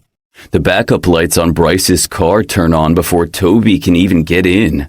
The fringe manages to slide in before Bryce backs up, though, and a second later, his SUV peels out of the parking lot. Damn it, I was counting on seeing that stupid Norm with him. I'm drowning in my irritation when I'm struck by an idea. Rufio, you're a moron. Bryce must have sensed me and took off before I could get here, before I could find Daisy. I'd bet an arm that the broken-down purple beauty I saw abandoned on the highway belongs to the fringe kid. It's just like my stupid brother to play the Good Samaritan and offer Daisy and her friend a ride, but why hang out with her this whole time? There's only one way to find out. I get out of my car and head for the bar's entrance. The stench of cheap beer and cigarettes reaches my nose and makes me nauseated. There's no bouncer at the door, which tells me the owner doesn't deem their patrons important enough to offer security. When I enter the dive, the smell doesn't improve. Sweat, now mingling with the other two odors. There's a large crowd tonight, mostly norms with the occasional low-level fringe here and there. It doesn't take long for me to locate Daisy. She's dancing on top of a table, wearing a micro skirt and red cowboy boots. Her hair is unbound and wild. Motherfucker, she looks sexier now than she did in her stripper underwear. Shakes run through my body. The result of me trying to control the impulse to stride across the room and throw Daisy over my shoulder. If I don't touch her tonight, I'll combust. Why does she have to look like she does? It would be so much easier to destroy her if my body didn't crave her like she's the last piece of ass on the face of the earth. A few patrons look in my direction and immediately know I'm not like them. They trade glances with one another, throw money on the bar counter, and scurry away, keeping a wide berth from me. Idiots. Like I would waste my time razing this place to the ground. I'm only bad when provoked. I take a few quick breaths before moving toward Daisy, knowing I have to get my head in the game. I'm here to gain her trust, not give her a reason to run away from me like a scared mouse. It's what I wanted her to do not too long ago, make her cower in fear in my presence, but not anymore. She's like a wild horse, savage and untamable, until the right trainer comes along. By the time I'm done with her, she'll be ridden hard and put away wet. Not what a good trainer would do, but I always thought the expression had more of a sexual connotation than anything else. She doesn't notice me until I'm right under her. I didn't have to do much to see what kind of underwear she's wearing. It's black and lacy, my favorite. But I'm not playing myself tonight, so I keep my eyes glued to her face. She drops her gaze, meeting mine, and stops dancing. I expect to see fear and apprehension in her expression, but instead, she offers me her hand to hold as she jumps off the table. Rufio, oh my God, what are you doing here? She asks me with a wide smile. I was in your area. You just missed your brother. Something isn't right here. The Daisy I observed this past week is serious and always on edge. The girl in front of me is lively and free, and worst of all, she doesn't fear me. What the hell? I grab her by the arms and look her straight in the eyes. Are you on drugs? She starts to laugh. Felicity gave us brownies, but she forgot to tell us they were magic brownies. Bryce ate 3. Good thing you guys are immune to norm narcotics. I let go of her and rub my face. I had every intention of playing my wicked games with Daisy tonight, but in her current intoxicated condition, it wouldn't be fun at all. I want to sense her hesitation when I kiss her. See the fear behind the desire when I touch her body. Come on, let's get you something to drink.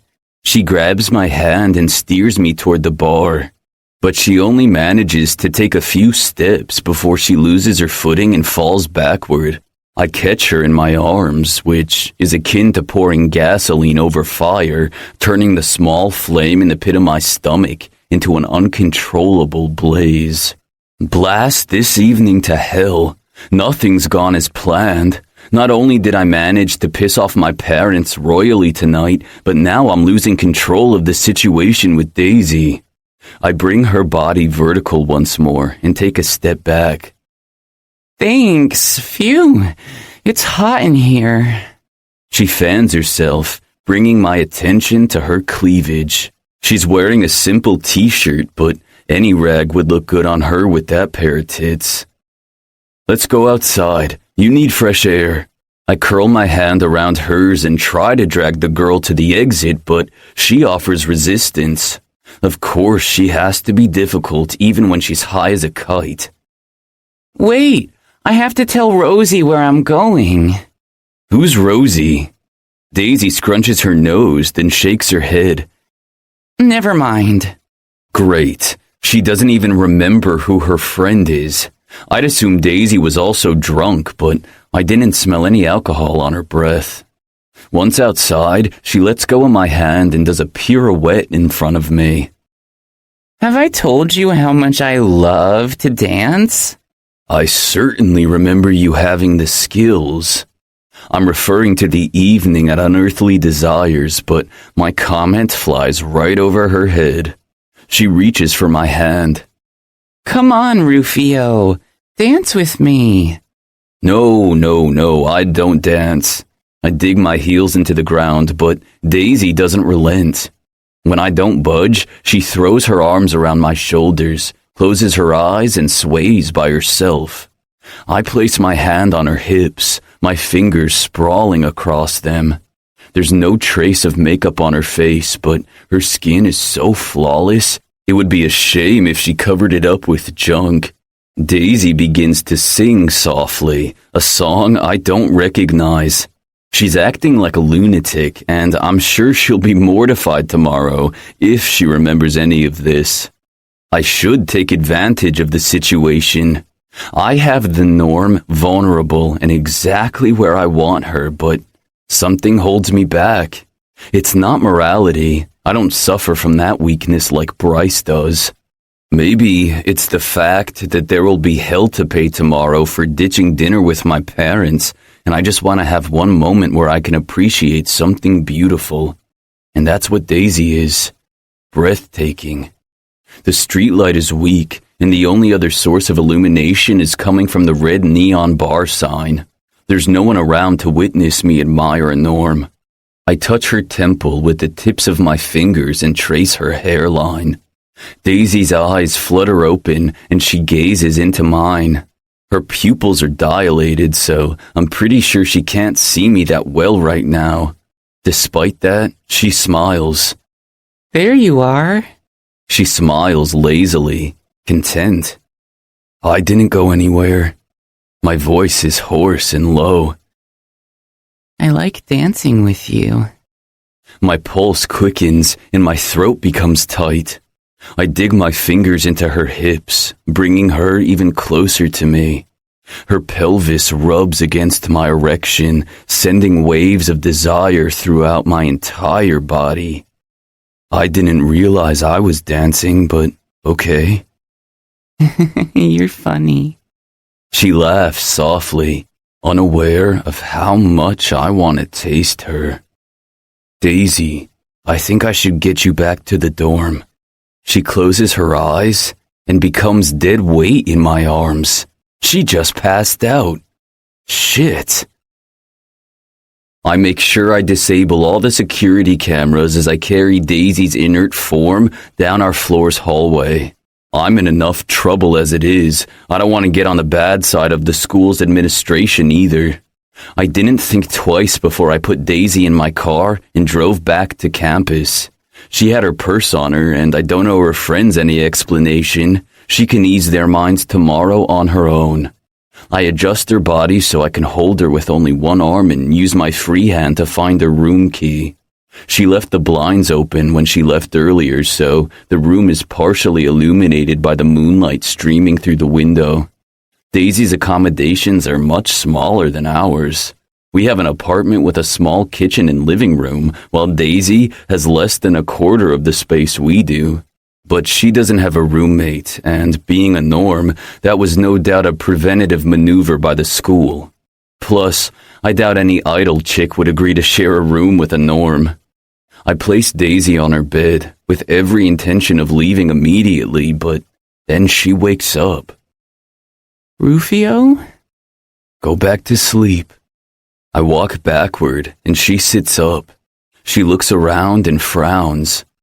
Am I in my dorm room? Yes, you passed out on me. Why am I giving her an explanation? She stands up awkwardly and moves in my direction. Where are you going? To my apartment. It's been a long and frustrating day. You know what would be super fun? She asks, a little too excited for my liking. Why is she not sleeping like the dead right now? Me going to sleep and you doing the same thing? I reply.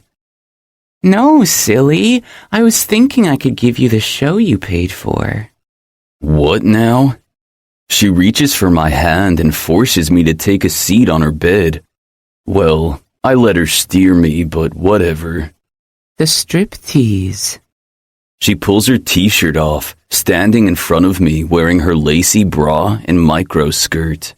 Let's not forget about those damn cowboy boots. I curl my hands around her bedspread while I fight the surge of desire the sight provokes. Daisy, you'd better stop, I say with difficulty. I'm not saying this to be nice. I'm doing it to regain the control she stole from me. I'm the one who's supposed to dictate the rules, not her. But right now, I'm totally at her mercy. She takes a step forward, cupping her tits. But you paid to see these. Stop it. I leap from the bed, invading her personal space. Her hazel eyes become around her, her breathing shallow. But fuck, she's not the only one breathing erratically. Make me. She lifts her chin. That does it. I grab her by the waist with every intention to toss her on the bed and leave, but my body has other ideas. I capture her defiant mouth with mine, breaching the seam of her lips with my tongue, savagely, impatiently. She matches my fury stroke for stroke, bite for bite. Fuck. I didn't expect her to kiss like this, as if it's a battle for survival. She reaches for the buttons of my shirt, and with quick work she unbuttons them all. This is escalating too fast, and I don't even know why it's happening. But damn it if I don't want it to happen. My cock strains against my jeans, and I involuntarily bring Daisy's hips flush with mine. The contact only makes the craving worse. She's a norm. I shouldn't want her with this crazed fervor. But reason seems to have left the train station. I spin us around, and together we fall on Daisy's bed. I'm on top of her, and her skirt might as well not even be there. It's risen up, leaving her panties exposed. I rotate my hips, creating friction that's more maddening than soothing. My balls are tight, but I clench my butt cheeks together to avoid prematurely coming in my pants like a 12-year-old boy. Do you want to see them or not? She asks between hot, wet kisses. You know I do, Daisy. I don't recognize my own fucking voice. I sound like a sex-deprived loser who's never seen a pair of tits in person before. But that doesn't stop me from peppering kisses down her neck and sternum until I reach the swells of her breasts. Like an eager kid on Christmas morning, I unhook the bra's front clasp and slowly peel away the delicate fabric. My cock twitches, and I almost come at merely the sight of the most perfect pair of tits I've ever seen. They're big and firm, and her rose-colored nipples are hard as little pebbles. I cover one breast with my hand and kiss the other, running my tongue over the hot skin before I capture her nipple and suck it into my mouth. Daisy runs her fingers through my hair and arches her back, moaning loudly. I suck harder and increase the thrusting of my hips against hers, wishing there were no clothes between us. Oh my God, don't stop. She starts to rotate her pelvis as well until we're both mimicking what will eventually happen, but not tonight. I want her to be stone cold sober when I take her. She needs to remember every single detail. She needs to fall hard, or she won't break beyond repair. Consumed by thoughts of destruction, I lose the feeble grip I had on my cock. When Daisy climaxes and cries out, my own release follows. I explode in my jeans, and fuck me if it's not the best orgasm I've had in years. Tremors rake through Daisy's body and mine. I let go of her nipple to capture her lips again as I ride the last tendrils of my release. This kiss is tender and lazy, devoid of the manic savagery from before. It hits me right in the center of my chest, making it tight as hell.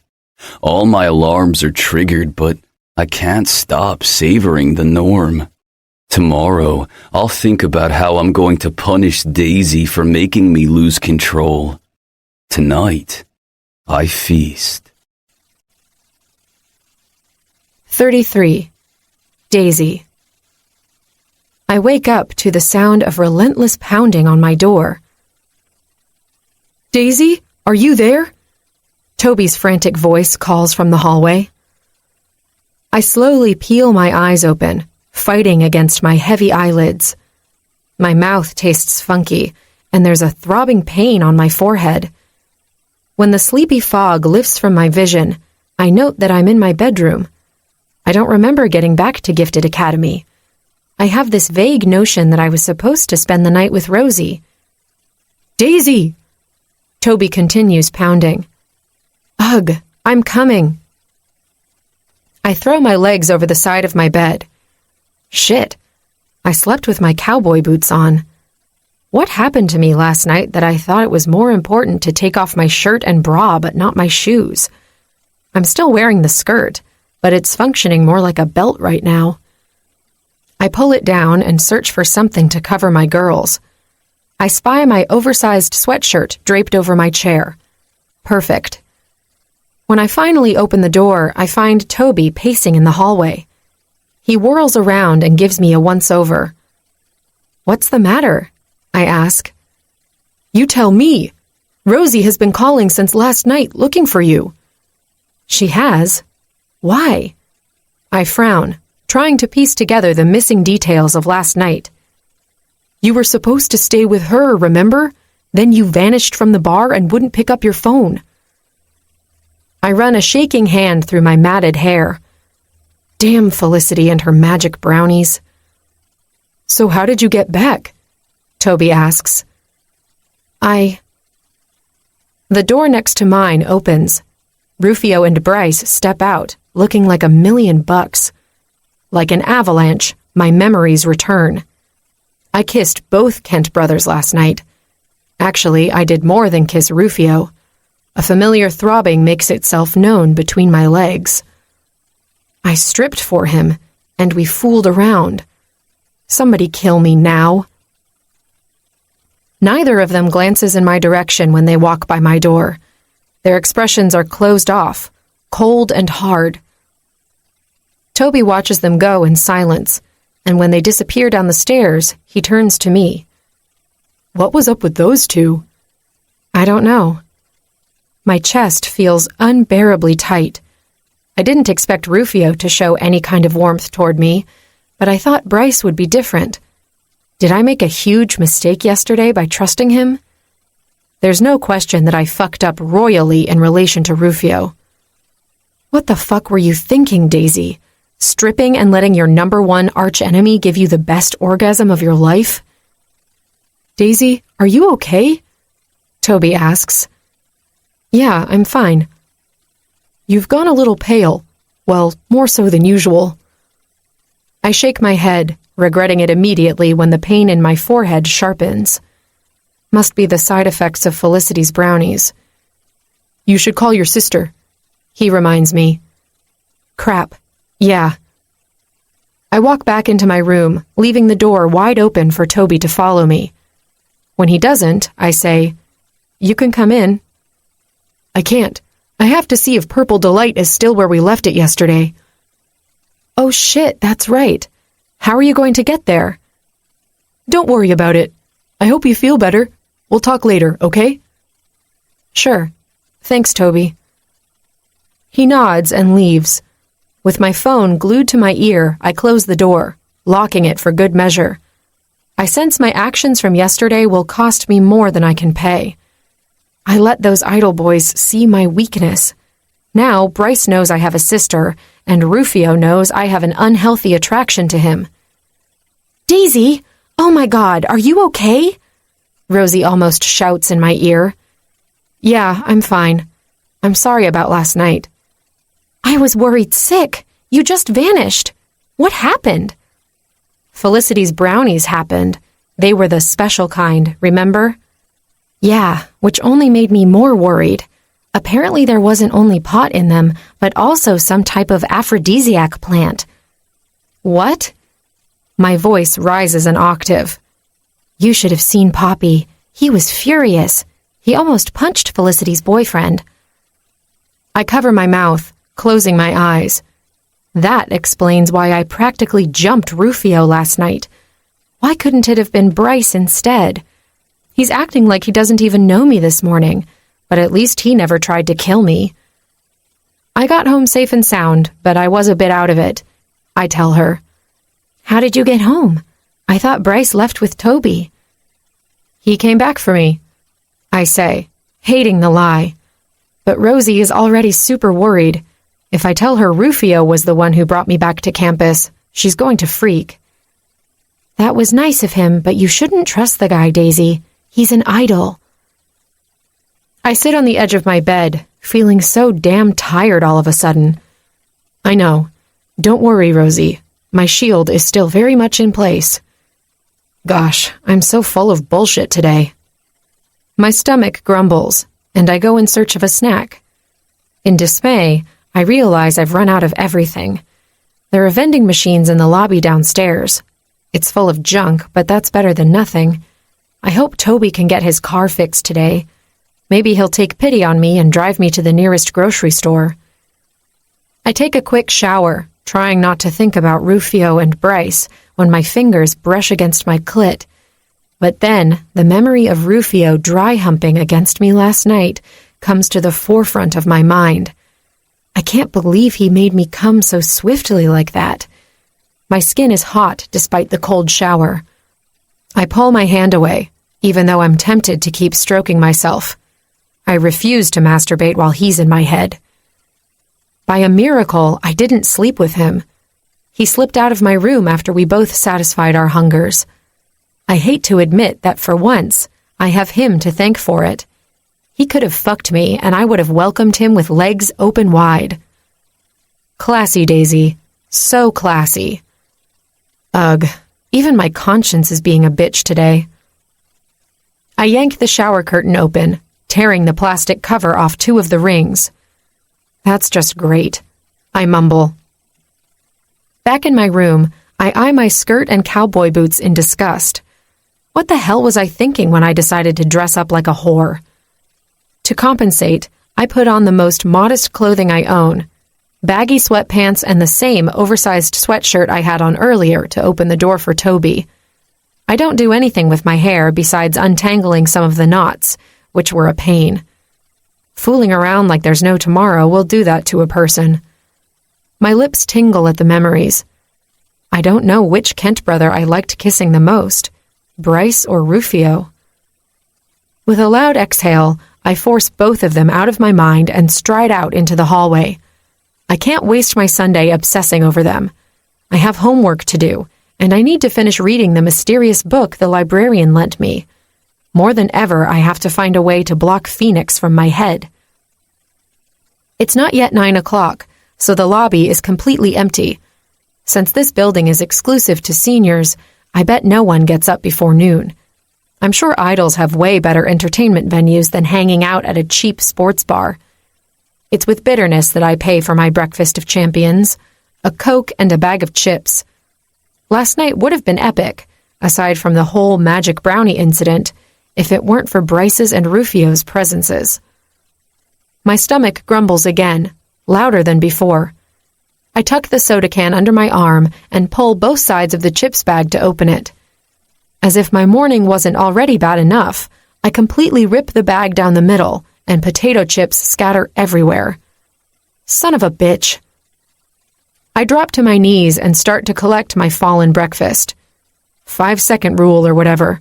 I've eaten worse stuff than spilled chips. The sound of potato chips being crunched alerts me to the arrival of someone. Great. I pivot in my crouch and glance up. Phoenix is standing there, wearing a tight polo shirt that accentuates his impressive chest and arms. He's wearing sunglasses, but the hard line of his mouth tells me he's not having a good morning either. Frigging great. I knew you were poor, but eating garbage from the floor is a bit low, even for you, he says. Thanks for that super useless observation. I spin back around and return to my task. Before I can get out of his way, he curls his fingers around the back of my sweatshirt and pulls me up. Hey, let go of me. I bat his hand away, but it's as useful as hitting a tree trunk. You're not going to eat crumbs from the floor, not in front of me. Who's forcing you to watch? I finally break free and turn around. Are you hungry? He asks instead. No, I like playing with food that's been spilled. Why are you always so defensive? He grabs my arm and veers me back to where I came from. What do you think you're doing? Let me go. I pull against his hold to no avail.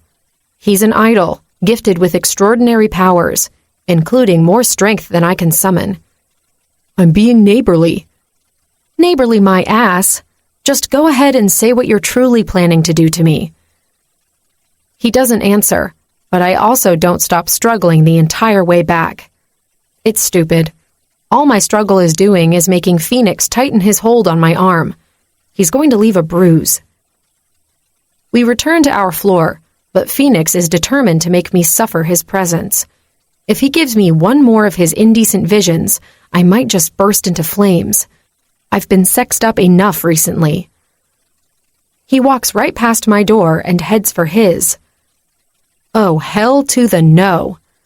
I dig my feet into the floor. I don't want to be alone with him in his own domain. What are you doing? I ask. He pushes the door to his apartment open and forces me inside with a light but assertive shove. I take a couple of steps forward to put some distance between us, and then I whirl on the spot. Phoenix has already locked the door. Are you going to keep me hostage in your apartment? Is that it? What the fuck is all this racket? Morpheus walks out from his bedroom, wearing nothing more than low-hanging sweats that show off an impressive six-pack and V. I knew he was athletic, but does he have to look so good without a t-shirt on? Never mind his messy, just-out-of-bed curly hair. He stops short when he sees me standing in his living room. What the hell is she doing here? I place my hands on my hips and glare at both of them. I'd like an answer to that question as well. I'm feeding her. She was about to eat chips off the floor. Phoenix heads for the kitchen and opens the fridge. I don't need your charity, I spit back. While I'm glaring at Phoenix's back, I feel Morpheus's own murderous stare burning a hole through my face. I whip around to face him. What? Nothing. Since I can't sleep with you and Phoenix yelling at one another like a pair of Italian street vendors, I'm going out for breakfast. Phoenix turns around, his arms loaded with breakfast ingredients. A tray of eggs, cheese, ham, butter, the works. My stomach rumbles loudly in anticipation. Phoenix glances at me with a knowing smirk, while Morpheus disappears into his room again. Because I can't leave things well enough alone, I pull up the bar stool in front of the kitchen counter and say, I thought only junkies and egomaniac celebrities wore sunglasses indoors. Phoenix clenches his jaw tightly before replying. I suppose I am an egomaniac celebrity. Don't flatter yourself. I roll my eyes. Morpheus returns only to disappear again, this time out the front door. He doesn't even say goodbye to his roommate. I wish I could make a run for it, but Phoenix would be on top of me in a flash. I don't need to be manhandled by him again. You like eggs, right? He begins to crack them into a bowl. Does it matter? You'll cook whatever you want. He lifts his chin and stares at me for a couple of beats. It's a little unnerving that I can't see his eyes. I heard you had quite the day and night yesterday. My spine goes taut in an instant. What do you mean? Oh, Lord, does he know? Did Rufio tell him what we did? He chuckles. Never mind. What a douche canoe. Ugh, you're so annoying. I lean my elbows against the counter. What are you doing? I focus on the mess of broken eggshells and batter all over the prep area. It's called cooking. With a groan, I jump from my seat and walk around the counter. Step away from the food before you ruin everything. I bump his side with my elbow and peer inside the bowl. Twisting my face into a scowl, I fish pieces of eggshell from the mixture. So that was your game? Poison me with inedible food? I reach for the whisk, but it's teetering too close to the edge, and I end up knocking it to the floor. Both Phoenix and I try to catch it, which results in a literal head-on collision. The corner of his sunglasses pinches my forehead. Ouch! I pull away, massaging my temple. Unfazed, Phoenix bends over and retrieves the whisk. When he straightens up, his sunglasses are crooked, allowing me to see why he's wearing them in the first place. He's sporting a massive shiner on his right eye. The skin around it is dark purple and swollen. He's a level 15 idol, which means someone stronger than him did that. It seems yesterday was quite eventful for you as well. Who did you piss off? With a hard clench of his jaw, Phoenix adjusts his sunglasses and walks toward the state-of-the-art espresso machine on the corner of the counter. Coffee? He asks. I stare at his tense back for several beats. Why is he evading my questions when he could easily make me shut up? His behavior doesn't match the arrogant guy I know he is. What gives?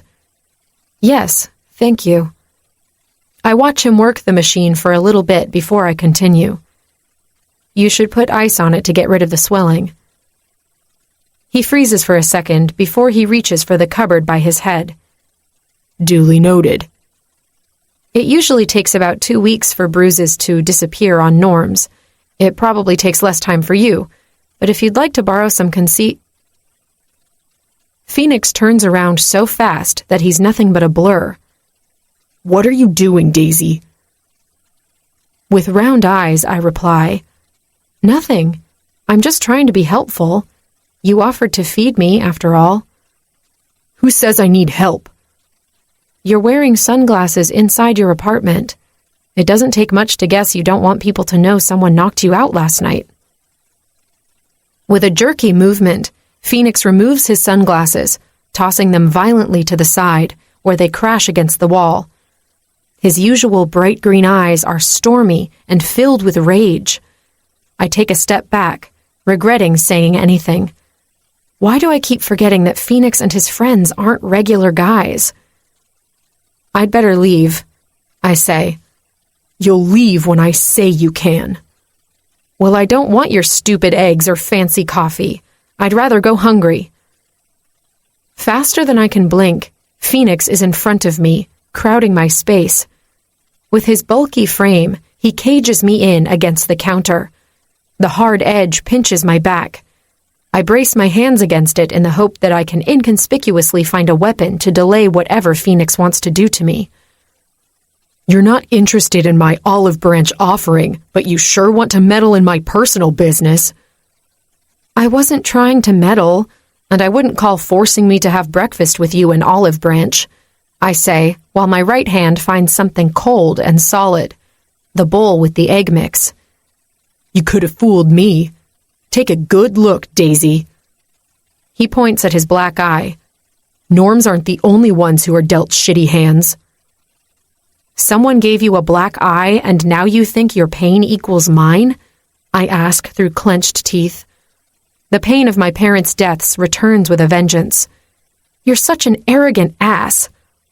I grab the bowl and toss its contents on Phoenix's face. He steps back, wiping the mess. What the fuck?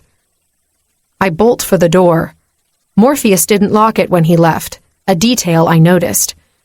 I wrap my hand around the knob, the only thing I'm able to do before a great invisible force yanks me back. I fly across the room, stopping only when my back hits the wall. Spread eagle style, I can't move. I'm glued to the hard surface in the same position I found myself in 7 years ago. And just like that, I'm back in the worst moment of my life. Phoenix approaches me with measured steps, egg still dripping from his chin. He stops in front of me, but the image of the idol I killed is superimposed over Phoenix's angry face. Only this time, I don't have a proper weapon to defend myself. You're either the stupidest girl I've ever met, or you're seeking suicide by idol, he says, with barely controlled rage. Let me go, I reply. Not until I get something into your thick head. You're nothing. If you think you can come on our turf, defy us, and not face the consequences, you're seriously mistaken, sweetheart. I wasn't defying anyone. I was protecting myself. But I guess you've never encountered a Norm who fights back, and that's pissing you off, isn't it? You think we're meek, inferior. I don't think. You are. I laugh almost deliriously. If you truly believe that, then you're the fool. You know what the truth really is? You idols fear us Norms. We don't possess godly powers, but we're the majority. It's just a matter of time until we find a way to annihilate all of you. Phoenix's nostrils flare. He reaches for my throat with his bare hands and presses his fingers around it. But he doesn't choke me, just freezes and stares into my eyes. The rage is still there, but something else as well. Doubt and regret. After what feels like an eternity, he releases me and steps back. The power holding me to the wall vanishes, and I fall on my ass. He whirls around and says in a low voice, "Leave. Now." He doesn't need to say it twice. I scramble back to my feet and am out the door as fast as I can. 34. Phoenix. I purposefully made myself scarce on Sunday after my altercation with Daisy. Rufio and Bryce were out the entire day, dealing with their parents for missing dinner the evening before. I never saw when Morpheus returned since I locked myself in my room the rest of the day. Being alone gave me time to think, to analyze Daisy's last words to me. I didn't think much of it when Morpheus stated that she was bad news. He's prone to being pessimistic, our very own harbinger, but Daisy is in fact out to destroy us. She boldly told me so. I should have killed her then. It would have been so easy, like squashing a bug under my thumb, but while I had my hand wrapped around her neck, she reminded me of myself. I've lost count of how many times my father's held me in that same position, trapped, subjected to his wicked whims. For that reason, I couldn't bring myself to end her. I tell myself it was the only reason, but deep down, I know there's more. I didn't have to drag her to my apartment and cook her breakfast. I could have lied to her about my black eye or scared her into silence. Bottom line is she has a hold on me, whether she knows it or not, and I can't allow that. I'm one person's captive already, and that's one too many. The desire to blow off the entire school day is grand, but I remember that we have math class with Daisy in the first 2 periods. I can't wait to truly start making her life a living hell. The guys are ready to go when I walk into the living room only half dressed. "You're going to be late," Morpheus says over the rim of his coffee mug. "What happened to your face?" Rufio asks. I shrug. "An intense tennis match that got a little out of hand. You should see the other guy." Rufio frowns as he tries to sniff the deceit. I don't care if he knows I'm lying, as long as he doesn't learn the truth. That's dumb, but sadly, you don't get the stupidest jackass trophy this week, Morpheus says. That honor goes to Bryce. I stare at the guy. He's reading a book, his chin dipped low. All he does is flip Morpheus off. I wish I could just brush things off as easily as him. It seems nothing phases Rufio's older brother. Before we go, I want to talk about Daisy, I say. What about her? Rufio's eyebrows crinkle together. Surprisingly, that gets Bryce's attention as well.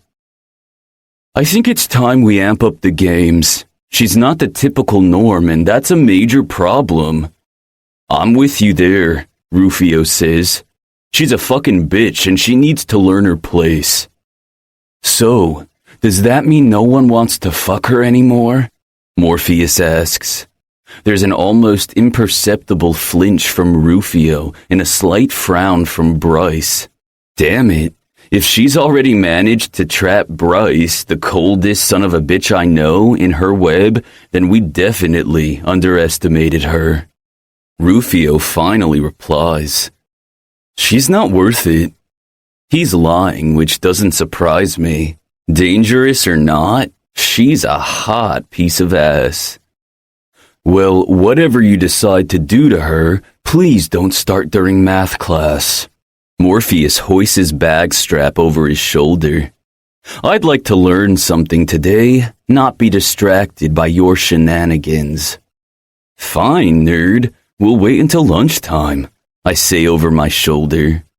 Morpheus is out the door in the next second. Whatever, we don't need him. How exactly do you plan to make Daisy give up her spot at Gifted Academy? Bryce says. I hold up my phone. Maybe it's time the student body gets to know Daisy's background a little more. What do you have there? Rufio asks. Oh, just a souvenir I got from Unearthly Desires.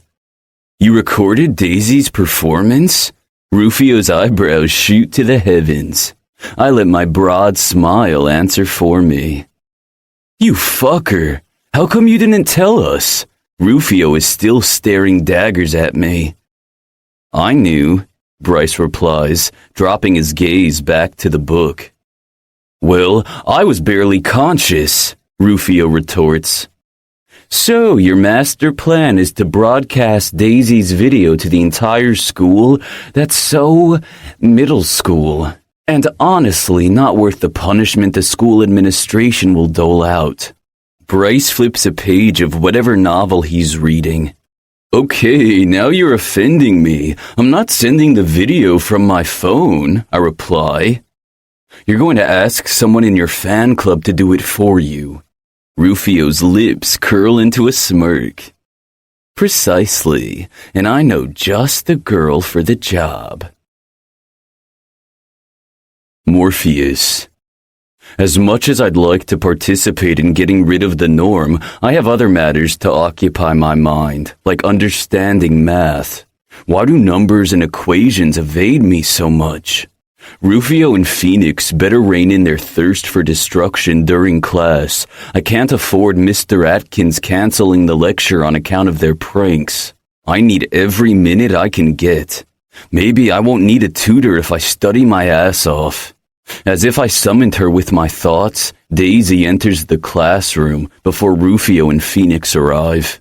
She glances briefly in my direction before she looks away and takes the seat in front of Phoenix's. Her appearance isn't the best. Not that the girl could possibly ever be ugly. She's paler than usual, and her dark circles are evident. She must have had a rough weekend. Knowing Rufio and Phoenix, her week won't get any better. Whatever, that's not my problem. For once, my shadows don't awaken in her presence. Maybe Daisy wasn't the trigger after all. I shake my head and focus on the equation I've been trying to solve since yesterday. I'm stuck and can't figure out what I'm doing wrong. I lift my eyes to Daisy. She has her chin dipped down and her writing hand is moving fast over her notebook. I stretch my neck, trying to see what page of the textbook she's on now. 103. Damn, she's already ahead 3 chapters. What the fuck? I drop my pencil and pull my hair back in frustration. It should be illegal for norms to be smarter than idols. Rufio and Phoenix enter the room just as the final bell rings. Daisy doesn't glance up, but she stops writing for a second as her shoulders become tense. Phoenix drops in his chair, noisily, sprawling his legs forward and bumping into Daisy's chair. She looks over her shoulder, eyes narrowed to slits. Do you mind? Phoenix cracks one of his famous arrogant grins. As a matter of fact, I do, sweetheart. All right, everyone. Mr. Atkins claps his hands together to command our attention.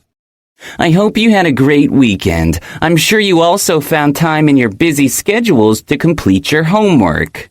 I hear several groans and catch a few eye rolls. Yeah, spare me your whining, our teacher continues. Since this is the 3rd week of class for 99% of the class, he stares at Daisy meaningfully. We're having a quiz today, and yes, before you ask, you will be graded on it.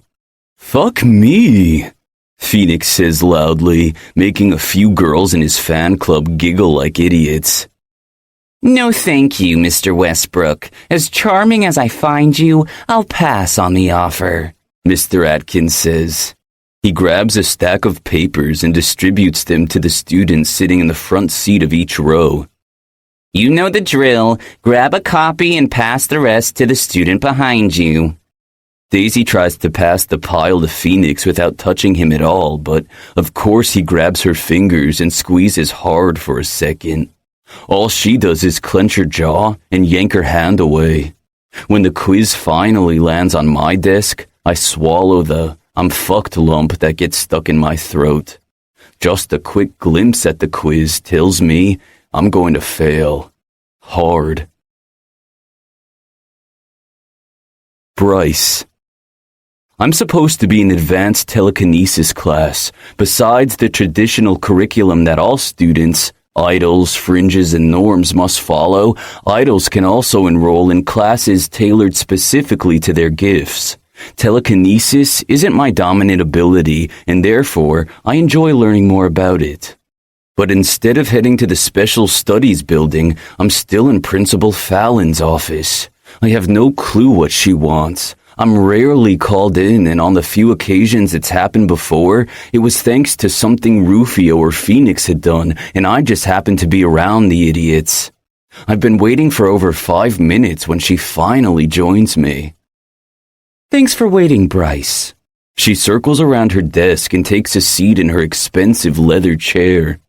I don't reply. I'm not usually prone to bouncing meaningless comments around, and after the intense weekend I had, the last thing I want is to chit-chat with the principal. As usual, her appearance is impeccable. Her short blonde hair is combed back, highlighting the sharp angles on her face. There isn't a single wrinkle in her dark gray suit. She leans forward, resting her forearms on the desk as she links her hands together.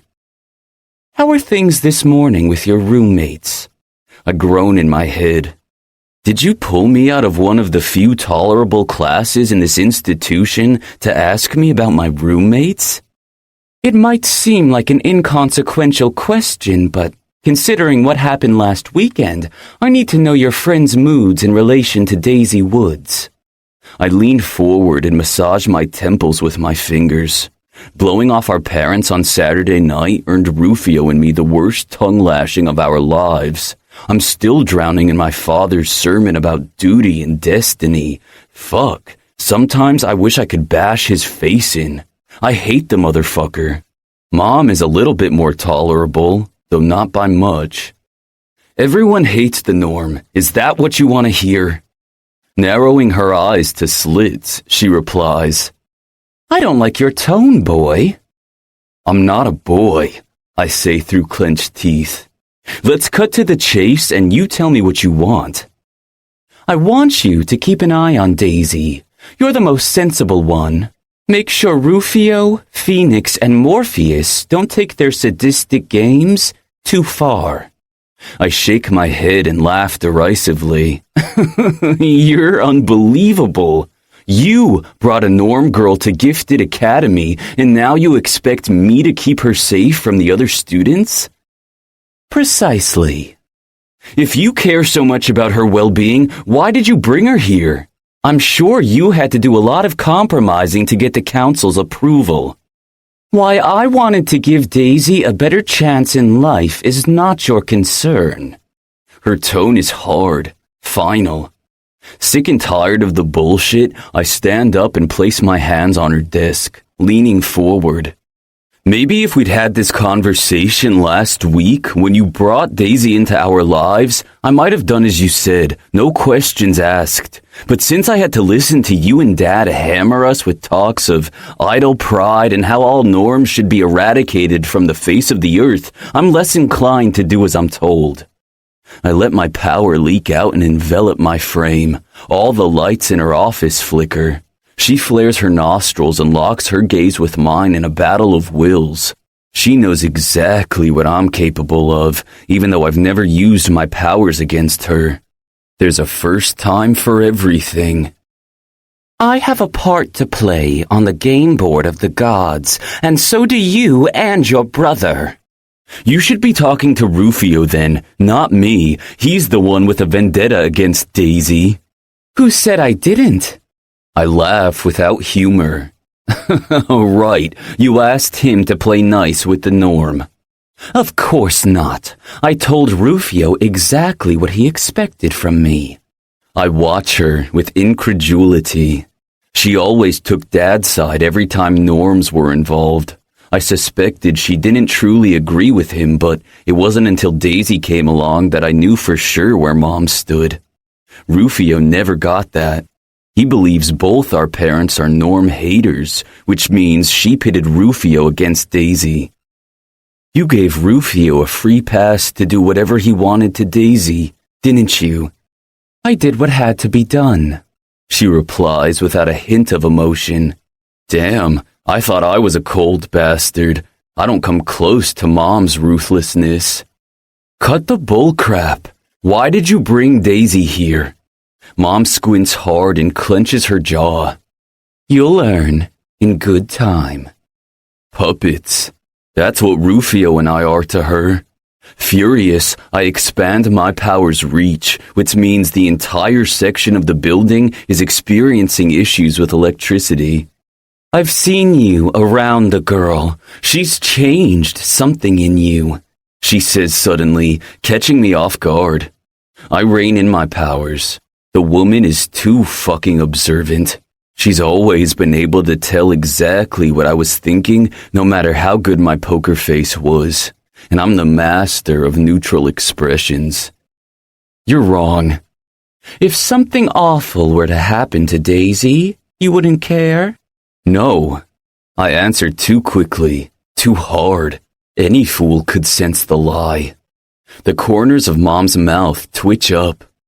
Says the guy who leveled 4 idols in the blink of an eye to defend the norm he doesn't care about.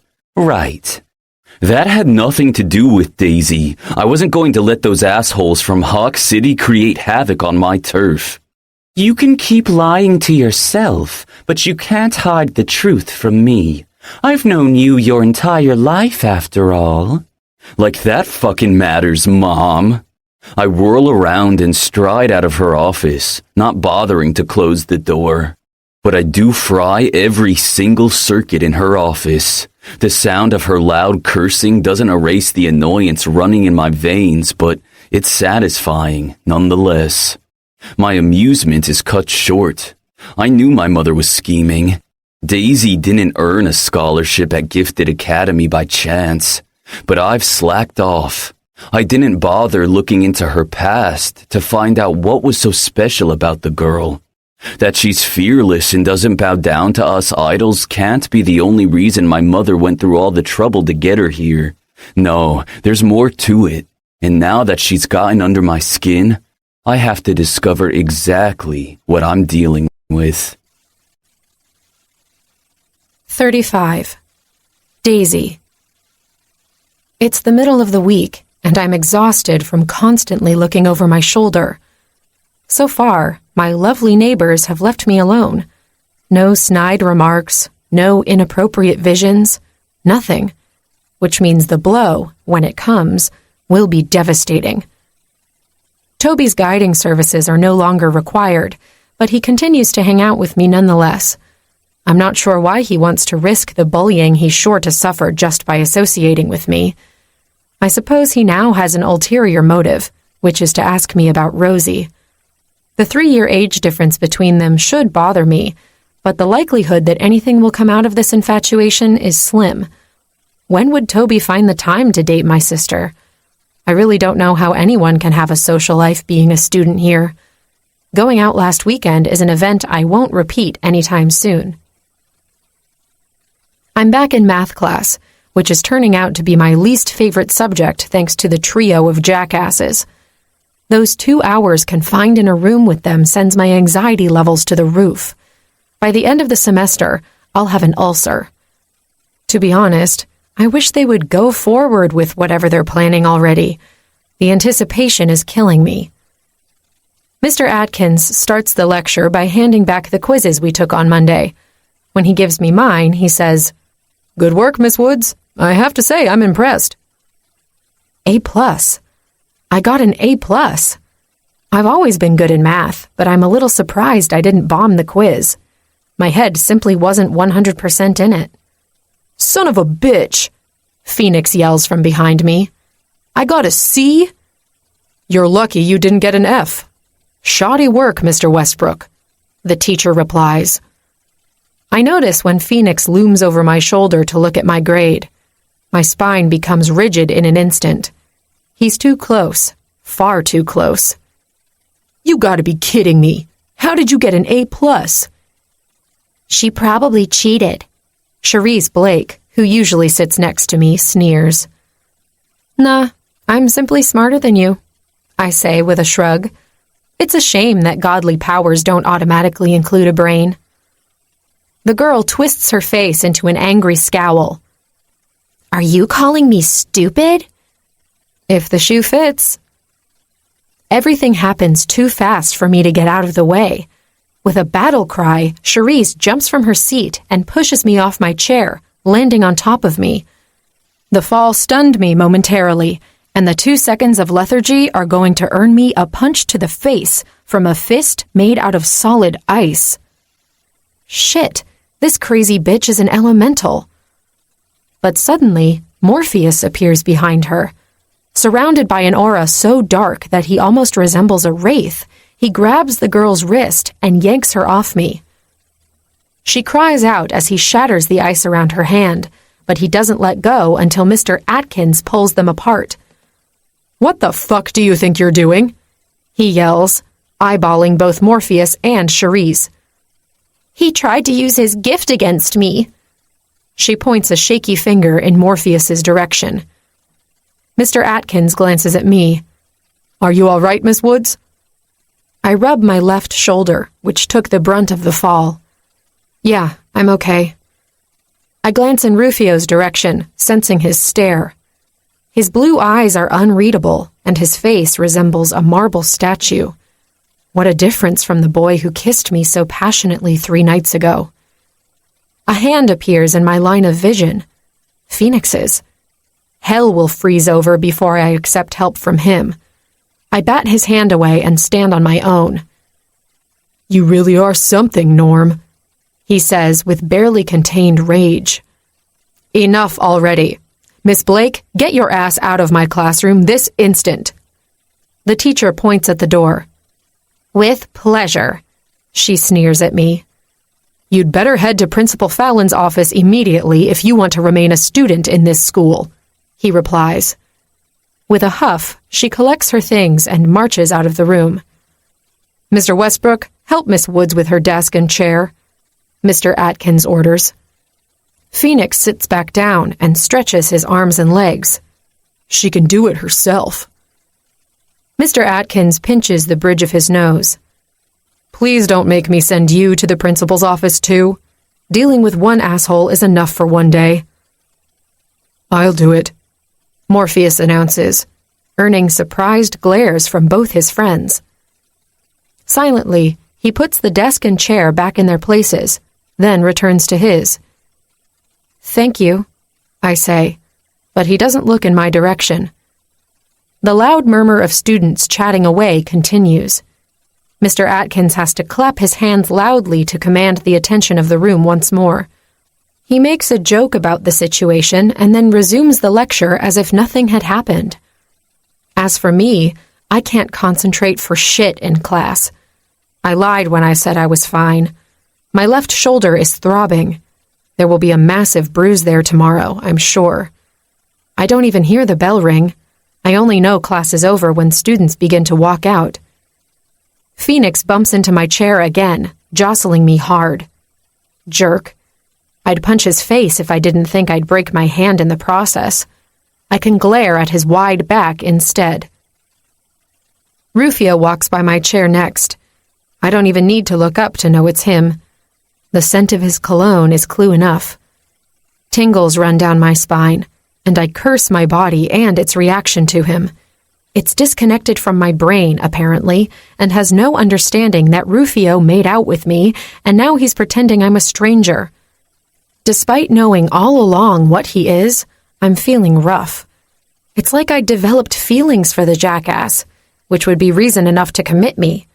Who falls for their tormentors? Sick-in-the-head women, that's who. When he's gone, I begin to collect my things, then realize I'm not the only student who fell behind. Morpheus is standing next to my desk, waiting, it seems, for me. His fingers are curled tight around the strap of his bag. He seems tense. Great. "What is it?" I ask. "I'd like to resume our tutoring sessions," he says simply. Not a question, but also not a command. What if I don't want to tutor you anymore? I didn't want to tutor him the first time either, but now I'm willing to fight Principal Fallon's decision. I didn't come to Gifted Academy to be forced to teach someone who hates me. Fuck that. Morpheus's gaze darkens, but the emotion is fleeting. His brow unfurrows, and he shows me a version of himself that I haven't seen until now. A non-threatening one. "I'd be surprised if you did, but I'm begging you." "You're begging me?" I raise an eyebrow. I didn't know idols were capable of that. He shoves his hands in his jacket pockets. "I can't speak for the rest of the idols race, but I'm capable of many things you wouldn't think possible." I cross my arms in front of my chest. "How badly did you do on the quiz?" Morpheus takes a deep breath, then pulls out a wrinkled piece of paper from one of his pockets. "You got a D. That's not too terrible. You can catch up," I say. "No, I won't be able to catch up. I'm so behind already, it's not even funny." He crumples the quiz paper into a tight ball and shoves it in his pocket again. "I can pay you." I wish I could be one of those people who put moral standards and pride above everything, but fuck, I've lived in poverty for too long to refuse money in exchange for honest work. "How much?" Morpheus's eyes become more vivid. He knows his baiting worked. 50 per session. Double that and make it per hour and you have a deal. He squints slightly, his lips turning into a flat line. "Fine. You have a deal. What are you doing for lunch?" Eating? We can do both." "No, we can't. If you really want to learn something, we can't have any distractions." "We'll eat at my place. I can make mean tacos. Definitely better than the grub the cafeteria serves." He starts to move toward the exit. "What's wrong with the library?" "I'm on Mrs. Wilkins' shit list," he answers casually, then heads for the exit. At the door, he stops and glances over his shoulder. "See you later, Daisy." I put my head in my hands. I just agreed to spend an hour alone with one of the deadliest boys in school. I gotta have my head checked. This is a case for the psych ward. 36. Phoenix. I bide my time, letting Daisy's anxiety grow with every day that we don't take action against her. I don't know why Rufio is hell-bent on getting rid of the girl so quickly. He wanted to kill her before, but now it's personal. She managed to piss him off too. She's either the stupidest girl alive or the most dangerous. I'm not going to wait to find out. Every time I've tried to help her, even without ulterior motives, she pretty much told me to fuck off. I've been treated like crap by my father my entire life, but I can't escape his abuse, yet. But Daisy's shit? I don't need to take that. Even if she makes me hard with her defiant stare. Even if I still picture her naked, writhing under me in pleasure as I plunge my cock deep in her pussy, I will destroy her. The door to the principal's office opens, and the girl I was waiting for comes out. Charisse Blake, a high-level fringe, bitter as fuck for missing out on the idol title by only one level. She follows Drusilla Dharma around like a puppy, catering to the idol queen bitch's every whim. But she would stab her BFF in the back in a heartbeat if that granted her idol status. Girls like Charisse are a dime a dozen, only following the most popular chick in school out of convenience. And right now, she's going to play right into my hands. I've been stringing her along since school started. I've always known she had a crush on me, but she's not my type. Too blonde, too phony, too loud. Some guys might consider her pretty, but I just find her ordinary, like a cheap blow-up doll. I push myself off the wall to put on the show. Her eyes widen when she sees me. Phoenix, were you waiting for me? Yeah, I wanted to make sure you were okay. Principal Fallon didn't give you too much of a hard time, did she? I step closer, knowing how my proximity affects the fringe. Shit, if I wanted to fuck her right here in the middle of the hallway, I could. Sadly for my cock, I have zero inclination to sleep with her. Contrary to my reputation, I'm not a player. I prefer quality over quantity. That bitch gave me a week of detention. My parents are going to kill me. That sucks. It's completely messed up that idols are being punished for putting a norm in her place. Right? Damn, I couldn't handle that piece of shit disrespecting you like that. Who does she think she is? Exactly. If Principal Fallon only knew what kind of activities her norm protege performs outside of school, I say casually. Wait, do you know something? Charisse grabs my arm eagerly. I look left and right in a cagey manner, then whisper in her ear.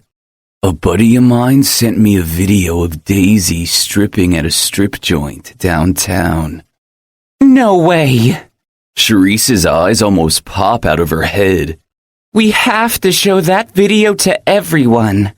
Well, I can't. If people find out I leaked the video, that could potentially lead back to my friend, and it would be a major scandal. He's married to a very prominent public figure. Really? Who? I shake my head. You'd better not know. Well, what if I leaked the video? No one would be able to trace it back to him, right? Oh, the joy of the stupid. I can't believe she bought that story. That's right. Well, send it to me already. I can't wait to destroy that filthy norm. My lips curl into a grin. This was too easy. I fish my phone out and press send on the message with the video I had ready to go. Done. I sent it anonymously, just to be safe. With eager fingers, Charisse opens the message. The disco music in the background is distorted, but the video footage is solid. You can totally see it's Daisy dancing on the stage, even with that stupid wig she was wearing. I know, because I've lost count of how many times I've jerked off watching it. Now Daisy will populate the wet dreams of the entire male population at Gifted Academy. Suddenly, jealousy hits me out of nowhere, deflating my mirth. Damn Daisy to hell. I can't believe she's robbing me of that, too. Well, I want everyone to know I'm behind the video. I can't have anyone thinking she came out victorious from today's fight. No, you wouldn't want that. I glance at my phone and frown. Shit, I need to head to class. To seal the deal, I lean closer and kiss Cherise's cheek. I'll see you later, beautiful. There's a sharp intake of breath on her part, and when I pull away, I notice her eyes have become glassy. Soak it up, honey. This is all you get from me. Rufio. It only takes one punch down the middle for the brick in front of me to crumble into small fragments and dust. Take it easy, boy. We don't want to bring the entire building down. Mr. Rogers, our special studies teacher, chastises me. I whirl around, wiping the sweat off my forehead with the back of my hand. The darkness swirling inside of my chest fuels my rage, and that fury has to be unleashed somewhere. Daisy is always at the epicenter of whatever turmoil I'm facing. The idiot totally deserved the backlash she received from Cherise in math class, but the murderous instinct the scene ignited in me wasn't aimed at the norm. I wanted to pulverize Drusilla's friend. It took a great amount of self-control to keep my ass glued to my chair. It's not my fault these damn obstacles are child's play, I retort angrily. Whatever, princess. Go cool your jets in the shower. You've destroyed enough things for one day. It's only 15 past 10. Look around, boy. You've already bulldozed your way through half the training course. You're not the only student here. Mr. Rogers turns his back to me. I curl my hands into fists and energy crackles over my skin. My power surges from the pit of my stomach, raw and primal. I'm 1 second away from making a huge mistake when Phoenix bursts through the doors of the training facility, cockier than ever. The wicked grin he has plastered on his stupid face clues me in that he's done something. Mr. Westbrook, you're late, Mr. Rogers points out. Sorry, sir. His gaze travels past our teacher to the destruction I've already caused. It seems someone didn't leave much for me to do. Phoenix's eyes connect with mine. Mr. Kent is done for the day. Mr. Rogers replies with a quick glance in my direction. Phoenix prances toward me with an extra bounce in his step. What are you so fucking cheery about? I ask. Just had a convo with Cherise. Let's just say we don't want to skip lunch today. Did you send her Daisy's video? The darkness applies pressure, making my chest tight. Sure did. I can't wait to see the look on her face when everyone finds out about her little side job. Phoenix laughs, and I want to punch him. Son of a bitch, what's wrong with me? He's doing exactly what he should. We all agreed Daisy had to go. 2 weeks ago, I would have voted for murder, quick and easy. But now, it's like I can't bear to live in a world where she doesn't exist. Maybe she's not a simple norm after all, but a spy for the Knights. I've never heard of an idol who can mask their powers and pretend to be a norm. But it's not a far-fetched idea either. Shit, I can't believe the thought never occurred to me until now. Rufio, why are you frowning like that? I thought you'd be happy. I just remembered I have a meeting with my mother. In the middle of your favorite class? Phoenix raises an eyebrow. Already on the move toward the exit, I reply over my shoulder. Didn't you hear, Mr. Rogers? I'm done.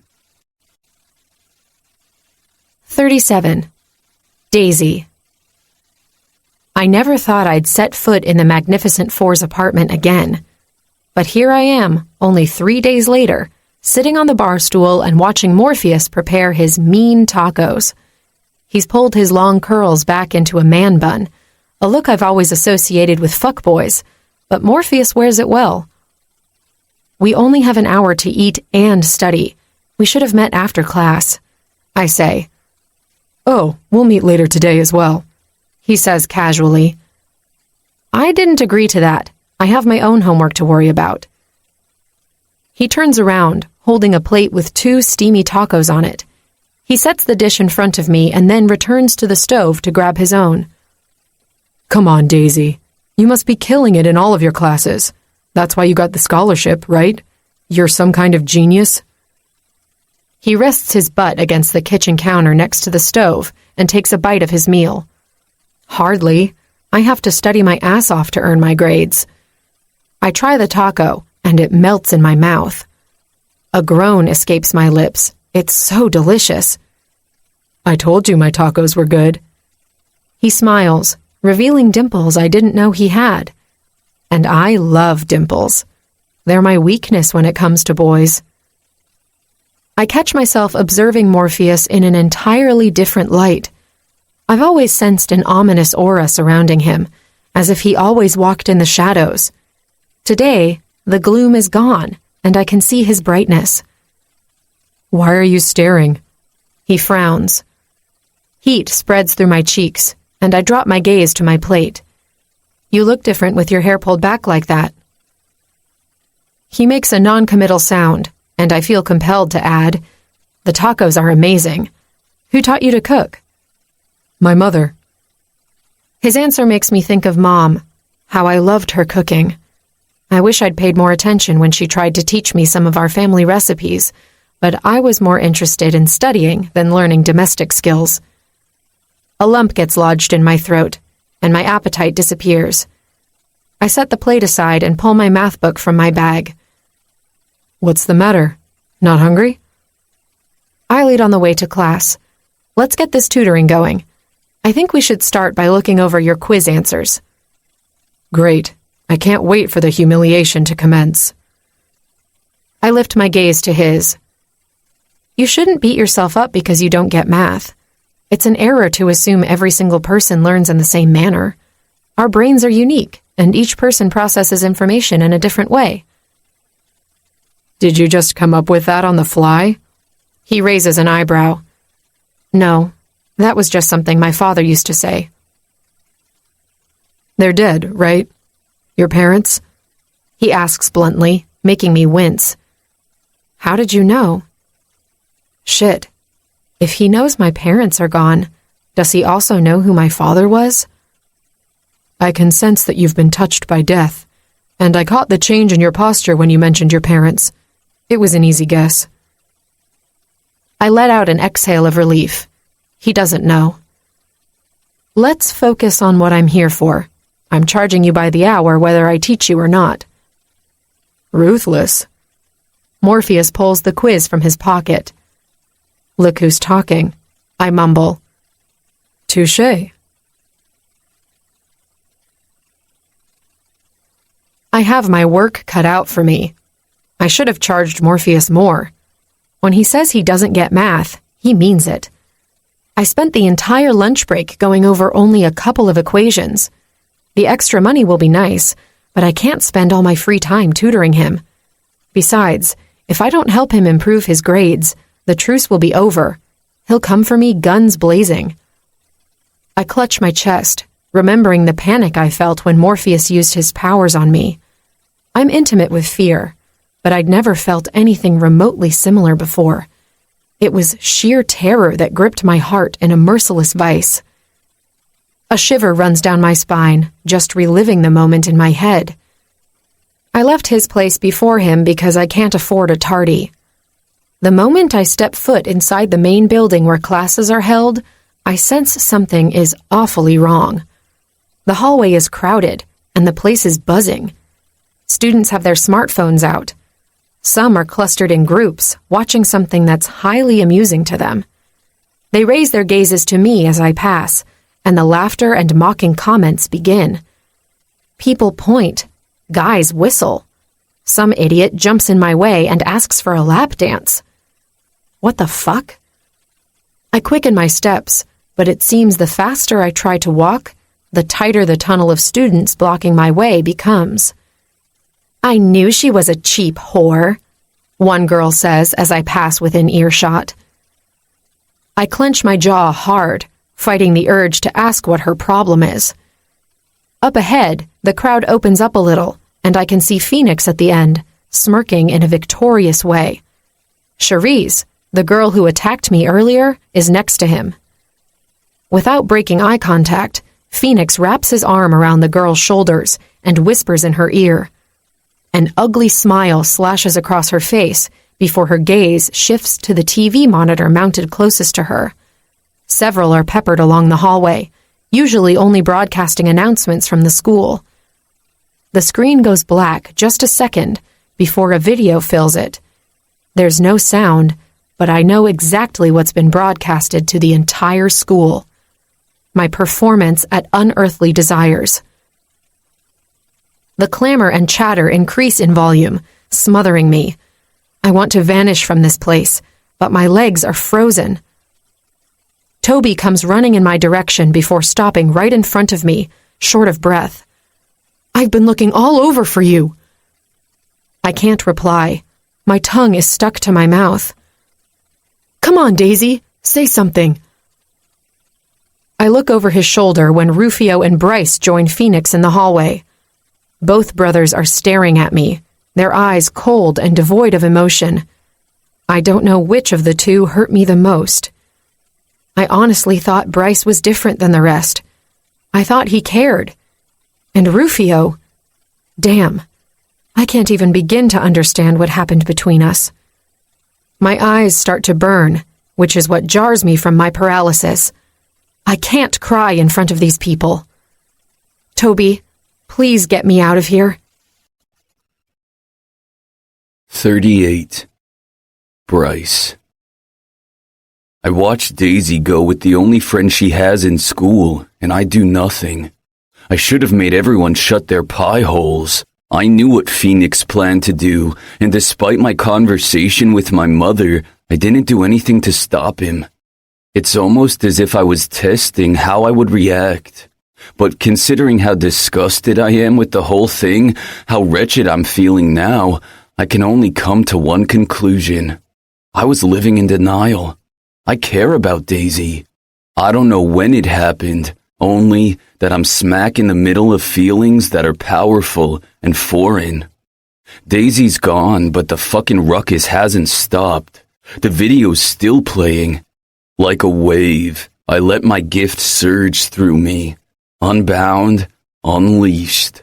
I aim it at all the fucking monitors, not only cutting the feed, but making them explode with my mind. There are yells and then terrified glances my way. The lights flicker. I can sense the tension in every single student present. But destroying those TV monitors isn't enough. I pop every single smartphone around as well. The fringe next to Phoenix screams, fanning her hand, which got zinged when her phone fried. "Bryce, what are you doing?" Phoenix asks, but he keeps his distance from me. The commotion stops suddenly when my mother comes striding down the corridor, followed by Mr. Atkins and Mr. Rogers. She's coming straight for me. I tone down the display of power, but not completely. I'm too fucking angry to return to my regular detached stance. "Mr. Kent, what's the meaning of this?" she asks. I could tell her the truth, but she doesn't really care. And what difference would it make to rat out Cherise and Phoenix? I knew about the prank and did nothing to stop it. I got bored. I felt like exercising some of my idle muscles. She clamps her jaw hard. I can almost read her thoughts. She expects such reckless behavior from Rufio, not from me. "Go straight to my office, now." I rein in my power completely, and the lights stop flickering. Now I'm really going to hear it from her. I'm sure she's still pissed that I fried all the electronic devices in her office. She whirls around. "Everyone else, get back to class." "I'll call the building maintenance office," Mr. Rogers says. No, The other Mr. Kent and Mr. Westbrook will clean it up. Wait, why am I being punished? I've done nothing, Rufio complains. I can't help the chuckle that bubbles up my throat. What's so funny, Bryce? Phoenix glares at me. Nothing. Absolutely nothing. Daisy. Suffice it to say, I didn't return to class. But I made Toby go. I didn't want him to get in trouble on my account. I'm not sure what was worse about today. The fact that the entire school now knows how low I had to go to survive, or that Phoenix, Rufio, and Bryce had a front row seat of my humiliation. Phoenix was all smug and shit, rejoicing in my fall from grace. I wonder for a fleeting moment if his attempts to be friendly were ever sincere, and I messed up. But the doubt vanishes quickly. That idol doesn't have a truthful bone in his body. If the video's distribution wasn't enough, some jackass also shared my phone number with the entire male population of Gifted Academy. I had to shut my phone off to avoid reading some of the most insidious text messages. There's only one thing I can be proud of today. I didn't cry. Not even when I was alone in my room. Of course, that's not to say I wasn't close to bawling my eyes out, but at least I have that. Someone knocks on my door and I tense immediately. I wouldn't put it past one of those assholes to come here to harass me. Daisy, I know you're there. Open the door, please, Bryce says. I don't want to talk to you, or anyone for that matter. I hear you, but I need to talk to you. Please. His humble plea twists something in my insides. It's a yearning, and it hurts. Like an idiot, I walk over to the door. My hand hovers over the knob. My brain is yelling at me to send him away, but my heart is begging me to hear what he has to say.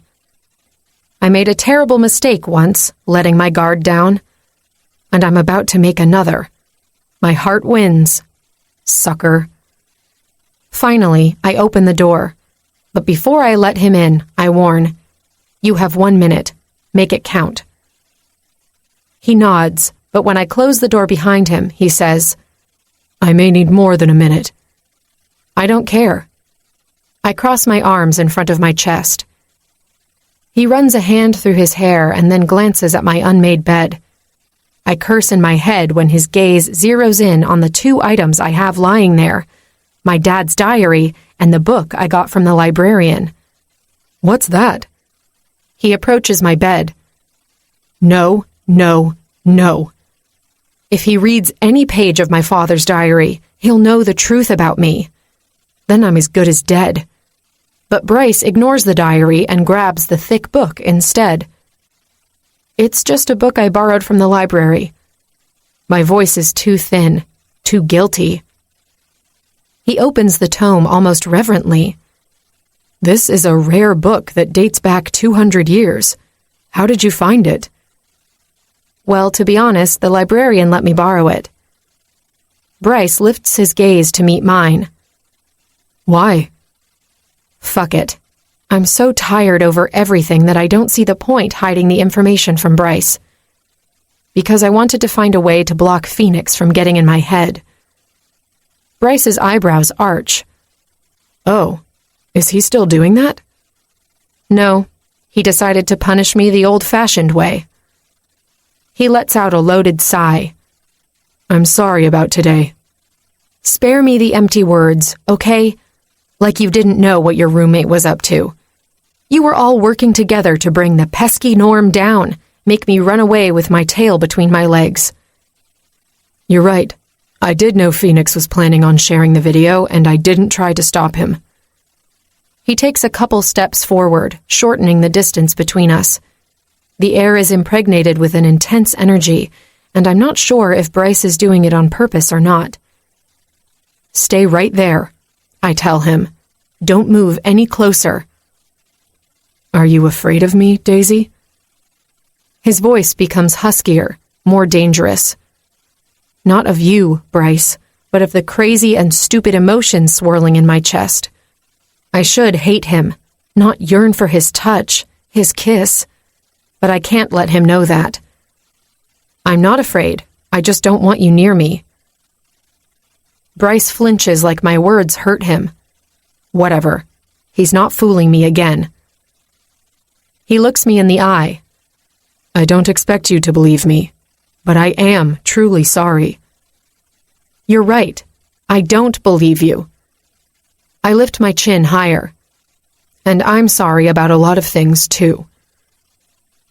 You're talking about our kiss. He inches closer, and I'm caught between wanting to stand my ground or fleeing. Yes. I don't regret it.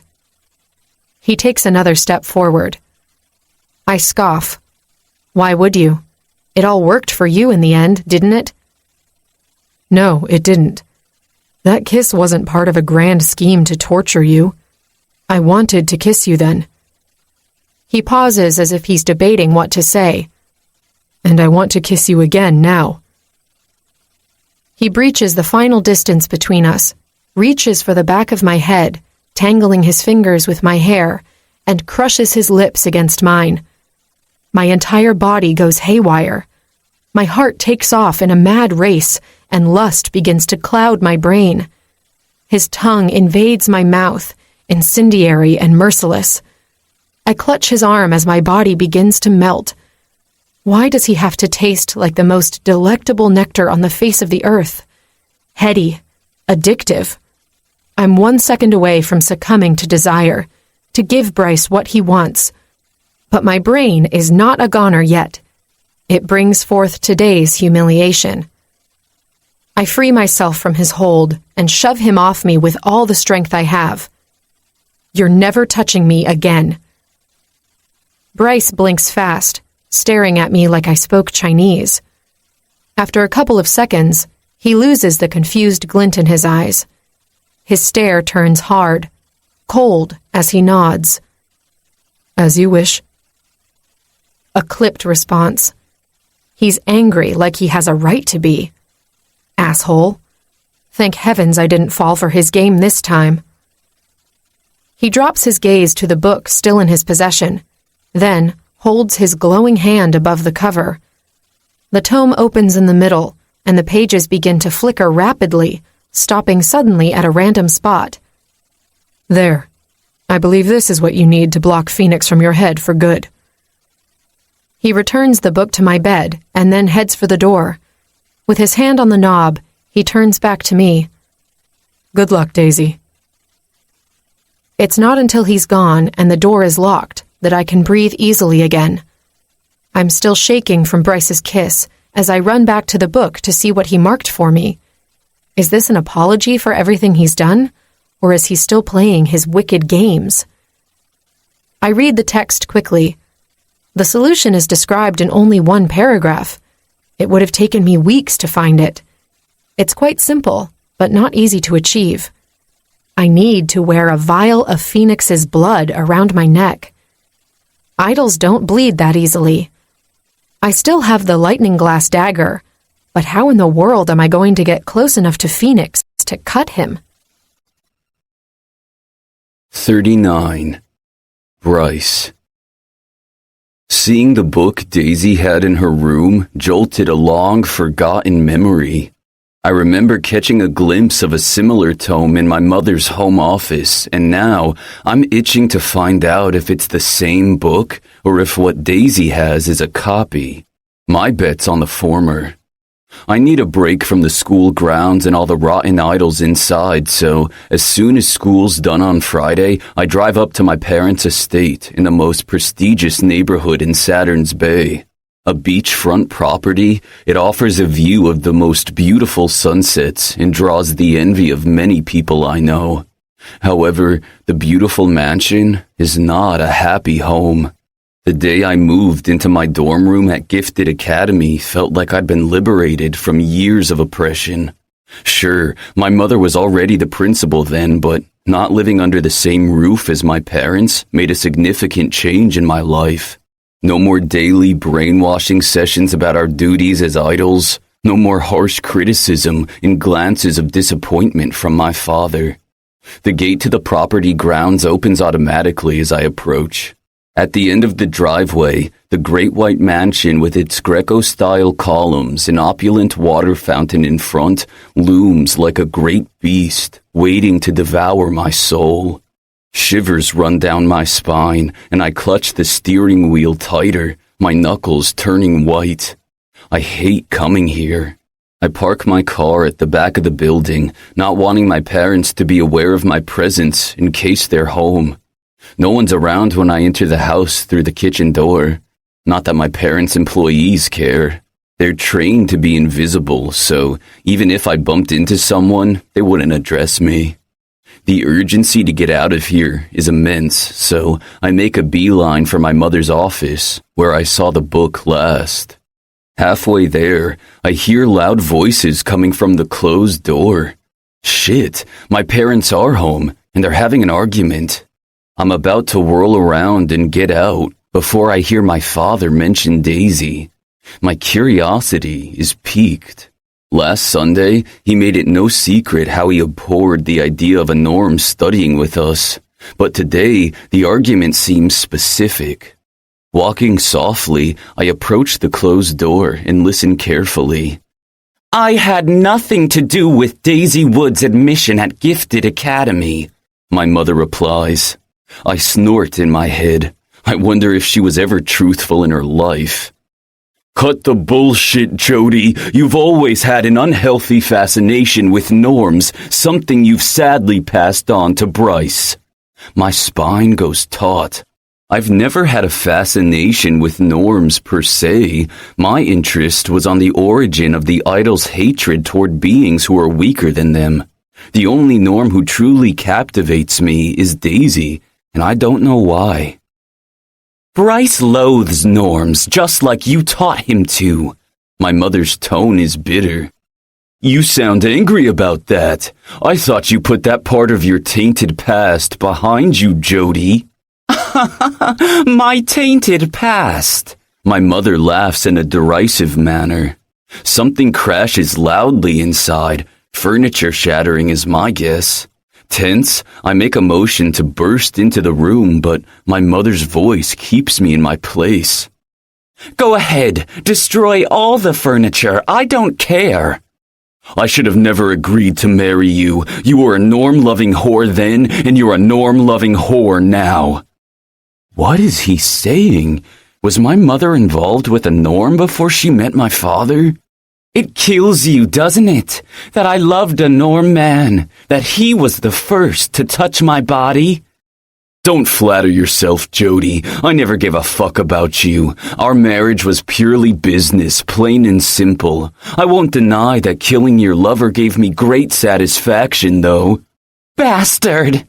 She yells, and the sound of more furniture being destroyed echoes through the hallway. Oh, so touchy. My father laughs. Get out of my sight, my mother grits out. Gladly, sweetheart. But one more thing. If you care even the slightest about the safety of that norm girl you forced upon our sons, you'll revoke her scholarship immediately.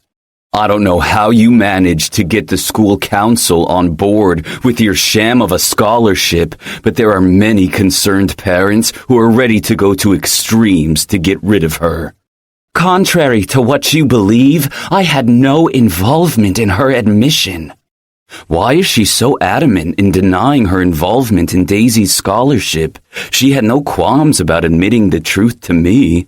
So, I guess you won't care if the norm vermin has a fatal accident then. They're so fragile, after all. My father chuckles, an odious sound that makes me hate him even more. I know what he's implying.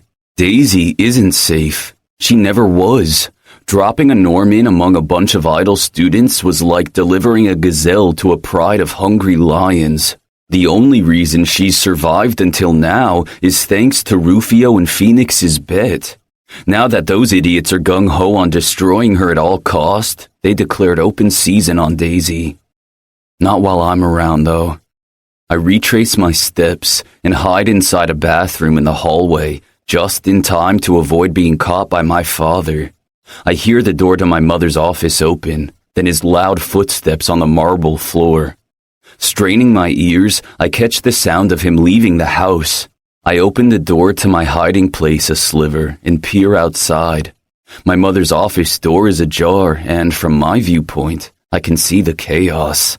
She's pacing back and forth with her cell phone glued to her ear, ignoring the pieces of furniture scattered across the floor. Xavier, it's me, she says. I have to see you. There's a pause, and then she continues. I know it's dangerous, but this is important. Who the hell is Xavier? My mother's lover? I wouldn't be surprised if she was cheating on my father. He said it himself, their marriage is a sham, a business deal. I'll meet you there. I'm leaving now. She ends the call and turns toward the door. I hide again and don't move from my spot until I know she's gone. Then I run to my car. Finding the book I came for will have to wait. I have to know what secrets my mother is keeping, especially when I know they're related to Daisy. It's hard to follow Mom without giving away that I'm doing so. She would recognize my car in an instant, so I keep several vehicles between us, which results in me almost losing her a few times. But when she veers into a familiar neighborhood, I have a hunch about where she's going. She parks around the back of Unearthly Desires, and the pieces of the puzzle begin to make sense. The guy on the phone was called Xavier. Mr. X, the owner of the infamous strip club.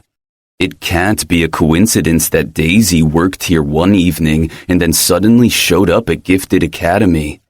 But what's the connection between the three of them? Unfortunately, I can't bust in and demand answers. My mother won't reveal anything until she wants to, so I wait outside. My best bet is to get Mr. X alone. He's an idol, but he's not as strong as me. I can get him to talk. My mother doesn't stay inside long. Half an hour later, she leaves with hurried steps. Whatever she discussed with Mr. X, it clearly didn't comfort her. Her expression is hard and her brow is furrowed as she slips inside her car. Mr. X doesn't leave the club until hours later. Looking at the time on my dashboard, I see it's already past 1 a.m. My ass is numb from sitting without moving for too long. The bouncer who was manning the door during opening hours is already gone. The parking lot behind the strip club is deserted. Time to make my move. I get out of my car and cross the street fast. Mr. X seems distracted and doesn't sense my approach until I'm almost right on top of him. He whirls on the spot, ready to fight with his arms raised in front of him and his hands curled into fists. When he sees me, he relaxes his stance, but only a little. Bryce Kent, what are you doing here, boy? I need to have a word with you. About what? He arches his eyebrows. What was my mother doing here? She came to talk to you. Your mother? I don't know what you're talking about. Cut the crap, Xavier. You and my mother are mixed up in something that involves Daisy, and I want to know what that is. Mr. X glares and his lips become nothing but a thin, flat line. Why? So you can run and tell your daddy? I have no allegiance to my father. I'm here on my own. What do you want with Daisy? I take a step forward, not hiding my aggressive posture anymore. Why do you care? She's just the norm after all. He raises an eyebrow. His sarcastic remark makes me even angrier. I shouldn't care about her, but I do. And I bet he can see my conflict as clear as day. It's none of your damn business why I care. My angry outburst is loaded with a dose of my gift as well. The lights above the back door of the building flicker in response. Mr. X boldly takes a step forward, invading my personal space. I don't know you, Bryce. You haven't earned my trust, and I also hear you haven't done anything to help Daisy in that shark-infested sea you call a school. So no, you won't get an answer from me. I could make you talk, I reply through clenched teeth. Mr. X takes a step back, but not out of fear. I bet you could, but you won't. The only thing you'll get from me is this. Keep Daisy safe. Why? The man smirks. I know my reason why I want her safe. Do you know yours? My confrontation with Mr. X sends my mind spiraling out of control. Not in the mood to return to campus, I drive around without a destination in mind, replaying the events of the day. I don't know what to think anymore. Does my mother want Daisy safe, or does she have other plans for her? More than ever, I feel like we're all just pawns in a wicked game. One thing is certain. My loyalty is no longer blind. 7 years ago, I made a vow to a powerful God that I would use my gifts to purify the earth from norms and fringes. Today, I know that promise was a mistake. More and more, I believe the gods and demigods don't care about the fates of anyone, be them idols, fringes, or norms. All they care about is their whims, and we're nothing but entertainment. Too lost in my head, I don't notice I'm being followed until an SUV speeds ahead and swerves sharply to the right, pushing my car off the road. With a curse, I try to regain control of the vehicle, but I can't avoid the collision with the tree ahead. My body is jolted forward, the seatbelt digging into my chest as my face collides with the airbag. If I were a norm or even a low-level fringe, I probably would have broken my nose, but all the impact does is give me a nasty headache and make me dizzy for a moment.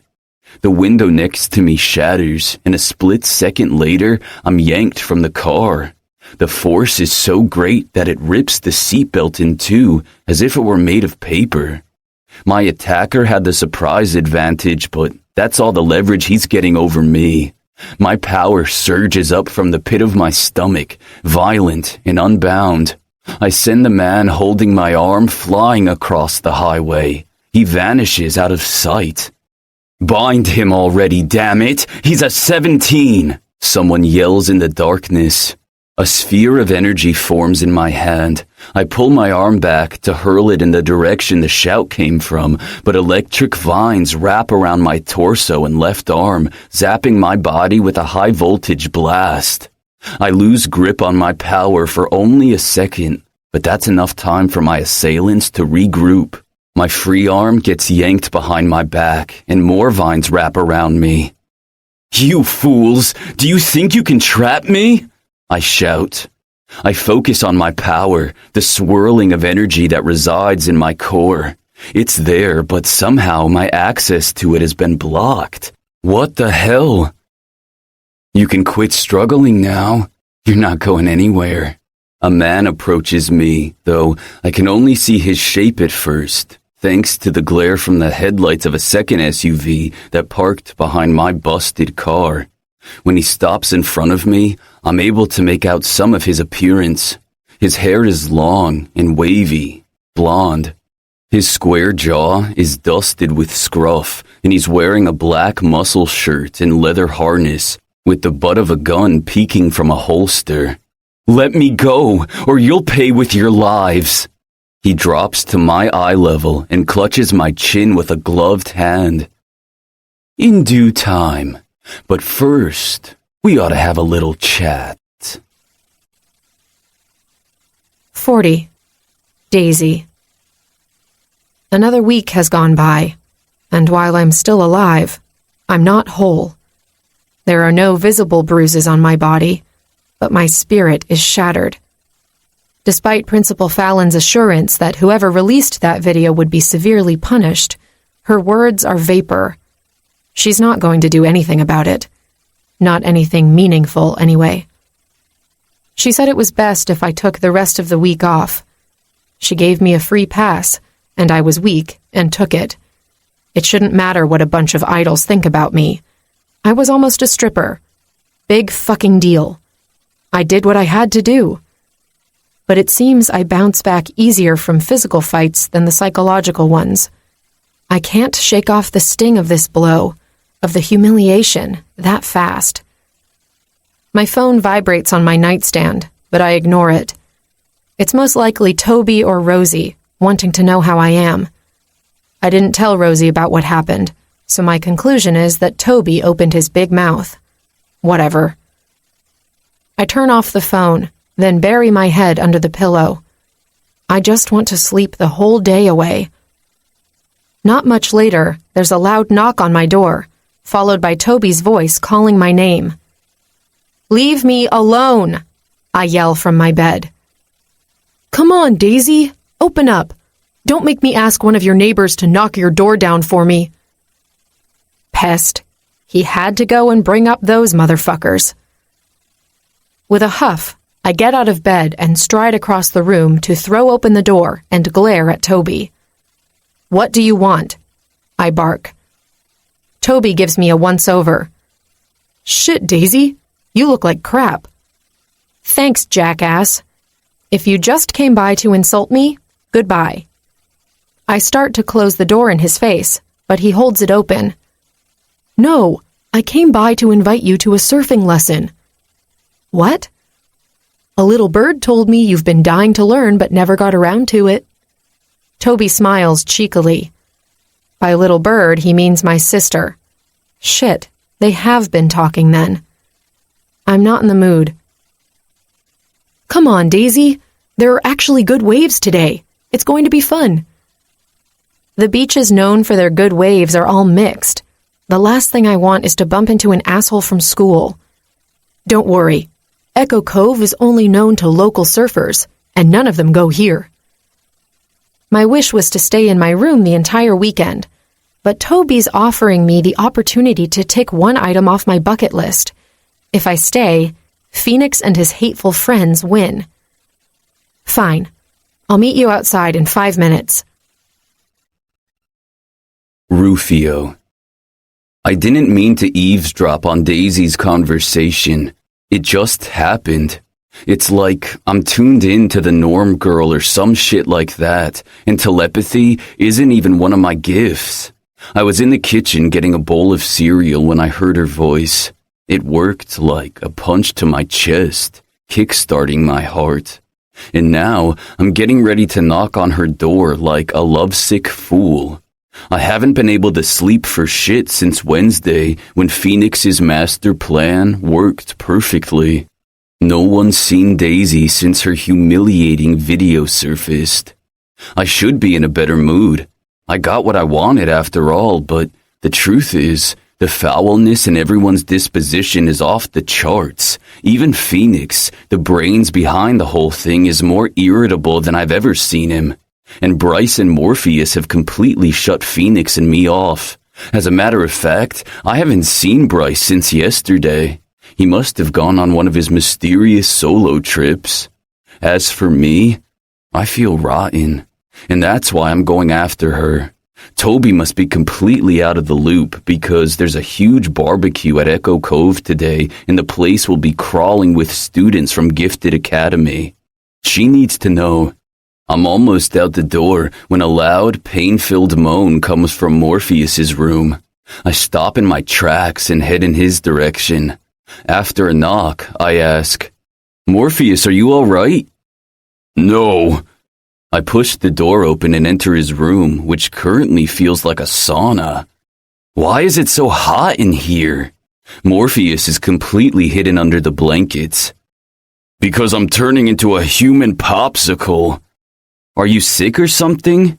I move closer and pull the covers off his head. His hair is matted and sticking to his forehead. His skin is clammy and washed out. "Fuck, you are sick." "I'm not sick, it's my gift. The shadows are more restless than ever, and not even the bracelets are helping today." "What the hell does that mean?" "I don't know, but it's nothing good. I haven't felt anything remotely similar since that day on the island." A sliver of dread runs down my spine. We were 10 when our boat capsized, thanks to a mysterious storm that hit us out of nowhere. We managed to swim to a small island nearby, and it changed our lives forever, and not for the better. I rub my face, torn about what to do. I need to warn Daisy, but I'm afraid to leave Morpheus alone. I'm losing my mind. I shouldn't care about Daisy's well-being, yet here I am. Fuck me. You're worried about something, Morpheus points out. Yes, hold on, I gotta get Phoenix. He spent the night at his folks, I think. Morpheus hisses and closes his eyes. Fuck. He presses 2 fingers between his eyebrows. I'm getting a vision. What is it? I ask, both apprehension and eagerness in my tone. Morpheus hasn't had a vision in over 6 months. A beach. Waves. Daisy. He opens his eyes suddenly. We have to get to Echo Cove. What's going to happen at Echo Cove? I don't know, but Daisy is involved and it's bad, Rufio. Really bad. I was on my way to stop her from going, I confess. Morpheus sits up and throws his legs over the side of the bed. Too late. She's already gone. 41. Daisy. In the 2 years I've been living in Saturn's Bay, this is my first time at Echo Cove. There are buses that come to the idyllic surf spot, but I kept putting it off. The truth is, I didn't want to come watch all those people in the water when I couldn't join. I didn't have any money to even rent a surfboard, much less pay for lessons. Today, the sun is out, but the weather isn't scorching hot. There's definitely a nice swell, and the ocean is already peppered with surfers waiting for the perfect wave. Wow, it seems everyone was craving the water after so long without decent waves. Toby sinks his surfboard in the sand. Doubt sneaks in. I'm not sure if today is a good day to learn. There are so many people. Do you see that rock formation over there? Toby points in the distance where the beach disappears around a corner. Yeah? What about it? There's a quieter spot on the other side. Come on. Toby was right. There aren't as many people in the water in this little cove. Farther from the shoreline, I see the entrance to a small cave. Toby follows my gaze and says, We can check the cave later. It's pretty cool. There aren't any animals living there, right? No. A little bit of trivia for you.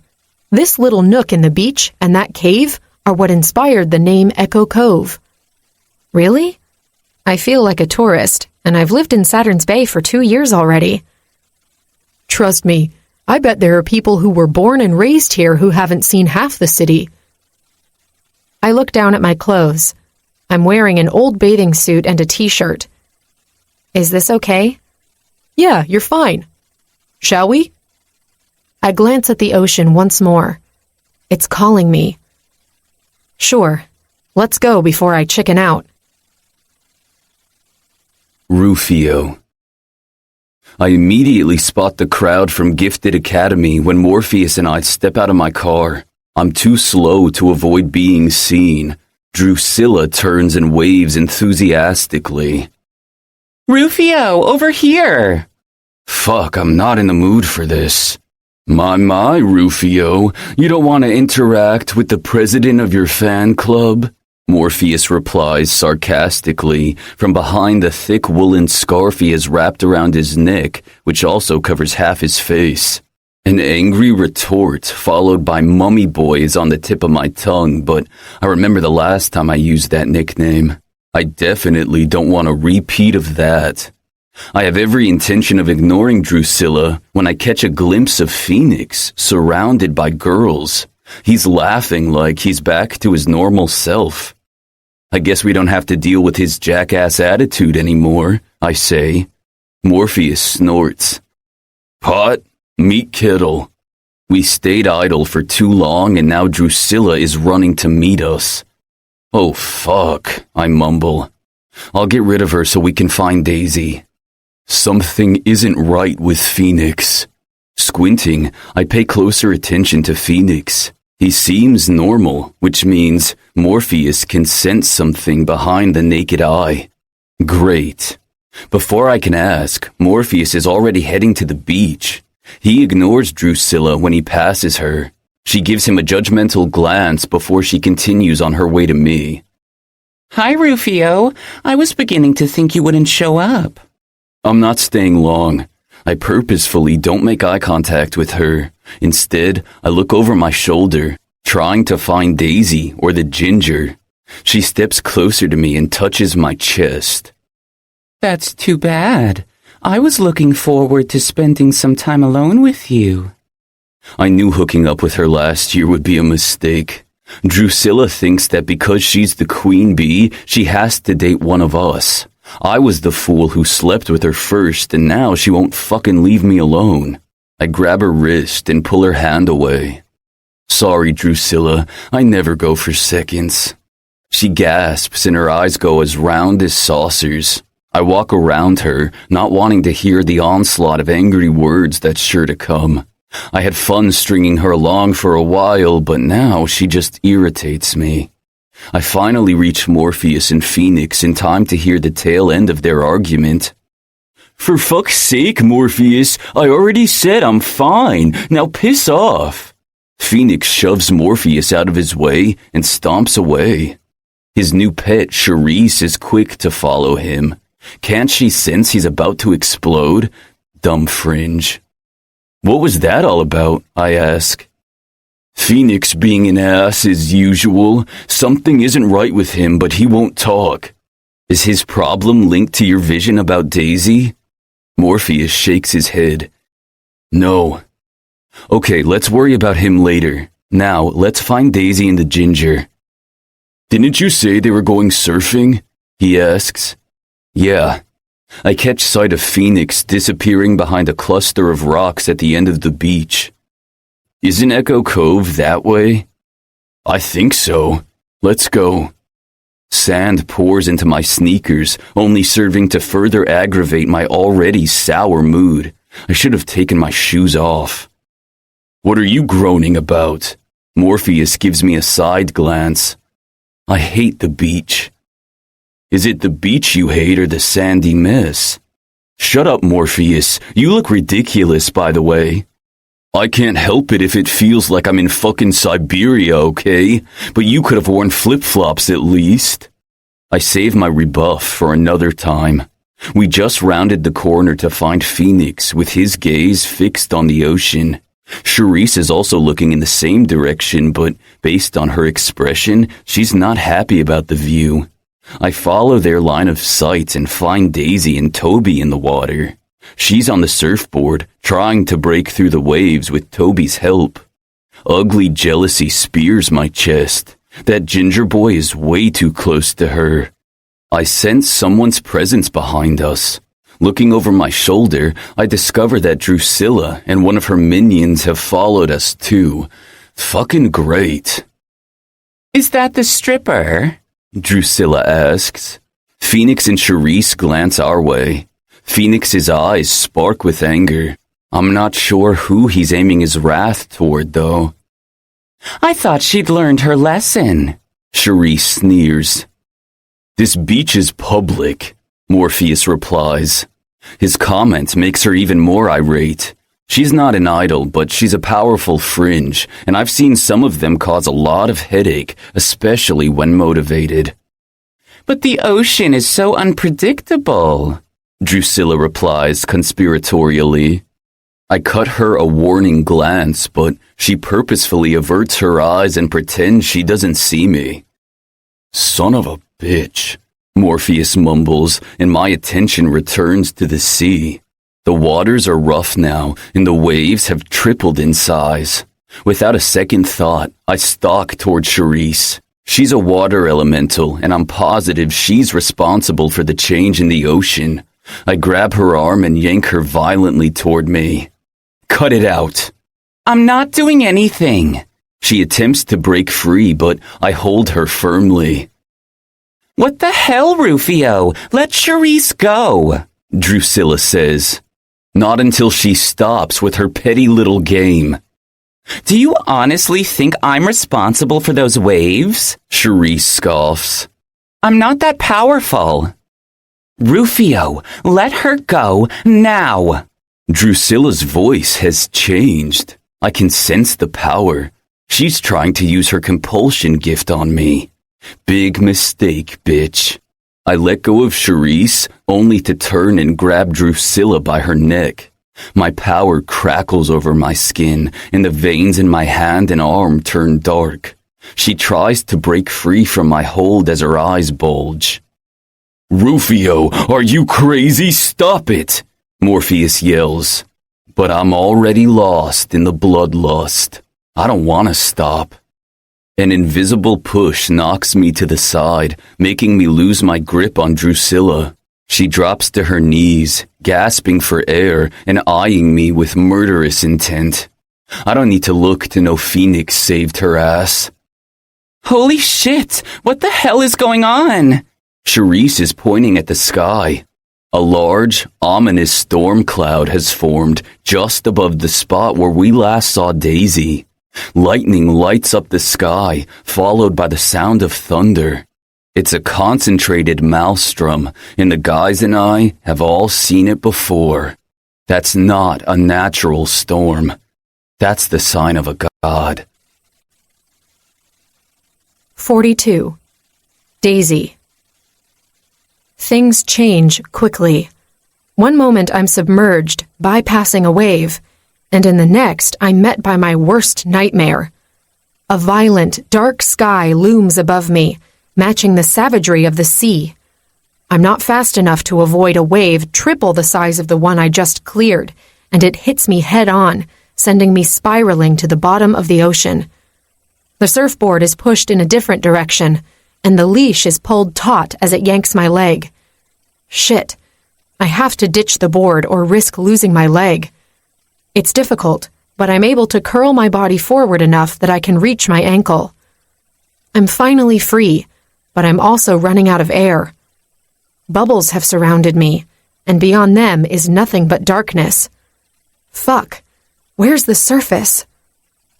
Picking a random direction, I kick my legs as hard as I can, hoping I'm not swimming toward the bottom instead of the top.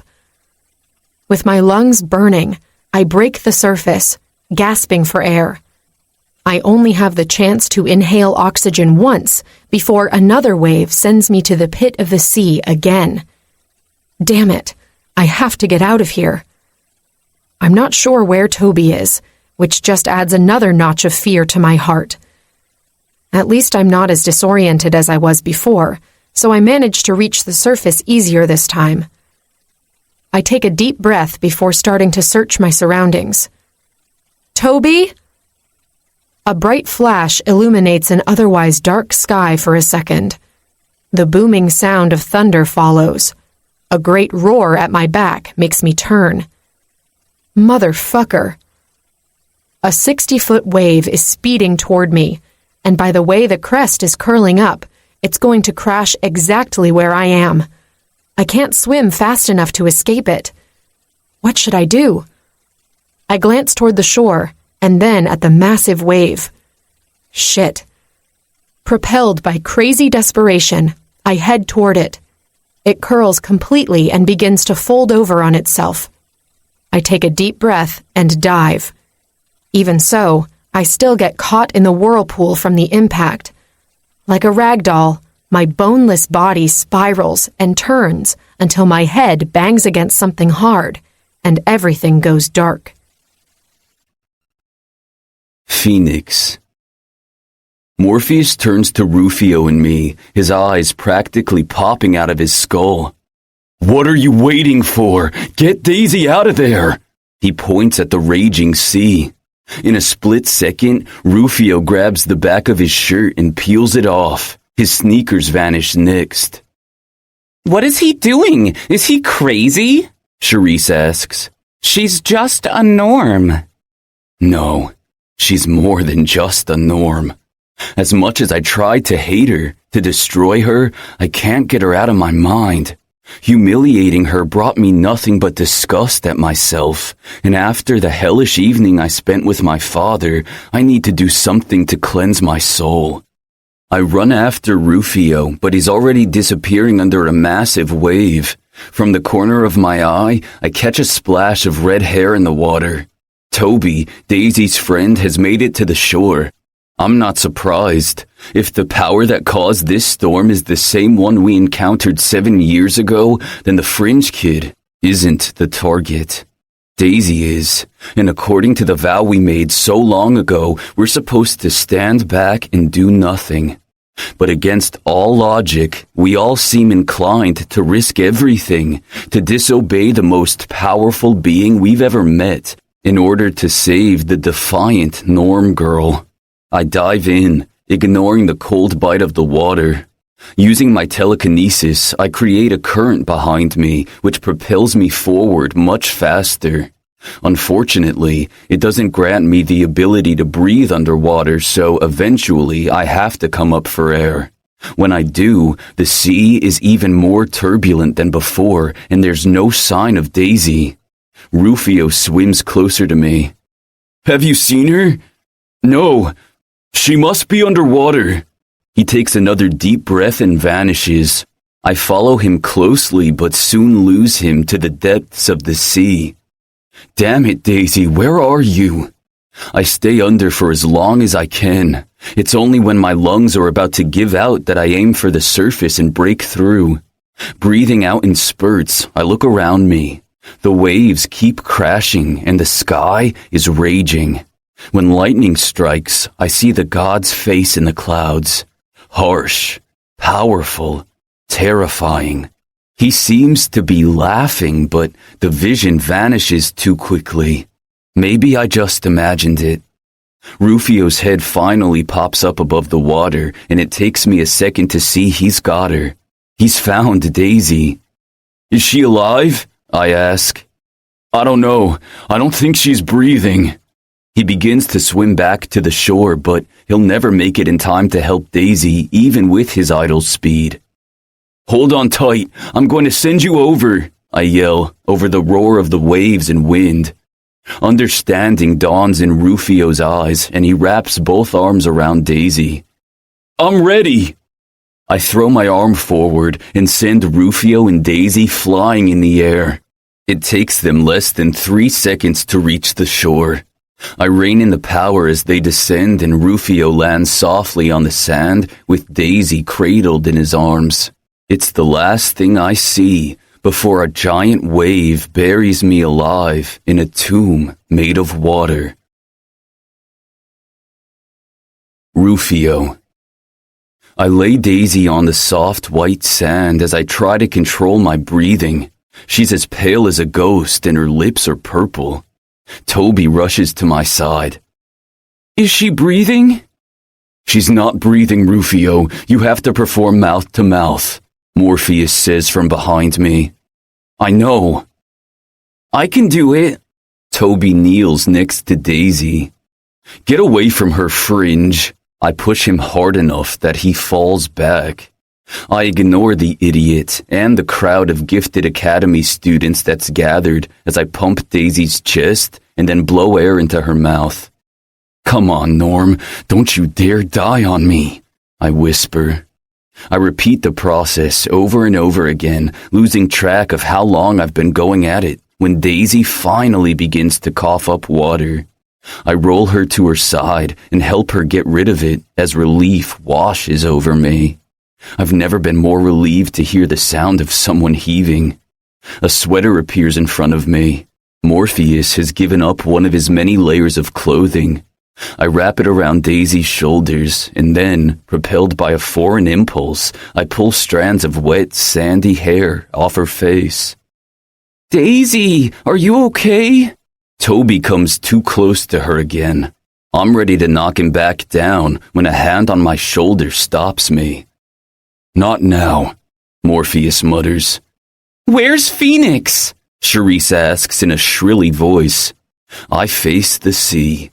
The waters are calming down now, and the dark clouds are dissipating.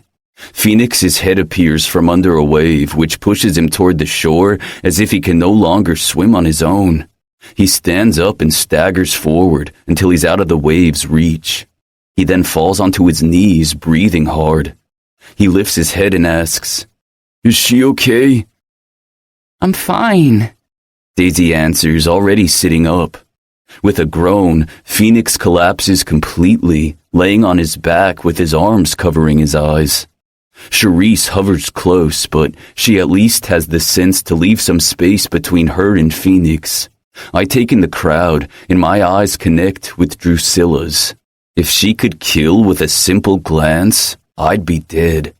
She switches her attention to Daisy, and her lips curl into a hateful grin. She won't take her revenge on me. I'm too strong for her. Daisy, on the other hand, is easy prey. 43. Morpheus.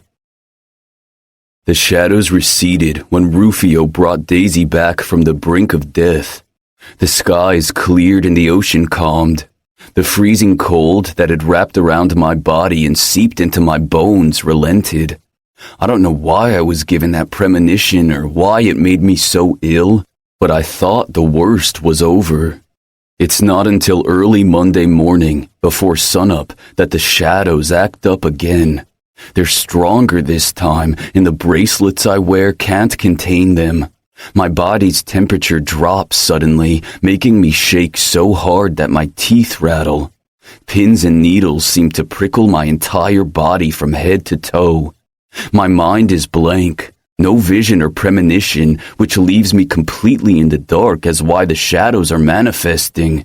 Suddenly, the lightning mark on my back stings as if it's been touched by an ice-cold blade.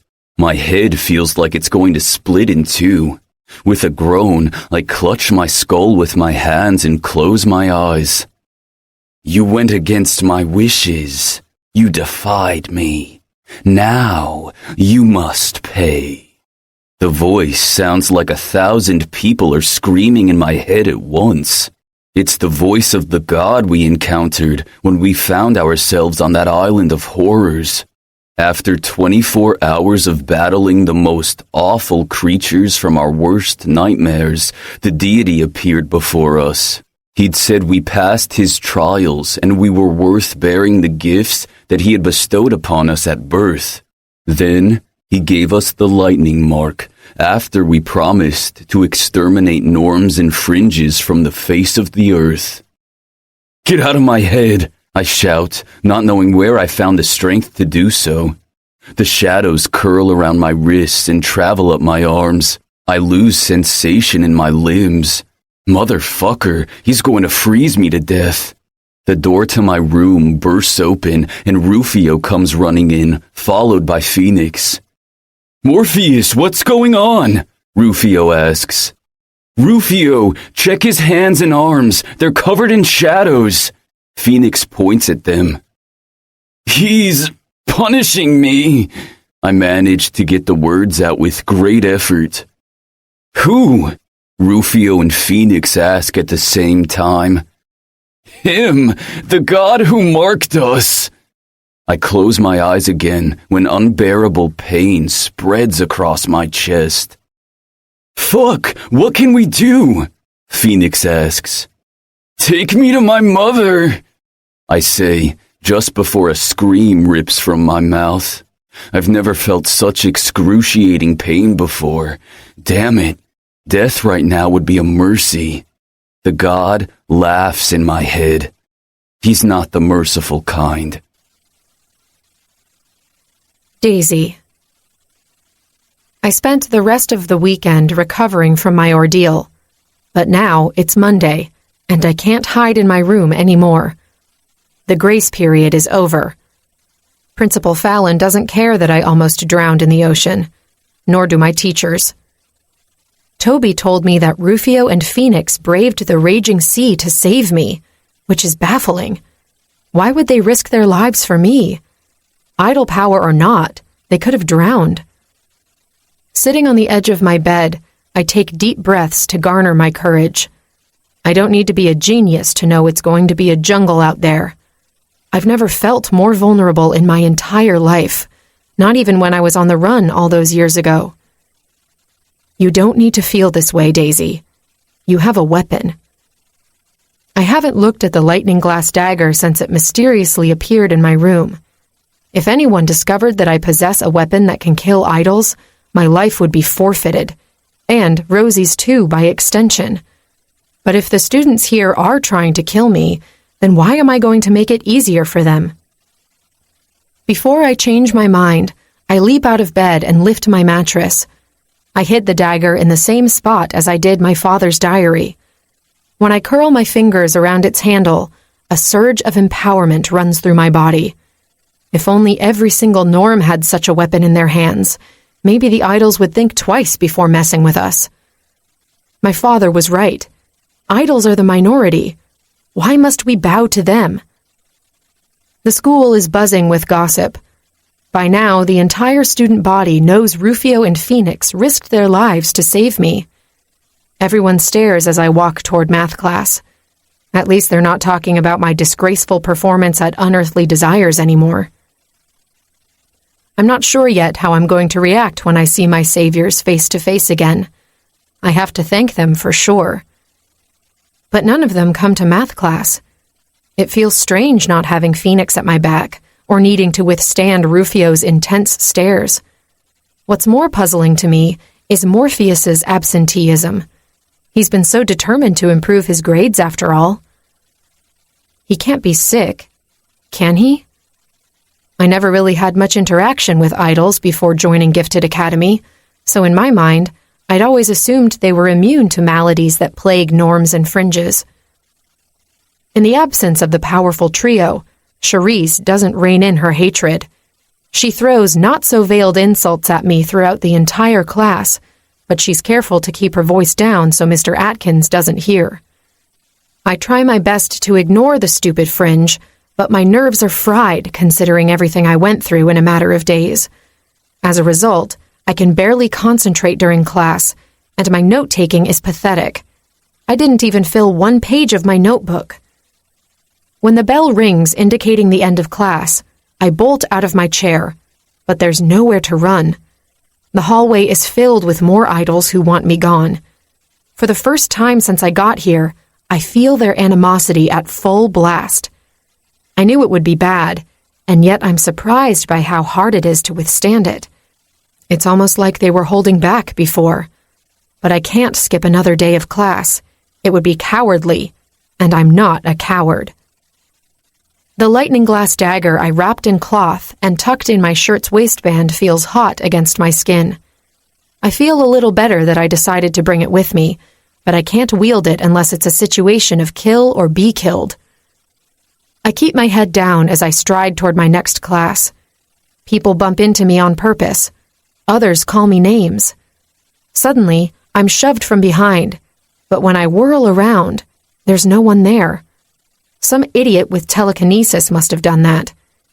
I search for Phoenix in the crowd, but there's no sign of the beautiful, hateful idol. I'm almost running when I take the stairs to the 3rd floor where my next class is. When I reach the landing, I find my way blocked by Drusilla and her friends Charisse and Renata. "Where do you think you're going, Norm?" Drusilla asks, venom dripping from her voice.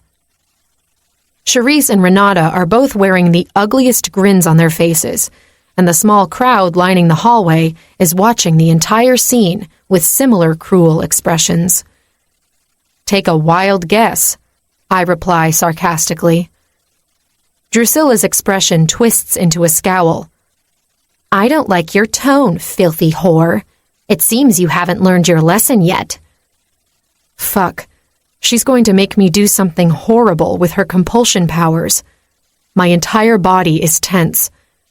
I switch my attention to the security cameras mounted strategically high on the walls. Drusilla notices my stare and laughs.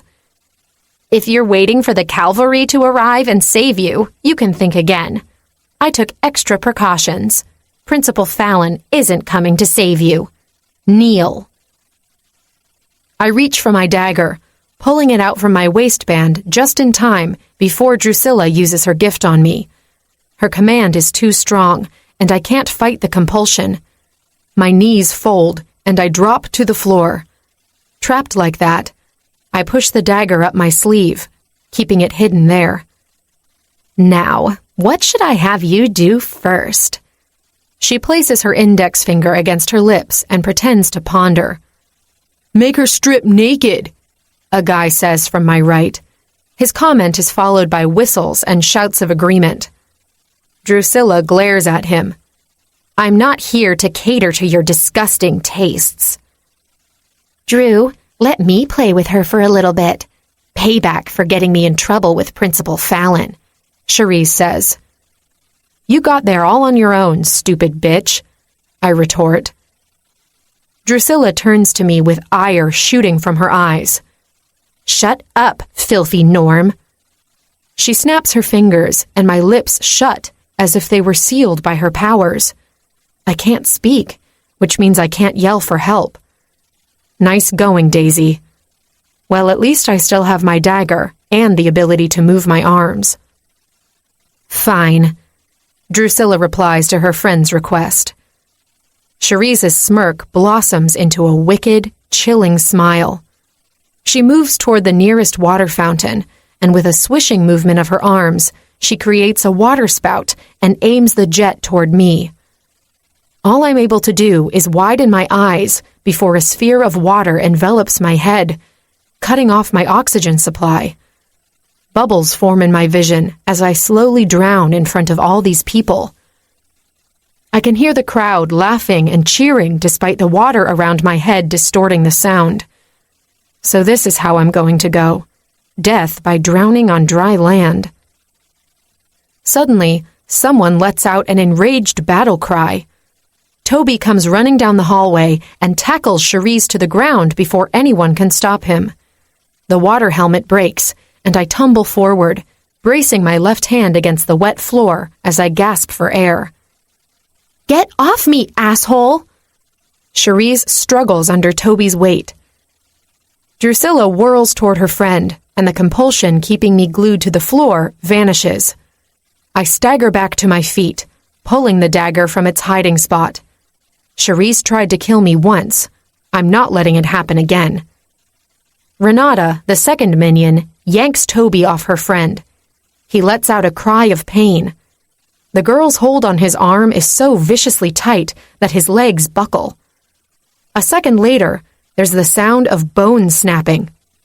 And Toby cries out louder than before. The bitch just broke my friend's arm. She drops a tear-streaked Toby to the ground, as if he were a broken toy. The scene snaps the last bands of constraint I had left. Filled with rage, I charge, dagger poised to strike.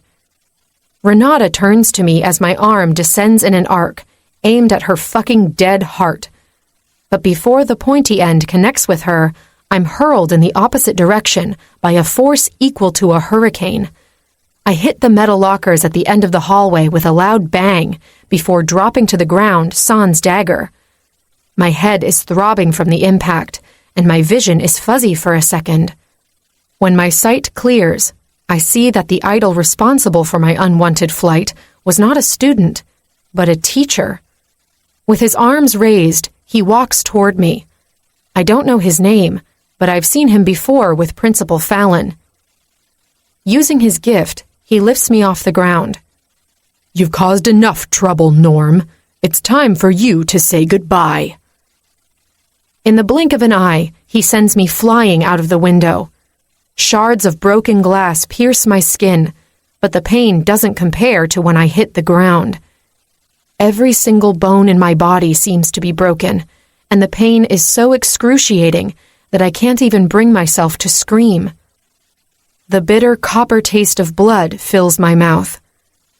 I hear someone call my name, but the loud buzzing in my ears makes it impossible to recognize the voice. Maybe I imagined it. Staring at the blue sky, I know the end is near when dark spots appear in my line of vision. I think about Rosie, how devastated she'll be when she learns about my death. She's the only regret I have in this miserable life, the only reason tears roll down my bloody face.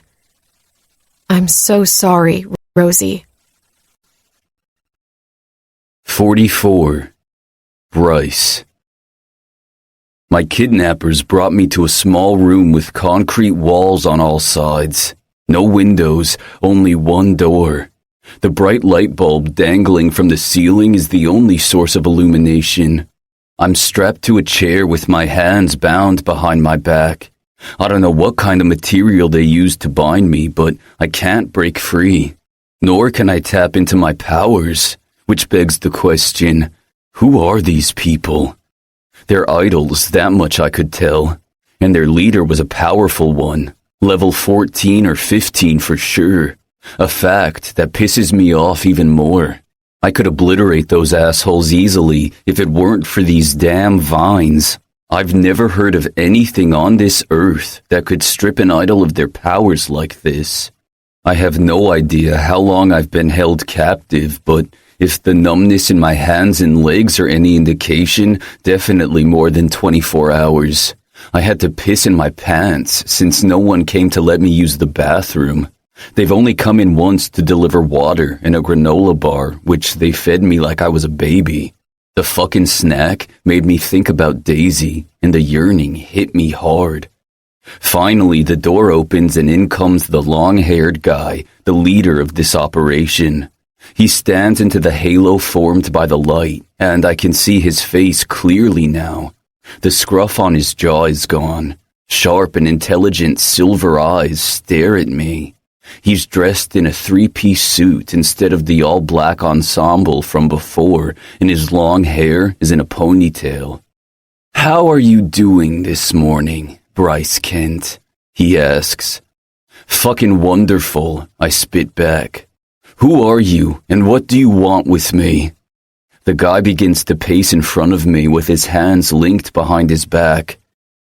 "That depends." "On what?" "On whether I believe you can be of assistance to our cause." "And what cause is that?" He whirls around with a smirk on his lips. The light reflects on the metal pin of the lapel on his jacket. I see it then. The insignia of the knights. A knight mounted on his horse, carrying a spear. I should have guessed sooner. I let out a derisive laugh. "You want me to become a knight? Do you know who I am?" The guy's smile broadens. "Of course we know who you are, who your parents are, and most importantly, we know of your involvement with Daisy Rodale." "Rodale? I thought her last name was Woods."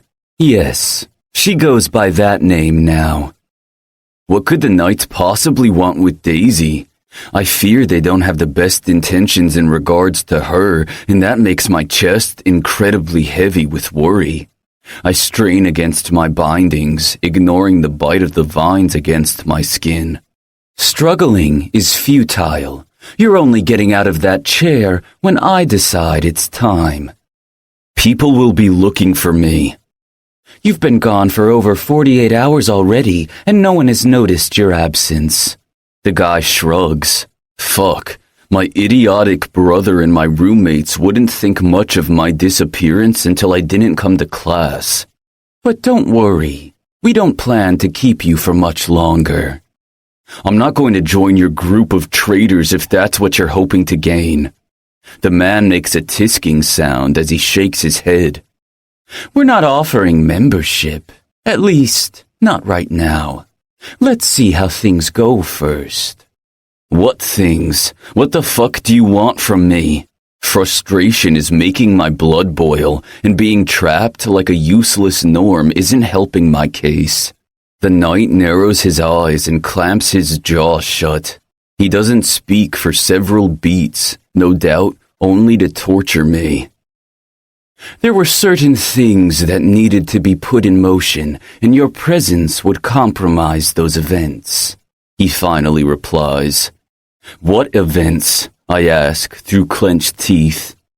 "You'll find out soon enough. But you'd better hurry, kid, or your precious Norm will meet a fate she won't be able to escape from." He whirls around and exits the room, but he leaves the door wide open.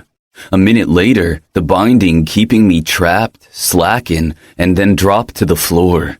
I bolt out of my chair, but because I've been in the same position for so long, I can only stagger forward, unable to control my legs.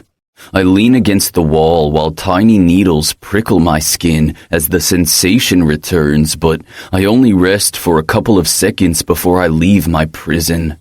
I'm at the end of a hallway, and there's only one way to go, toward the streaming light.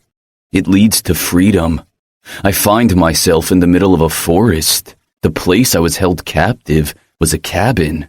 There's no sign of the knight or his accomplices, but my SUV is parked right out front. There's a dent in the front bumper, but the damage seems minimal. I run toward it, while the knight's final words to me keep replaying in my head. If Daisy's in danger, I have to return to campus right away. Behind the steering wheel, I let out a relieved sigh when the engine roars to life. I put the pedal to the metal and drive off the dirt road, ignoring the damage I'm doing to my car. My phone is where I left it, and by some miracle, it still has a little bit of battery life. I see all the missed calls from Rufio and Phoenix in panic. Shit, they were all from earlier this morning, between 4 and 6. What the hell happened? I call Rufio back, and on the 4th ring, he answers. Bryce, where the fuck were you? We've been calling nonstop. I can't explain right now. What's going on? Where's Daisy? There's a long pause before my brother finally answers. Shit, man. A lot's happened. You picked the wrong weekend to disappear. Just answer the question already. Is Daisy all right? I don't know, but listen, Bryce, you have to get back to school as soon as you can. Shit happened last Saturday and Daisy isn't safe. My stomach coils tightly. Why aren't you in school? Morpheus got really sick and we had to bring him to his mother. What happened to him? We still don't know, but don't worry about Morpheus. Phoenix and I got this. You need to check on Daisy. There's desperation in Rufio's voice, which means he's not joking. He's also extremely worried about a girl who, not too long ago, he was keen on destroying. The call gets cut off suddenly. The black screen tells me my phone just died. Great. Fucking great. I turn off the dirt road in the next second. Once I'm back on the main road, I get my bearings. This is the spot I got cut off by the knights. That means I'm only 10 minutes away from school. I press down on the gas pedal. I can make it back in 5. The entire world outside becomes a blur. I pass cars on the road like a maniac. The dashboard tells me I'm already going as fast as my car allows, but it's still not fast enough. Some terrible feeling has taken hold of me, a great sense of doom. Energy coils around my arms and hands, spreading over the steering wheel and then vanishing through the dashboard. The engine roars louder than before. The speed monitor shows the SUV is going faster than possible. Somehow, I'm giving more juice to the machine. The gate to the Gifted Academy finally looms on the horizon. With a flick of my hand, I force it open. It's either that or crash through it. I drive straight to the main building where classes are held, but before I reach the main doors, I catch someone flying out of the 3rd floor window on the north side. Daisy. I press on the brakes and the car screeches to a halt. The smell of burnt rubber reaches my nose as I jump out of the car. Daisy! I yell.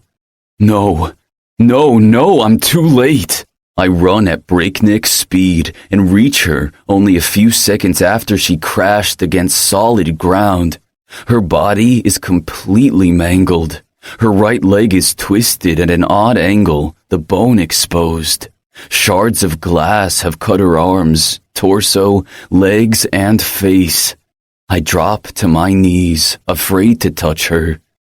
Daisy, talk to me. Bryce, it hurts so much. Her shudders and her eyelids partially close. Make it stop, she whispers in a tiny voice. My heart breaks, then shatters completely, and something strange happens to my eyes. They start to burn, and then moisture runs down my cheeks. I'm crying. I cup her cheek with care, afraid to hurt her more. I'm sorry, Daisy. I should have stopped them. She closes her eyes. Her breathing stops. No, you can't die. Not knowing what else to do, I begin to pump her chest and breathe into her mouth. Desperation mingles with my powers. White-hot energy swirls inside of my core and then expands until it covers not only my body, but hers. A ball of light envelops us both. I didn't consciously summon it, but I'm too busy to worry about it. I have to save Daisy. I hear a sharp intake of breath from her and then feel the touch of her hand on my arm. I pull back from her mouth and see that, even with all the brightness around us, her eyes are open. Not only that, the cuts on her face have healed completely, leaving not even the faintest scar behind. My eyes run down the rest of her body. She's healed. 100% healed. I never knew I could do that. Bryce? What happened? Too overwhelmed to answer, I do the first thing that crosses my mind. I capture Daisy's face in my hands and kiss her, passionately, without reservations, without ulterior motives. She told me to never touch her again, but to hell with that. She returns the kiss with just as much eagerness, increasing my hunger for her. She tastes like the sweetest nectar, like the force of life. My heart is beating as if it were a deranged machine, loud and chaotic. I pull her into my arms, cradling her body close to my chest. She's so small and fragile, but she's the strongest person I know. I can't believe it took me this long to realize how important she was to me. I ease off the kiss and look into her eyes. I'll never let anyone hurt you again, Daisy. I promise. Her eyes shine brighter as they search for the truth in my gaze. After a moment, she cups my cheek and then brings her lips to mine again. I lose track of time as I savor her lips like I want to drown in her. It's not until I hear voices in the background that I break the kiss and look over my shoulder. A small gathering of spectators has formed near us, and my mother is at the front of it. Our stares lock, and for a split second, I see the glint of satisfaction shining in her eyes. The knowledge doesn't comfort me. On the contrary, it fills my soul with dread. Somehow, I did exactly what she wanted, and I don't need Morpheus's gift to know it won't bode well for anyone close to me. Especially Daisy. I hold Daisy tighter. I meant what I said to her.